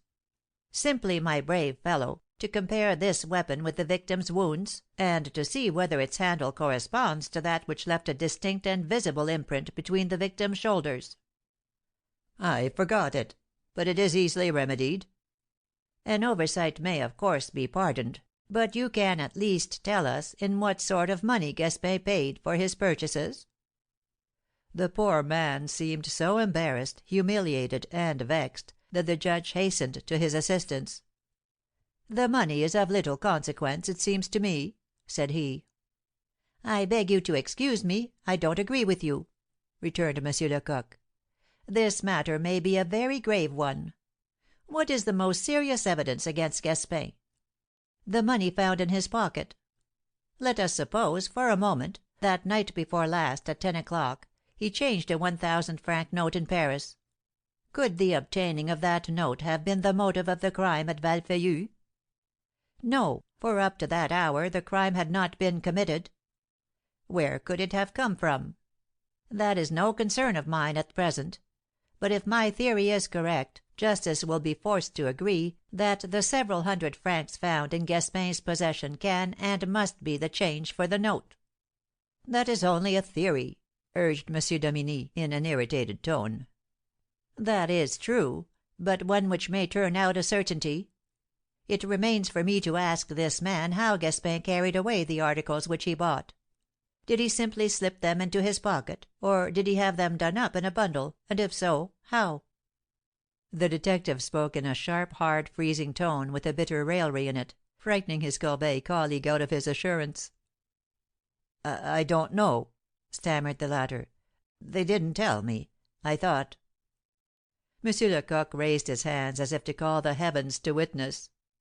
In his heart he was charmed with this fine occasion to revenge himself for M. Dominie's disdain. He could not, dared not say anything to the judge, but he had the right to banter the agent, and visit his wrath upon him. "Ah, so, my lad," said he, "what did you go to Paris for? To show Gaspin's picture, and detail the crime to the people at Vulcan's Forge? They ought to be very grateful to you; but Madame Petit, M. Planta's housekeeper, would have done as much." At this stroke the man began to get angry. He frowned, and in his bluffest tone began: "Look here, now, you—" "Ta, ta, ta!" interrupted M. Lecoq. "Let me alone, and know who is talking to you. I am M. Lecoq." The effect of the famous detective's name on his antagonist was magical. He naturally laid down his arms, and surrendered, straightway becoming respectful and obsequious. It almost flattered him to be roughly handled by such a celebrity. He muttered, in an abashed and admiring tone: "What! Is it possible? You, M. Lecoq?" "Yes, it is I, young man. But console yourself. I bear no grudge against you. You don't know your trade, but you have done me a service, and you have brought us a convincing proof of Gaspin's innocence." M. Dominie looked at this scene with secret chagrin. His recruit went over to the enemy, yielding without a struggle to a confessed superiority. M. Lecoq's presumption, in speaking of a prisoner's innocence whose guilt seemed to the judge indisputable, exasperated him. "And what is this tremendous proof, if you please?" asked he. "It is simple and striking," answered M. Lecoq, putting on his most frivolous air as his conclusions narrowed the field of probabilities. "You doubtless recollect that when we were at Val Feuillu we found the hands of the clock in the bedroom stopped at 20 minutes past 3. Distrusting foul play, I put the striking apparatus in motion. Do you recall it? What happened? The clock struck 11. That convinced us that the crime was committed before that hour. But don't you see that if Gaspin was at the Vulcan's Forge at 10, he could not have got back to Valfeuillu before midnight? Therefore it was not he who did the deed." The detective, as he came to this conclusion, pulled out the inevitable box and helped himself to a lozenge, at the same time bestowing upon the judge a smile which said, "Get out of that, if you can." The judge's whole theory tumbled to pieces if M. Lecoq's deductions were right; but he could not admit that he had been so much deceived. He could not renounce an opinion formed by deliberate reflection. "I don't pretend that Gaspin is the only criminal," said he. "He could only have been an accomplice, and that he was." "An accomplice?" "No, judge, he was a victim." "Ah, Tremorel is a great rascal. Don't you see now why he put forward the hands? At first I didn't perceive the object of advancing the time 5 hours. Now it is clear. In order to implicate Gaspin, the crime must appear to have been committed after midnight, and—" He suddenly checked himself and stopped with open mouth and fixed eyes as a new idea crossed his mind. The judge, who was bending over his papers trying to find something to sustain his position, did not perceive this. "But then," said the latter, "how do you explain Gaspin's refusal to speak and to give an account of where he spent the night?" M. Lecoq had now recovered from his emotion, and Dr. Gendron and M. Planta, who were watching him with the deepest attention, saw a triumphant light in his eyes. Doubtless he had just found a solution of the problem which had been put to him. "I understand," replied he, "and can explain Gaspin's obstinate silence. I should be perfectly amazed if he decided to speak just now." M. Dominy misconstrued the meaning of this. He thought he saw in it a covert intention to banter him. "He has had a night to reflect upon it," he answered. "Is not 12 hours enough to mature a system of defence?" The detective shook his head doubtfully. "It is certain that he does not need it," said he. "Our prisoner doesn't trouble himself about a system of defence, that I'll swear to. He keeps quiet, because he hasn't been able to get up a plausible story. No, no, believe me, he isn't trying to get up one. In my opinion, Gaspin is a victim. That is, I suspect Tremorel of having set an infamous trap for him, into which he has fallen, and in which he sees himself so completely caught that he thinks it useless to struggle. The poor wretch is convinced that the more he resists the more surely he will tighten the web that is woven around him." "I think so too," said M. Planta.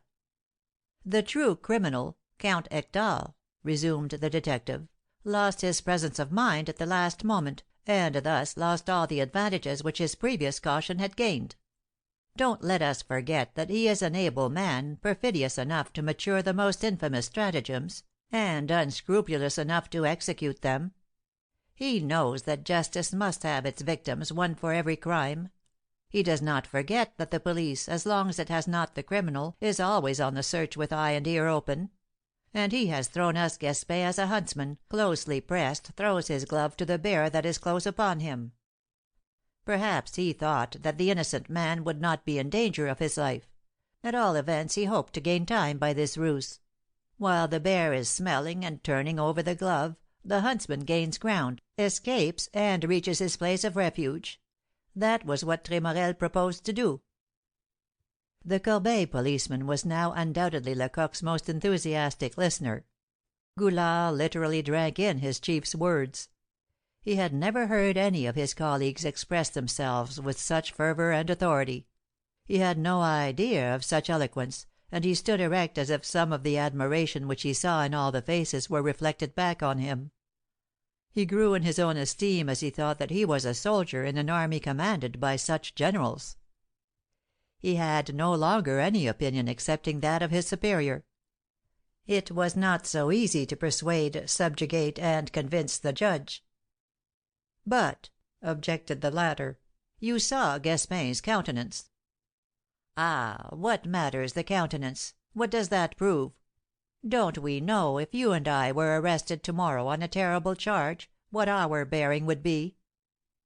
Monsieur Dominie gave a significant start. This hypothesis scarcely pleased him. "And yet you and I are familiar with the machinery of justice. When I arrested Lanco, the poor servant in the Rue Marignan, his first words were, 'Come on, my account is good.' The morning that Papa Tabaret and I took the Viscount de Commarin as he was getting out of bed, on the accusation of having murdered the widow Lerouge, he cried, 'I am lost!' Yet neither of them were guilty, but both of them, the viscount and the valet, equal before the terror of a possible mistake of justice, and running over in their thoughts the charges which would be brought against them, had a moment of overwhelming discouragement."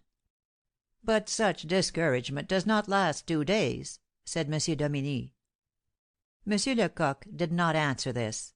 He went on, growing more animated as he proceeded.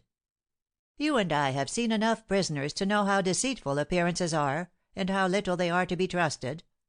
It would be foolish to base a theory upon a prisoner's bearing. He who talked about 'the cry of innocence' was an idiot, just as the man who prated about the pale stupor of guilt. Neither crime nor virtue have, unhappily, any especial countenance. The Simon girl, who was accused of having killed her father, absolutely refused to answer any questions for 22 days. On the 23rd the murderer was caught." "As to the Sylvain affair?" M. Dominie rapped lightly on his desk to check the detective. As a man, the Judge held too obstinately to his opinions. As a magistrate he was equally obstinate, but was at the same time ready to make any sacrifice of his self esteem if the voice of duty prompted it. M. Lecoq's arguments had not shaken his convictions, but they imposed on him the duty of informing himself at once, and to either conquer the detective or avow himself conquered. "You seem to be pleading," said he to M. Lecoq. "There is no need of that here. We are not counsel and judge. The same honourable intentions animate us both. Each in his sphere is searching after the truth. You think you see it shining where I only discern clouds, and you may be mistaken as well as I." Then, by an act of heroism, he condescended to add, "What do you think I ought to do?" The Judge was at least rewarded for the effort he made by approving glances from M. Planta and the doctor. But M. Lecoq did not hasten to respond. He had many weighty reasons to advance. That, he saw, was not what was necessary. He ought to present the facts, there and at once, and produce one of those proofs which can be touched with the finger. How should he do it? His active mind searched eagerly for such a proof. "Well?" insisted M. Dominie. "Ah!" cried the detective. "Why can't I ask Gaspin 2 or 3 questions?" The Judge frowned. The suggestion seemed to him rather presumptuous. It is formally laid down that the questioning of the accused should be done in secret, and by the Judge alone, aided by his clerk. On the other hand, it is decided that after he has once been interrogated he may be confronted with witnesses. There are, besides, exceptions in favour of the members of the police force. M. Dominie reflected whether there were any precedents to apply to the case. "I don't know," he answered at last, "to what point the law permits me to consent to what you ask. However, as I am convinced the interests of truth outweigh all rules, I shall take it on myself to let you question Gaspin." He rang. A bailiff appeared. "Has Gaspin been carried back to prison?" "Not yet, monsieur." "So much the better. Have him brought in here." M. Lecoq was beside himself with joy. He had not hoped to achieve such a victory over one so determined as M. Dominie. "He will speak now," said he, so full of confidence that his eyes shone, and he forgot the portrait of the dear defunct, "for I have 3 means of unloosening his tongue, one of which is sure to succeed. But before he comes I should like to know one thing. Do you know whether Tremorel saw Jenny after Sauvrecy's death?" "Jenny?" asked M. Planta, a little surprised. "Yes." "Certainly he did." "Several times?" "Pretty often. After the scene at the Belle Image the poor girl plunged into terrible dissipation. Whether she was smitten with remorse, or understood that it was her conduct which had killed Sauvercy, or suspected the crime, I don't know. She began, however, to drink furiously, falling lower and lower every week." "And the Count really consented to see her again?" "He was forced to do so. She tormented him, and he was afraid of her. When she had spent all her money she sent to him for more, and he gave it. Once he refused, and that very evening she went to him the worse for wine, and he had the greatest difficulty in the world to send her away again. In short, she knew what his relations with Madame Sauvercy had been, and she threatened him. It was a regular blackmailing operation. He told me all about the trouble she gave him, and added that he would not be able to get rid of her without shutting her up, which he could not bring himself to do." "How long ago was their last interview?" "Why," answered the doctor, "not 3 weeks ago, when I had a consultation at Melun, I saw the Count and this demoiselle at a hotel window. When he saw me he suddenly drew back." "Then," said the detective, "there is no longer any doubt." He stopped. Gaspin came in between 2 gendarmes. The unhappy gardener had aged 20 years in 24 hours. His eyes were haggard, his dry lips were bordered with foam. "Let us see," said the judge. "Have you changed your mind about speaking?" The prisoner did not answer. "Have you decided to tell us about yourself?" Gaspin's rage made him tremble from head to foot, and his eyes became fiery. "Speak!" said he hoarsely. "Why should I?" He added with the gesture of a desperate man who abandons himself, renounces all struggling and all hope. "What have I done to you, my God, that you torture me this way? What do you want me to say? That I did this crime? Is that what you want? Well, then, yes, it was I. Now you are satisfied. Now cut my head off, and do it quick, for I don't want to suffer any longer." A mournful silence welcomed Gaspin's declaration. What? He confessed it. M. Dominy had at least the good taste not to exult. He kept still, and yet this avowal surprised him beyond all expression. M. Lecoq alone, although surprised, was not absolutely put out of countenance. He approached Gaspin, and tapping him on the shoulder, said in a paternal tone: "Come, comrade, what you are telling us is absurd. Do you think the judge has any secret grudge against you? No, eh? Do you suppose I am interested to have you guillotined? Not at all. A crime has been committed, and we are trying to find the assassin. If you are innocent, help us to find the man who isn't. What were you doing from Wednesday evening till Thursday morning?" But Gaspin persisted in his ferocious and stupid obstinacy. "I've said what I have to say," said he. M. Lecoq changed his tone to one of severity, stepping back to watch the effect he was about to produce upon Gaspin. "You haven't any right to hold your tongue. And even if you do, you fool, the police know everything. Your master sent you on an errand, didn't he, on Wednesday night? What did he give you? A 1,000-franc note?" The prisoner looked at M. Lecoq in speechless amazement. "No," he stammered. "It was a 500-franc note." The detective, like all great artists in a critical scene, was really moved. His surprising genius for investigation had just inspired him with a bold stroke, which, if it succeeded, would assure him the victory.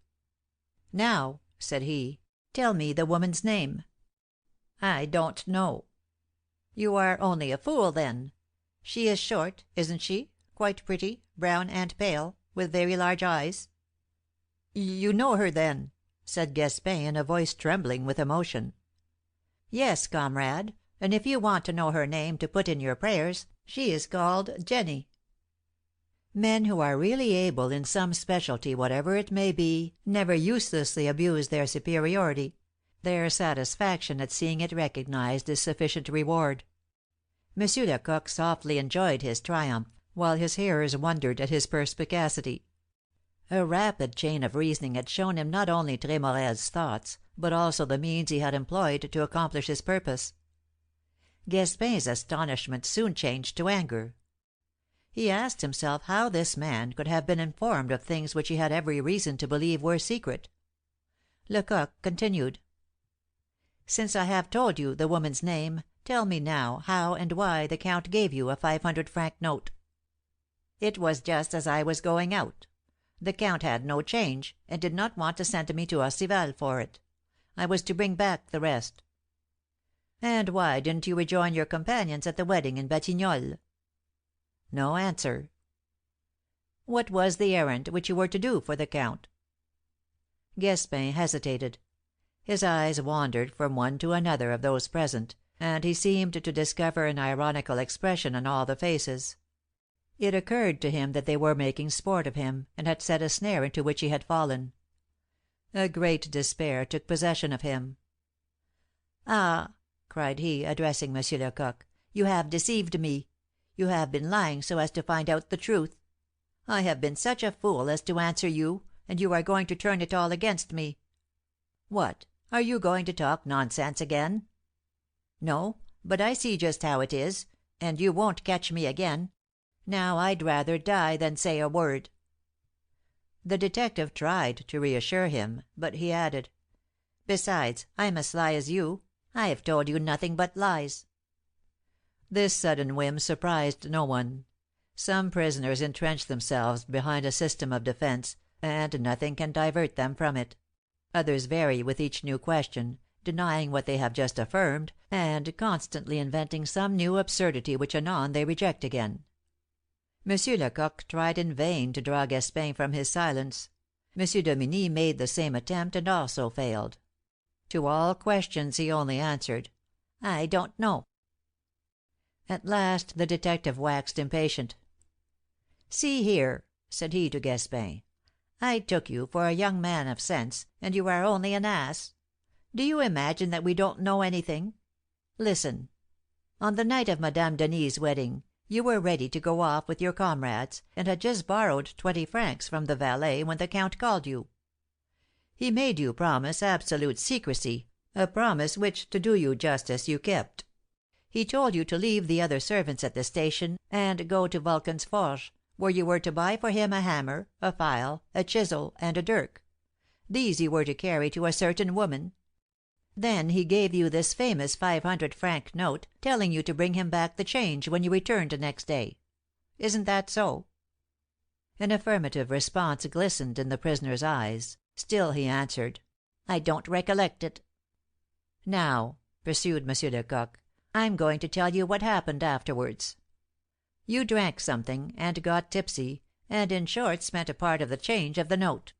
That explains your fright when you were seized yesterday morning before anybody said a word to you. You thought you were being arrested for spending that money. Then, when you learned that the Count had been murdered during the night, recollecting that on the evening before you had bought all kinds of instruments of theft and murder, and that you didn't know either the address or the name of the woman to whom you gave up the package, convinced that if you explained the source of the money found in your pocket you would not be believed, then, instead of thinking of the means to prove your innocence, you became afraid, and thought you would save yourself by holding your tongue." The prisoner's countenance visibly changed. His nerves relaxed, his tight lips fell apart, his mind opened itself to hope. But he still resisted. "Do with me as you like," said he. "Eh! What should we do with such a fool as you?" cried M. Lecoq angrily. "I begin to think you are a rascal, too. A decent fellow would see that we wanted to get him out of a scrape, and he'd tell us the truth. You are prolonging your imprisonment by your own will. You'd better learn that the greatest shrewdness consists in telling the truth. A last time, will you answer?" Gaspin shook his head. No. "Go back to prison, then, since it pleases you," concluded the detective. He looked at the judge for his approval, and added: "Gendarme, remove the prisoner." The judge's last doubt was dissipated like the mist before the sun. He was, to tell the truth, a little uneasy of having treated the detective so rudely, and he tried to repair it as much as he could. "You are an able man, M. Lecoq," said he, Without speaking of your clear-sightedness, which is so prompt as to seem almost like second sight, your examination just now was a masterpiece of its kind. Receive my congratulations, to say nothing of the reward which I propose to recommend in your favour to your chiefs." The detective at these compliments cast down his eyes with the abashed air of a virgin. He looked tenderly at the dear defunct's portrait, and doubtless said to it, "At last, darling, we have defeated him. This austere judge, who so heartily detests the force of which we are the brightest ornament, makes his apologies. He recognizes and applauds our services." He answered aloud, "I can only accept half of your eulogies, monsieur. Permit me to offer the other half to my friend, M. Plantat." M. Plantat tried to protest. "Oh," said he, "only for some bits of information. You would have ferreted out the truth without me, all the same." The judge arose and graciously, but not without effort, extended his hand to M. Lecoq, who respectfully pressed it. "You have spared me," said the judge, "a great remorse. Gaspin's innocence would surely sooner or later have been recognized; but the idea of having imprisoned an innocent man and harassed him with my interrogatories would have disturbed my sleep and tormented my conscience for a long time." "God knows this poor Gaspin is not an interesting youth," returned the detective. "I should be disposed to press him hard, were I not certain that he's half a fool." M. Dominie gave a start. "I shall discharge him this very day," said he, "this very hour." "It will be an act of charity," said M. Lecoq; "but confound his obstinacy! It was so easy for him to simplify my task. I might be able by the aid of chance to collect the principal facts, the errand and a woman being mixed up in the affair, but as I am no magician, I couldn't guess all the details. How is Jenny mixed up in this affair? Is she an accomplice, or has she only been made to play an ignorant part in it? Where did she meet Gaspin, and whither did she lead him? It is clear that she made the poor fellow tipsy so as to prevent his going to the Batignolles. Tremorel must have told her some false story. But what?" "I don't think Tremorel troubled his head about so small a matter," said M. Plantat. "He gave Gaspin and Jenny some task, without explaining it at all." M. Lecoq reflected a moment. "Perhaps you are right. But Jenny must have had special orders to prevent Gaspin from putting in an alibi." "But," said M. Dominie, "Jenny will explain it all to us." "That is what I rely on; and I hope that within 48 hours I shall have found her and brought her safely to Corbeil." He rose at these words, took his cane and hat, and, turning to the judge, said, "Before retiring " "Yes, I know," interrupted M. Dominie. "You want a warrant to arrest Hector de Tremorel." "I do, as you are now of my opinion that he is still alive." "I am sure of it." M. Dominie opened his portfolio, and wrote off a warrant as follows: "By the law, we, Judge of Instruction of the First Tribunal, etc., considering Articles 91 and 94 of the Code of Criminal Instruction, command and ordain to all the agents of the police to arrest in conformity with the law one Hector de Tremorel, etc." When he had finished, he said, "Here it is, and may you succeed in speedily finding this great criminal." "Oh, he'll find him!" cried the Corbeil policeman. "I hope so, at least. As to how I shall go to work I don't know yet. I will arrange my plan of battle to night." The detective then took leave of M. Dominie, and retired, followed by M. Plantat. The doctor remained with the judge to make arrangements for Sauvrecy's exhumation. M. Lecoq was just leaving the court house when he felt himself pulled by the arm. He turned and found that it was Goulard who came to beg his favour, and to ask him to take him along, persuaded that having served under so great a captain he must inevitably become a famous man himself. M. Lecoq had some difficulty in getting rid of him; but he at length found himself alone in the street with the old justice of the peace. "It is late," said the latter. "Would it be agreeable to you to partake of another modest dinner with me, and accept my cordial hospitality?" "I am chagrined to be obliged to refuse you," replied M. Lecoq, "but I ought to be in Paris this evening." "But I In fact, I was very anxious to talk to you about Mademoiselle Laurence? Yes, I have a plan, and if you would help me." Monsieur Lecoq affectionately pressed his friend's hand. "I have only known you a few hours," said he, "and yet I am as devoted to you as I would be to an old friend. All that is humanly possible for me to do to serve you, I shall certainly do." "But where shall I see you? They expect me to day at Orcival." "Very well. To morrow morning at 9, at my rooms. Number Rue Montmartre." "A thousand thanks. I shall be there." When they had reached the Belle Image, they separated. CHAPTer 24.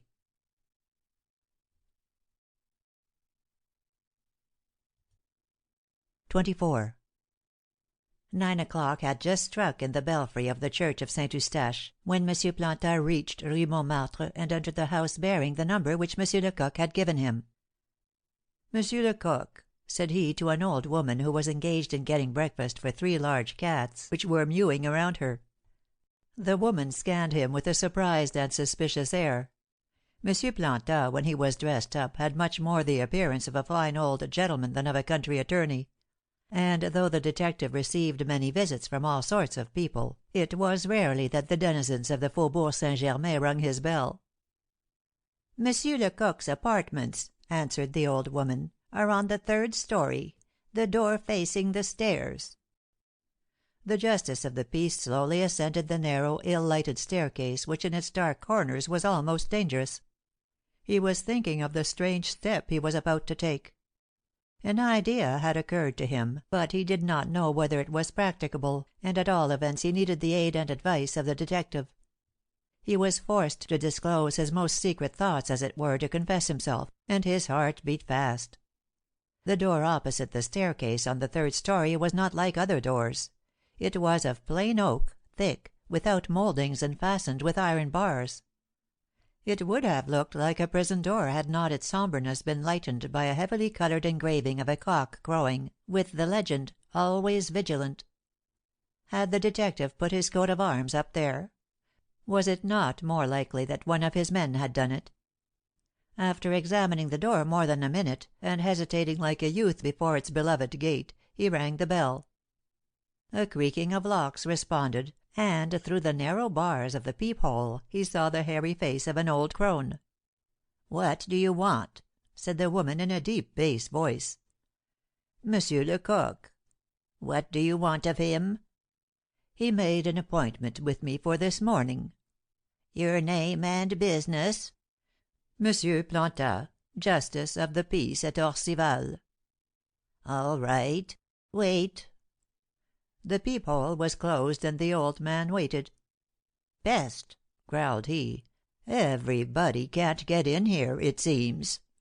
Hardly had this reflection passed through his mind when the door opened with a noise as of chains and locks. He entered, and the old crone, after leading him through a dining room whose sole furniture was a table and 6 chairs, introduced him to a large room, half toilet room and half working room, lighted by 2 windows looking on the court, and guarded by strong, close bars. "If you will take the trouble to sit," said the servant, "Monsieur Lecoq will soon be here. He is giving orders to one of his men." But M. Plantin did not take a seat. He preferred to examine the curious apartment in which he found himself. The whole of one side of the wall was taken up with a long rack, where hung the strangest and most incongruous suits of clothes. There were costumes belonging to all grades of society, and on some wooden pegs above wigs of all colours were hanging, while boots and shoes of various styles were ranged on the floor. A toilette table covered with powders, essences, and paints stood between the fireplace and the window. On the other side of the room was a bookcase full of scientific works, especially of physic and chemistry. The most singular piece of furniture in the apartment, however, was a large ball shaped like a lozenge in black velvet, suspended beside the looking glass. A quantity of pins were stuck in this ball so as to form the letters composing these 2 names, Hector, Jenny. These names glittering on the black background attracted the old man's attention at once. This must have been Monsieur Lecoq's reminder. The ball was meant to recall to him perpetually the people of whom he was in pursuit. Many names, doubtless, had in turn glittered on that velvet, for it was much frayed and perforated. An unfinished letter lay open upon the bureau. M. Plantin leaned over to read it, but he took his trouble for nothing, for it was written in cipher. He had no sooner finished his inspection of the room when the noise of a door opening made him turn round. He saw before him a man of his own age, of respectable mien and polite manners, a little bald, with gold spectacles and a light-coloured flannel dressing-gown. M. Plantin bowed, saying, "I am waiting here for Monsieur Lecoq." The man in gold spectacles burst out laughing and clapped his hands with glee. "What, dear sir," said he, "don't you know me? Look at me well. It is I, Monsieur Lecoq." And to convince him he took off his spectacles. Those might, indeed, be Lecoq's eyes, and that his voice. M. Plantin was confounded. "I never should have recognized you," said he. "It's true, I have changed a little. But what would you have? It's my trade." And pushing a chair toward his visitor, he pursued, "I have to beg 1,000 pardons for the formalities you've had to endure to get in here. It's a dire necessity, but one I can't help. I have told you of the dangers to which I am exposed. They pursue me to my very door. Why, last week a railway porter brought a package here addressed to me. Janouille, that's my old woman, suspected nothing, though she has a sharp nose, and told him to come in. He held out the package. I went up to take it, when piff, paff, off went 2 pistol shots. The package was a revolver wrapped up in oilcloth, and the porter was a convict escaped from Cayenne, caught by me last year. Ah, I put him through for this, though." He told this adventure carelessly, as if it were the most natural thing in the world. "But let's not starve ourselves to death," he continued, ringing the bell. The old hag appeared, and he ordered her to bring on breakfast forthwith, and above all some good wine. "You are observing my Janouille," remarked he, seeing that M. Plantin looked curiously at the servant. "She's a pearl, my dear friend, who watches over me as if I were her child, and would go through the fire for me. I had a good deal of trouble the other day to prevent her strangling the false railway porter. I picked her out of 3,000 or 4,000 convicts. She had been convicted of infanticide and arson. I would bet 100 to 1 that during the 3 years that she has been in my service she has not even thought of robbing me of so much as a centime." But M. Plantin only listened to him with one ear. He was trying to find an excuse for cutting Janouille's story short, and to lead the conversation to the events of the day before. "I have perhaps incommoded you a little this morning, Monsieur Lecoq." "Me? Then you did not see my motto, 'Always vigilant'? Why, I've been out 10 times this morning, besides marking out work for 3 of my men. Ah, we have little time to ourselves, I can tell you. I went to the Vulcan's Forge to see what news I could get of that poor devil of a Gaspin." "And what did you hear?" "That I guessed right. He changed a 500-franc note there last Wednesday evening at 10:15. "That is to say, he is saved." "Well, you may say so. He will be, as soon as we have found Miss Jenny." The old justice of the peace could not avoid showing his uneasiness. "That will, perhaps, be long and difficult." "Bast! Why so? She is on my black ball there. We shall have her, accidents excepted, before night." "You really think so?" "I should say I was sure, to anybody but you. Reflect that this girl has been connected with the Count de Tremorel, a man of the world, a prince of the mud. When a girl falls to the gutter after having, as they say, dazzled all Paris for 6 months with her luxury, she does not disappear entirely, like a stone in the mud. When she has lost all her friends there are still her creditors, who follow and watch her, awaiting the day when fortune will smile on her once more. She doesn't trouble herself about them, she thinks they've forgotten her. A mistake. I know a milliner whose head is a perfect dictionary of the fashionable world. She has often done me a good turn." We will go and see her if you say so after breakfast, and in 2 hours she will give us Jenny's address. Ah, if I were only as sure of pinching Tremorel!" Monsieur Plantat gave a sigh of relief. The conversation at last took the turn he wished. "You are thinking of him, then?" asked he. "Am I?" shouted Monsieur Lecoq, who started from his seat at the question. "Now just look at my black ball there. I haven't thought of anybody else, mark you, since yesterday. I haven't had a wink of sleep all night for thinking of him. I must have him, and I will." "I don't doubt it. But when?" "Ah, there it is. Perhaps to morrow, perhaps in a month. It depends on the correctness of my calculations, and the exactness of my plan."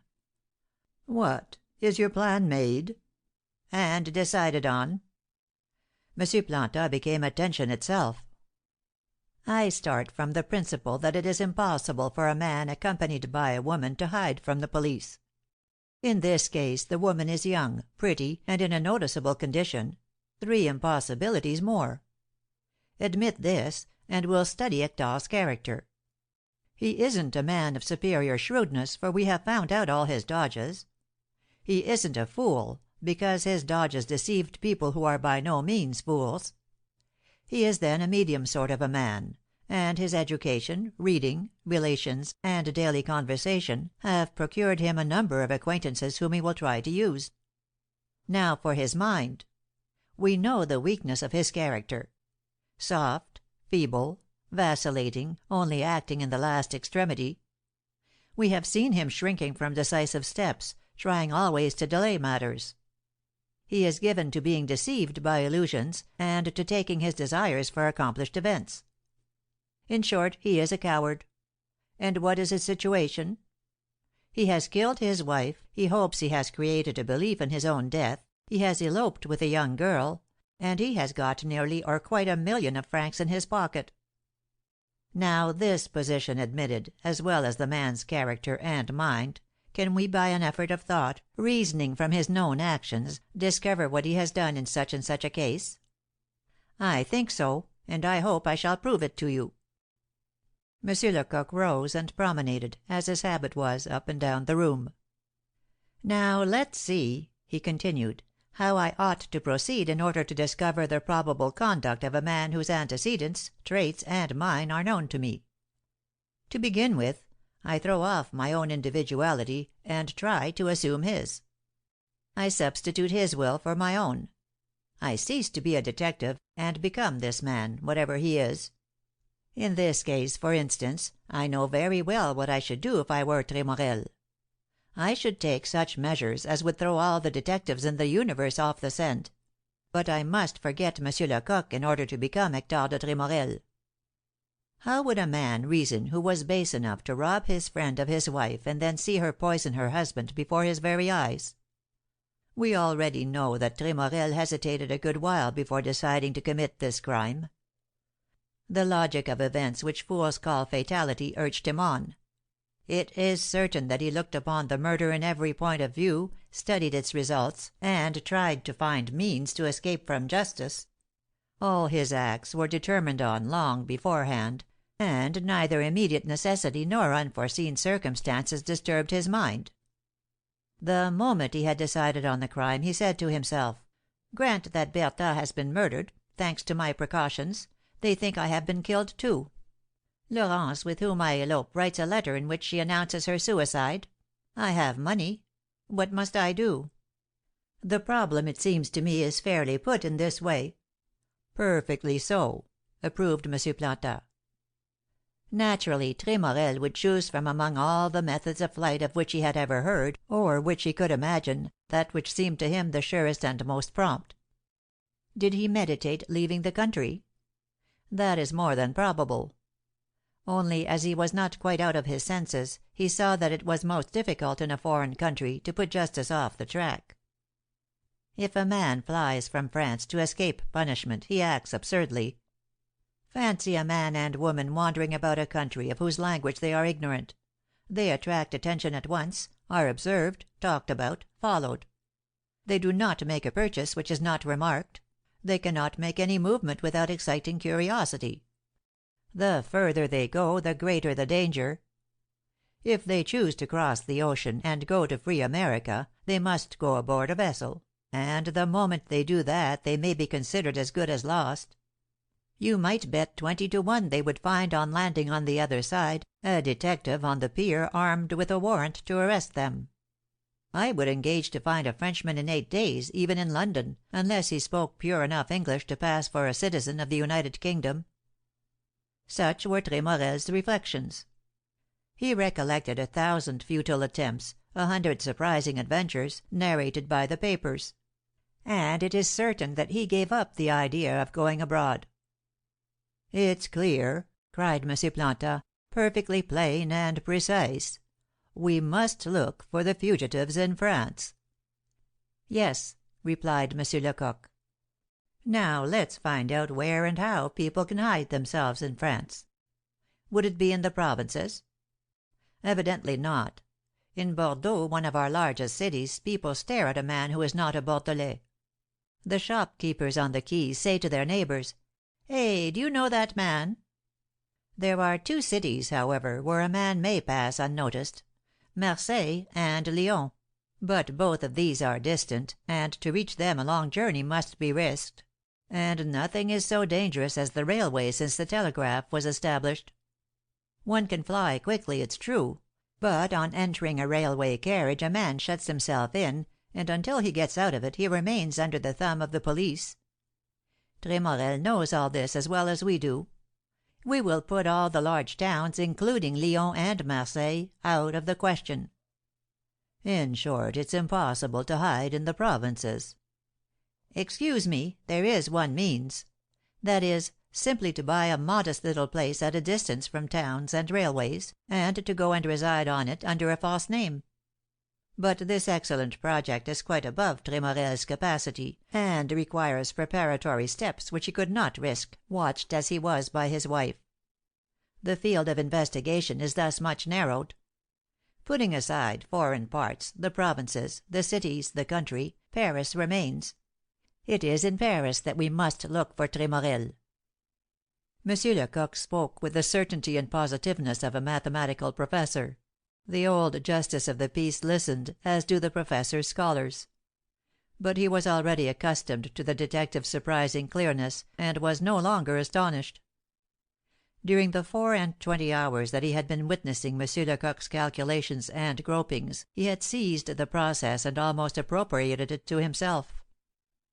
He found this method of reasoning very simple, and could now explain to himself certain exploits of the police, which had hitherto seemed to him miraculous.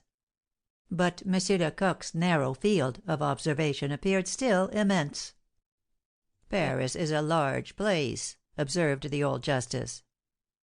M. Lecoq smiled loftily. "Perhaps so, but it is mine. All Paris is under the eye of the police, just as an ant is under that of the naturalist with his microscope. How is it, you may ask, that Paris still holds so many professional rogues? Ah! That is because we are hampered by legal forms.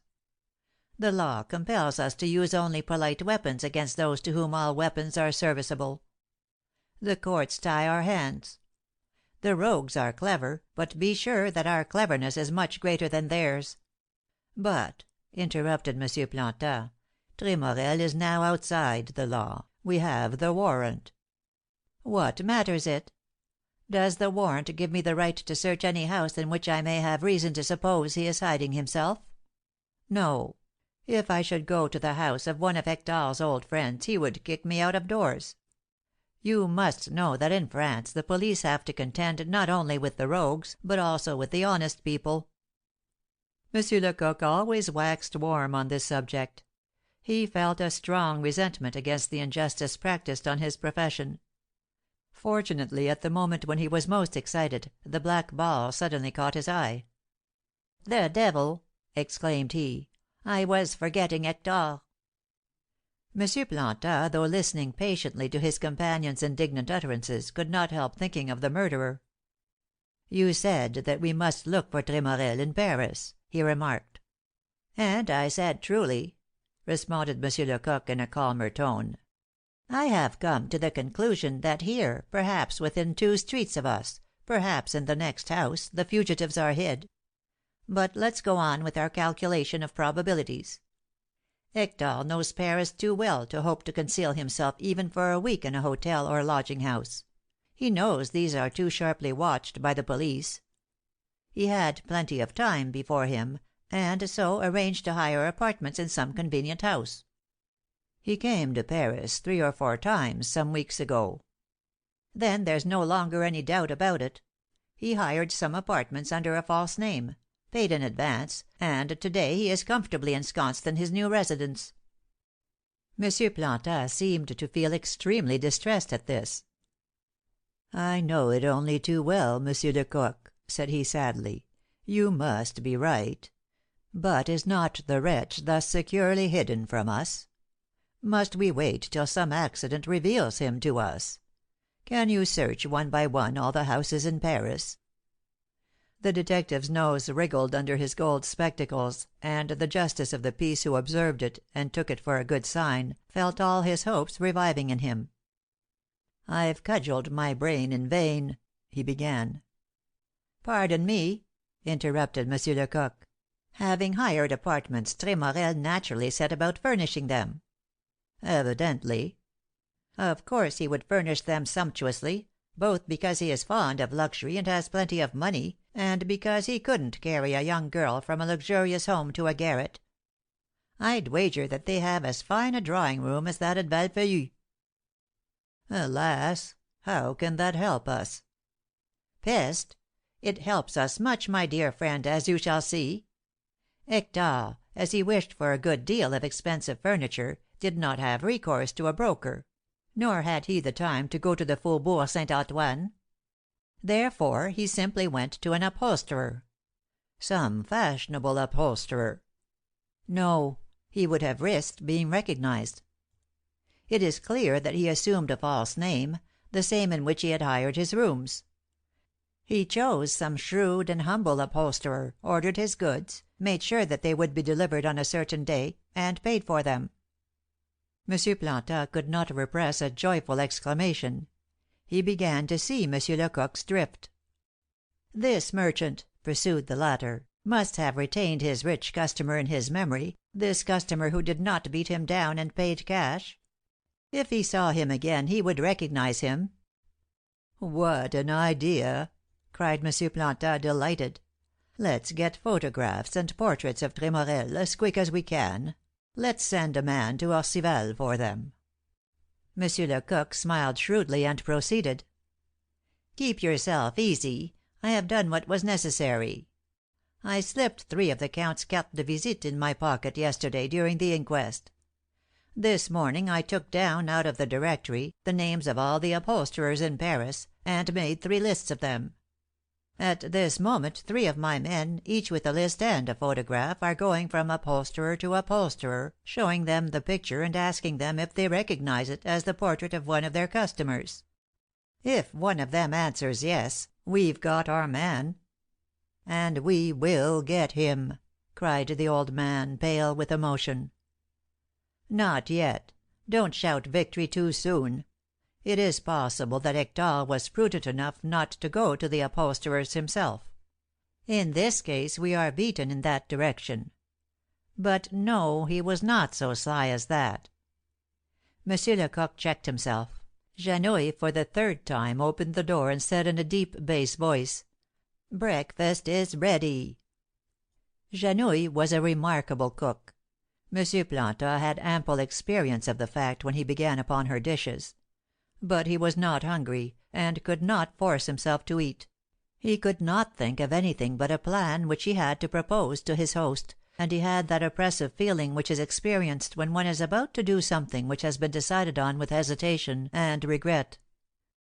The detective, who, like all men of great activity, was a great eater, vainly essayed to entertain his guest, and filled his glass with the choicest Château Margaux. The old man sat silent and sad, and only responded by monosyllables. He tried to speak out, and to struggle against the hesitation he felt. He did not think when he came that he should have this reluctance. He had said to himself that he would go in and explain himself. Did he fear to be ridiculed? No. His passion was above the fear of sarcasm or irony. And what did he risk? Nothing. Had not Monsieur Lecoq already divined the secret thoughts he dared not impart to him, and read his heart from the first? He was reflecting thus when the door bell rang. Janouille went to the door, and speedily returned with the announcement that Goulard begged to speak with Monsieur Lecoq, and asked if she should admit him. "Certainly." The chains clanked and the locks scraped, and presently Goulard made his appearance. He had donned his best clothes with spotless linen, and a very high collar. He was respectful, and stood as stiffly as a well drilled grenadier before his sergeant. "What the deuce brought you here?" said Monsieur Lecoq, sternly. "And who dared to give you my address?" "Monsieur," said Goulard, visibly intimidated by his reception, "please excuse me. I was sent by Doctor Gendron with this letter for Monsieur Planta." "Oh!" cried Monsieur Planta. "I asked the doctor last evening to let me know the result of the autopsy, and not knowing where I should put up, took the liberty of giving your address." Monsieur Lecoq took the letter, and handed it to his guest. "Read it, read it," said the latter. "There is nothing in it to conceal." "All right. But come into the other room. Janouille, give this man some breakfast. Make yourself at home, Goulard, and empty a bottle to my health." When the door of the other room was closed, Monsieur Lecoq broke the seal of the letter, and read: "My dear Planta, you asked me for a word, so I scratch off a line or two which I shall send to our sorcerers." "Oh, ho!" cried Monsieur Lecoq. "Monsieur Gendron is too good, too flattering, really." No matter, the compliment touched his heart. He resumed the letter. "At 3 this morning we exhumed poor Sauvrecy's body. I certainly deplore the frightful circumstances of this worthy man's death as much as any one; but, on the other hand, I cannot help rejoicing at this excellent opportunity to test the efficacy of my sensitive paper." "Confound these men of science!" cried the indignant Planta. "They are all alike." "Why so? I can very well comprehend the doctor's involuntary sensations. Am I not ravished when I encounter a fine crime?" And without waiting for his guest's reply, he continued reading the letter. "The experiments promise to be all the more conclusive, as aconitine is one of those drugs which conceal themselves most obstinately from analysis. I proceed thus. After heating the suspected substances in twice their weight of alcohol, I drop the liquid gently into a vase with edges a little elevated, at the bottom of which is a piece of paper on which I have placed my tests.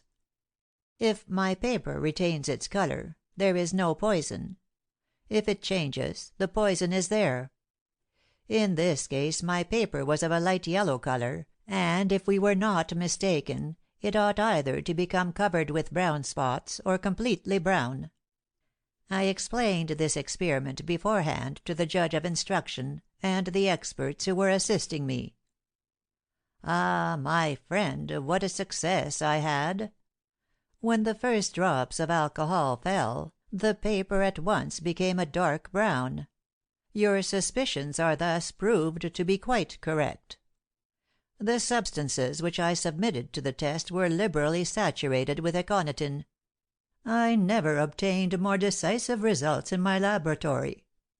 I expect that my conclusions will be disputed in court; but I have means of verifying them, so that I shall surely confound all the chemists who oppose me. I think, my dear friend, that you will not be indifferent to the satisfaction I feel." Monsieur Planta lost patience. "This is unheard of!" cried he. "Incredible! Would you say now that this poison which he found in Sauvrecy's body was stolen from his own laboratory? Why, that body is nothing more to him than suspected matter. And he already imagines himself discussing the merits of his sensitive paper in court." "He has reason to look for antagonists in court." "And meanwhile he makes his experiments and analyses with the coolest blood in the world. He continues his abominable cooking, boiling and filtering, and preparing his arguments." Monsieur Lecoq did not share his friend's indignation. He was not sorry at the prospect of a bitter struggle in court, and he imagined a great scientific duel, like that between Orfila and Raspail, the provincial and Parisian chemists. "If Tremorel has the face to deny his part in Sauvrecy's murder," said he, "we shall have a superb trial of it." The word trial put an end to M. Planta's long hesitation. "We mustn't have any trial," cried he. The old man's violence, from one who was usually so calm and self possessed, seemed to amaze M. Lecoq. "Aha!" thought he, "I'm going to know all." He added aloud: "What, no trial?" Monsieur Planta had turned whiter than a sheet. He was trembling, and his voice was hoarse, as if broken by sobs. "I would give my fortune," resumed he, "to avoid a trial, every centime of it, though it doesn't amount to much. But how can we secure this wretch Tremorel from a conviction? What subterfuge shall we invent? You alone, my friend, can advise me in the frightful extremity to which you see me reduced, and aid me to accomplish what I wish. If there is any way in the world, you will find it and save me." "But my " "Pardon. Hear me, and you will comprehend me. I am going to be frank with you as I would be with myself, and you will see the reason of my hesitation, my silence, in short, of all my conduct since the discovery of the crime." "I am listening." CHAPTer 24.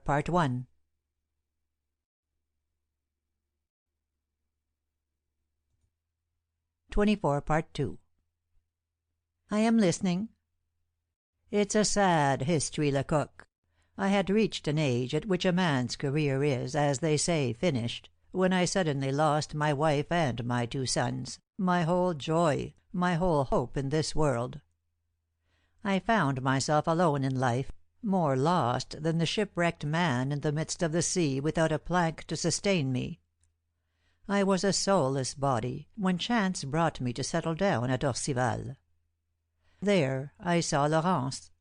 She was just 15, and never lived there a creature who united in herself so much intelligence, grace, innocence, and beauty. Courtois became my friend, and soon Laurence was like a daughter to me. I doubtless loved her then, but I did not confess it to myself, for I did not read my heart clearly. She was so young, and I had gray hairs. I persuaded myself that my love for her was like that of a father, and it was as a father that she cherished me. Ah! I passed many a delicious hour listening to her gentle prattle and her innocent confidences. I was happy when I saw her skipping about in my garden, picking the roses I had reared for her, and laying waste my parterre. And I said to myself that existence is a precious gift from God. My dream then was to follow her through life. I fancied her wedded to some good man who made her happy, while I remained the friend of the wife, after having been the confidant of the maiden. I took good care of my fortune, which is considerable, because I thought of her children, and wished to hoard up treasures for them. Poor Laurence!"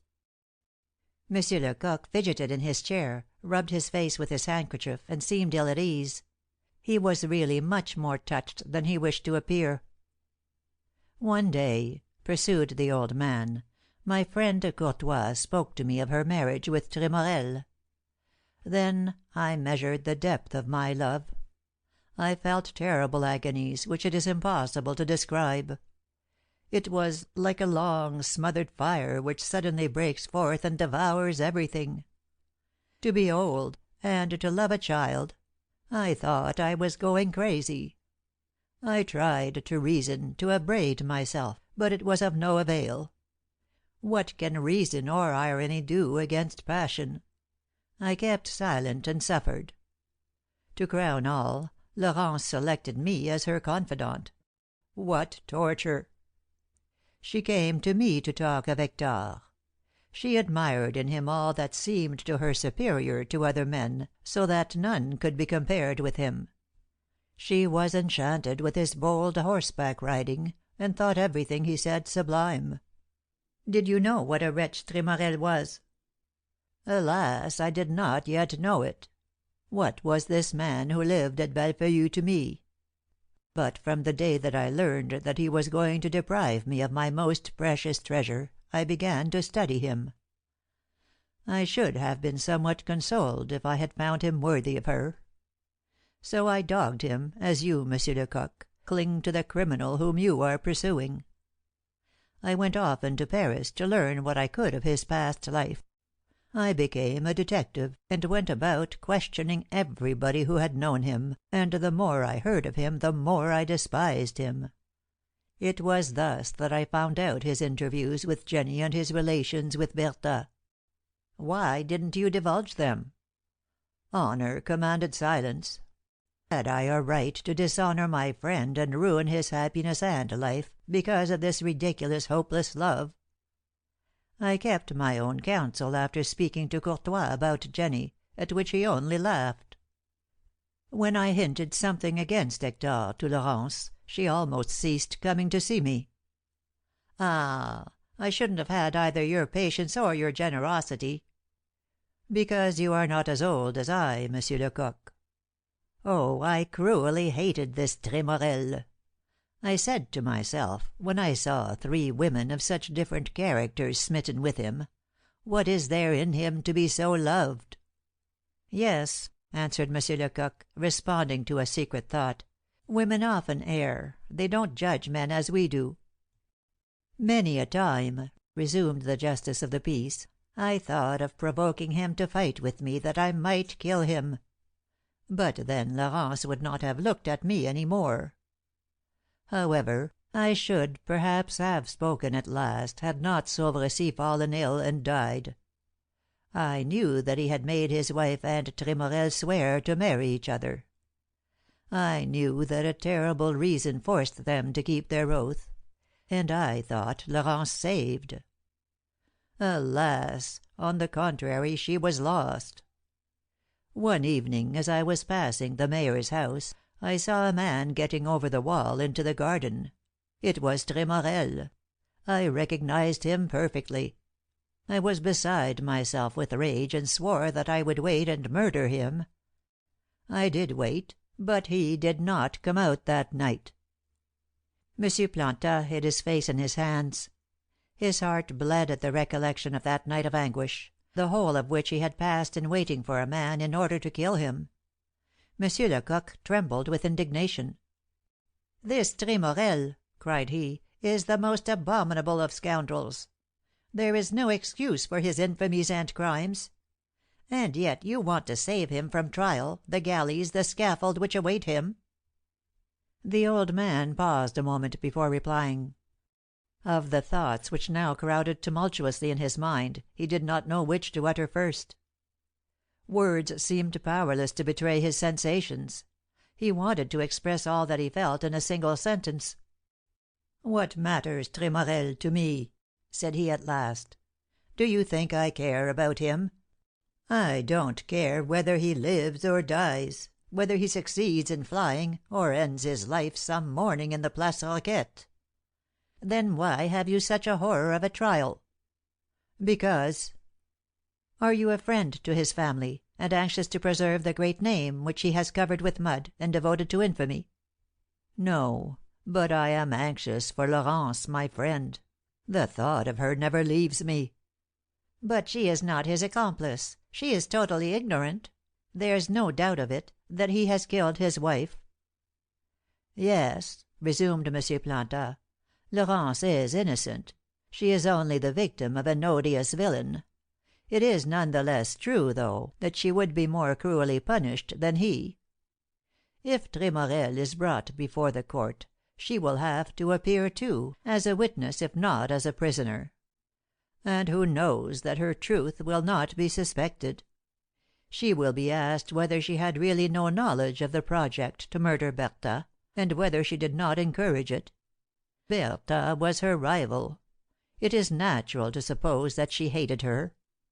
If I were the judge I should not hesitate to include Laurence in the indictment. With our aid she will prove victoriously that she was ignorant of all, and has been outrageously deceived. Maybe. But will she be any the less dishonored and forever lost? Must she not, in that case, appear in public, answer the judge's questions, and narrate the story of her shame and misfortunes?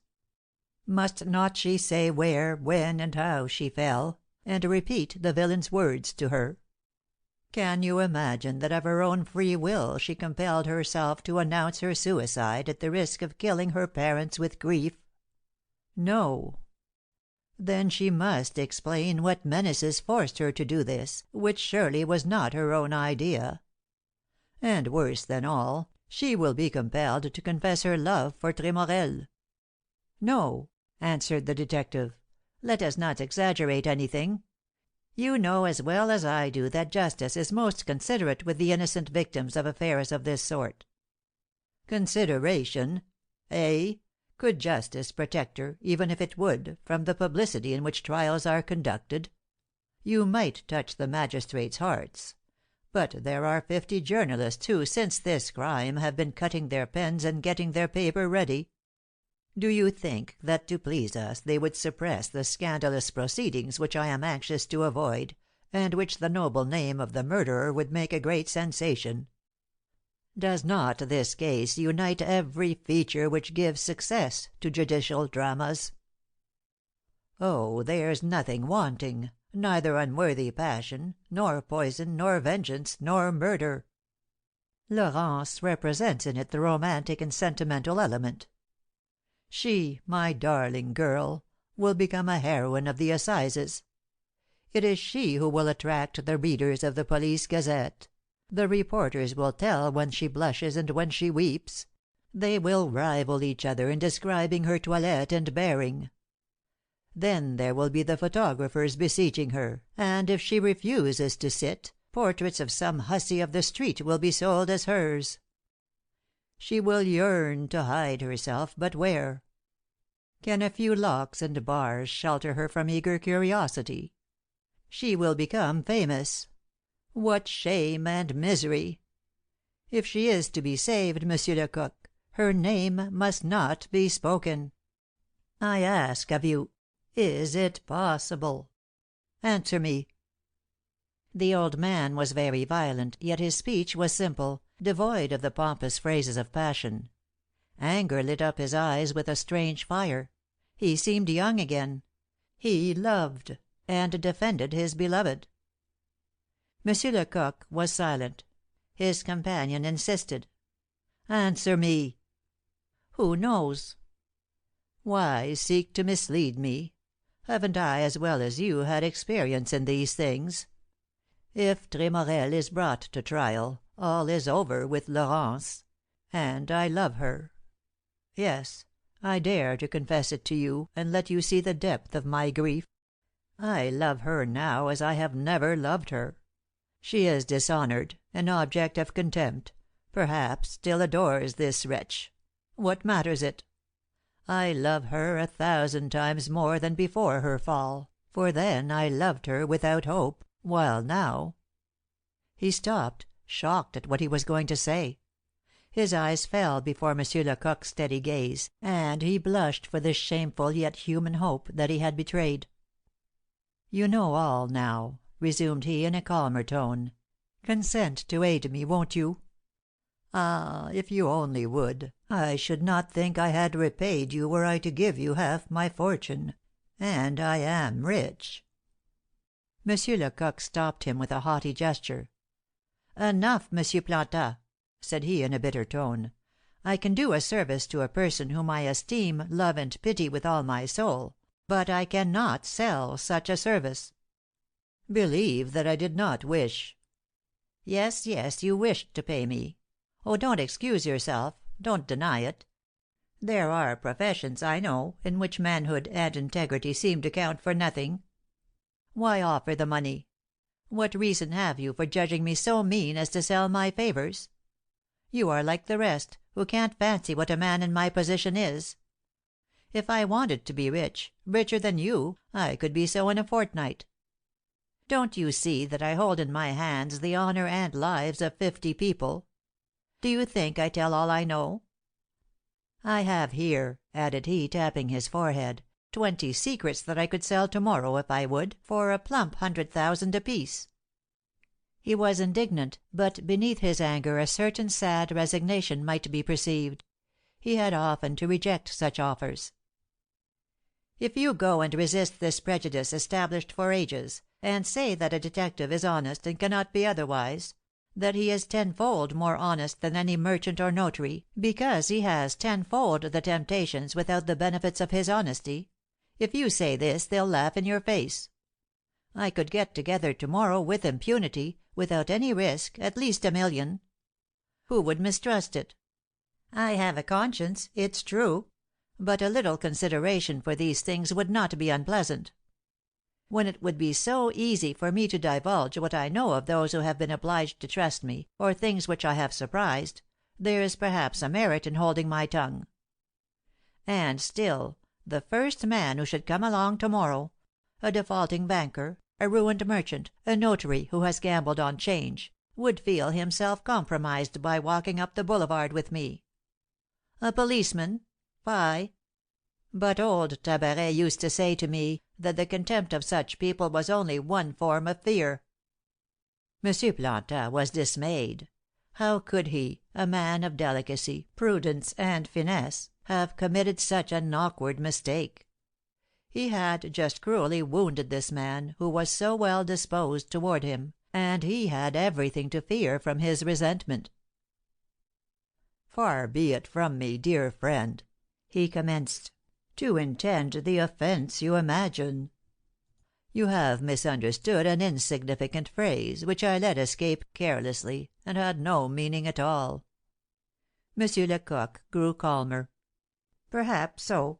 You will forgive my being so susceptible, as I am more exposed to insults than most people. Let's leave the subject, which is a painful one, and return to Tremorel." M. Planta was just thinking whether he should dare to broach his projects again, and he was singularly touched by M. Lecoq's delicately resuming the subject of them. "I have only to await your decision," said the justice of the peace. "I will not conceal from you," resumed M. Lecoq, "that you are asking a very difficult thing, and one which is contrary to my duty, which commands me to search for Tremorel, to arrest him and deliver him up to justice. You ask me to protect him from the law. In the name of an innocent creature whom you will thereby save. Once in my life I sacrificed my duty. I could not resist the tears of a poor old mother who clung to my knees and implored pardon for her son. To day I'm going to exceed my right, and to risk an attempt for which my conscience will perhaps reproach me. I yield to your entreaty." "Oh, my dear Lecoq, how grateful I am!" cried M. Planta, transported with joy. But the detective remained grave, almost sad, and reflected. "Don't let us encourage a hope which may be disappointed," he resumed. "I have but one means of keeping a criminal like Tremorel out of the courts. Will it succeed?" "Yes, yes. If you wish it, it will." M. Lecoq could not help smiling at the old man's faith. "I am certainly a clever detective," said he, "but I am only a man, after all, and I can't answer for the actions of another man. All depends upon Hector. If it were another criminal I should say I was sure. I am doubtful about him, I frankly confess. We ought, above all, to count upon the firmness of Mademoiselle Courtois. Can we, think you?" "She is firmness itself." "Then there's hope. But can we really suppress this affair? What will happen when Sauvrecy's narrative is found? It must be concealed somewhere in Bellefeuille, and Tremorel, at least, did not find it." "It will not be found," said M. Planta quickly. "You think so?" "I am sure of it." M. Lecoq gazed intently at his companion, and simply said, "Ah!"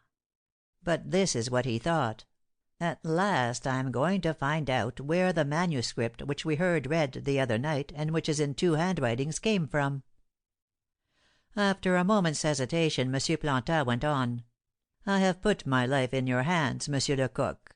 I can, of course, confide my honor to you. I know you. I know that, happen what may. I shall keep my mouth shut, on my honor." "Very well. The day that I caught Tremorel at the mayor's, I wished to verify the suspicions I had, and so I broke the seal of Sauveressie's package of papers." "And you did not use them?"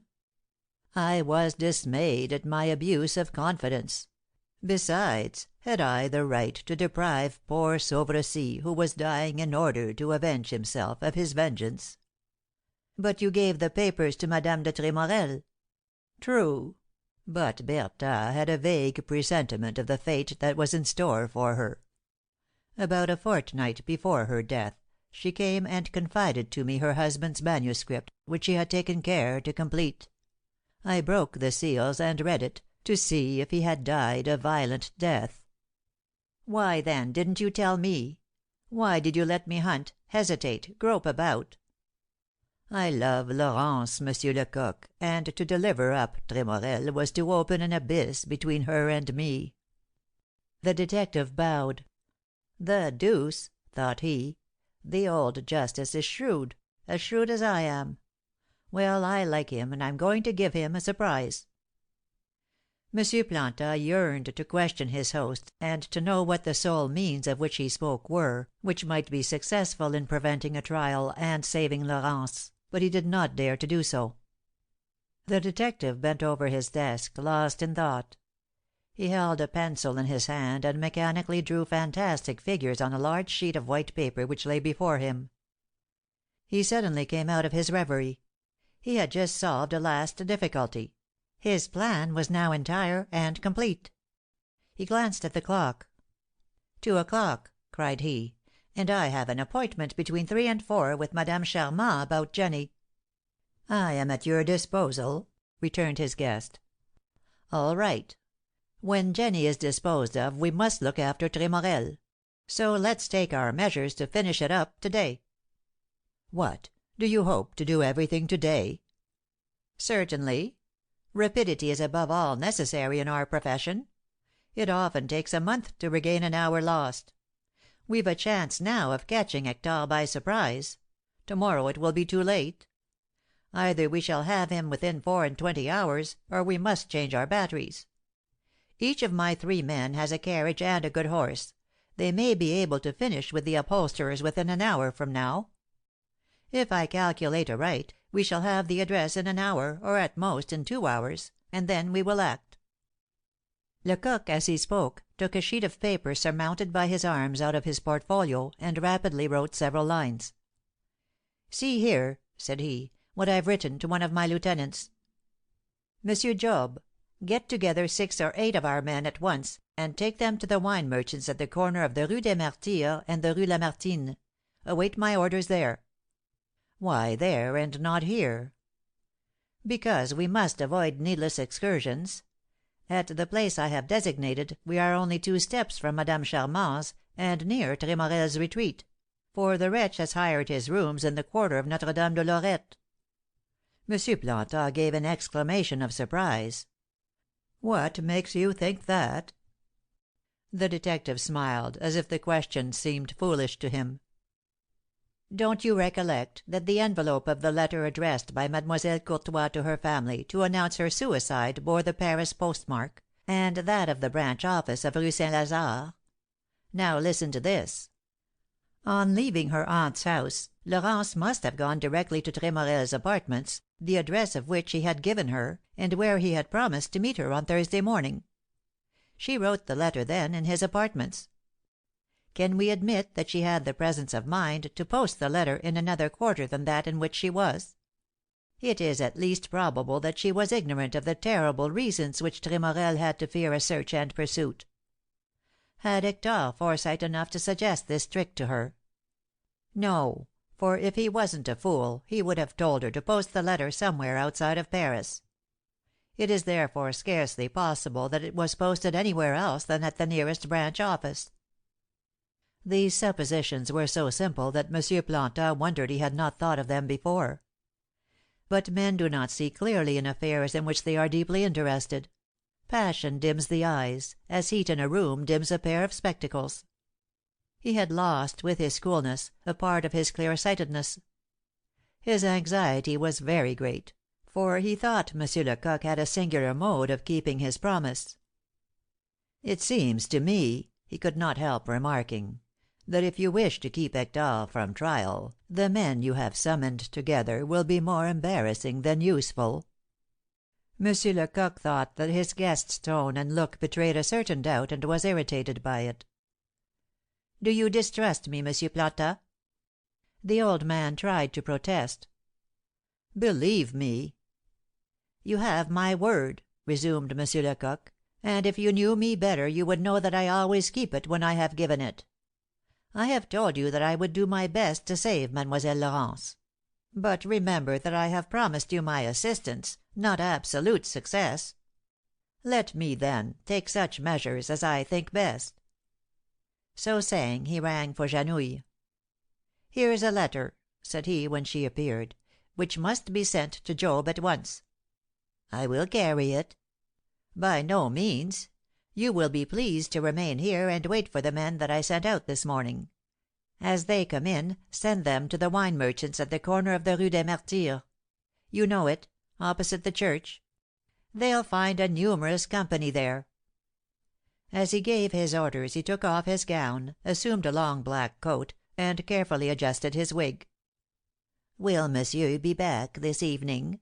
asked Janouille. "I don't know." "And if anybody comes from over yonder?" "Over yonder," with a detective, always means the house, otherwise the Prefecture of Police. "Say that I am out on the Corbeil affair." M. Lecoq was soon ready. He had the air, physiognomy, and manners of a highly respectable chief clerk of 50. Gold spectacles, an umbrella, everything about him exhaled an odour of the ledger. "Now," said he to M. Plantin, "let's hurry away." Goulard, who had made a hearty breakfast, was waiting for his hero in the dining room. "Ah, ha, old fellow!" said M. Lecoq. "So you've had a few words with my wine. How do you find it?" "Delicious, my chief. Perfect. That is to say, a true nectar." "It's cheered you up, I hope?" "Oh, yes, my chief." "Then you may follow us a few steps, and mount guard at the door of the house where you see us go in. I shall probably have to confide a pretty little girl to your care, whom you will carry to M. Dominie. And open your eyes, for she's a sly creature, and very apt to inveigle you on the way and slip through your fingers." They went out, and Janouille stoutly barricaded herself behind them. CHAPter 25.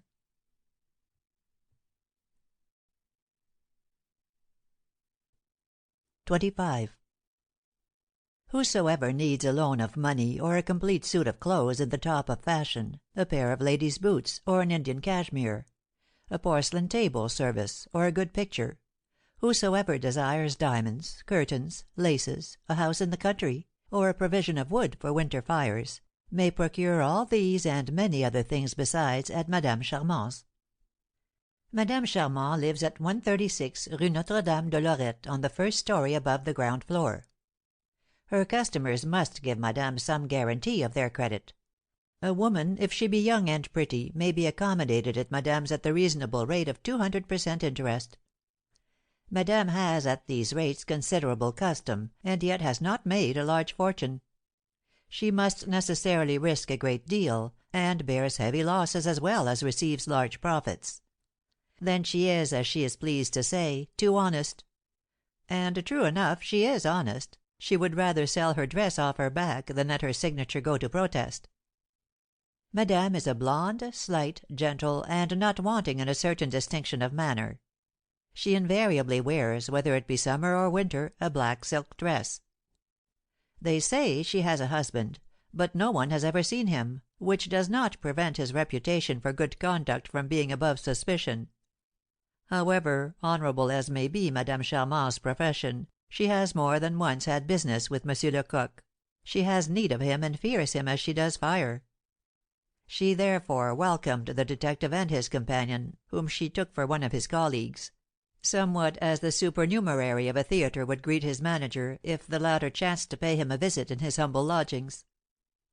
She was expecting them. When they rang she advanced to meet them in the antechamber, and greeted Monsieur Lecoq graciously and smilingly.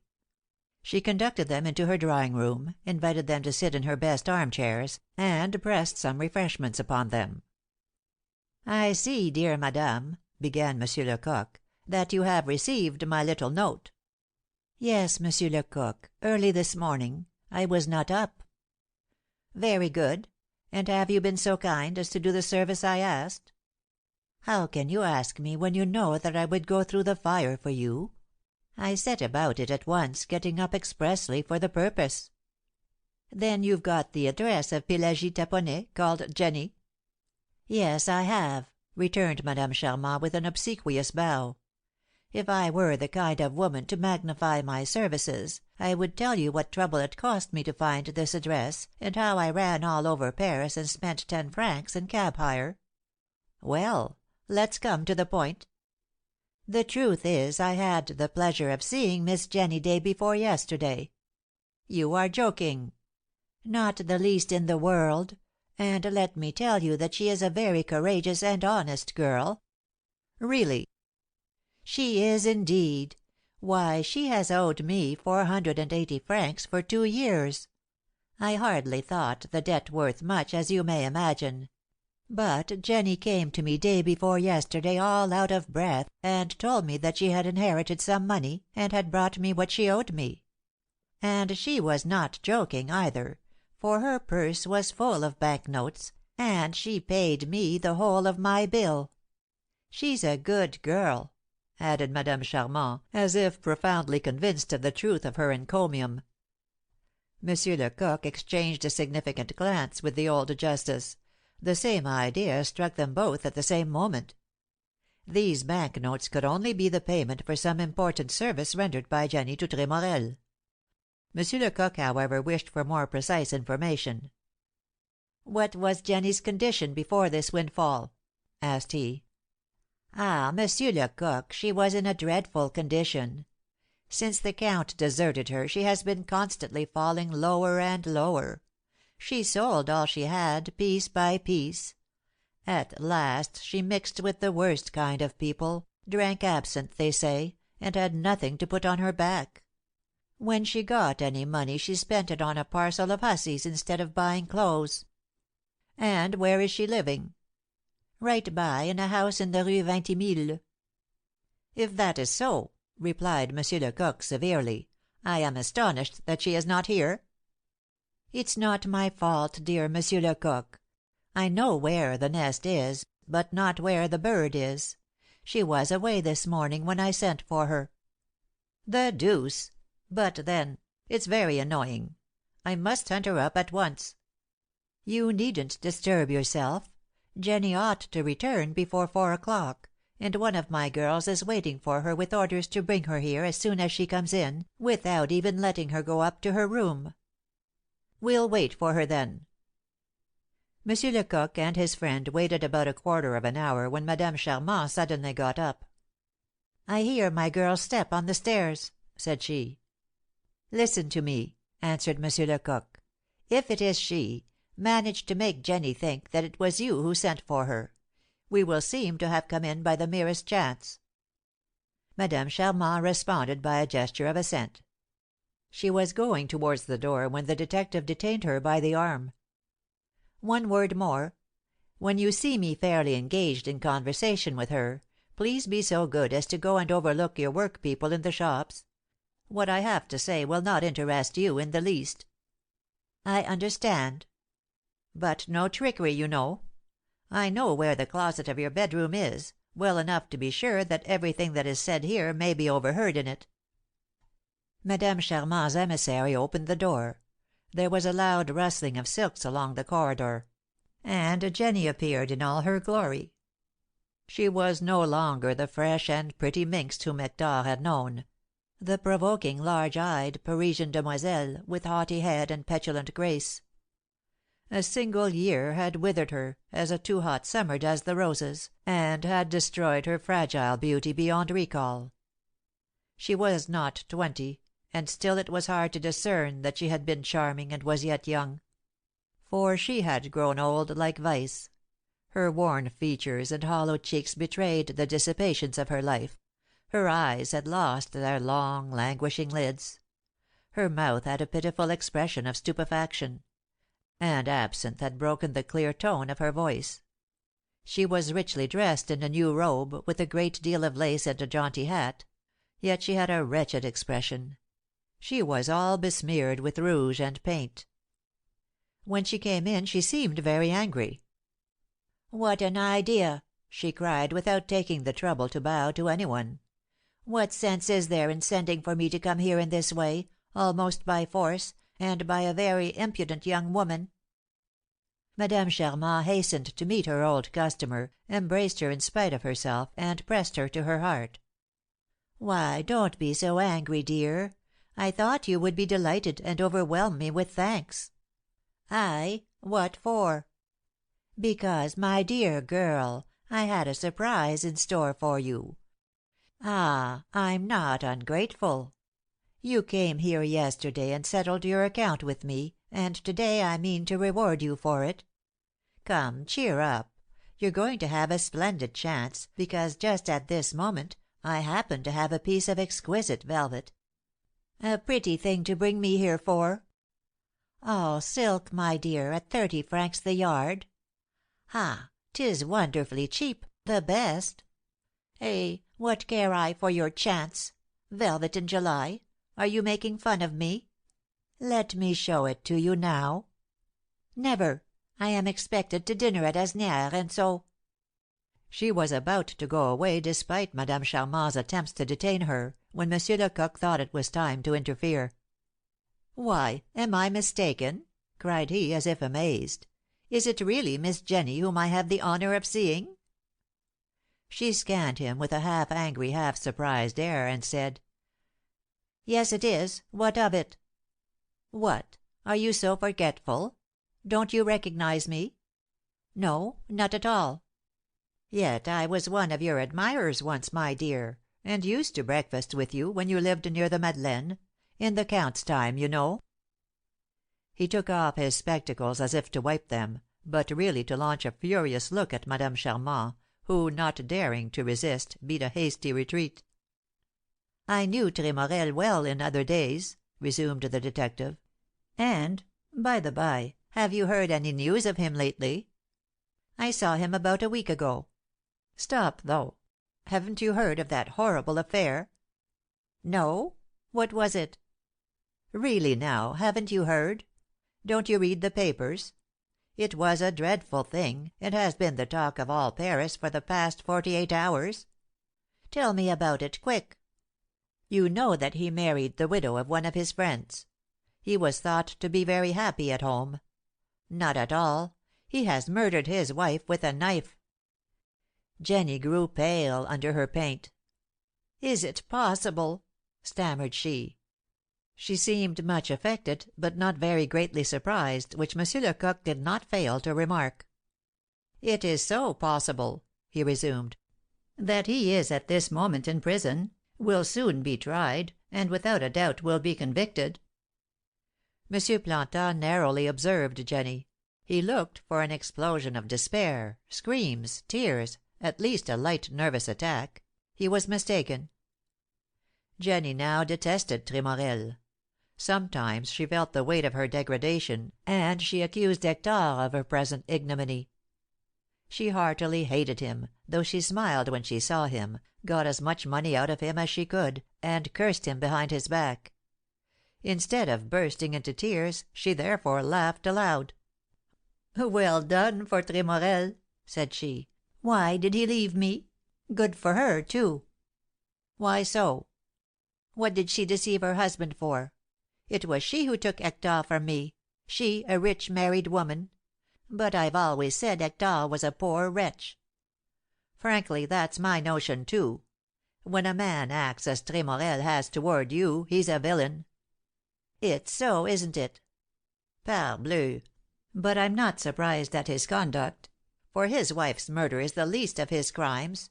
Why, he tried to put it off upon somebody else." "That doesn't surprise me." "He accused a poor devil as innocent as you or I, who might have been condemned to death if he hadn't been able to tell where he was on Wednesday night." Monsieur Lecoq said this lightly, with intended deliberation, so as to watch the impression he produced on Jenny. "Do you know who the man was?" asked she, in a tremulous voice. "The papers said it was a poor lad who was his gardener." "A little man, wasn't he? Thin, very dark, with black hair?" "Just so." "And whose name was wait now was Gaspin?" "Aha! You know him, then?" Jenny hesitated. She was trembling very much, and evidently regretted that she had gone so far. "Bah!" said she at last. "I don't see why I shouldn't tell what I know. I'm an honest girl, if Tremorel is a rogue; and I don't want them to condemn a poor wretch who is innocent." "You know something about it, then?" "Well, I know nearly all about it. That's honest, ain't it? About a week ago Hector wrote to me to meet him at Melun. I went, found him, and we breakfasted together. Then he told me that he was very much annoyed about his cook's marriage; for one of his servants was deeply in love with her, and might go and raise a rumpus at the wedding." "Ah! He spoke to you about the wedding, then?" "Wait a minute. Hector seemed very much embarrassed, not knowing how to avoid the disturbance he feared. Then I advised him to send the servant out of the way on the wedding day. He thought a moment, and said that my advice was good. He added that he had found a means of doing this. On the evening of the marriage he would send the man on an errand for me, telling him that the affair was to be concealed from the countess. I was to dress up as a chambermaid, and wait for the man at the café in the Place du Châtelet between 9:30 and 10 that evening.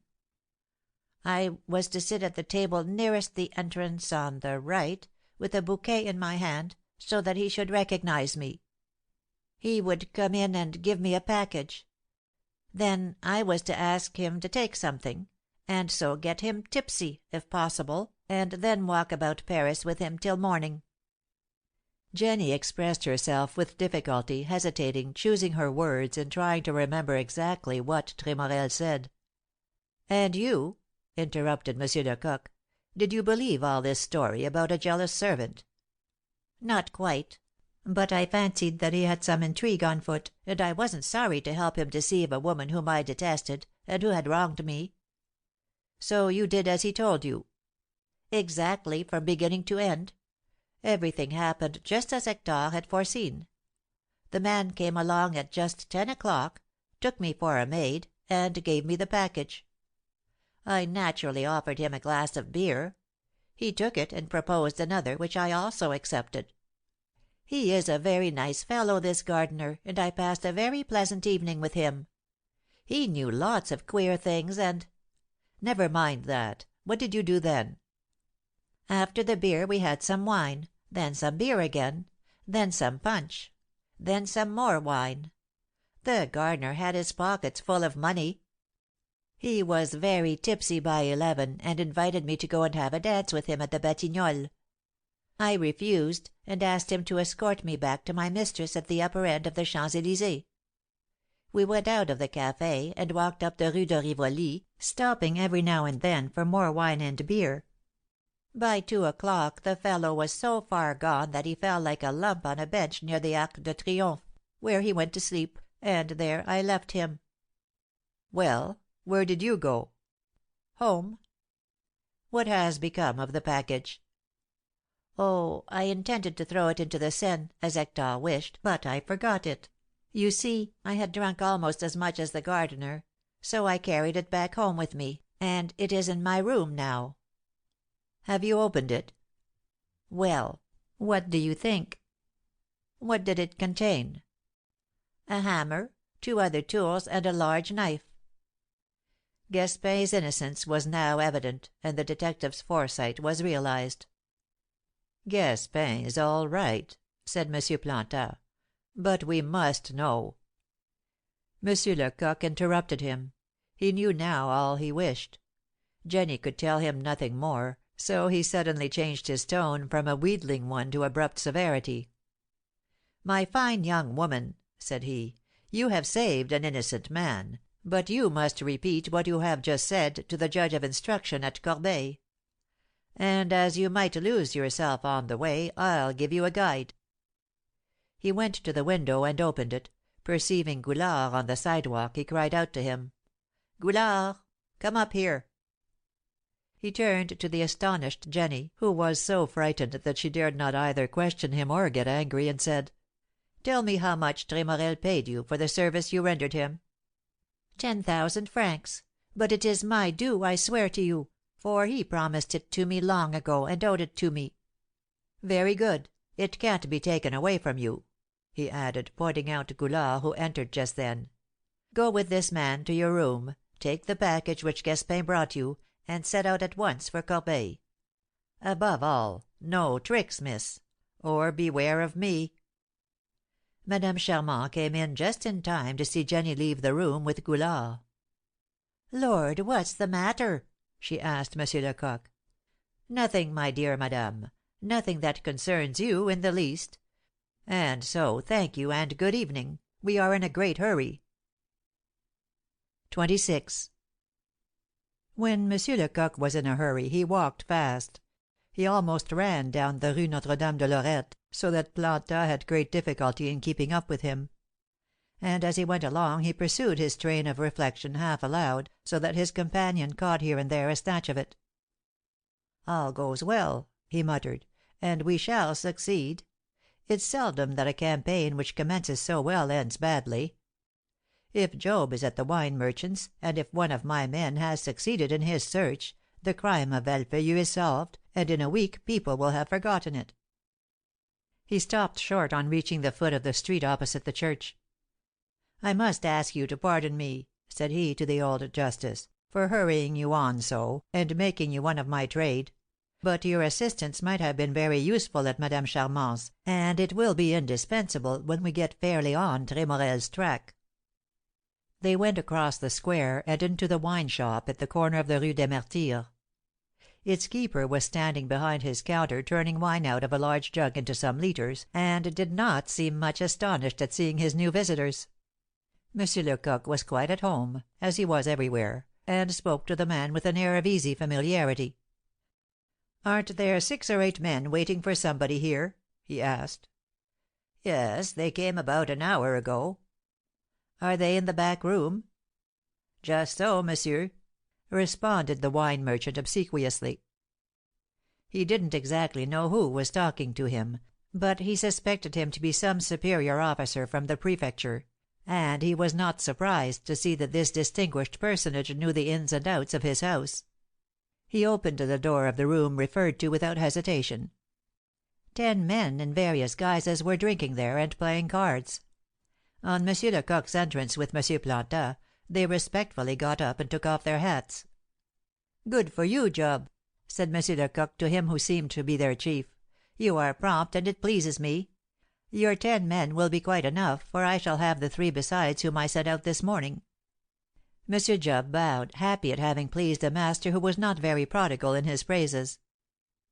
"I want you to wait here a while longer," resumed M. Lecoq, "for my orders will depend on a report which I am expecting." He turned to the men whom he had sent out among the upholsterers. "Which of you was successful?" "I, monsieur," replied a big white faced fellow with insignificant moustaches. "What, you again, Palot? Really, my lad, you are lucky. Step into this side room. First, though, order a bottle of wine, and ask the proprietor to see to it that we are not disturbed." These orders were soon executed, and M. Planta being duly ensconced with them in the little room, the detective turned the key.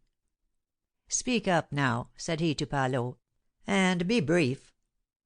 "I showed the photograph to at least a dozen upholsterers without any result; but at last a merchant in the Faubourg St. Germain named Wretch recognized it." "Tell me just what he said, if you can." He told me that it was the portrait of one of his customers. A month ago this customer came to him to buy a complete set of furniture drawing room, dining room, bedroom, and the rest for a little house which he had just rented. He did not beat him down at all, and only made one condition to the purchase, and that was, that everything should be ready and in place, and the curtains and carpets put in, within 3 weeks from that time, that is a week ago last Monday. And what was the sum total of the purchase? 18,000 francs, half paid down in advance and half on the day of delivery. And who carried the last half of the money to the upholsterer? A servant. What name did this customer give? He called himself Monsieur James Wilson, but Monsieur Reche said he did not seem like an Englishman. Where does he live? The furniture was carried to a small house, number 34, Rue Saint-Lazare, near the Havre station. Monsieur Lecoq's face, which had up to that moment worn an anxious expression, beamed with joy. He felt the natural pride of a captain who has succeeded in his plans for the enemy's destruction. He tapped the old justice of the peace familiarly on the shoulder, and pronounced a single word: "Nipped." Palot shook his head. "It isn't certain," said he. "Why?" "You may imagine, Monsieur Lecoq, that when I got the address, having some time on my hands, I went to reconnoitre the house." "Well?" "The tenant's name is really Wilson, but it's not the man of the photograph, I'm certain."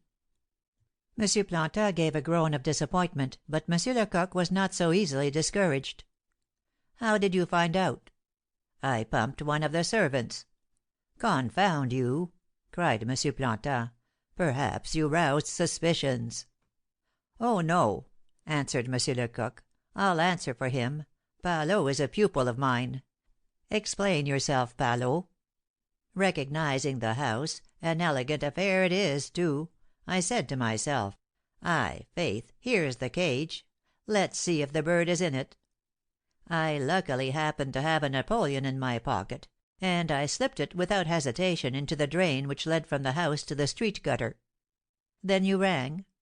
"Exactly. The porter there is a porter opened the door, and with my most vexed air I told him how, in pulling out my handkerchief, I had dropped a 20-franc piece in the drain, and begged him to lend me something to try to get it out. He lent me a poker and took another himself, and we got the money out with no difficulty. I began to jump about as if I were delighted, and begged him to let me treat him to a glass of wine. Not bad. Oh, Monsieur Lecoq, it is one of your tricks, you know. My porter accepted my invitation, and we soon got to be the best friends in the world over some wine in a shop just across the street from the house. We were having a jolly talk together when, all of a sudden, I leaned over as if I had just espied something on the floor, and picked up the photograph, which I had dropped and soiled a little with my foot.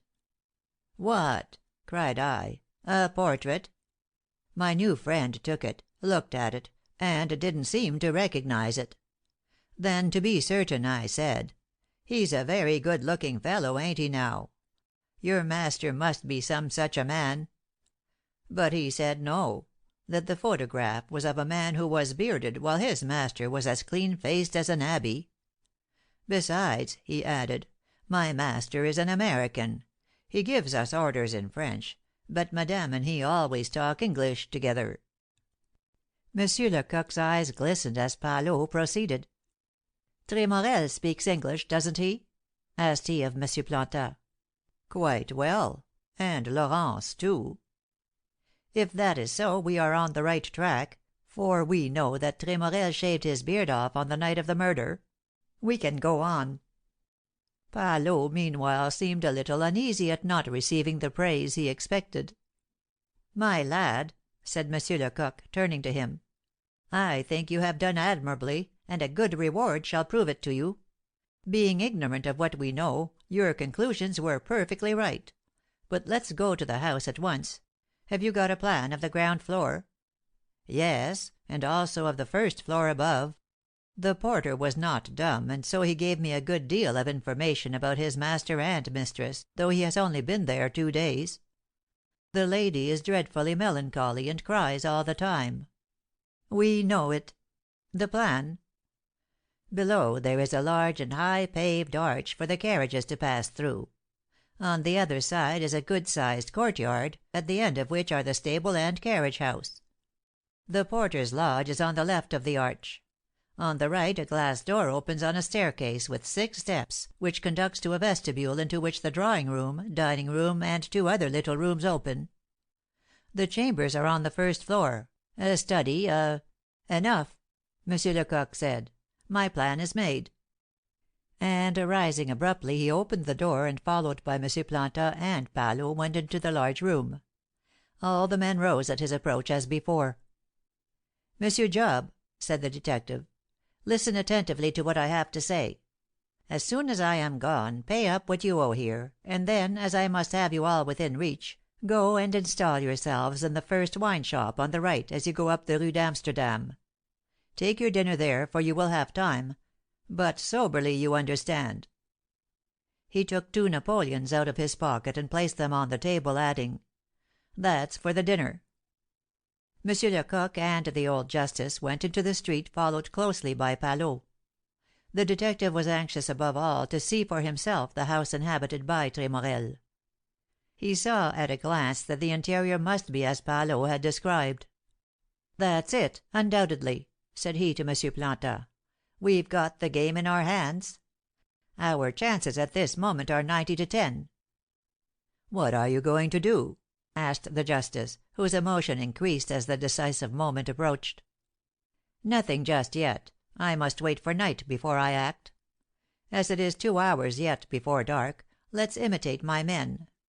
I know a restaurant just by here where you can dine capitally. We'll patronize it." And without awaiting a reply, he led M. Planta to a restaurant in the Passage du Havre. But at the moment he was about to open the door he stopped and made a signal. Palot immediately appeared. "I give you 2 hours to get yourself up so that the porter won't recognize you, and to have some dinner. You are an upholsterer's apprentice. Now clear out. I shall wait for you here."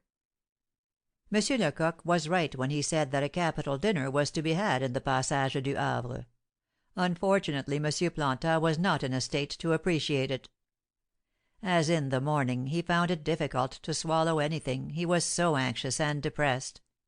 He longed to know the detective's plans; but M. Lecoq remained impenetrable, answering all inquiries with, "Let me act, and trust me." M. Planta's confidence was, indeed, very great; but the more he reflected, the more perilous and difficult seemed the attempt to save Tremorel from a trial. The most poignant doubts troubled and tortured his mind. His own life was at stake, for he had sworn to himself that he would not survive the ruin of Florence in being forced to confess in full court her dishonour and her love for Hector. M. Lecoq tried hard to make his companion eat something, to take at least some soup and a glass of old Bordeaux; but he soon saw the uselessness of his efforts, and went on with his dinner as if he were alone. He was very thoughtful, but any uncertainty of the result of his plans never entered his head. He drank much and often, and soon emptied his bottle of Léoville. Night having now come on, the waiters began to light the chandeliers, and the 2 friends found themselves almost alone. "Isn't it time to begin?" asked the old justice, timidly. "We have still nearly an hour," replied M. Lecoq, consulting his watch; "but I shall make my preparations now." He called a waiter and ordered a cup of coffee and writing materials. "You see," said he, while they were waiting to be served, "we must try to get at Florence without Tremorel's knowing it. We must have a 10-minutes talk with her alone and in the house. That is a condition absolutely necessary to our success." M. Planta had evidently been expecting some immediate and decisive action, for M. Lecoq's remark filled him with alarm. "If that's so," said he, mournfully, "it's all over with our project." "How so?" "Because Tremorel will not leave Florence by herself for a moment." "Then I'll try to entice him out." "And you who are usually so clear sighted, really think that he will let himself be taken in by a trick?" You don't consider his situation at this moment. He must be a prey to boundless terrors. We know that Sauvrecy's declaration will not be found, but he does not. He thinks that perhaps it has been found, that suspicions have been aroused, and that he is already being searched for and pursued by the police." "I've considered all that," responded M. Lecoq, with a triumphant smile, "and many other things besides. Well, it isn't easy to decoy Tremorel out of the house. I've been cudgelling my brain about it a good deal, and have found a way at last. The idea occurred to me just as we were coming in here. The Count de Tremorel, in an hour from now, will be in the Faubourg St. Germain. It's true it will cost me a forgery, but you will forgive me under the circumstances. Besides, he who seeks the end must use the means." He took up a pen, and as he smoked his cigar, rapidly wrote the following: "Monsieur Wilson, 4 of the 1,000-franc notes which you paid me are counterfeits. I have just found it out by sending them to my bankers. If you are not here to explain the matter before 10 o'clock, I shall be obliged to put in a complaint this evening before the Procureur. Wretch." "Now," said M. Lecoq, passing the letter to his companion, "do you comprehend?" The old justice read it at a glance and could not repress a joyful exclamation, which caused the waiters to turn around and stare at him. "Yes," said he, "this letter will catch him. It'll frighten him out of all his other terrors. He will say to himself that he might have slipped some counterfeit notes among those paid to the upholsterer, that a complaint against him will provoke an inquiry, and that he will have to prove that he is really M. Wilson or he is lost. So you think he'll come out? I'm sure of it, unless he has become a fool. I tell you we shall succeed, then, for this is the only serious obstacle." He suddenly interrupted himself. The restaurant door opened ajar, and a man passed his head in, and withdrew it immediately. "That's my man," said M. Lecoq, calling the waiter to pay for the dinner. "He is waiting for us in the passage. Let us go."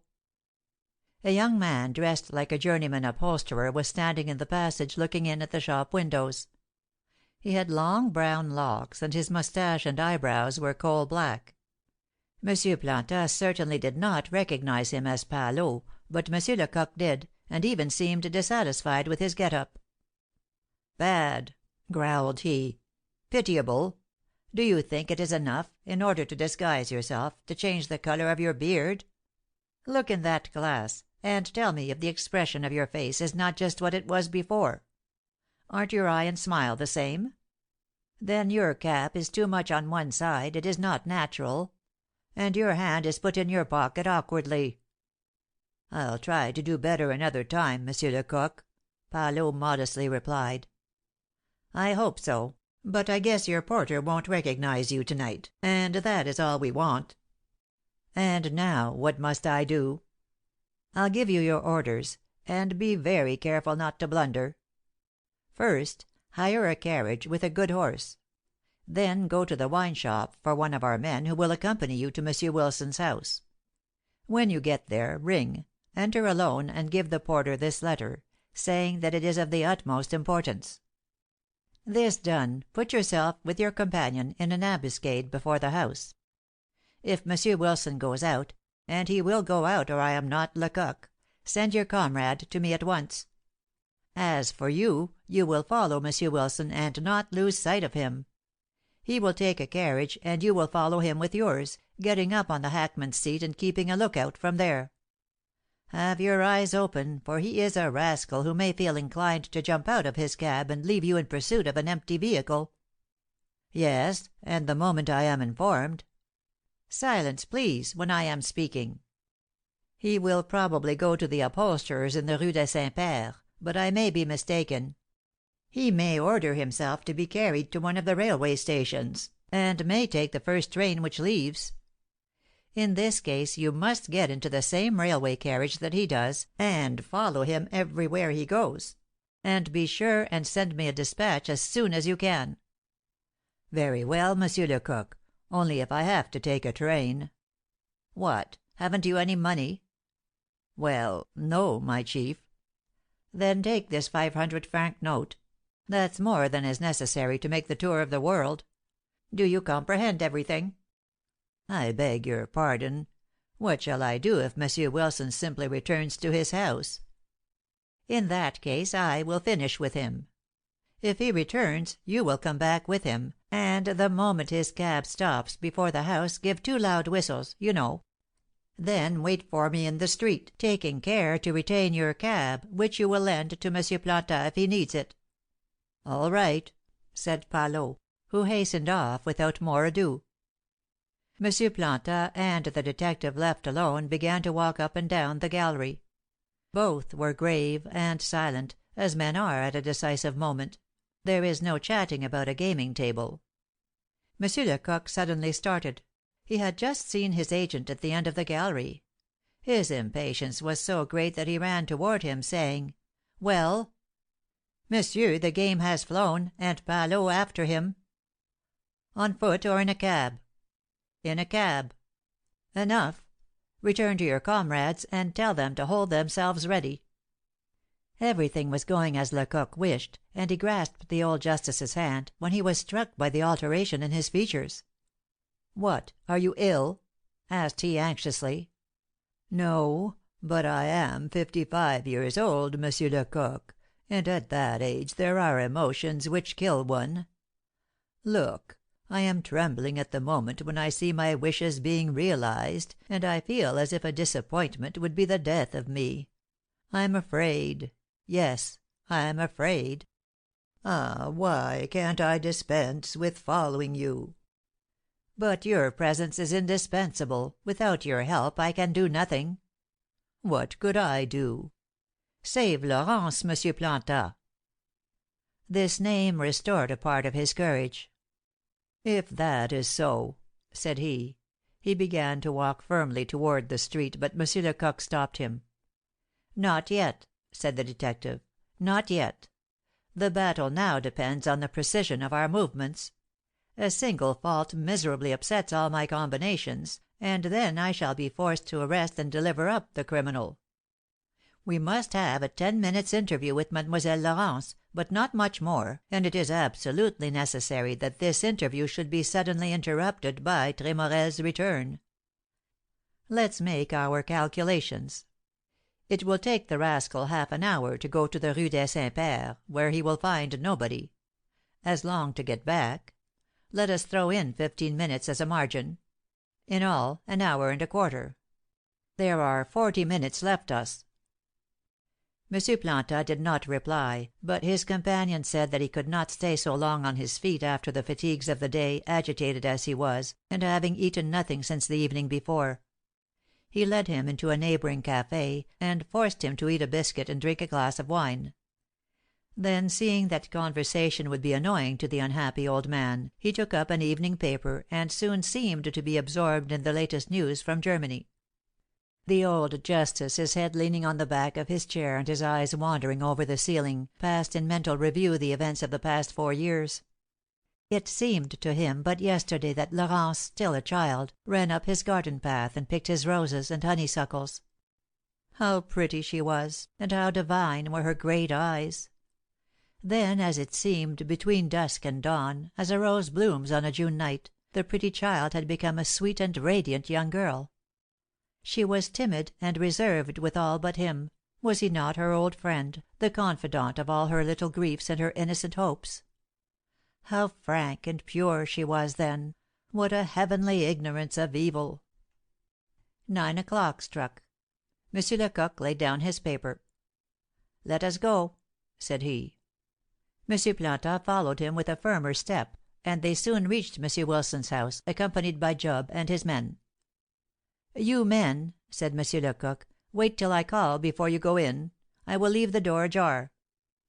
He rang. The door swung open, and M. Plantat and the detective went in under the arch. The porter was on the threshold of his lodge. "Monsieur Wilson?" asked M. Lecoq. "He is out."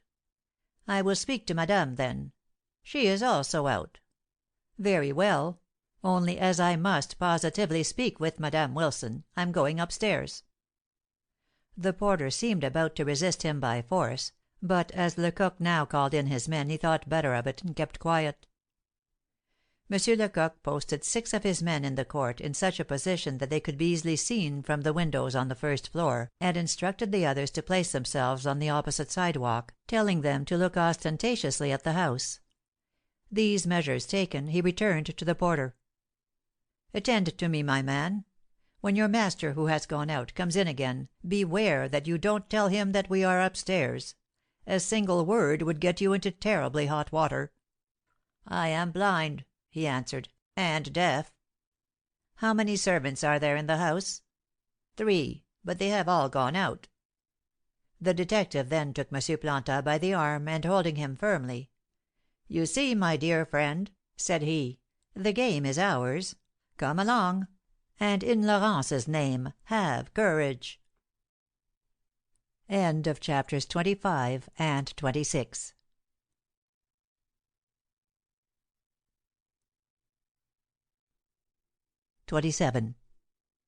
All M. Lecoq's anticipations were realized. Florence was not dead, and her letter to her parents was an odious trick. It was really she who lived in the house as Madame Wilson.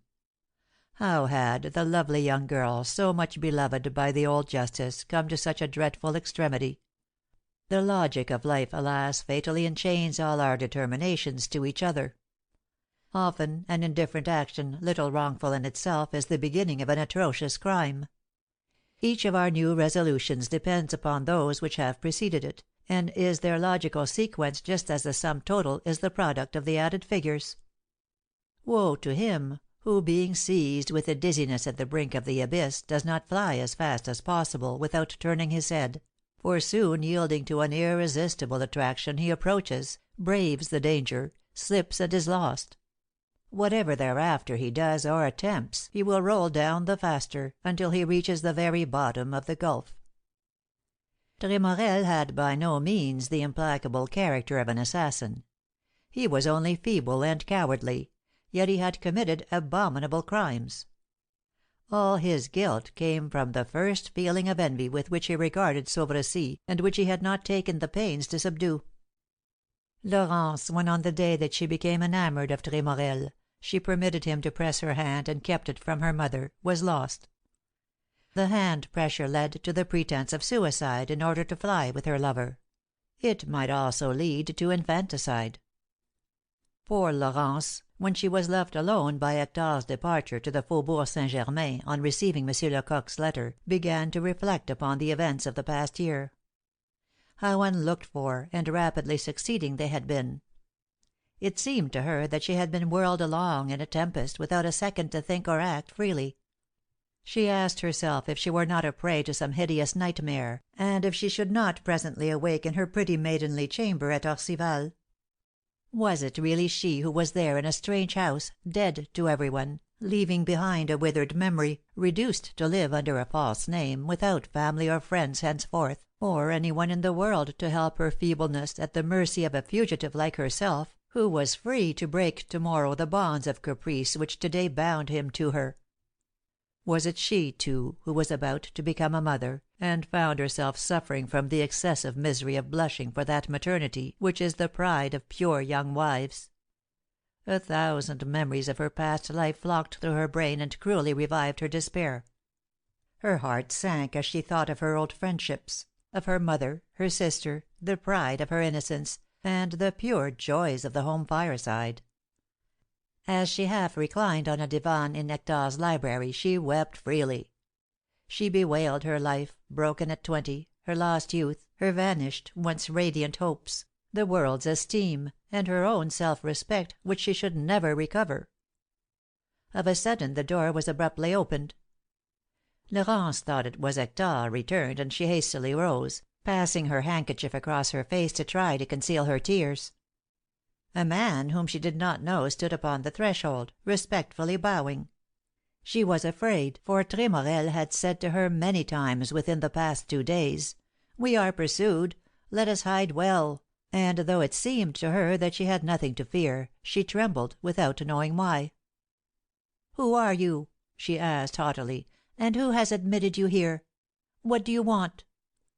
Monsieur Lecoq left nothing to chance or inspiration. He foresaw everything, and regulated affairs in real life as he would the scenes in a theatre. He expected this very natural indignation and these questions, and was prepared for them. The only reply he made was to step one side, thus revealing Monsieur Plantat behind him. Laurence was so much overcome on recognizing her old friend that in spite of her resolution she came near falling. "You!" she stammered. "You!" The old justice was, if possible, more agitated than Laurence. Was that really his Laurence there before him? Grief had done its work so well that she seemed old. "Why did you seek for me?" she resumed. "Why add another grief to my life? Ah, I told Hector that the letter he dictated to me would not be believed. There are misfortunes for which death is the only refuge." Monsieur Plantat was about to reply, but Lecoq was determined to take the lead in the interview. "It is not you, madame, that we seek," said he, "but Monsieur de Tremorel." "Hector? And why, if you please? Is he not free?" Monsieur Lecoq hesitated before shocking the poor girl, who had been but too credulous in trusting to a scoundrel's oaths of fidelity. But he thought that the cruel truth is less harrowing than the suspense of intimations. "Monsieur de Tremorel," he answered, "has committed a great crime." "He? You lie, sir." The detective sorrowfully shook his head. "Unhappily, I have told you the truth. Monsieur de Tremorel murdered his wife on Wednesday night. I am a detective, and I have a warrant to arrest him." He thought this terrible charge would overwhelm Laurence. He was mistaken. She was thunderstruck, but she stood firm.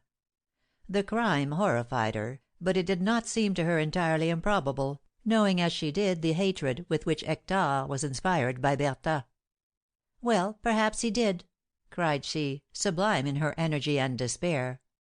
"I am his accomplice, then arrest me."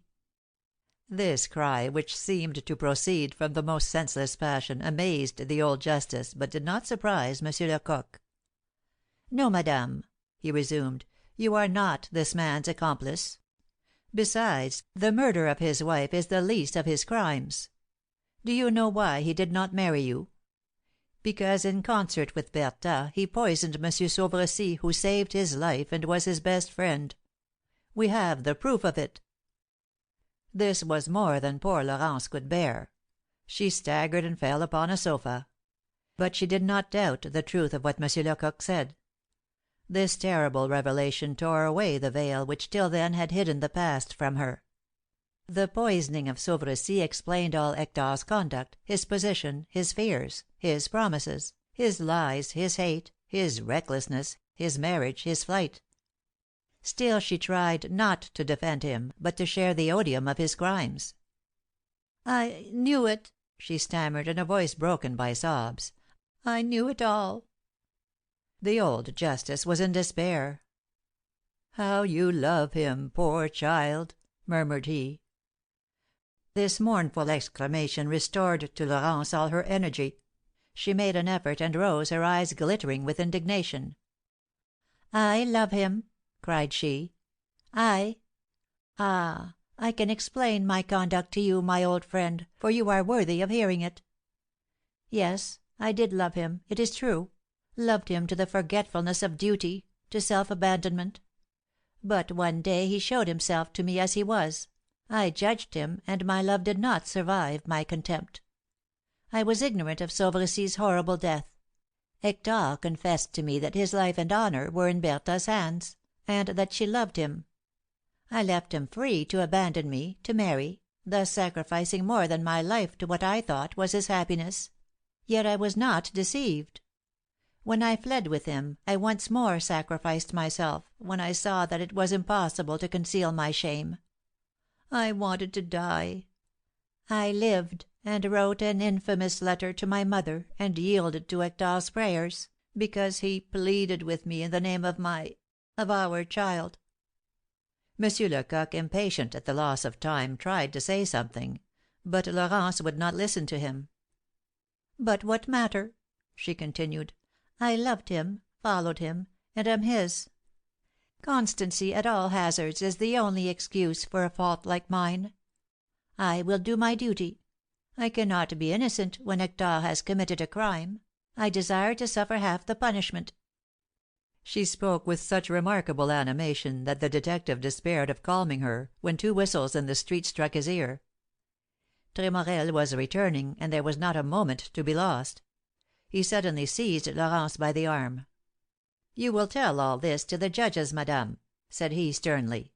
"My orders are only for Monsieur de Tremorel. Here is the warrant to arrest him."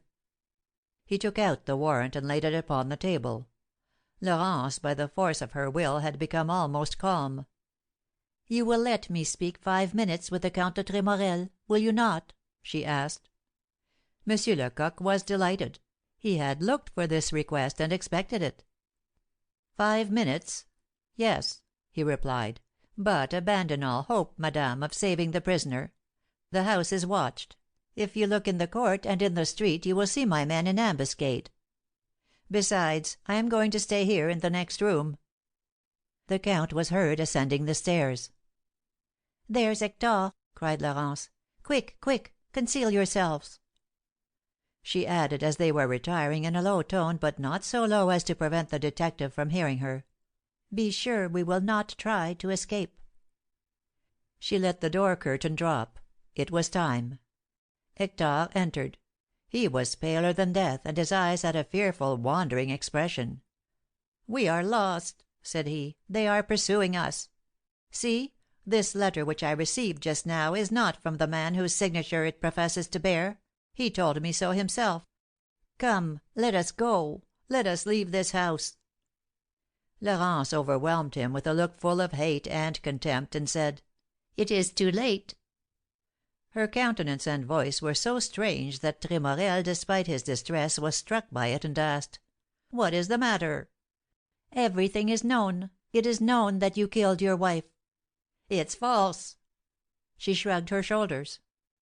"Well, then it is true," he added, "for I loved you so." "Really? And it was for love of me that you poisoned Sauvercy?" He saw that he was discovered, that he had been caught in a trap, that they had come in his absence, and told Laurence all. He did not attempt to deny anything. "What shall I do?" cried he. "What shall I do?" Laurence drew him to her, and muttered, in a shuddering voice, "Save the name of Tremorel. There are pistols here." He recoiled as if he had seen death itself. "No," said he. "I can yet fly and conceal myself. I will go alone, and you can rejoin me afterward." "I have already told you that it is too late. The police have surrounded the house, and, you know, it is the galleys or the scaffold." "I can get away by the courtyard." "It is guarded. Look." He ran to the window, saw M. Lecoq's men, and returned half mad and hideous with terror. "I can at least try," said he, "by disguising myself." "Fool! A detective is in there, and it was he who left that warrant to arrest you on the table." He saw that he was lost beyond hope. "Must I die, then?" he muttered. "Yes, you must. But before you die write a confession of your crimes, for the innocent may be suspected." He sat down mechanically, took the pen which Laurence held out to him, and wrote: "Being about to appear before God, I declare that I alone, and without accomplices, poisoned Sauvercy and murdered the Countess de Tremorel, my wife." When he had signed and dated this, Laurence opened a bureau drawer. Hector seized one of the brace of pistols which were lying in it, and she took the other. But Tremorel, as before at the hotel, and then in the dying Sauvercy's chamber, felt his heart fail him as he placed the pistol against his forehead. He was livid, his teeth chattered, and he trembled so violently that he let the pistol drop. "Laurence, my love," he stammered, "what will become of you?" "Me? I have sworn that I will follow you always and everywhere. Do you understand?" "Ah, 'tis horrible!" said he. "It was not I who poisoned Sauvercy. It was she. There are proofs of it. Perhaps with a good advocate." M. Lecoq did not lose a word or a gesture of this tragical scene. Either purposely or by accident he pushed the door curtain, which made a slight noise. Laurence thought the door was being opened, that the detective was returning, and that Hector would fall alive into their hands. "Miserable coward!" she cried, pointing her pistol at him. "Shoot, or else—" He hesitated. There was another rustle at the door. She fired. Tremorel fell dead. Laurence, with a rapid movement, took up the other pistol, and was turning it against herself when Monsieur Lecoq sprung upon her and tore the weapon from her grasp. "Unhappy girl!" cried he. "What would you do?" "Die. Can I live now?" "Yes, you can live," responded Monsieur Lecoq. "And more, you ought to live." "I am a lost woman." "No. You are a poor child lured away by a wretch. You say you are very guilty. Perhaps so. Live to repent of it. Great sorrows like yours have their missions in this world, one of devotion and charity. Live, and the good you do will attach you once more to life. You have yielded to the deceitful promises of a villain. Remember, when you are rich, that there are poor innocent girls forced to lead a life of miserable shame for a morsel of bread. Go to these unhappy creatures, rescue them from debauchery, and their honour will be yours." Monsieur Lecoq narrowly watched Laurence as he spoke, and perceived that he had touched her. Still her eyes were dry, and were lit up with a strange light. "Besides, your life is not your own, you know." "Ah!" she returned, "I must die now, even for my child, if I would not die of shame when he asks for his father." "You will reply, madame, by showing him an honest man and an old friend who is ready to give him his name, Monsieur Planta." The old justice was broken with grief, yet he had the strength to say: "Laurence, my beloved child, I beg you accept me." These simple words, pronounced with infinite gentleness and sweetness, at last melted the unhappy young girl, and determined her. She burst into tears. She was saved. Monsieur Lecoq hastened to throw a shawl which he saw on a chair about her shoulders, and passed her arm through Monsieur Planta's, saying to the latter: "Go, lead her away. My men have orders to let you pass, and Palot will lend you his carriage." "But where shall we go?" "To Orcival.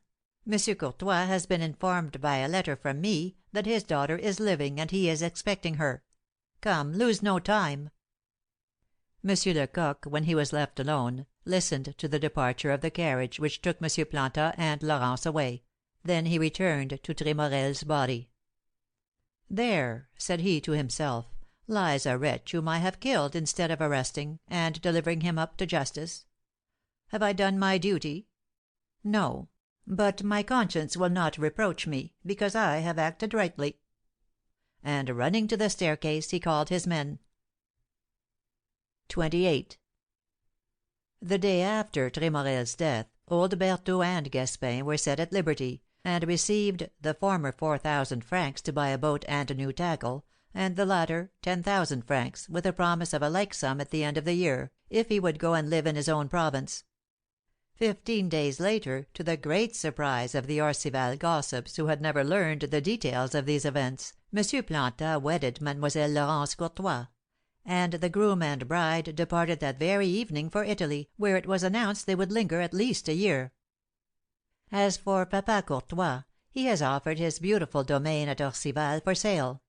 He proposes to settle in the middle of France, and is on the lookout for a commune in need of a good mayor. Monsieur Lecoq, like everybody else, would doubtless have forgotten the Valfeuillu affair, had it not been that a notary called on him personally the other morning, with a very gracious letter from Laurence, and an enormous sheet of stamped paper. This was no other than a title deed to Monsieur Planta's pretty estate at Orcival, with furniture, stable, carriage house, garden, and other dependencies and appurtenances thereunto belonging, and some neighbouring acres of pleasant fields. "Prodigious!" cried Monsieur Lecoq. "I didn't help ingrates after all. I am willing to become a landed proprietor, just for the rarity of the thing." The End of the Mystery of Orcival by Émile Gaboriau. Recorded by Celine Major. I hope you've enjoyed this as much as I've enjoyed presenting it to you.